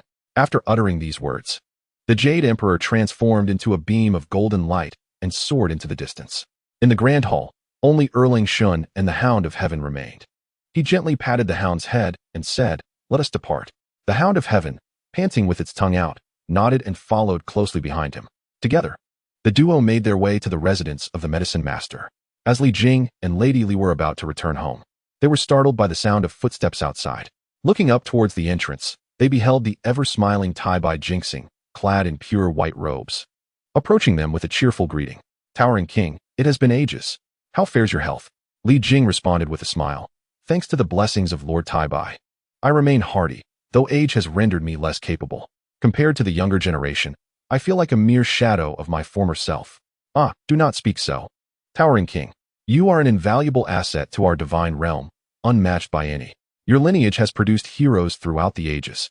Alas, I wish to have a family of ordinary folk, Li Jing lamented, feeling somewhat embarrassed. Tai-Bai Jinxing suddenly recalled something and asked, Is the war god still in slumber? Lady Li, filled with concern, replied, He is yet to awaken, having been in a coma for so many days. I wonder when he will regain consciousness. My daughter-in-law is still inside, keeping him company. Tai-Bai Jinxing offered comfort, saying, Madam, do not fret excessively. A fortunate person has the heavens in their favor. I firmly believe the war god will be all right. In the room, Linger remained by her husband's side, holding his hands and recounting fond memories. My dear husband, regardless of how you may change in the future, I shall always be by your side. From a young age, I cherished being near you. I even insisted that you take me to your home to savor the osmanthus cakes made by your mother. Do you recall the time we were playfully tussling and I sprained my ankle? You carried me home on your back, despite your small stature, with my feet dragging along the ground. By an unfortunate turn of events, we both tumbled into the Yaoqi. You are aware of my fear of water, and you clung to my small hand, refusing to let go. Fortunately, the Jade Emperor and brother Wu Tian witnessed our plight and pulled us out. Alas, I am unsure how it came to pass that the three of us found ourselves in such a predicament. In the midst of slumber, Nezha, in a dazed state, seemed to perceive his beloved Linger speaking to him, and perhaps even weeping. He exerted great effort to break free from his dreams, struggling fiercely until, at last, he gradually opened his eyes, his fingers twitching slightly. Linger, wiping her tears, noticed her husband's hand moving and turned her gaze to his face, discovering that he had awakened. Elated, she transitioned from tears to laughter, exclaiming, Husband, you have finally awakened. I feared you would never return to us. Nezha, startled, surveyed his surroundings and inquired, "Where are we? How long have I been asleep?" Linger, with a smile, responded, "We are in the residence of the medicine master. Your injuries were severe, and she advised that you must not move about carelessly, hence our stay here." "How long have I slumbered?" he asked. "You have been asleep for 2 or 3 days. Both your father and mother have been waiting anxiously for your awakening, and they have not fared well during this time. They appear quite haggard." "Ah, Linger, I am truly sorry for causing you such concern," he replied. "Do not speak just yet. Rest well," she said, gently adjusting the covers draped over him. "I shall go inform father and mother that you have awakened, lest they worry further." Nezha nodded in acknowledgement to his wife. Linger, brimming with eagerness, exited the room and entered the hall, calling out, "Father, mother, Nezha has awakened." Upon hearing her words, both parents sprang to their feet, exclaiming, "He truly has awakened." Linger nodded affirmatively, assuring them, "Indeed, he has awakened." Tears of joy glimmered in their eyes. Madame Li, her heart finally at ease, declared, "That is wonderful. That is wonderful." The star of white Jupiter added with a smile, "I told you so. There is no need for worry. Good fortune is always accompanied by divine favor." At that moment, the armored Erlang Shun entered, accompanied by the celestial dog. Chapter 65. The God of War returns home with family. "You are all here. What is the current condition of the God of War?" Li Jing greeted with a smile, recognizing the arrival of Erlang Shun. "My apologies, thanks to your blessings. My son has finally awakened, though it is not yet a suitable time to disturb him." Erlang Shun replied, "That is good to hear. Good news indeed." However, he silently pondered, just when one storm subsides, another looms on the horizon. If only they knew that at this very moment, their son was being scrutinized by the heavenly law. Li Jing, observing Erlang Shun's unusual pallor, grew anxious and inquired, "Erlang Shun, is there something amiss with your health? Your complexion appears quite pale." Erlang Shun, upon hearing this, felt a moment of disorientation, avoiding direct eye contact as he forced a smile and replied, "Not at all. It seems you had a restless night, didn't you?" The illustrious Tai Bai Jinxing chuckled heartily as he approached Erlang Shun, playfully teasing, "Erlang Shun, surely you weren't frightened during your recent encounter with the demons?" Erlang Shun cast a sidelong glance at him, responding, "Tai Bai Jinxing, do not speak foolishly. The heavenly court is tranquil. Where would any demons come from? Others might think I have failed in my duties." "Ah, but Erlang Shun, that is where you are mistaken. Just earlier, as I passed by the southern heavenly gate, who was it that informed me of a peculiar demonic aura?" Upon hearing this, Li Jing hastily rose to inquire, "Is that true, Erlang Shun? Could it be that demons have indeed infiltrated the heavenly court?" Erlang Shun smiled gently, "Perhaps I am merely fatigued, and my mind played tricks on me." At that moment, a figure emerged from a nearby chamber, his handsome visage tinged with fatigue and pallor. Lady Li quickly admonished, "Son, you are gravely injured. Why are you not resting in bed?" Linger, upon seeing her husband, rushed forward to support him, asking, "Why have you come out? Are you feeling any better?" Nezha nodded reassuringly to everyone, offering a faint smile. "Mother, there is no need to worry. I am fine." The apothecary, chuckling as she carried a medicinal jar from her dispensary, remarked, "Today is indeed lively. So many have gathered here. It has been ages since my abode has been so bustling. Why do you all stand there? Please, take a seat. Since the God of War has awakened, come. Let me check your pulse." Linger assisted Nezha to the apothecary's side, nodding toward her, "We would be grateful for your assistance, dear apothecary. Do not be so formal with me. Were it not for the God of War's injury, you might have forgotten my existence altogether. The only one who remembers me is your little one. It has been quite some time since I last saw him." Linger replied with a smile, "How could I forget? I have long wished to visit you, but due to recent events at home, I have not had the chance." Lady Li chimed in, "Indeed, I have also wanted to come and chat with you. I never expected that my first visit would lead to such a prolonged stay. Thanks to you, my son is recovering. Otherwise, we would have been in dire straits." Lady Li expressed her gratitude. "You need not be so courteous. I have no children of my own, and I treat your son and daughter-in-law as if they were my own. Especially your grandson, I hold him dear." Nezha, though awake, felt utterly drained, murmuring, "Apothecary, I truly owe you my gratitude." The apothecary smiled warmly, "Do not mention it. Come, sit with me, and let me check your pulse." As she examined him, her expression grew more serious. Indeed, the once formidable war god now possessed not a trace of spiritual energy within him, his heart pulse in disarray. Even with the finest elixirs provided by my esteemed granny apothecary, he would inevitably be left with lingering ailments. All present could discern the anxious expression adorning Granny Apothecary's face, and a collective sense of apprehension enveloped the room. The severity of the war goddess' injuries was apparent to all, a truth they could not conceal for long. The loss of his cultivation roots was a grievous blow, one that any practitioner would find insufferable. Nezha, too, observed the worry etched upon Granny Apothecary's features, realizing that his injuries were indeed of a grave nature. Upon rising earlier and attempting to cultivate, he found not a shred of spiritual energy within. Though reluctant to accept this harsh reality, he harbored a glimmer of understanding. Li Jing, Lady Li, and Ling exchanged glances, simultaneously casting their eyes towards Granny Apothecary, silently hoping she would refrain from revealing his true condition. Granny Apothecary, perceiving their unspoken thoughts, smiled gently and reassured Nezha, "Fear not, war god.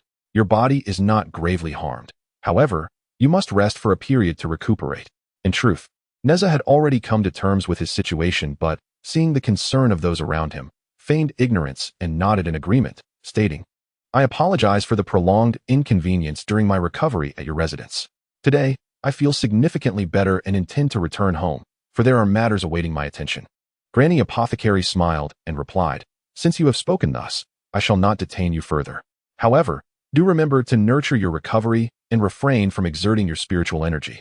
Nezha nodded in acknowledgement and exchanged glances with his father and mother, then with Ling, declaring, "Let us return home." The other three offered their polite farewells to Granny Apothecary before accompanying him back. In the hall, only the great star of the White Emperor and Erling Shan remained. Feeling quite awkward in their lingering presence amidst the potent aroma of medicinal herbs. Overwhelmed by the scent, they exchanged glances, bid their farewells to Granny Apothecary, and hastily departed the residence. Granny Apothecary sighed and shook her head, lamenting, "My home seldom sees visitors. I have grown accustomed to it, as well as to the scent of herbs. I should retreat indoors to explore remedies that may assist the war god in restoring his magical prowess." Upon returning to the estate, the steward, upon seeing the young master and mistress, promptly opened the door and inquired, "Young master, are you unscathed?" Nezha nodded reassuringly. "I am well. There is no need for concern." "Glad to hear it. The hour grows late. I shall arrange for a delightful meal to be prepared." Madame Li nodded and said, "Go ahead. It would be best to have them prepare something light. Also, allow them to stew a hen with a millennium ginseng for the young master to replenish his strength." Chapter 66. Jin Jia and Mu Jia returned to visit their brother. Nezha, upon entering the hall, their legs gave way, and they nearly collapsed onto the floor. Linger, looking anxious, quickly inquired, "My lord, are you all right?" Nezha, panting, replied, "I am fine. Just help me into my room." In truth, Nezha was acutely aware of his frail condition. He had exerted all his strength to walk home, for he had never been one to trouble others, and he felt it improper to be a burden to anyone in the household. As Madame Li and Li Jing entered the hall, they were alarmed to see their son on the verge of falling. Worriedly, they asked, "Nezha, what has happened? Do you not feel well? If you truly are unwell, we shall send someone to fetch the herbalist to examine you." "There's no need, dear parents. I am merely a bit fatigued. Let Linger assist me to my room for a brief rest. You need not worry." Madame Li quickly nodded, saying, "Very well, go on. Linger, help him to his room to rest. Should he require anything, just inform the steward to make the necessary arrangements.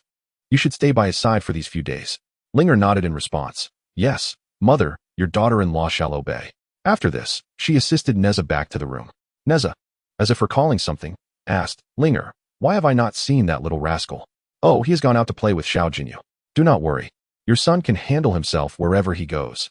It is others who may find themselves at a disadvantage. Rest on the bed for now. Your complexion is quite poor. I shall check if the chicken soup is ready in the kitchen. If not, I will prepare it myself. After all, you are accustomed to the soup I make for you." Nezha smiled playfully at Linger and said, "That is certainly true. After all, my wife's chicken soup is simply delightful. You are just full of banter. I shan't engage further. I must go to the kitchen to prepare your soup." With that, she turned to leave the room. And as she closed the door, she heard Nezha call out, "Dear wife, do return swiftly. Your husband cannot sleep without seeing you." Linger shot him a glance and replied, "Do you have no sense of seriousness? Worry not. I shall return shortly." As Nezha watched his wife depart, a grave expression washed over his face. Thoughts raced through his mind. What shall I do? My body feels foreign to me, devoid of any spiritual power. I have violated heavenly laws, and it is likely that the heavens will come for me sooner or later. I hope this does not bring misfortune upon my family and my son. Just as these thoughts crossed his mind, the door creaked open, and Jin Jia and Mu Jia entered with cheerful smiles, asking, "Brother, how is your injury faring?" How could you have sustained such injuries without sending word to us? Just now, my brother and I were on our way to visit the great Lord Laozi to procure a couple of fine bottles of wine when we chanced upon the barefoot immortal at his doorstep. It was only then that we learned of your plight. You ought to have been more cautious. How did you manage to injure yourself so severely?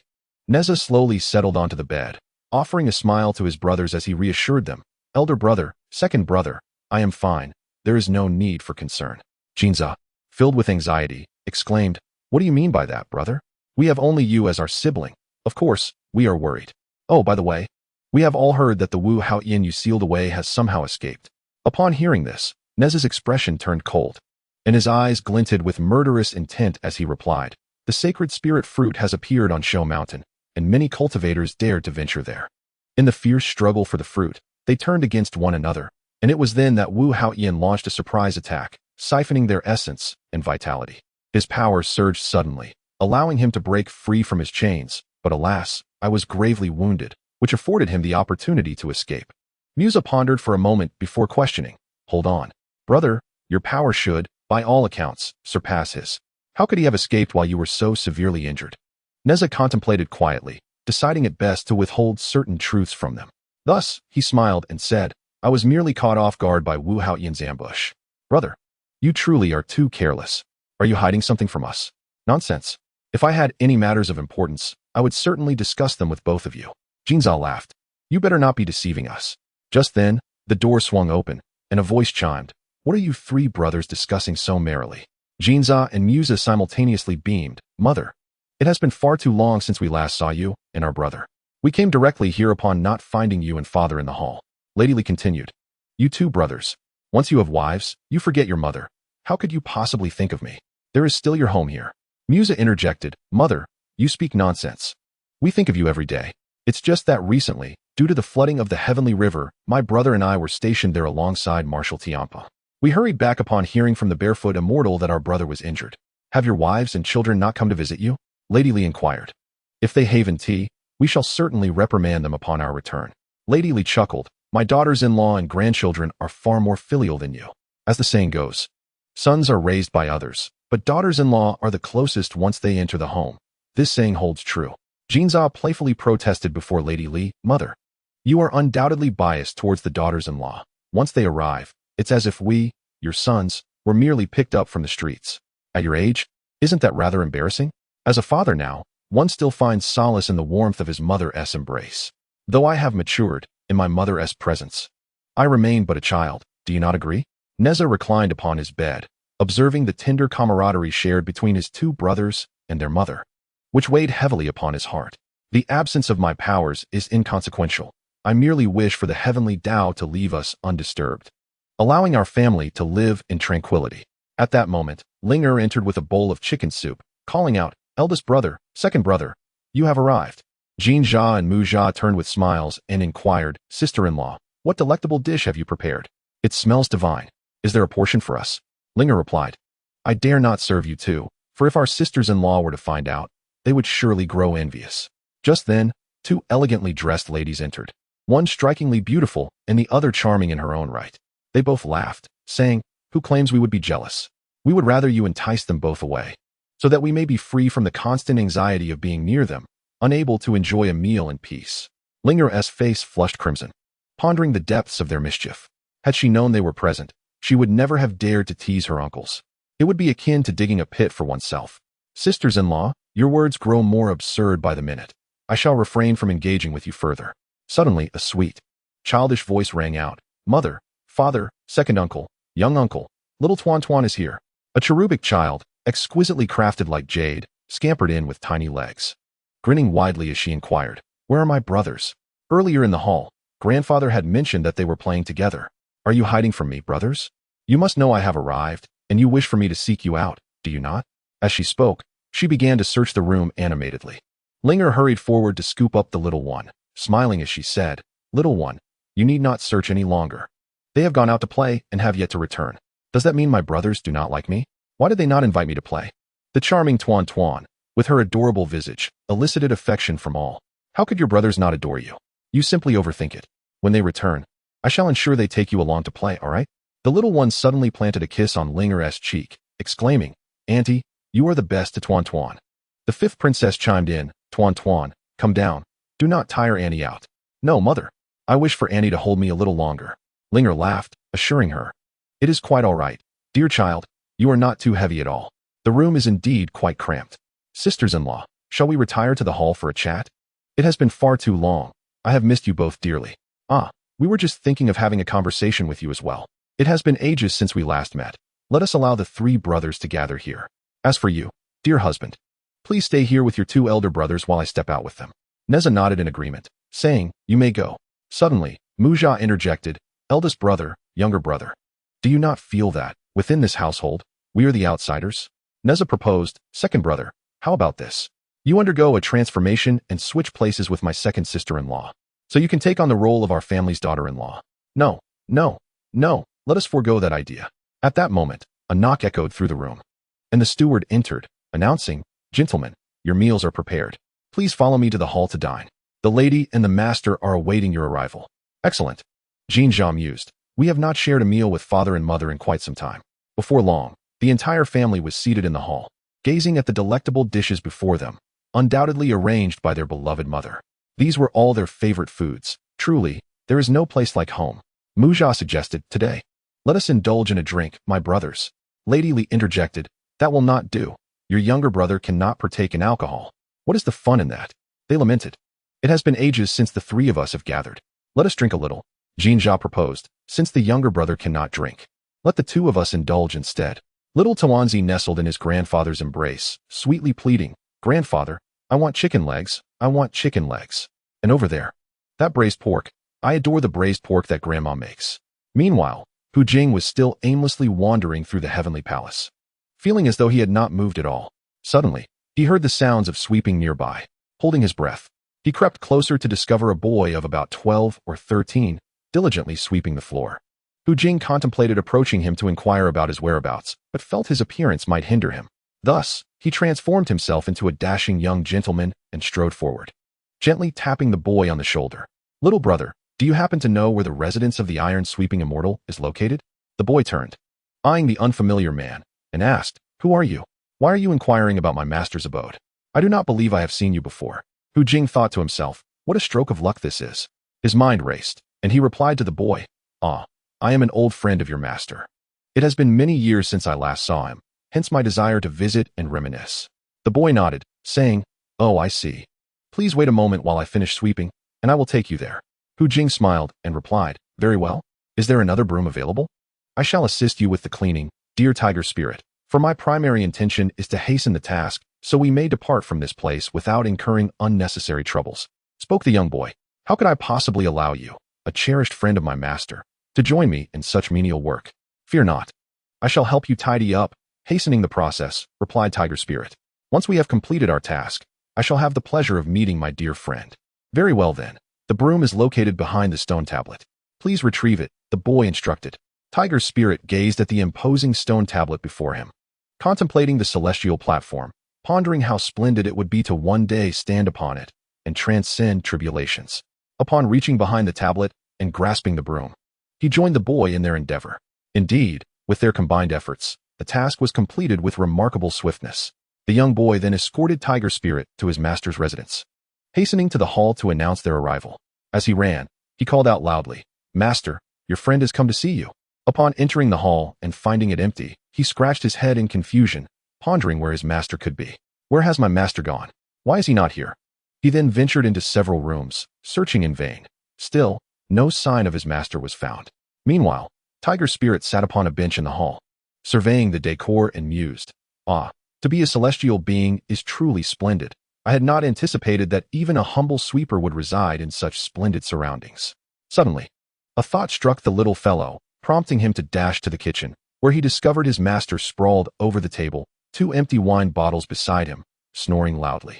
With a resigned shake of his head, he remarked, I knew you would be here, master, and hurried forward to rouse him. Master, awaken. There is someone seeking you. Who would seek me? The master grumbled. I possess no friends. I am merely a small deity, a sweeper at that. Who would befriend me? Master, you must awaken. There truly is someone in the hall seeking you. The boy insisted, as he struggled to support his heavy master toward the hall. Have you gained weight recently? Impudent child.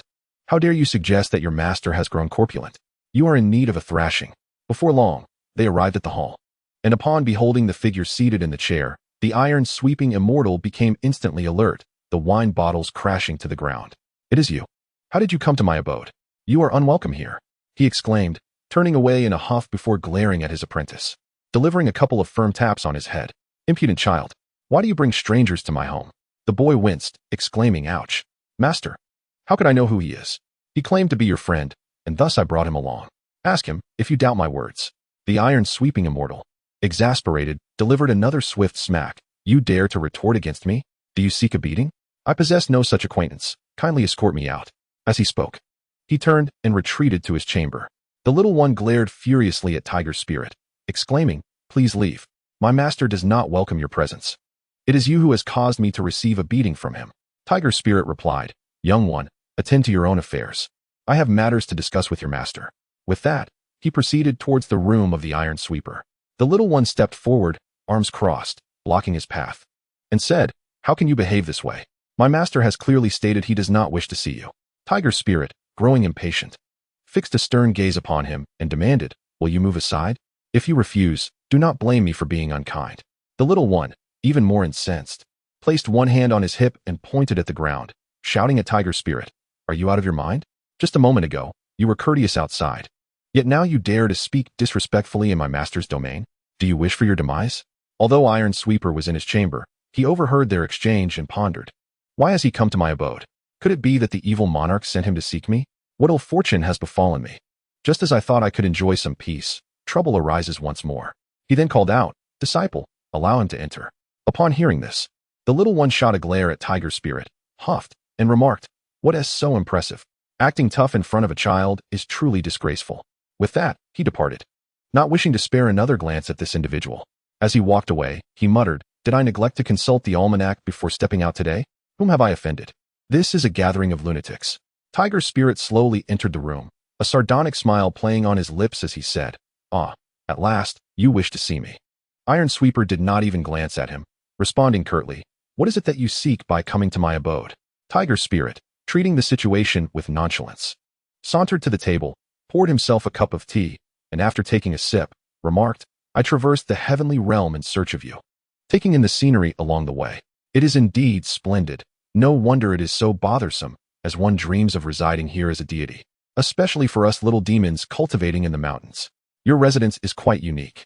Iron Sweeper, feeling an inexplicable surge of irritation, huffed and shot a glance at him, saying, what is it that you truly wish to convey? Get to the point. Spare me the circumlocution.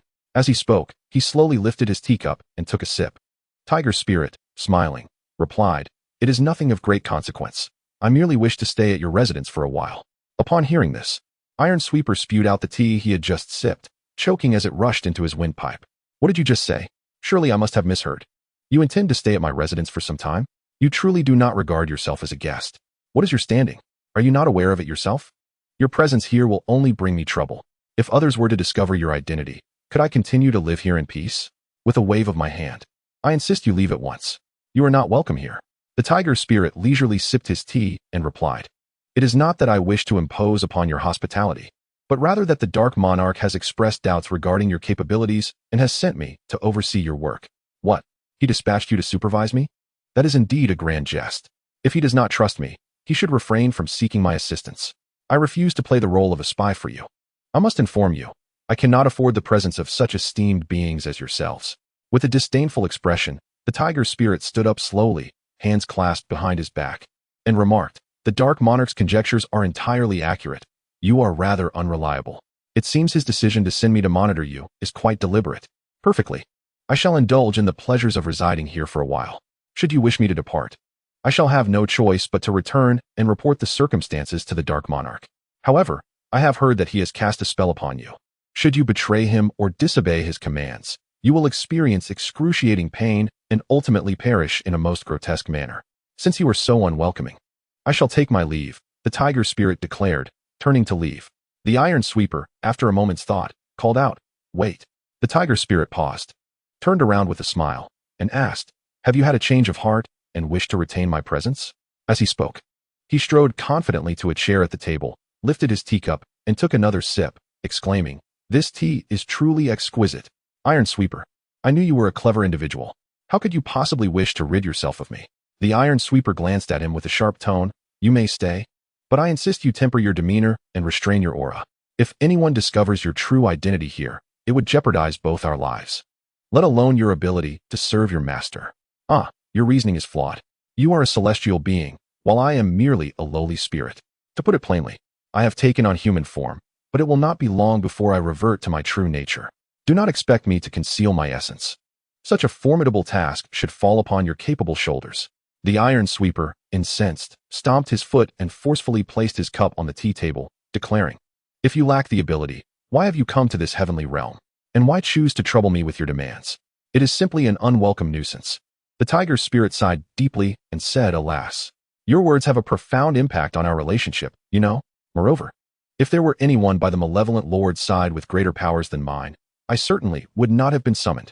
The great master of the Iron Broom directed a scornful remark at him. Bah, you dare to present your meager abilities? Enough of this. I shall cease this conversation. Stand up, and I will assist you in masking the scent that clings to you. At that moment, the tiger's spirit obediently complied, rising promptly and smiling at him, saying, After you. Chapter 69. Little Golden Jade is teased by his cousin. The great master of the Iron Broom closed his eyes, uttering an incantation, and exclaimed, Transform. Suddenly, a golden light emanated from the broom in his hands, penetrating the tiger spirit's body. The tiger spirit gazed greedily at the broom, not daring to blink. Secretly, he thought to himself, I never anticipated that this old fool's seemingly worthless broom would actually be a treasure. The great master noticed the peculiar expression on his face and discerned his thoughts. Clutching his broom tightly, he stared intently at him, saying, Tiger spirit, what are you plotting? Do not even think about coveting my broom. The tiger spirit, with a sly grin, replied, Why would I? We are partners now, brothers, in the same boat. In the past, I would have undoubtedly devised ways to seize this treasure for myself. But now, the circumstances have changed. If you fall, I shall gain nothing good either. The great master regarded him and huffed, At least you are perceptive. The tiger spirit continued, Oh, by the way, where's the room you arranged for me? I am rather tired today and wish to rest. Seeing the smug expression on his face, the great master was incensed and retorted, My residence is small, and there is no room for you. Go wherever you please. The tiger spirit, with a mischievous smile, inquired, Is that so? Very well then, I shall not be polite. With that, he turned and headed toward the door. The great master quickly obstructed him, saying, Stop. Where do you think you are going? What do you truly intend to do? The tiger spirit turned to him and replied, I do not intend anything. It's just that if you allow me to leave and I have nowhere to go, I shall have to revert to my original form and guard your door. What do you think of that? The great master, furious, rose and slammed his hand on the table, exclaiming, You are utterly shameless, a veritable disgrace. The tiger spirit retorted, I am not human. I am merely a small tiger demon. What do I need with dignity? Besides, how much value does my face truly hold? As long as you are not afraid of death, I am willing to accompany you to the underworld. The great master spat disdainfully. You truly cannot expect anything virtuous to emerge from your mouth. Calling out for his disciples, he shouted several times, only to be met with silence, fuming, Where is everyone? Where have they all gone? At that moment, the little fellow outside the door heard his master calling him and responded loudly, I'm coming. Before long, he arrived in his master's room, casting a sidelong glance at the person he had brought back, snorted, and inquired of his master, What is it? You. Go and arrange a room for him. Let him stay here temporarily, instructed the master. The little fellow, somewhat bewildered, asked, But master, didn't you just say you wanted to drive him away, claiming not to know him? Why are you allowing him to stay with us now? Hey, you little brat, why are you chattering so much? Just go and arrange it. Understood, master, the little fellow replied, lowering his head, pouting as he addressed the tiger spirit, Come with me. The tiger spirit took a few steps, then suddenly halted and turned his head, saying, By the way, Iron Sweeper, I've been hungry for quite some time. Prepare me some good food, and if possible, a jug of fine wine. Iron Sweeper replied, You really are insatiable. You want me to prepare delicacies and fetch you fine wine. Should I also roast you a couple of chickens? The tiger spirit responded, If that's an option, I wouldn't object. Much appreciated. With that, he swaggered out of the room. Iron Sweeper, watching his retreating figure, fumed, puffing his beard and glaring, before smashing the teacup on the table, exclaiming, Am I cursed to be plagued by this pest? Meanwhile, the little fellow had lured Xiao Jinyu onto the swinging plank, shaking it vigorously, which left Xiao Jinyu pale with fright. After all, He had never encountered such a contraption before, and he pleaded repeatedly, "Cousin, I realize my mistake. Please spare me. I promise I won't do it again." "I knew you were the type to seek revenge." The little fellow laughed heartily. "How dare you sneak a mouse into my room?" "Huh, cousin?" Xiao Jinyu replied. "So you found out about that?" The little fellow tilted his head. What else could it be?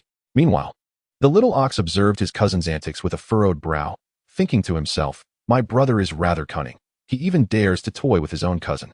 It seems prudent to avoid crossing him in the future." Xiao Jinyu, now frightened, began to cry. "Little Nyo, please help me plead for mercy. I'm about to be sick." Seeing his distress, the little ox felt a twinge of compassion, recalling his own similar experiences when he first played with it. He managed to muster a faint smile. Tugging at his brother's sleeve and shaking it gently, "Brother, let's let this matter go. Your cousin has made a mistake, and you've punished him. Besides, in our time of need, he expended his own spiritual energy to save you, nearly losing his life in the process." What the little bull said was indeed true. At that time, his cousin thought of nothing but the well-being of his brother, willing to sacrifice his own life if necessary. Upon hearing this, Xiao Jinyu nodded in agreement, pleading, yes, cousin, please spare me." The little fellow pondered for a moment before responding, "All right, but should there be a next time, it won't be so easy. This time, I forgive you for the sake of your saving me." Xiao Jinyu dismounted from the autumn board, feeling as though his insides were about to turn inside out, while little Nyo Nyo rushed forward on his short legs to pat his back gently. With concern, he inquired, "Elder brother, are you all right?" Xiao Jin, looking utterly aggrieved, exhaled deeply and, scarcely daring to breathe, responded, "Do I look like someone who is fine? I feel completely drained, as if my insides are about to spill out." Just then, Princess Iron Fan called out from a distance, "You three brothers, come quickly to the hall for dinner." Upon hearing the word dinner, both little Nyo Nyo and EC and I were filled with joy, their stomachs rumbling, and with no time to spare, they dashed forward, exclaiming, "Great-grandma, we're coming." Meanwhile, Xiao Jinyu appeared pale and was devoid of any appetite. As little Nyo Nyo ran a few steps ahead, he suddenly felt he had forgotten something. He quickly turned around to see Xiao Jinyu slowly walking behind, looking quite dreadful. Shaking his head, he sighed internally, "Ah, this is truly pitiful." Glancing at his elder brother who was racing ahead, he thought, "I suspect he has already forgotten about you. I might as well help you to the hall." With that, he moved forward to support Xiao Jinyu toward the dining area. Noticing the pale little one being assisted by her grandson, Princess Iron Fan anxiously asked, "Xiao Jinyu, what is wrong? Are you feeling unwell?" Xiao Jinyu hurriedly replied, No, great-grandma, I'm perfectly fine. Perhaps I just got a bit tired from playing too wildly with my cousin and little Nyo Nyo." The little fellow discreetly exchanged a knowing glance with his cousin, thinking, "Humph, cousin, you are quite perceptive." Little Nyo Nyo attempted to say something, but was shot a fierce glare by Xiao Jinyu, prompting him to lower his head and remain silent. Princess Iron Fan, with a benevolent expression, reassured him, That's good. If you feel any discomfort, be sure to let great-grandma know, all right?" Xiao Jinyu nodded and replied, "Thank you for your concern, great-grandma, I understand." Princess Iron Fan continued, "I know you three little ones must be quite hungry, right? Let us go, follow great-grandma into the hall for some delicious food. The dishes are already prepared, and I've instructed them to set the table."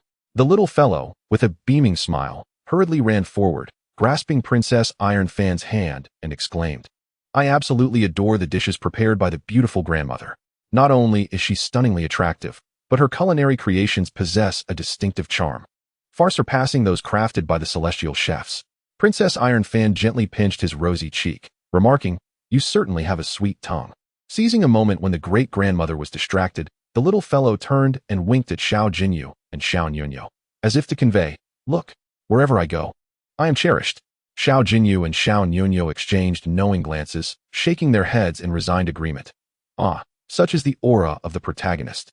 Before long, Princess Iron Fan led the three little ones into the grand hall, where a magnificent table was laden with an array of dishes, while the steward busily directed the maids to bring forth various delicacies.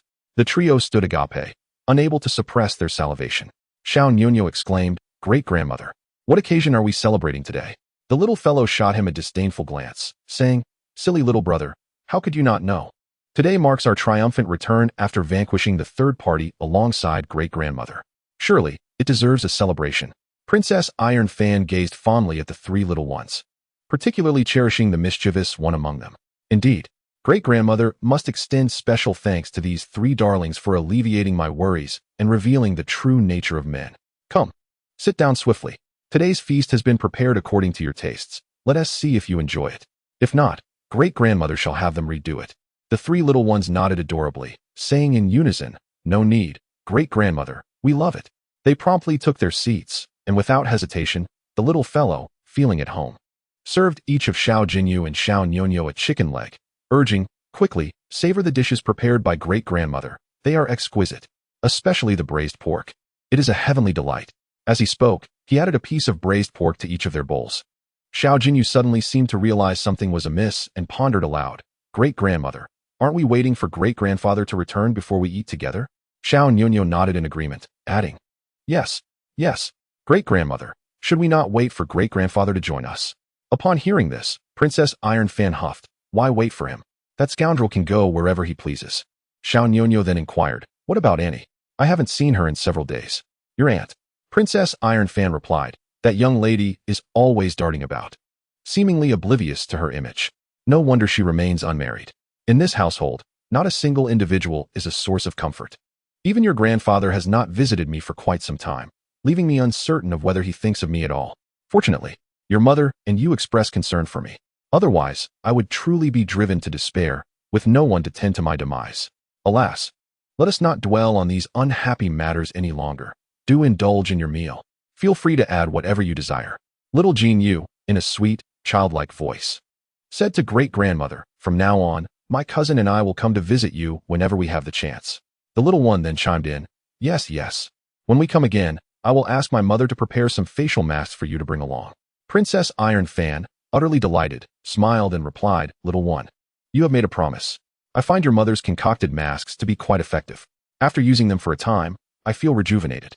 Next time, do remember to bring me more. Quick, quick, choose whatever dishes you fancy. If you wait too long, they will become unappetizing."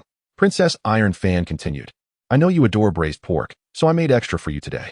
As she spoke, she placed a piece of braised pork into the bowl of the somewhat confused chaos, as well as into the bowls of little Jean Yu and her own grandson.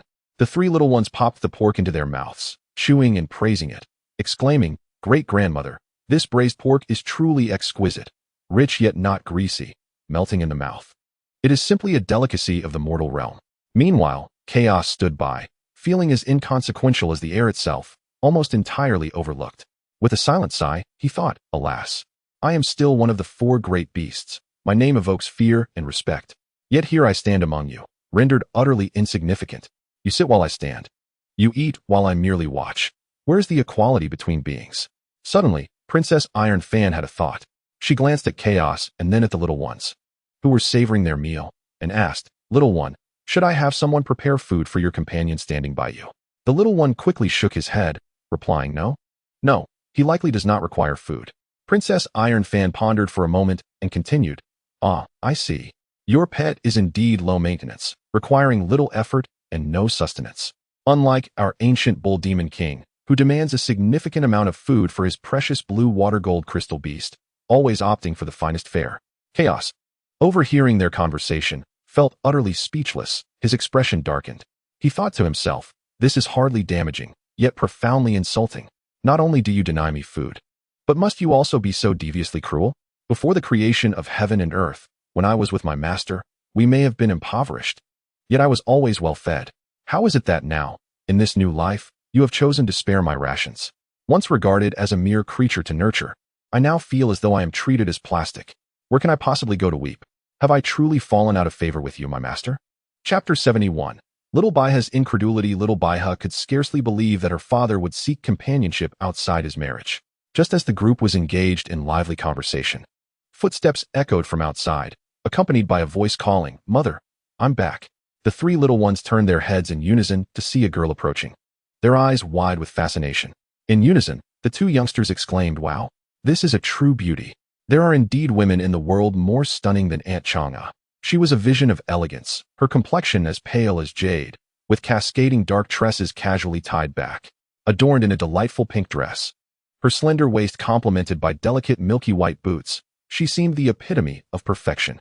With such effortless grace, devoid of any makeup, she was an embodiment of natural beauty. During their last visit, the The little ones had only glimpsed the Iron Fan princess, and now they were taken aback by the striking beauty of her daughter. Who could she resemble? As the little one marveled at this enchanting woman, thoughts of the bull demon king crossed his mind. No, she bore no resemblance to that creature. If she did, I would not wish to gaze upon her. She resembled the Iron Fan princess. Yet upon stealing a glance at her, he mused silently that there was no comparison. This girl surpassed the princess in beauty.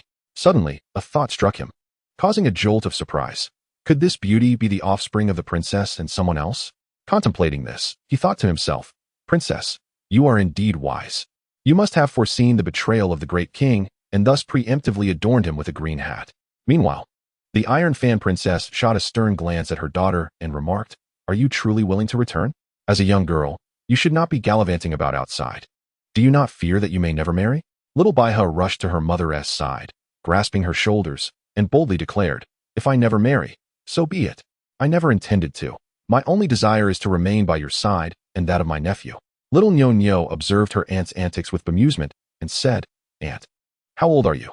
Still acting like a lovesick maiden before mother, seeking attention?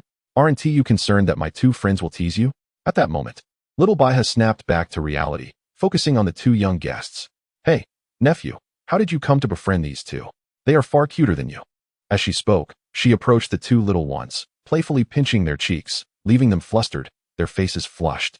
Little Jinyu couldn't help but exclaim, Sister, please don't pinch me. Your touch makes my heart race. Little Nyo burst into hearty laughter and said, Brother Jinyu, you can't possibly have taken a liking to my aunt, can you? Let me tell you, despite her beauty, she is a fierce tigress. Upon hearing this, Xiao Baihe became displeased and hurried to her nephew, one hand on her hip and the other tugging at little Nyo's ear. Hey, how can you speak like that, you little rascal? Ouch, auntie, please let go, it hurts. Little Nyo protested, attempting to pry her hand away while pouting angrily. Aunt, with a temperament like yours, you'll never get married. Xiao Baihe retorted, Nephew, do you believe I won't give you a good spanking today? Princess Iron Fan, slightly dizzy from their antics, interjected, All right, enough of this. Are you two not aware of how you appear to others? It's quite the spectacle. The little one chuckled, Great-grandmother. It's all right, we are not strangers. Besides, I envy little Nyo for having such a beautiful aunt. Hearing this, Xiao Baihe proudly lifted her chin and said, Did you hear that, mother? Nephew. Princess Iron Fan smiled contentedly at her daughter, saying, Oh dear, I hardly know how to respond to you. Always so vain. Little Nyo, with a furrowed brow, glanced at her great-grandmother and sighed inwardly. Ah, I certainly learned this from you. Truly, like mother, like daughter. Meanwhile, little Jinyu remained transfixed, his eyes not even blinking as he gazed at the young lady before him. The lavish spread of dishes could not capture his attention. His stomach felt no hunger at all. His face was ablaze, as red as an apple, and the blush extended to the roots of his ears. This expression did not go unnoticed by the little one, who stealthily kicked her cousin under the table. Startled, little Jinyu exclaimed, Ouch, and snapped back to reality, raising his bowl to begin eating, not daring to lift his head. His exclamation drew everyone's attention, prompting Princess Iron Fan to ask with concern, Little Jinyu, what is wrong? Are you unwell? He quickly replied, Great-grandmother, I'm fine really. I just accidentally bumped my foot against the side of the table. In truth, the age difference between Xiao Baihe and little Jinyu was minimal. One was 15, the other 13. Yet, the 13-year-old Xiao Baihe already possessed an extraordinary beauty. Little Jinyu, too, was remarkably handsome, making them quite the perfect match. The little one contemplated silently. It seems all men struggle with the charms of beautiful women. However, if my cousin were to marry great-grandmother's daughter, that would indeed be splendid. We would be family in every sense. Xiao Baihe couldn't help but glance at little Jinyu a few more times, secretly thinking, Whose son is this? He is quite handsome. Suddenly remembering something, she asked, Mother, where is father? Why haven't I seen him? Princess Iron Fan, in a fit of fury, exclaimed, How can you speak of your father in such a manner, mother? There exists a saying that aptly encapsulates the essence of marriage. Couples ought to quarrel at the bedside and reconcile at the foot of the bed. What grievance has your father caused you? With a dismissive tone, she retorted, What reconciliation is there? He has sought solace in the arms of a vixen, taking her as your stepmother. If you wish for harmony, go and find it with them. How is it that I have raised such an ungrateful wretch? One who defends that scoundrel? Little Baiha, her face etched with confusion, inquired, Mother, is what you say true or false? My father could not possibly be so blind. How could he neglect a beauty at home and chase after another? Surely, he must be out of his wits. If you doubt my words, ask your nephew and these two brothers. He has carted off all your mother's dowry to that vixen. I have just returned from dealing with the little mistress.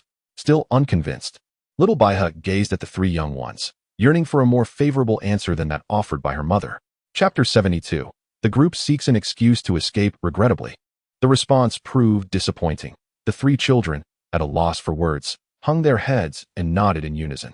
Frustrated, little Baiha pouted and stamped her foot, declaring, I cannot eat this meal. How could he behave in such a manner? I must confront him for clarity. With that, she stormed out, her head down. Just as Princess Iron Fan attempted to intervene, a tall and imposing figure strode into the hall, colliding directly with little Baiha. Ouch! She exclaimed, rubbing her head.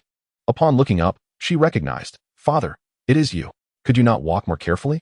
You nearly knocked my head off. In contrast to his son, the Bull Demon King had always held a special affection for his daughter and hurriedly inquired, Oh dear, did my precious daughter sustain any injury from the collision?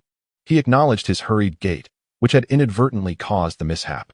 Little Nyo, with a furrowed brow, remarked, Great-grandfather, your favoritism is glaringly obvious. It was clearly Auntie who collided with you. Had it been my father, you would have been in a frenzy. One might think my father was a stray you took in. Suddenly, little Baiha, gazing intently at the Bull Demon King's face, queried, Grandfather, where did you acquire those wounds? Who dares to mistreat you? Tell me, and I shall flay their skin and extract their tendons. The Bull Demon King felt a pang of embarrassment. For the truth was that those marks were the result of a whip from your mother. After all, he had always strived to maintain the image of a devoted father and husband before his daughter. Just as he contemplated how to respond, a sharp voice echoed from nearby. It was I who struck your father with the whip. What? Do you wish to chastise me as well? The stern countenance of Princess Iron Fan caused the Bull Demon King to involuntarily shrink back, instantly aware that his beloved wife's displeasure had yet to dissipate. Meanwhile, little Baiha turned to her mother, sheepishly sticking out her tongue, her tone noticeably lacking in confidence as she cautiously remarked, How could a daughter dare to do such a thing? It seems, dear father, that you must resolve this matter on your own. Demonstrating remarkable wisdom, little Baiha promptly scurried to sit beside her mother, silently indulging in her meal. The Bull Demon King, his expression darkened, pondered to himself, Is this truly my dear little cotton-padded jacket? Why does it feel so drafty? At the very least, she could offer her father a few kind words. Glancing over at his grandson, he huffed. At critical moments like these, they all turn traitorous. Little Nyo, demonstrating intelligence, chose to avoid eye contact with his great-grandfather, understanding that it was essential to treat him as if he were heir. How could he possibly accompany his great-grandfather into a confrontation, akin to throwing oneself against a rock? That would be a fool's errand. At that moment, the Bull Demon King was utterly deflated, lacking the confidence to speak as he approached his wife. With a gentle nudge, he apologized, My dear, I acknowledge my faults. Please forgive your husband. To which she retorted, Forgive you for what? Everything can be forgiven, except this particular affair, which will forever remain unforgivable. The onlookers exchanged glances, and in that moment, little Jinyu and EC&I felt somewhat awkward compared to the others. The two youngsters exchanged a knowing look and said, Great-grandfather, great-grandmother, we are full now, and it is getting late. We must return home, or our parents will worry. After uttering this, they took each other's hands and swiftly made their escape, with Hundun trailing behind them. Little Baiha and little Nyo also shared a glance, with Baiha exclaiming, Mother, I just remembered that I have a mountain of clothes yet to be washed. I must find that girl Chuer to help me with the laundry. As she spoke, she headed towards the door, calling out, Chuer, are you there? Where have you gone? Princess Iron Fan cast a disdainful glance at her, secretly pondering, When did this lazy girl become so industrious? At that moment, little Nyo managed to muster a smile, and said, Great-grandmother, I have finished eating as well. I will go see off my elder brother and the others. In an instant, the hall was devoid of any presence, enveloped in silence, leaving only the Bull Demon King and Princess Iron Fan. With a bold demeanor, the Bull Demon King settled beside his wife and inquired, What would you like to eat? My dear, perhaps I could marinate a chicken leg for you? Princess Iron Fan slammed her hand on the table and declared, I do not wish to eat. Just looking at you makes me uneasy. She then turned and retreated to her chamber. The Bull Demon King sighed, lamenting, Alas, they have all departed. What is left for me to eat? Meanwhile, little Baiha hurried into her room, patting her chest as she muttered, In situations like this, making a hasty retreat is the wisest course of action. Little Nyo, with his short legs, made his way towards the door, grumbling about the lack of loyalty that left him behind. Grandmother was currently in a fiery mood, and who could afford to provoke her? It was best to leave quickly. Staying home these days could invite trouble. Perhaps it would be wise to allow great-grandfather some time to deal with matters himself. Meanwhile, you and little Jean, you reached the entrance, and little Jean, you pondered aloud, "Cousin, is it appropriate for us to abandon little Nyonyo like this?"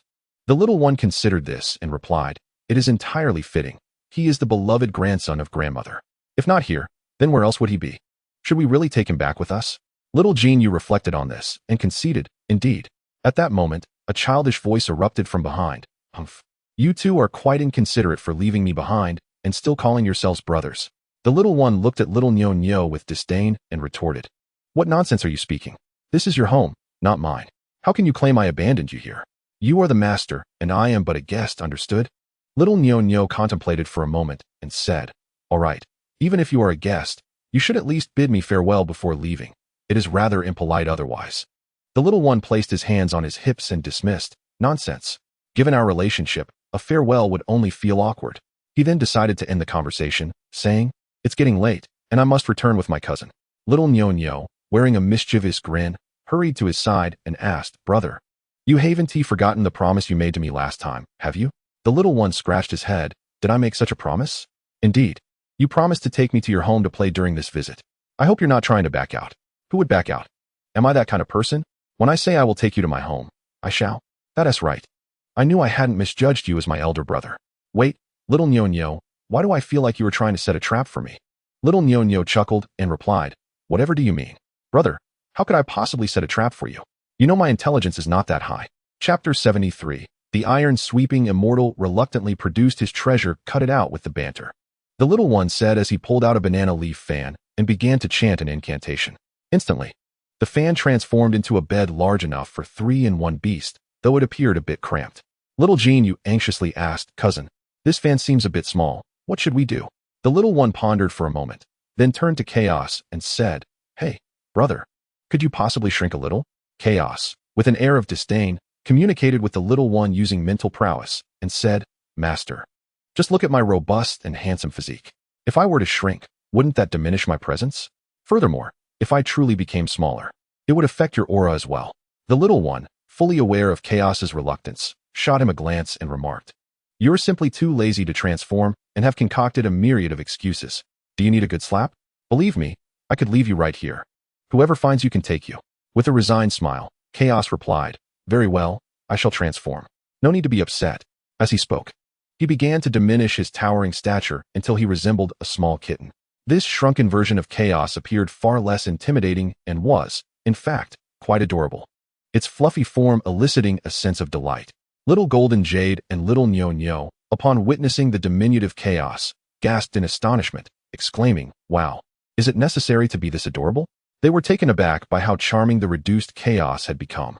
Chaos then leaped onto the little one's shoulder and bared its teeth, letting out a couple of fierce yelps as a warning to the two youngsters, asserting, "I am Chaos, not merely a cat."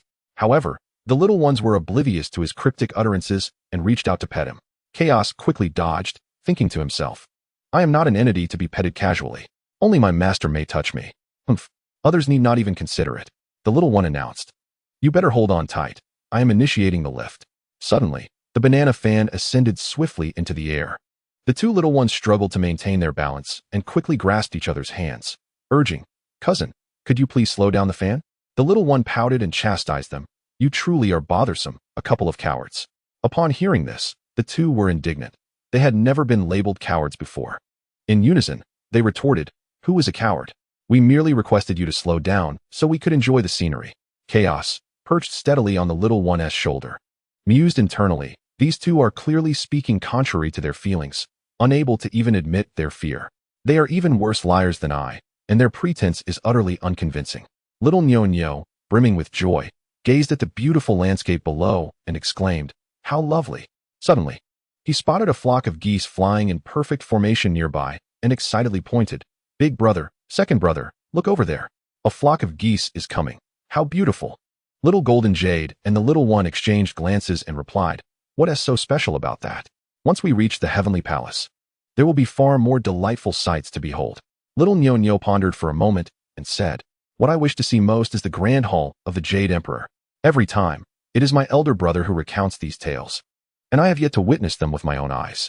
The little fellow cast him a disdainful glance and declared, very well. Since we are returning from here, we must pass by the southern heavenly gate. At that time, I shall first take you to behold the palace of the Jade Emperor, and then we shall return. Brother, you must keep your word. Who would deceive you? I always speak with sincerity. Meanwhile, the tiger spirit, having awakened from his slumber, stretched languidly and wandered into the hall. There, he beheld the Iron Sweeper immortal sipping tea and inquired, "Hey, Iron Sweeper, how goes the task entrusted to you by the evil monarch?" Iron Sweeper snorted, glancing at him, and replied, "What do you think? I visited the place, but I have yet to reach their residence. On the way, I heard that his father had been injured and lay in a coma. That wretched boy is not even home." The tiger spirit pondered for a moment and asked, "Why did you not report this to the evil monarch?" "How could I report to him when I have not accomplished my task?" The tiger spirit continued, "Iron Sweeper, have you short-circuited your brain? The boy is absent, his father is injured and unconscious. Would it not be better to sneak into his room and procure some of his blood?" The tiger spirit's words struck a chord. Iron Sweeper immortal contemplated for a moment and said, "Indeed, why did I not think of that?" The tiger spirit slowly approached the table, seated himself, and took a sip of tea, remarking, "Because you are foolish." Iron Sweeper immortal, loathing to see his smug demeanor, retorted, "You are the foolish one. Your entire family is foolish." As he spoke, he grasped the tiger spirit's hand and exclaimed, "Let us go. We shall steal some blood together." The tiger spirit disdainfully released his grip, saying, "What sort of appearance is it for two grown men to hold hands? Furthermore, do you even know where his room is?" Iron Sweeper immortal paused for a moment and replied, "We shall find out when we go searching, won't we?" The tiger spirit, exasperated, said, "Please, engage your dull mind for once. Are we really going to waltz into his residence empty-handed, brazenly searching about? Do you think that is wise?" Iron Sweeper immortal, with a lack of courtesy, responded, "Then what should we do? Am I to procure some blood from his abode and also bring him a treasure as an offering?" The tiger spirit immediately replied, "Precisely. Otherwise, what do you expect? I possess no treasures. Do not think to scheme against me. Take what you need." "Very well." Iron Sweeper immortal said, "I shall remain here with you, awaiting my demise. After all, such a grand estate will belong to me if you perish." Iron Sweeper immortal scoffed, "You harbor such delusions. If I die, I shall take you with me. Tell me, Iron Sweeper, which is more important, life or material possessions? Weigh your options carefully. If you do not wish to go, I shall retreat to my room for a nap. As for the evil monarch, you may deliver the message yourself." Iron Sweeper immortal contemplated his misfortune and proclaimed aloud, "Stay right there. Await me in the hall. Do not enter my chamber." As the Iron Broom Master spoke, he entered his chamber and hurriedly retrieved a treasured item from among his collection of antique artifacts and paintings. Embracing it with reluctance, he made his way into the hall and declared, "Let us proceed to the Lee residence." The tiger spirit cast a sidelong glance at him, a wicked smile playing on his lips, and remarked, "Old fellow, you possess quite a few treasures, don't you?" Observing this, the Iron Broom Master discerned that the man's intentions were far from noble. He replied, "This is the only valuable item I possess, and it is under duress that I reveal it." As he spoke, he cast a sorrowful glance at the treasure in his arms, genuinely reluctant to part with it. "What have I done to deserve such a fate in my past life? This existence is truly arduous." The tiger spirit, witnessing the old man's theatrical display, silently scoffed, thinking to himself, "You, old miser, feigning poverty in my presence is nothing short of a jest. When the opportunity arises, I shall surely strip you of your valuable possessions." Chapter 74. Nezha bound by ropes. The Iron Broom Master took a few steps and suddenly remembered something. He turned to the tiger spirit and cautioned, "I must inform you. When we arrive at the Lee residence, do not cause any trouble. Best to behave yourself and read the situation. Although the war god is injured, the great King Lee is not to be trifled with." The tiger spirit, growing impatient, waved his hand dismissively and retorted, I know. Must you prattle on like a woman?"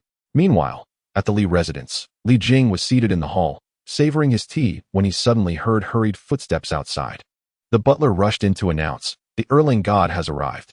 A sense of unease washed over Li Jing as he pondered the reason for the visit. Nevertheless, he quickly regained his composure and said, "Please, invite him in." Moments later, Erlang Shun entered the hall, accompanied by his divine hound, and respectfully greeted Li Jing, saying, "Great King Li, I apologize for the intrusion. I have come to summon you to the Jade Emperor's palace. There is an urgent matter requiring your attention." Li Jing contemplated for a moment and then, with a smile, inquired, "Brother Yang Jian, do you have any inkling of what this matter might be?" Yang Jian, internally grappling with the knowledge he possessed, found it difficult to articulate the truth as it pertained to their futures. Perhaps it was best to let the Jade Emperor convey it directly. Thus, he replied with a smile, "Great King Li, I am not entirely certain. It would be best for you to hear it directly from the Jade Emperor." Li Jing scrutinized Yang Jian for a considerable time, his mind racing with thoughts. It appeared that he held some knowledge, yet he refrained from sharing it. Was there some significant event transpiring that involved him? Could it possibly pertain to his own son? With this troubling thought, his anxiety intensified, prompting him to say, "Erling God, please lead the way. Let us visit the Jade Emperor together." Yang Jian nodded and replied, "Very well, Great King Li." The two then proceeded together to the Jade Emperor's palace. Just as Nezha was assisted out of the hall by Ling, he overheard the conversation between Yang Jian and his father, causing his heart to sink and his complexion to pale significantly. He contemplated inwardly that the inevitable had finally arrived, and he hoped that his father, mother, and beloved wife could accept this truth. Linger, noticing her husband standing in a daze with a face as pale as a sheet, anxiously inquired, "Husband, are you feeling unwell?" Nezha smiled gently at her, shook his head, and replied, "I am not unwell. Please help me to sit over there for a moment." Linger nodded in affirmation, saying, "All right." She assisted her husband to a table, where she poured him a cup of tea and handed it to him. As Nezha gazed at Linger, a twinge of reluctance washed over him, and he began to speak when his mother, Lady Li, gracefully emerged with a smile. Linger respectfully greeted her, and Lady Li cheerfully nodded, saying, "Linger, let us visit the herbalist. I have been feeling somewhat anxious these past few days. Could it be that I am unwell?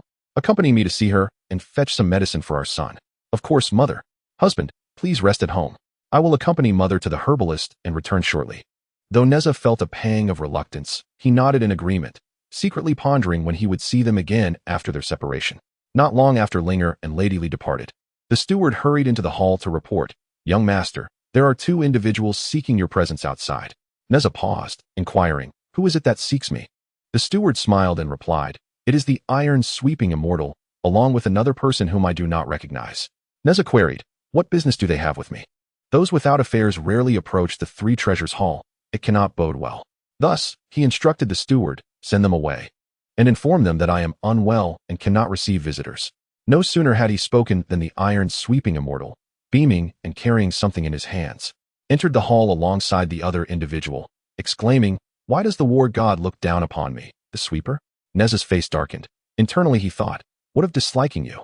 Yet he maintained his decorum, smiling and responding, "How could that be? I am merely unwell and wish to retire to my chamber for some rest."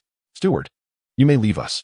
The steward promptly prepared 2 cups of tea and said, "Yes, young master," before excusing himself.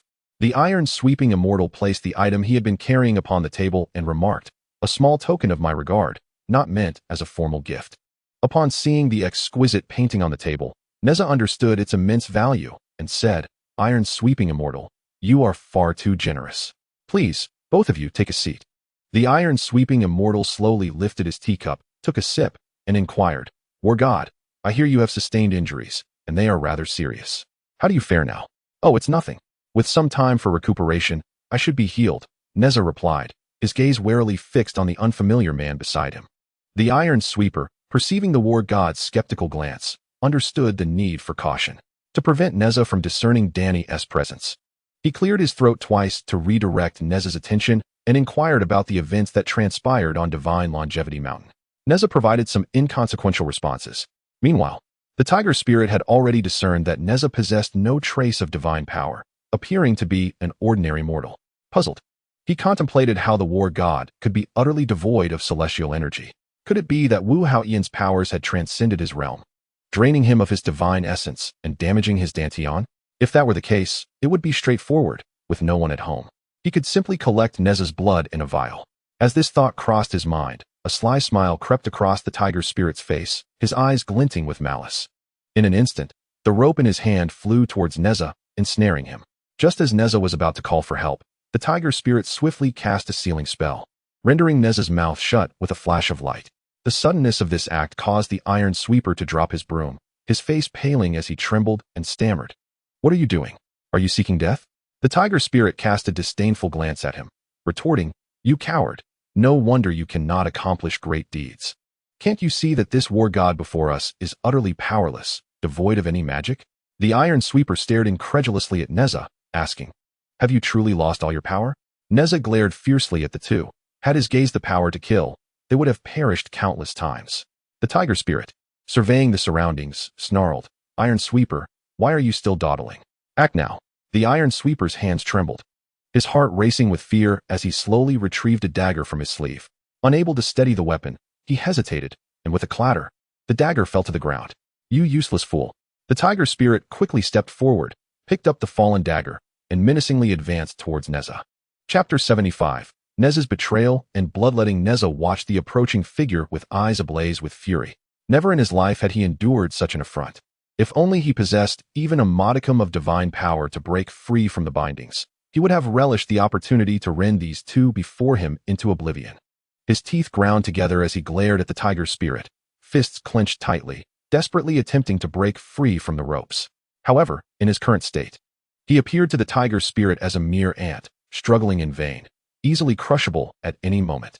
As the Tiger Spirit advanced, he coldly sneered, "I never imagined the illustrious war god would turn out to be nothing more than a useless wretch, falling prey to my grasp. Surely, you never dreamt this would be your fate."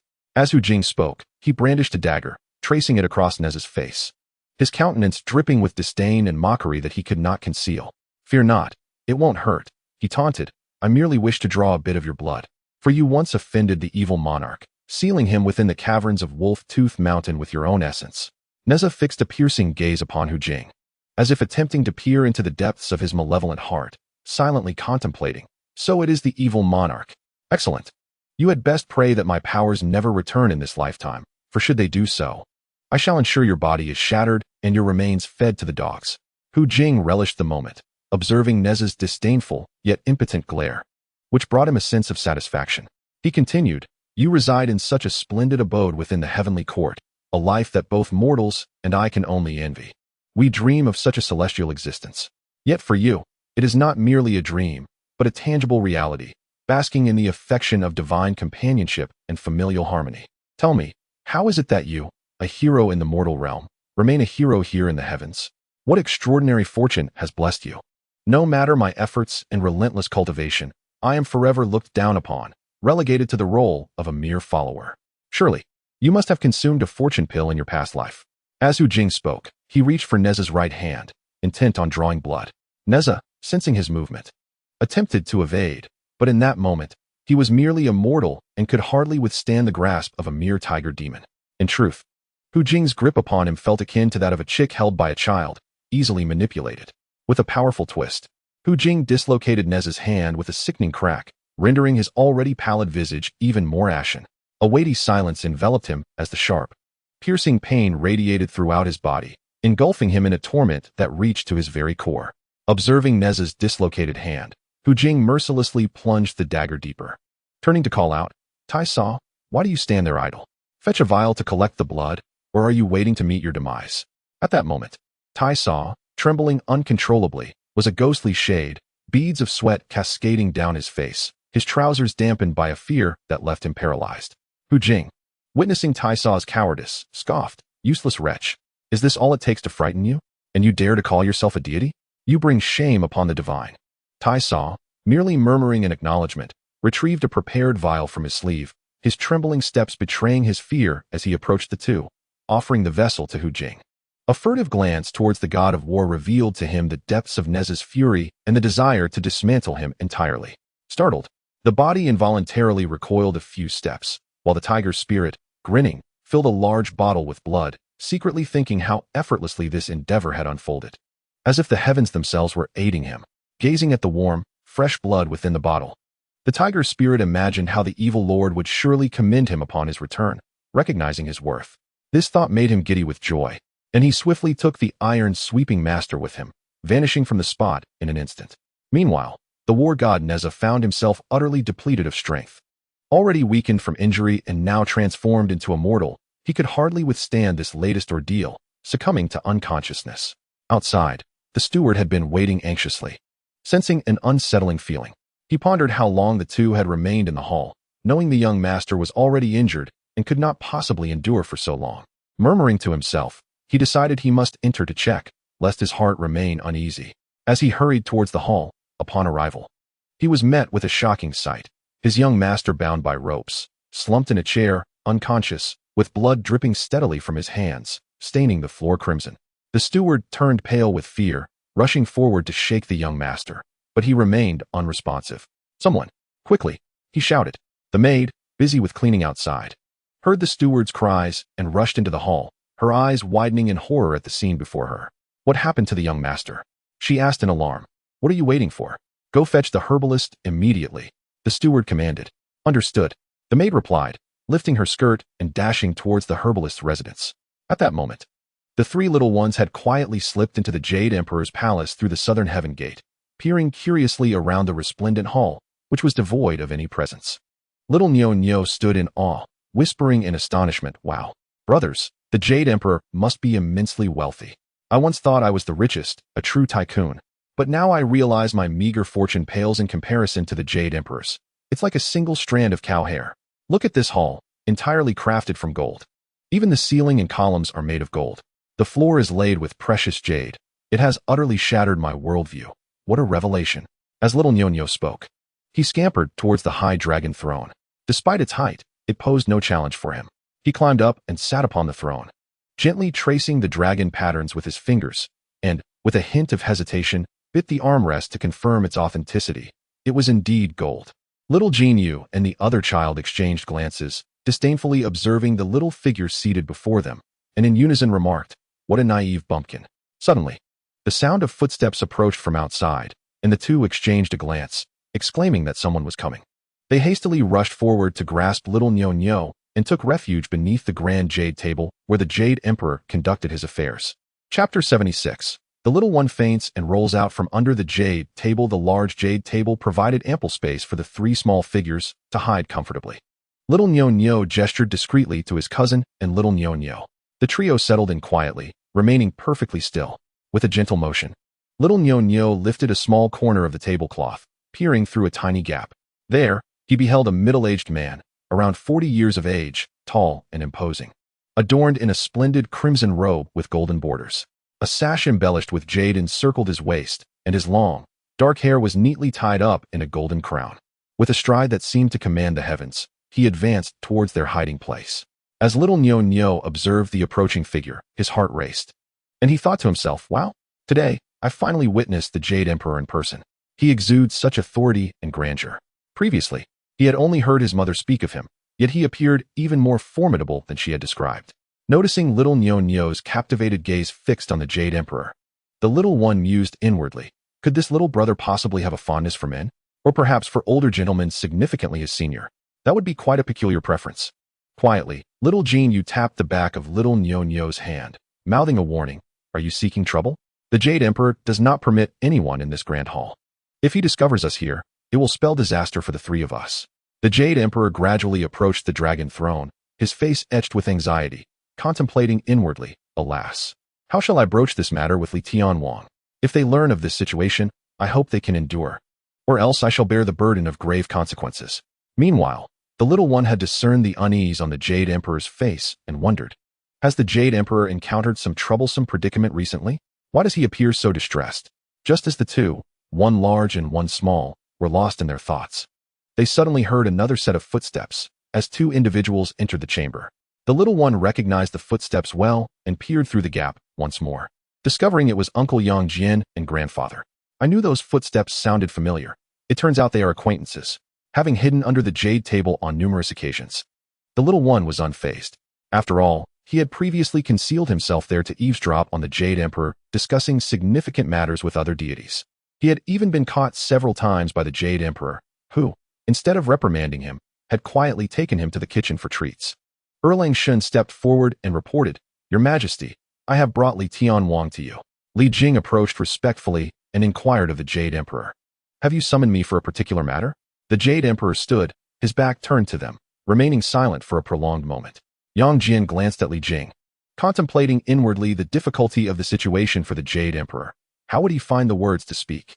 At that moment, with his hands clasped behind his back, the Jade Emperor slowly asked, "How fares your son, Kingly?"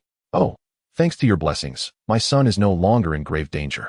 Though he requires a period of proper recuperation," Li Jing responded. "That is good to hear. However, King Li, I wish to inquire, what do you think of me? Li Jing, taken aback by the question, felt a sense of confusion. He could not fathom why the Jade Emperor would pose such an inexplicable query today, which felt markedly different from his usual demeanor. Nevertheless, he composed himself and replied, "Your character is beyond reproach, Your Majesty. You are diligent and responsible in all matters, whether in the heavenly realm or the mortal world." The Jade Emperor, hearing this, let out a wry chuckle. "I did not realize I held such a lofty position in your esteem, King Li." He then turned with a smile, "Please, have a seat, both of you." To alleviate the tension, Yang Jian interjected, "Your Majesty, I have a few matters to attend to, so I shall forego sitting. You and King Li may converse at your leisure." With that, Yang Jian turned and walked towards the door, silently thinking it best to be absent from this peculiar situation. Should anyone lament their plight in his presence in the future, he would not hesitate to respond. What does it mean to suffer? King Li's situation is the true embodiment of suffering. After Yang Jian's departure, the hall was left with the Jade Emperor, Li Jing, and three little ones hiding beneath the table. The Jade Emperor resumed. This time, the god of war engaged in combat with Wu Haoyan at the Divine Longevity Mountain. "I trust you are aware of this matter, King Li?" Li Jing nodded affirmatively. "Then I shall speak candidly.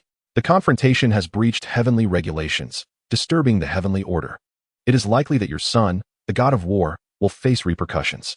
Upon hearing this, Li Jing felt a wave of dizziness wash over him, even while seated. He struggled to maintain his composure and nearly collapsed. He clutched his chest with one hand, his face paling. The Jade Emperor, noting Li Jing's distress, inquired with concern, "Are you unwell, King Li?" Without lifting his gaze, Li Jing waved his hand dismissively, "I am fine." "But does the Jade Emperor know how the Lord of Heavenly Tao intends to deal with my son?" The Jade Emperor shook his head helplessly. "I have done all I could, yet the Lord of Heavenly Tao insists that the mandate of heaven cannot be defied." Li Jing urgently interjected, "Even if my son is erred, he has already suffered greatly. You may not know, but his injuries are severe. He has not only lost his strength, but is now akin to a mere mortal. How can he endure the punishment meted out by the Lord of Heavenly Tao? Not only will this cost him his life, but it will also shatter his soul, leaving him eternally lost. How could the heavens be so merciless? My family, the Li clan, has devoted ourselves wholeheartedly to assisting wise rulers in the mortal realm, and in the celestial realm, we have ardently supported you, the Jade Emperor.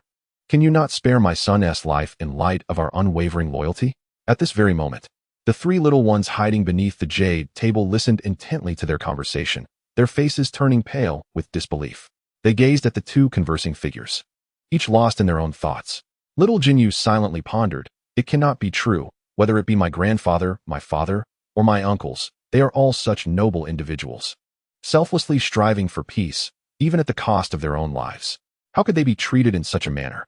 Little Nyonyo also reflected, "Although I have never met my uncles, I have heard tales of their heroic deeds. I thought the Jade Emperor before us was a wise ruler, but it appears he is just as blind as the tyrants." Meanwhile, the small one, having overheard their dialogue, turned pale, his body numb to the point of dizziness.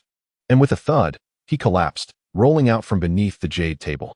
Chapter 77. The little one discovers the truth. Both the Jade Emperor and Li Jing turned their gazes in unison towards the direction of the commotion, only to see a tiny bundle roll out from beneath the jade table. They rushed towards the little one, with the Jade Emperor hastily scooping him into his arms, gently patting his face. Little one, awaken." Li Jing looked on anxiously at his grandson. Little Jinyu and little Nyonyo exchanged glances and crawled out from beneath the jade table. Greetings, esteemed grandfathers." Li Jing, with a serious demeanor, questioned his eldest grandson. "What on earth is happening here?" Little Jinyu, with a downcast expression, replied, "It was little Nyonyo who wished to visit the Jade Emperor's palace. So my cousin and I stealthily brought him along and hid beneath the jade table. Is this not sheer folly? This is not a place you can enter at will." Little Jinyu acknowledged, "I was wrong. I shall not dare to do so again." Meanwhile, the little one, having been roused by the Jade Emperor, slowly opened his eyes, gazing at the figure he had long admired, the Jade Emperor, feeling an unfamiliarity. The more he looked, the more he felt wronged, and he burst into tears, exclaiming, "Jade Emperor, I dislike you. You are not a good Jade Emperor." As he cried, he stood up and ran towards the door, with little Nyonyo chasing after him, while little Jinyu remained in place, awaiting his grandfather's reprimand. As he ran, the little one declared, "I will not allow the heavens to take my father away. I am a brave boy, and I must protect my parents, Tears streamed uncontrollably down his small face. Little Nyonyo, panting behind him, called out, "Wait for me, big brother." Suddenly, the little one paused, as if struck by a thought. In my heart, I pondered, wait a moment, what did grandfather just say? He mentioned that father has lost his powers and is now merely immortal. What on earth is happening? Little Nyonyo rushed to his side and inquired, "Brother, what troubles you?" The young lad turned to little Nyonyo and replied, "There has been a minor incident at home, and I must return to ascertain the situation." Little Nyonyo nodded with certainty, saying, "Brother, I shall accompany you. Whatever befalls us, we shall face it together." Meanwhile, the great hall was engulfed in silence. And Li Jing addressed the Jade Emperor, "Your Majesty, children often speak candidly. Do not take offense." The Jade Emperor appeared considerably haggard, forcing a smile as he responded, "The little one speaks truthfully. I have not been a good Jade Emperor, failing to protect even my most capable aide." Li Jing contemplated for a moment before asking, "Is there any way to preserve my son's life? He has now become immortal and cannot withstand the punishment of the heavenly Tao." Sighing, he continued, "To be honest, I, Li the king of Toda, have even bowed before the deity of the heavenly Tao to plead for the god of war, securing merely a few days for his recovery. Once he heals sufficiently, the heavenly Tao will come to take him." Frustrated, Li Jing stomped his foot and turned away, gazing towards the door. On another front, Lady Li and Linger sat in the hall of the medicine mistress, both sensing an inexplicable pang of heartache. They exchanged concerned glances, feeling that something dire was about to unfold. The medicine mistress emerged from her chamber, smiling as she addressed them. "I was occupied with studying medicinal herbs and could not free myself sooner. I apologize for the delay." Lady Li responded with a smile, "It is quite all right. Linger and I have only just arrived." At that moment, they suddenly heard hurried footsteps from outside, as a young girl rushed into the hall, breathlessly exclaiming, "Old madam, something is amiss with the young master."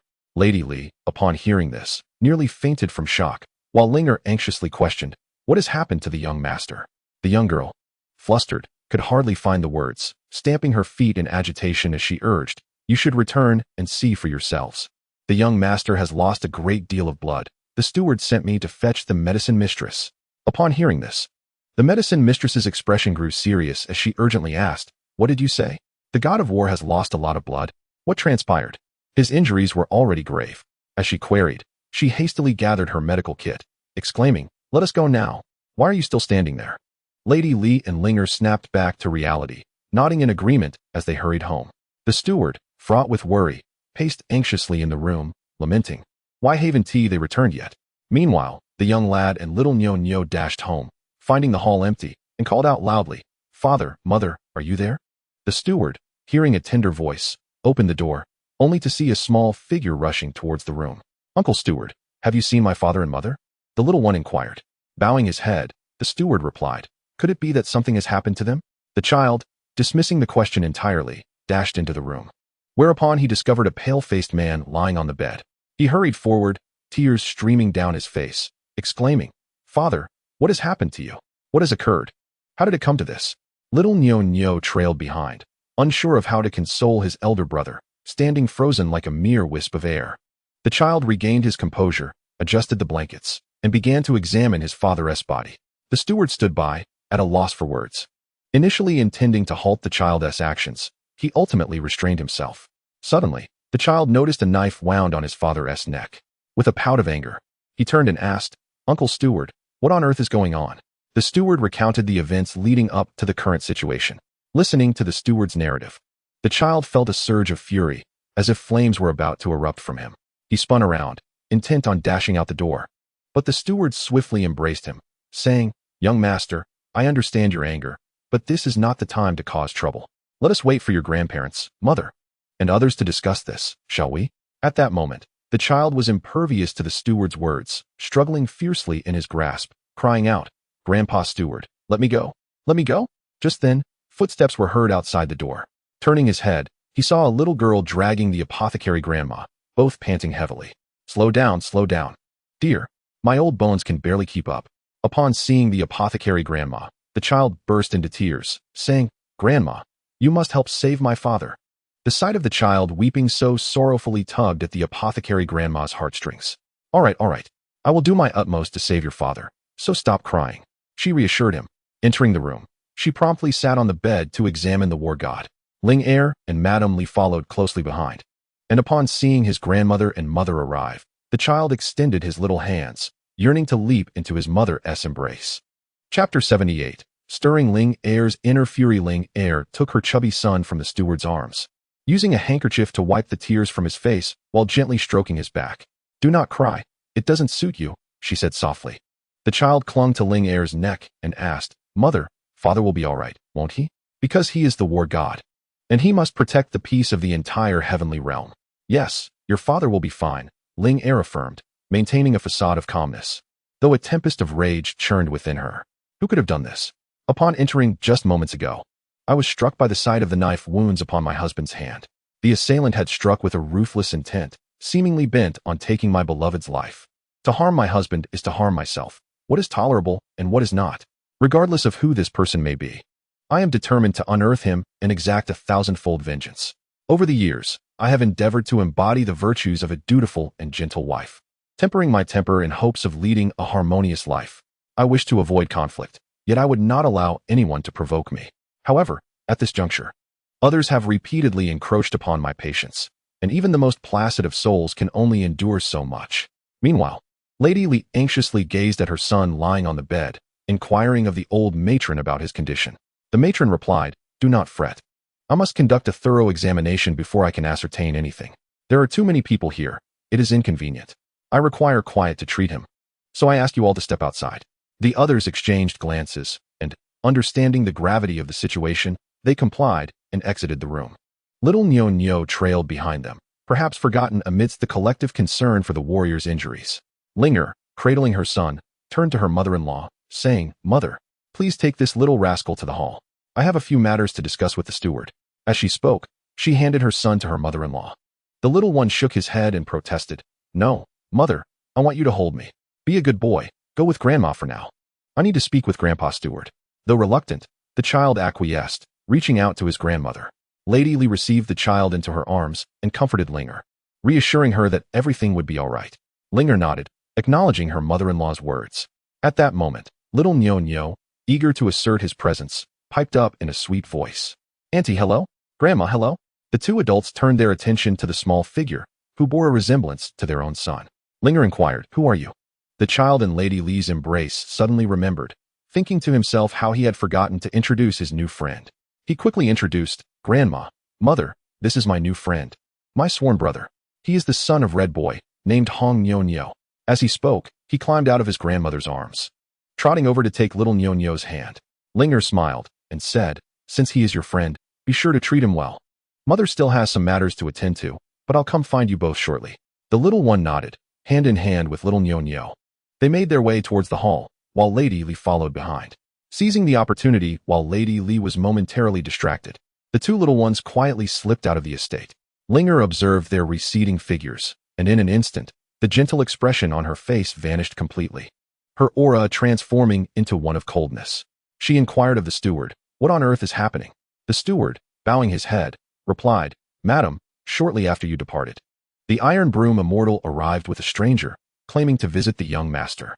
I initially barred their entry and proceeded to inform the young master, who did not wish to see them and instructed me to send them away. However, unbeknownst to me, they followed closely behind as I reported to him. And upon entering the hall, the young master, left with no choice, attempted to engage them in conversation. He then requested that I withdraw. After a considerable time had passed without any sign of their departure, I grew anxious and decided to check the hall. To my dismay, I found no trace of the two.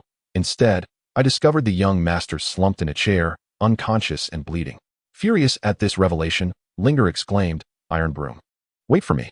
Once my husband awakens, I shall seek retribution." Li Jing hurried home and entered the hall, finding his wife seated, wiping away tears. He asked anxiously, "Madam, what has happened?" Upon seeing her husband return, Mrs. Li, in a state of distress, replied, "Why have you returned so late? Our son, he is in trouble. What misfortune has befallen our son now?" Li Jing inquired. Mrs. Li responded, "You ought to see for yourself." Without delay, Li Jing rushed towards his son's room. As he approached the door, he noticed his daughter-in-law conversing with the steward. Ling Er, upon seeing her father-in-law approach, exchanged a glance with the steward, who then discreetly withdrew. Li Jing stepped forward, asking, "Ling Er, what is going on? What has happened to Nezha? I saw your mother crying in the hall, yet when I asked him, he said nothing, leaving me in a state of alarm." At that moment, the medicine elder emerged from the room. Linger hurriedly approached, asking, "Elder, what is my husband's condition?" The elder, having exerted herself while rescuing the war god and drenched in sweat, sighed heavily. The war god's condition is dire. He recently suffered severe injuries and has since lost his magical powers. His wounds remain unhealed, and now, due to excessive blood loss, his life hangs by a thread. But I still do not comprehend. I instructed the war god to rest at home. Who has he offended to receive such harm?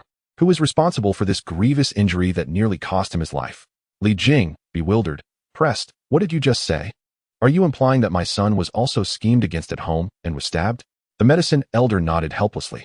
Li Jing, incensed, demanded, "Who dares to come to my home and perpetrate such cruelty?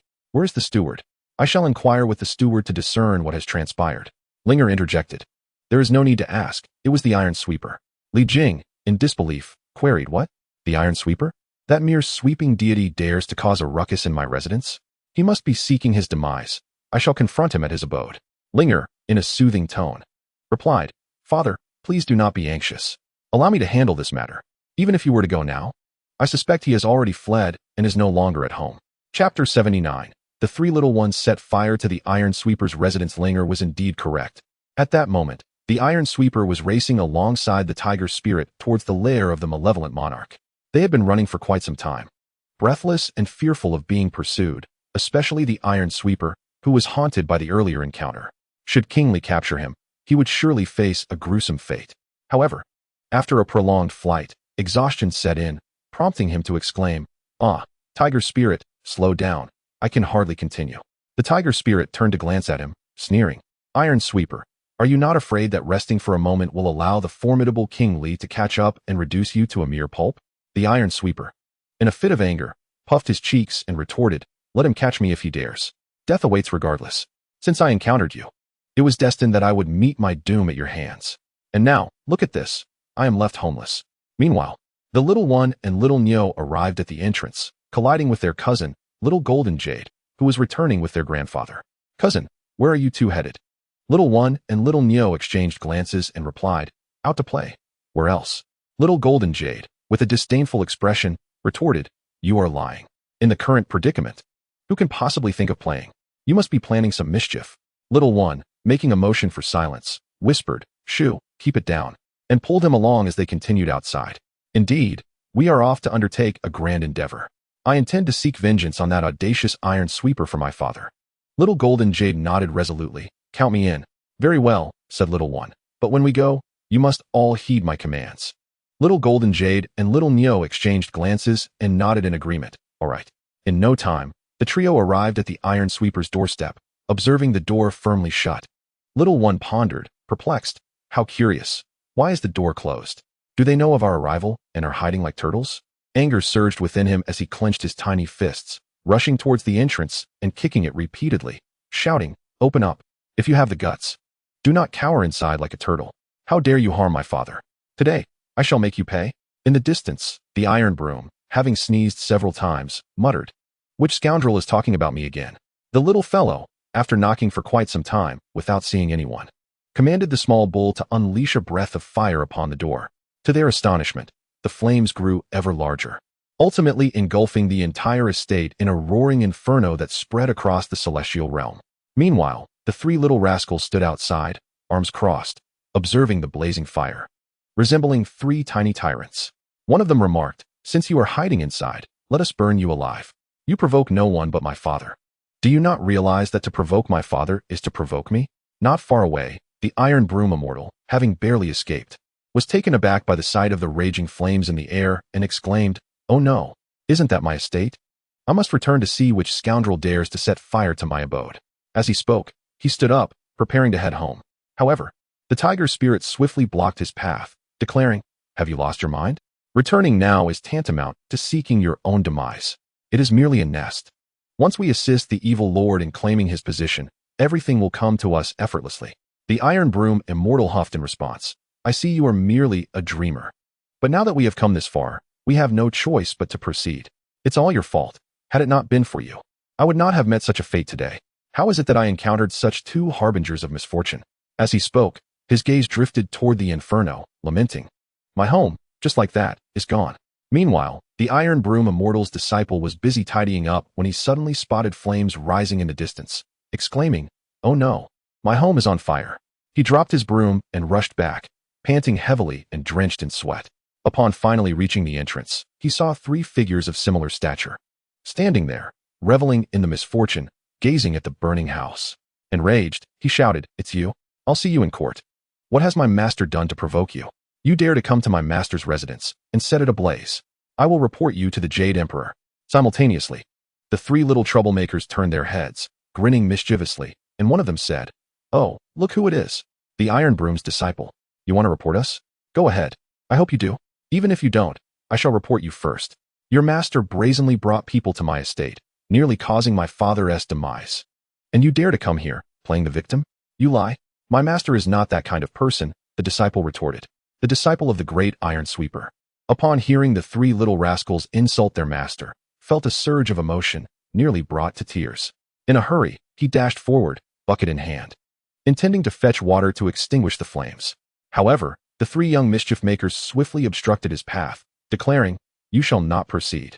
If you dare to extinguish the fire, we will surely bring you down to the ground, leaving you unable to rise. Do you dare to test us?" Meanwhile, nearby, the passing deities, witnessing the inferno growing ever larger at the estate's base, rushed over in a state of urgency to inquire about the situation.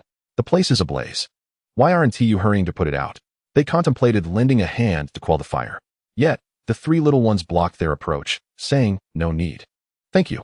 The great Iron Sweeper has instructed us to assist in the renovation of the estate. Demolition is far too troublesome. So he has asked us to help set a fire to clear the way for new construction." Upon hearing this, the deities nodded in understanding. "Ah, so that is the case. The great Iron Sweeper must indeed be quite wealthy. We find ourselves at a loss, for even a mere sweeper possesses more riches than we." Little did they know that the great Iron Sweeper was currently feeling utterly frustrated. Many of the items within the estate were still quite usable. Yet it was true that one must let go of the old for the new to come. The disciple of the great Iron Sweeper watched in disbelief as the 3 audacious children brazenly set fire to his master's residence, even claiming that their master had instructed them to do so. This was utterly outrageous. He contemplated rushing forward to protest, but just as he took a few steps, he was restrained by little Jinyu, who covered his mouth to stifle his words. Meanwhile, within the estate, Linger had just seen off the herbalist and returned to the hall. Noticing the absence of her son, she summoned the steward, asking, "Steward, have you seen the little rascal?" The steward pondered for a moment before replying, "I saw him leave just now with another child." Linger, realizing the potential trouble, exclaimed, "Oh no, that troublesome boy has gone," and stirred up mischief again. With that, she hurriedly made her way toward the estate's exit. Chapter 80. The 3 little rascals remain unaware of Iron Sweeper's plight. The 3 little rascals, observing the nearly consumed estate, were filled with a sense of vindication. Applauding with glee, one of them twisted his small frame and declared, "Iron Sweeper, you deserve this. How dare you plot against my father? Today, this fire will surely roast you like a pig. I shall remain here to witness your transformation into a charred spectacle." Meanwhile, the disciple of the great Iron Sweeper, infuriated, stamped his foot, his eyes brimming with tears as he gazed upon the blazing inferno threatening to engulf the estate. He cried out, "Master, please be safe. What will I do if anything happens to you?" As he spoke, he yearned to rush forward in search of his master, regardless of how others perceived him. Even if they deemed him a villain, to the disciple, his master had never wronged him. Even if he was occasionally stern and quick to chastise, in his heart, the disciple knew his master had treated him well. Despite this, he never harbored any resentment towards his master. After all, he had been an orphan since childhood, and it was his master who had rescued him and raised him, a kindness he felt he could never repay. However, no matter how fast he ran, he was perpetually obstructed by one individual, indeed, the very cousin of the little one, Jinyu. Since this task was entrusted to him by his cousin, it was imperative that it be executed flawlessly. He could not allow the little one to intrude. The little one sensed something amiss and pondered silently, considering the ferocity of the blaze. How could that shameless old monster, Tai Saw, a living being, simply succumb to the flames without attempting an escape? Was he not home at all, or had he fled long before? Observing the remnants of the estate, which had nearly been consumed by fire, he spoke, "Cousin, Xiaoyo, let us venture inside and search for that shameless corpse." The 2 little ones nodded in agreement, and together they dashed into the charred ruins, initiating their search. Meanwhile, Tai Saw's disciple, weeping, also rushed into the debris in search of his master.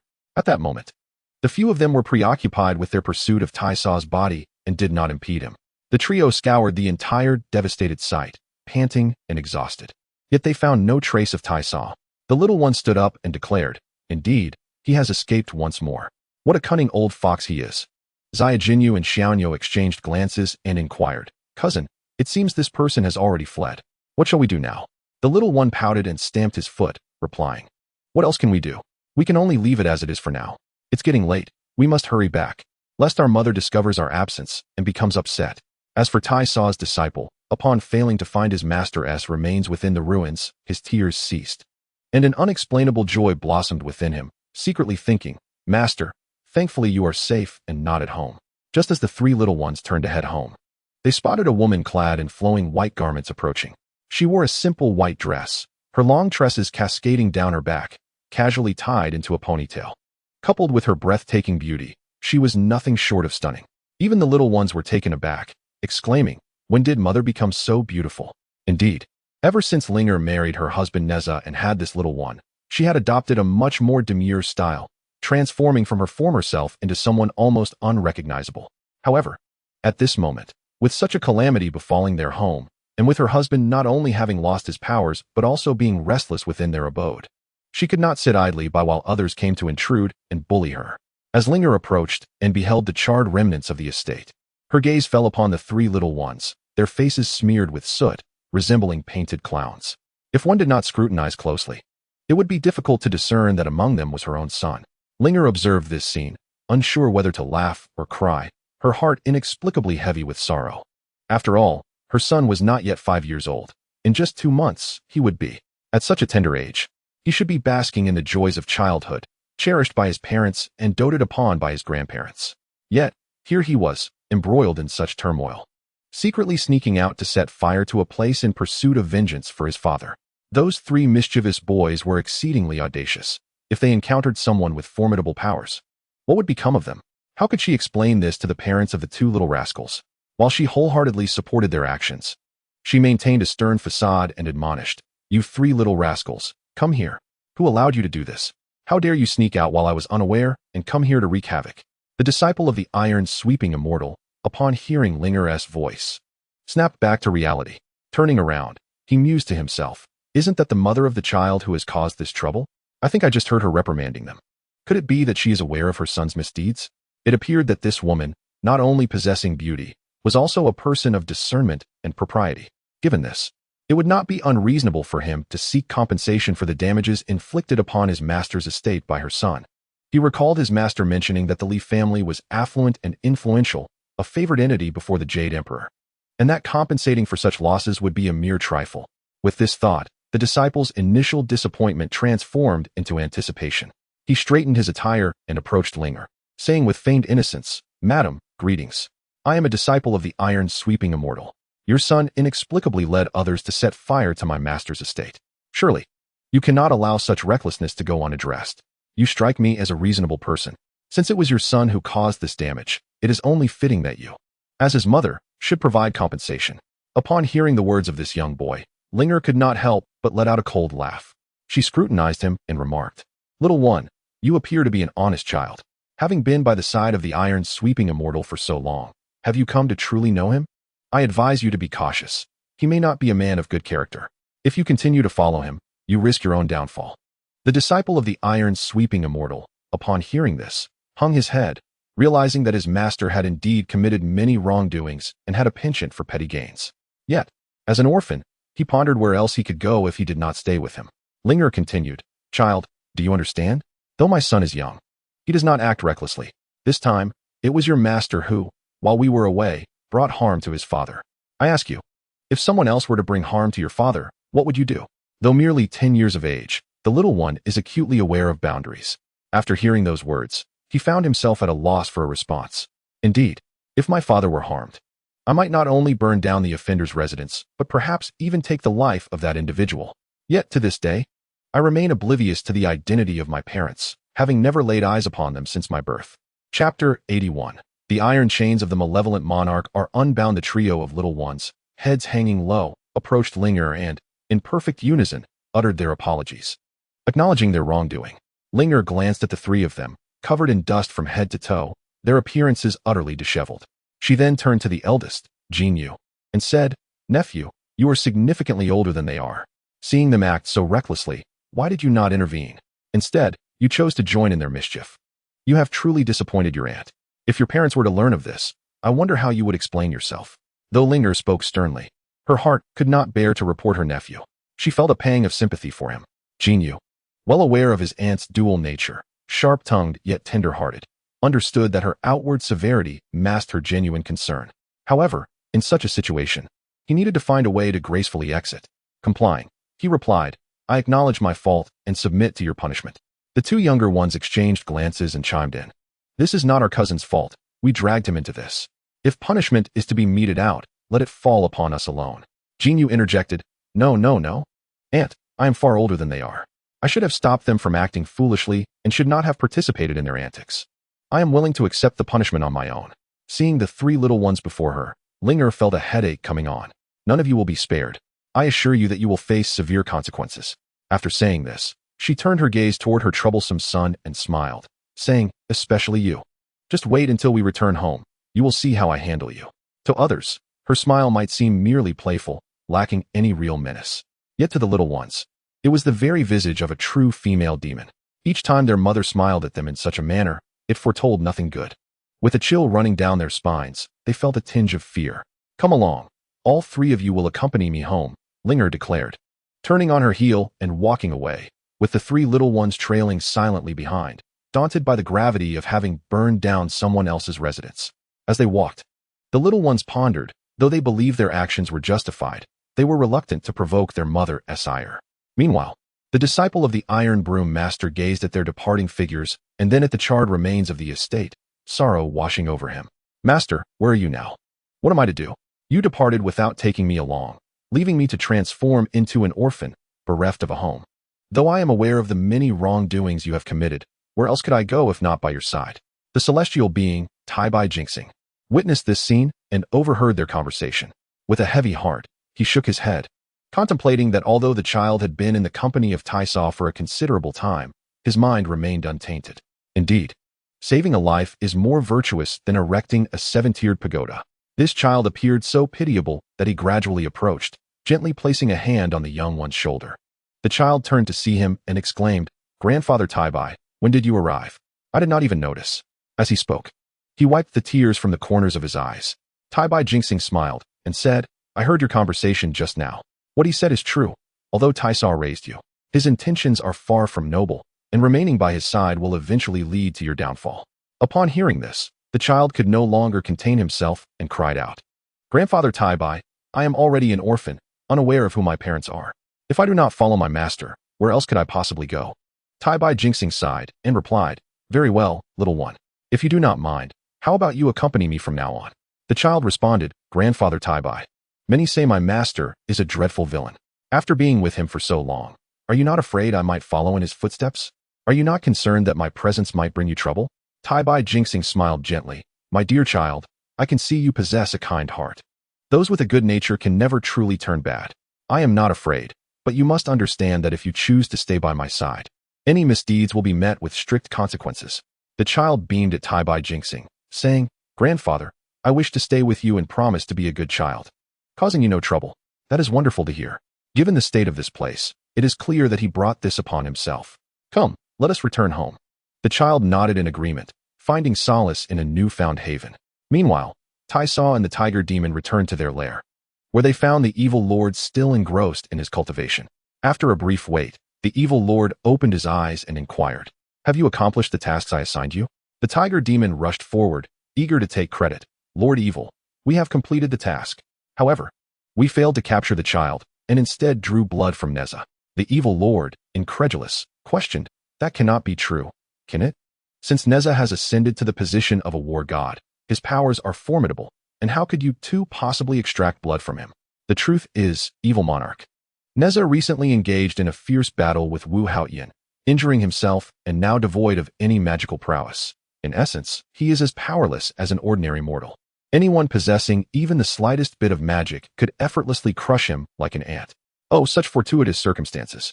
This is truly a blessing from the heavens. Conspiring to assist me. Where is that blood? Hurry, present it to me. The tiger spirit promptly retrieved a vial of fresh blood from his sleeve and poured it onto the stone pillar. The blood transformed into a radiant light, seeping into the crevices of the stone, causing the iron chains to vanish in an instant. The evil monarch stood up, raised his arms, and burst into hearty laughter. At last, I am liberated from this cavern and have regained my freedom. Ha ha. The tiger spirit hurried forward to congratulate him, saying, "Congratulations, evil monarch, on the prospect of finally achieving grand ambitions."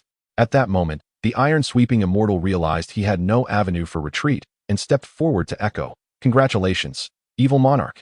The evil monarch, with a flick of his sleeve, turned to glance at them and said, "Well done, both of you. I shall not treat you unfairly in the future. Stay by my side." The two exchanged glances, nodded, and responded, "Yes, evil monarch." Suddenly, the evil monarch recalled something and remarked, "It's time for the Holy Spirit fruit to ripen. Should I obtain it, my powers will soar to unprecedented heights. Tiger spirit, prepare yourself. Tomorrow we shall journey to divine Longevity Mountain. I will personally pluck the Holy Spirit fruit." Chapter 82. The return of the Red Boy in stark contrast to their fortunes. The days of the Bull Demon King have been far from pleasant. For months, he has been attempting to placate his wife, yet no matter his efforts, she remains unforgiving and has barred him from her presence. This evening, he found himself once again stationed at the threshold of her chamber, gently knocking on the door. "My lady, I acknowledge my faults. It is my wrongdoing. I recognize that over the years I have been foolish, led astray, and have neglected you. I come sincerely to atone. I assure you, from this day forth, if I encounter other women or they attempt to seduce me, I shall regard them as mere flies. No, as the saying goes, a dog cannot change its nature. Henceforth, I shall transform from a dog into a wolf, still the same devoted wolf, loyal only to you. My lady, I implore you, open the door. It has been over a month since you last let me in. The servants are mocking me. How am I to maintain my dignity in this household?" Princess Iron Fan, listening to his pleas from within, could not help but chuckle, her anger gradually dissipating. Yet she remained resolute in not opening the door. In her heart, she thought, "This old bull truly deserves a lesson. I must teach him a proper lesson this time. Otherwise, it would be challenging to alleviate the resentment that weighs upon my heart." With a huff, I coughed twice and flung my shoes against the doorframe. The sound startled me, causing me to shrink back, only to be met shortly thereafter by the furious roar of my wife, urging me to leave. With a sigh, I contemplated my predicament. I had inadvertently provoked a creature more obstinate than a bull. As I trudged towards the hall, I felt utterly dejected, akin to a lost soul. The maids I passed noticed me. Their heads bowed as they stifled their laughter and whispered among themselves, "Did you see? Our son-in-law has been denied entry." Indeed, who could argue otherwise? Women are the most formidable adversaries. Once a man marries, he must temper his ways, should his wife discover his missteps. No amount of love could shield him from utter disappointment. This, I suppose, is the consequence of one's own actions. My hearing is quite acute, and I caught every word they murmured. Though they were merely servants, their observations rang true. I contemplated expressing my anger towards them, but recognized that I was at fault. To provoke these servants would only incite my wife further, leaving me with no hope of forgiveness. She is fiercely protective, especially towards the staff, treating them as her own kin. At that moment, I felt lower than a servant myself. My existence was indeed a burden. As I entered the hall, sighing heavily, I was suddenly alerted by the sound of footsteps outside. Looking up, I saw my son returning, a sight I had not witnessed in quite some time. He appeared considerably more mature, a stark contrast to his younger self. Tall and handsome, his long hair cascading casually behind him. He donned a simple white garment that accentuated his striking features to perfection. Perhaps his prolonged association with the Bodhisattva Avalokiteshvara had elevated his aura to an extraordinary level. It struck me that he had spent more time in the company of the Bodhisattva than with his own family. As my son approached, he called out, "Father, why are you here alone? Where's mother?" I glanced at him with a hint of disdain, unable to believe that my wife had refrained from sharing recent events with him. I knew this mischievous boy was intent on seeking vengeance for his mother. My suspicions were confirmed. The Princess Iron Fan had indeed penned a letter to our son, detailing all that had transpired in recent days. Red Boy had done this purposefully. Suddenly, an idea struck me. I coughed twice and inquired, "My son, why have you returned alone? Where's my daughter-in-law? In recent days, I have not caught a glimpse of him. Could it be that you have been bullying him?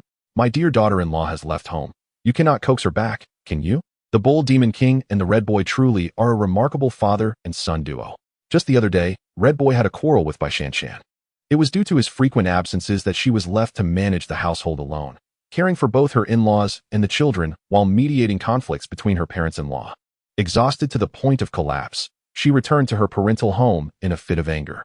Red Boy has attempted several times to visit his father-in-law's house to retrieve Shanshan, only to find that he is not even granted an audience.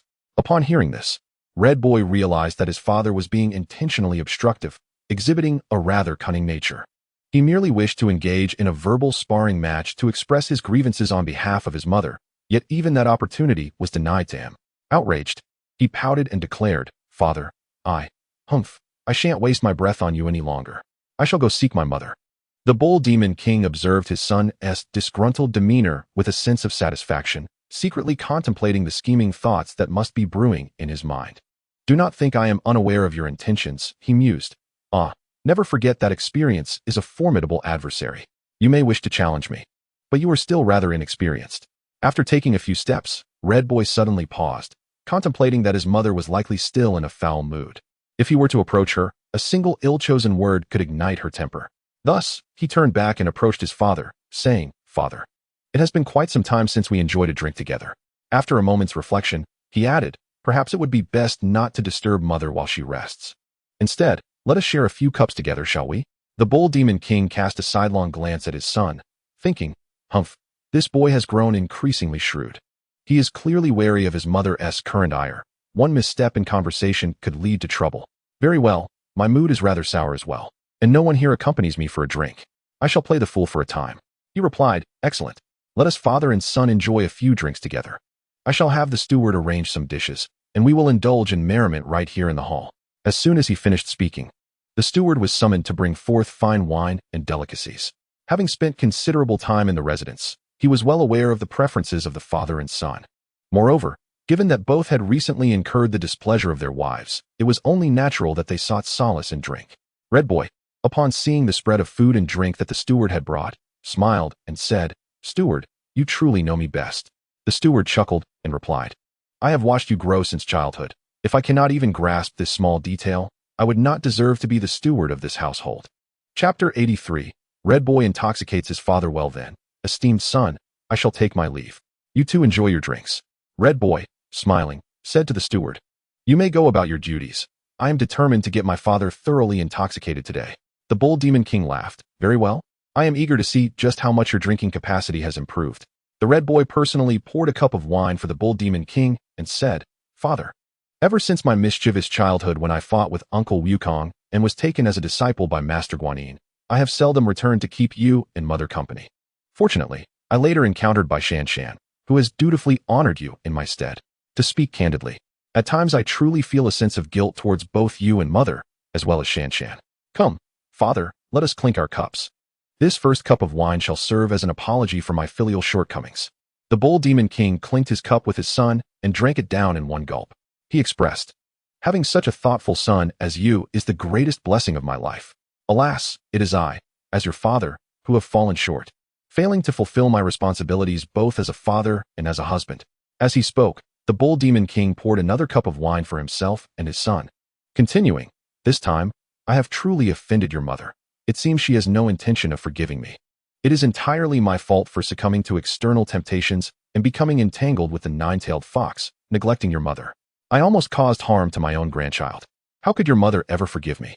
The Red Boy listened, bewildered, as his mother had not mentioned anything regarding his own affairs in her letters. He inquired, "Father, what exactly transpired?"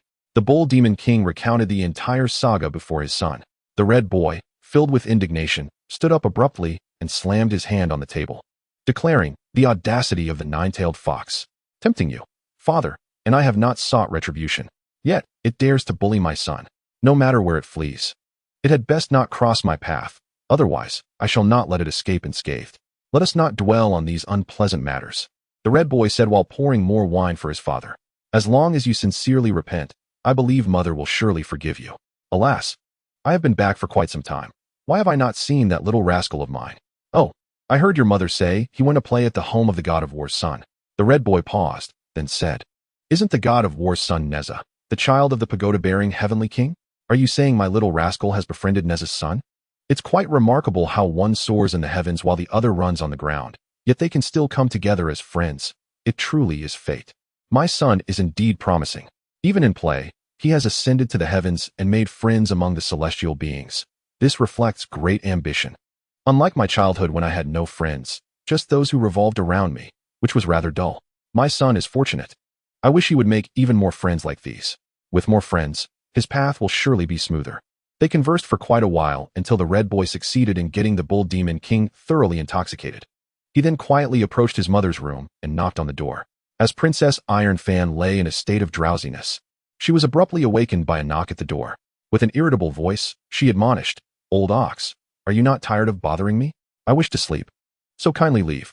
Hearing his mother's angry tone, the red boy could not help but flinch, softly calling out, "Mother, it is I, the red boy." The princess's heart leaped in surprise, her drowsiness dissipating instantly. She quickly sat up and exclaimed, "My son has returned." Hurrying forward, she opened the door, exclaiming, "My dear child, how is it you? You should have informed me sooner of your return, so I could prepare a feast for you. Come here. Let me see if you have lost weight. It has been so long, and I have missed you dearly." "Mother, I have not lost weight, so there is no need for concern. Besides, everything at home is sufficient. Why should I give prior notice?" Red Boy replied. "Yet, you seem to have aged considerably during my absence. Are you truly resolved not to forgive father? From my observations, he appears genuinely remorseful this time." "Humph, my son. Do not mention him. The mere thought stirs my anger," she retorted. "All right, I shall refrain from bringing him up." "Very well, mother. However, due to your actions, he is in a foul mood and has been drinking heavily in the hall, sprawled across the table inebriated.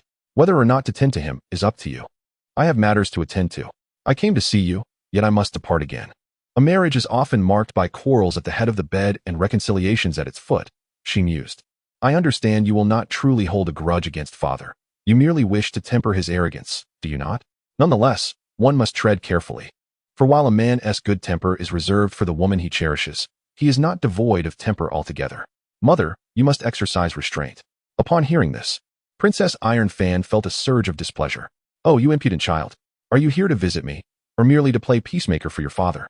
Do not speak solely of us.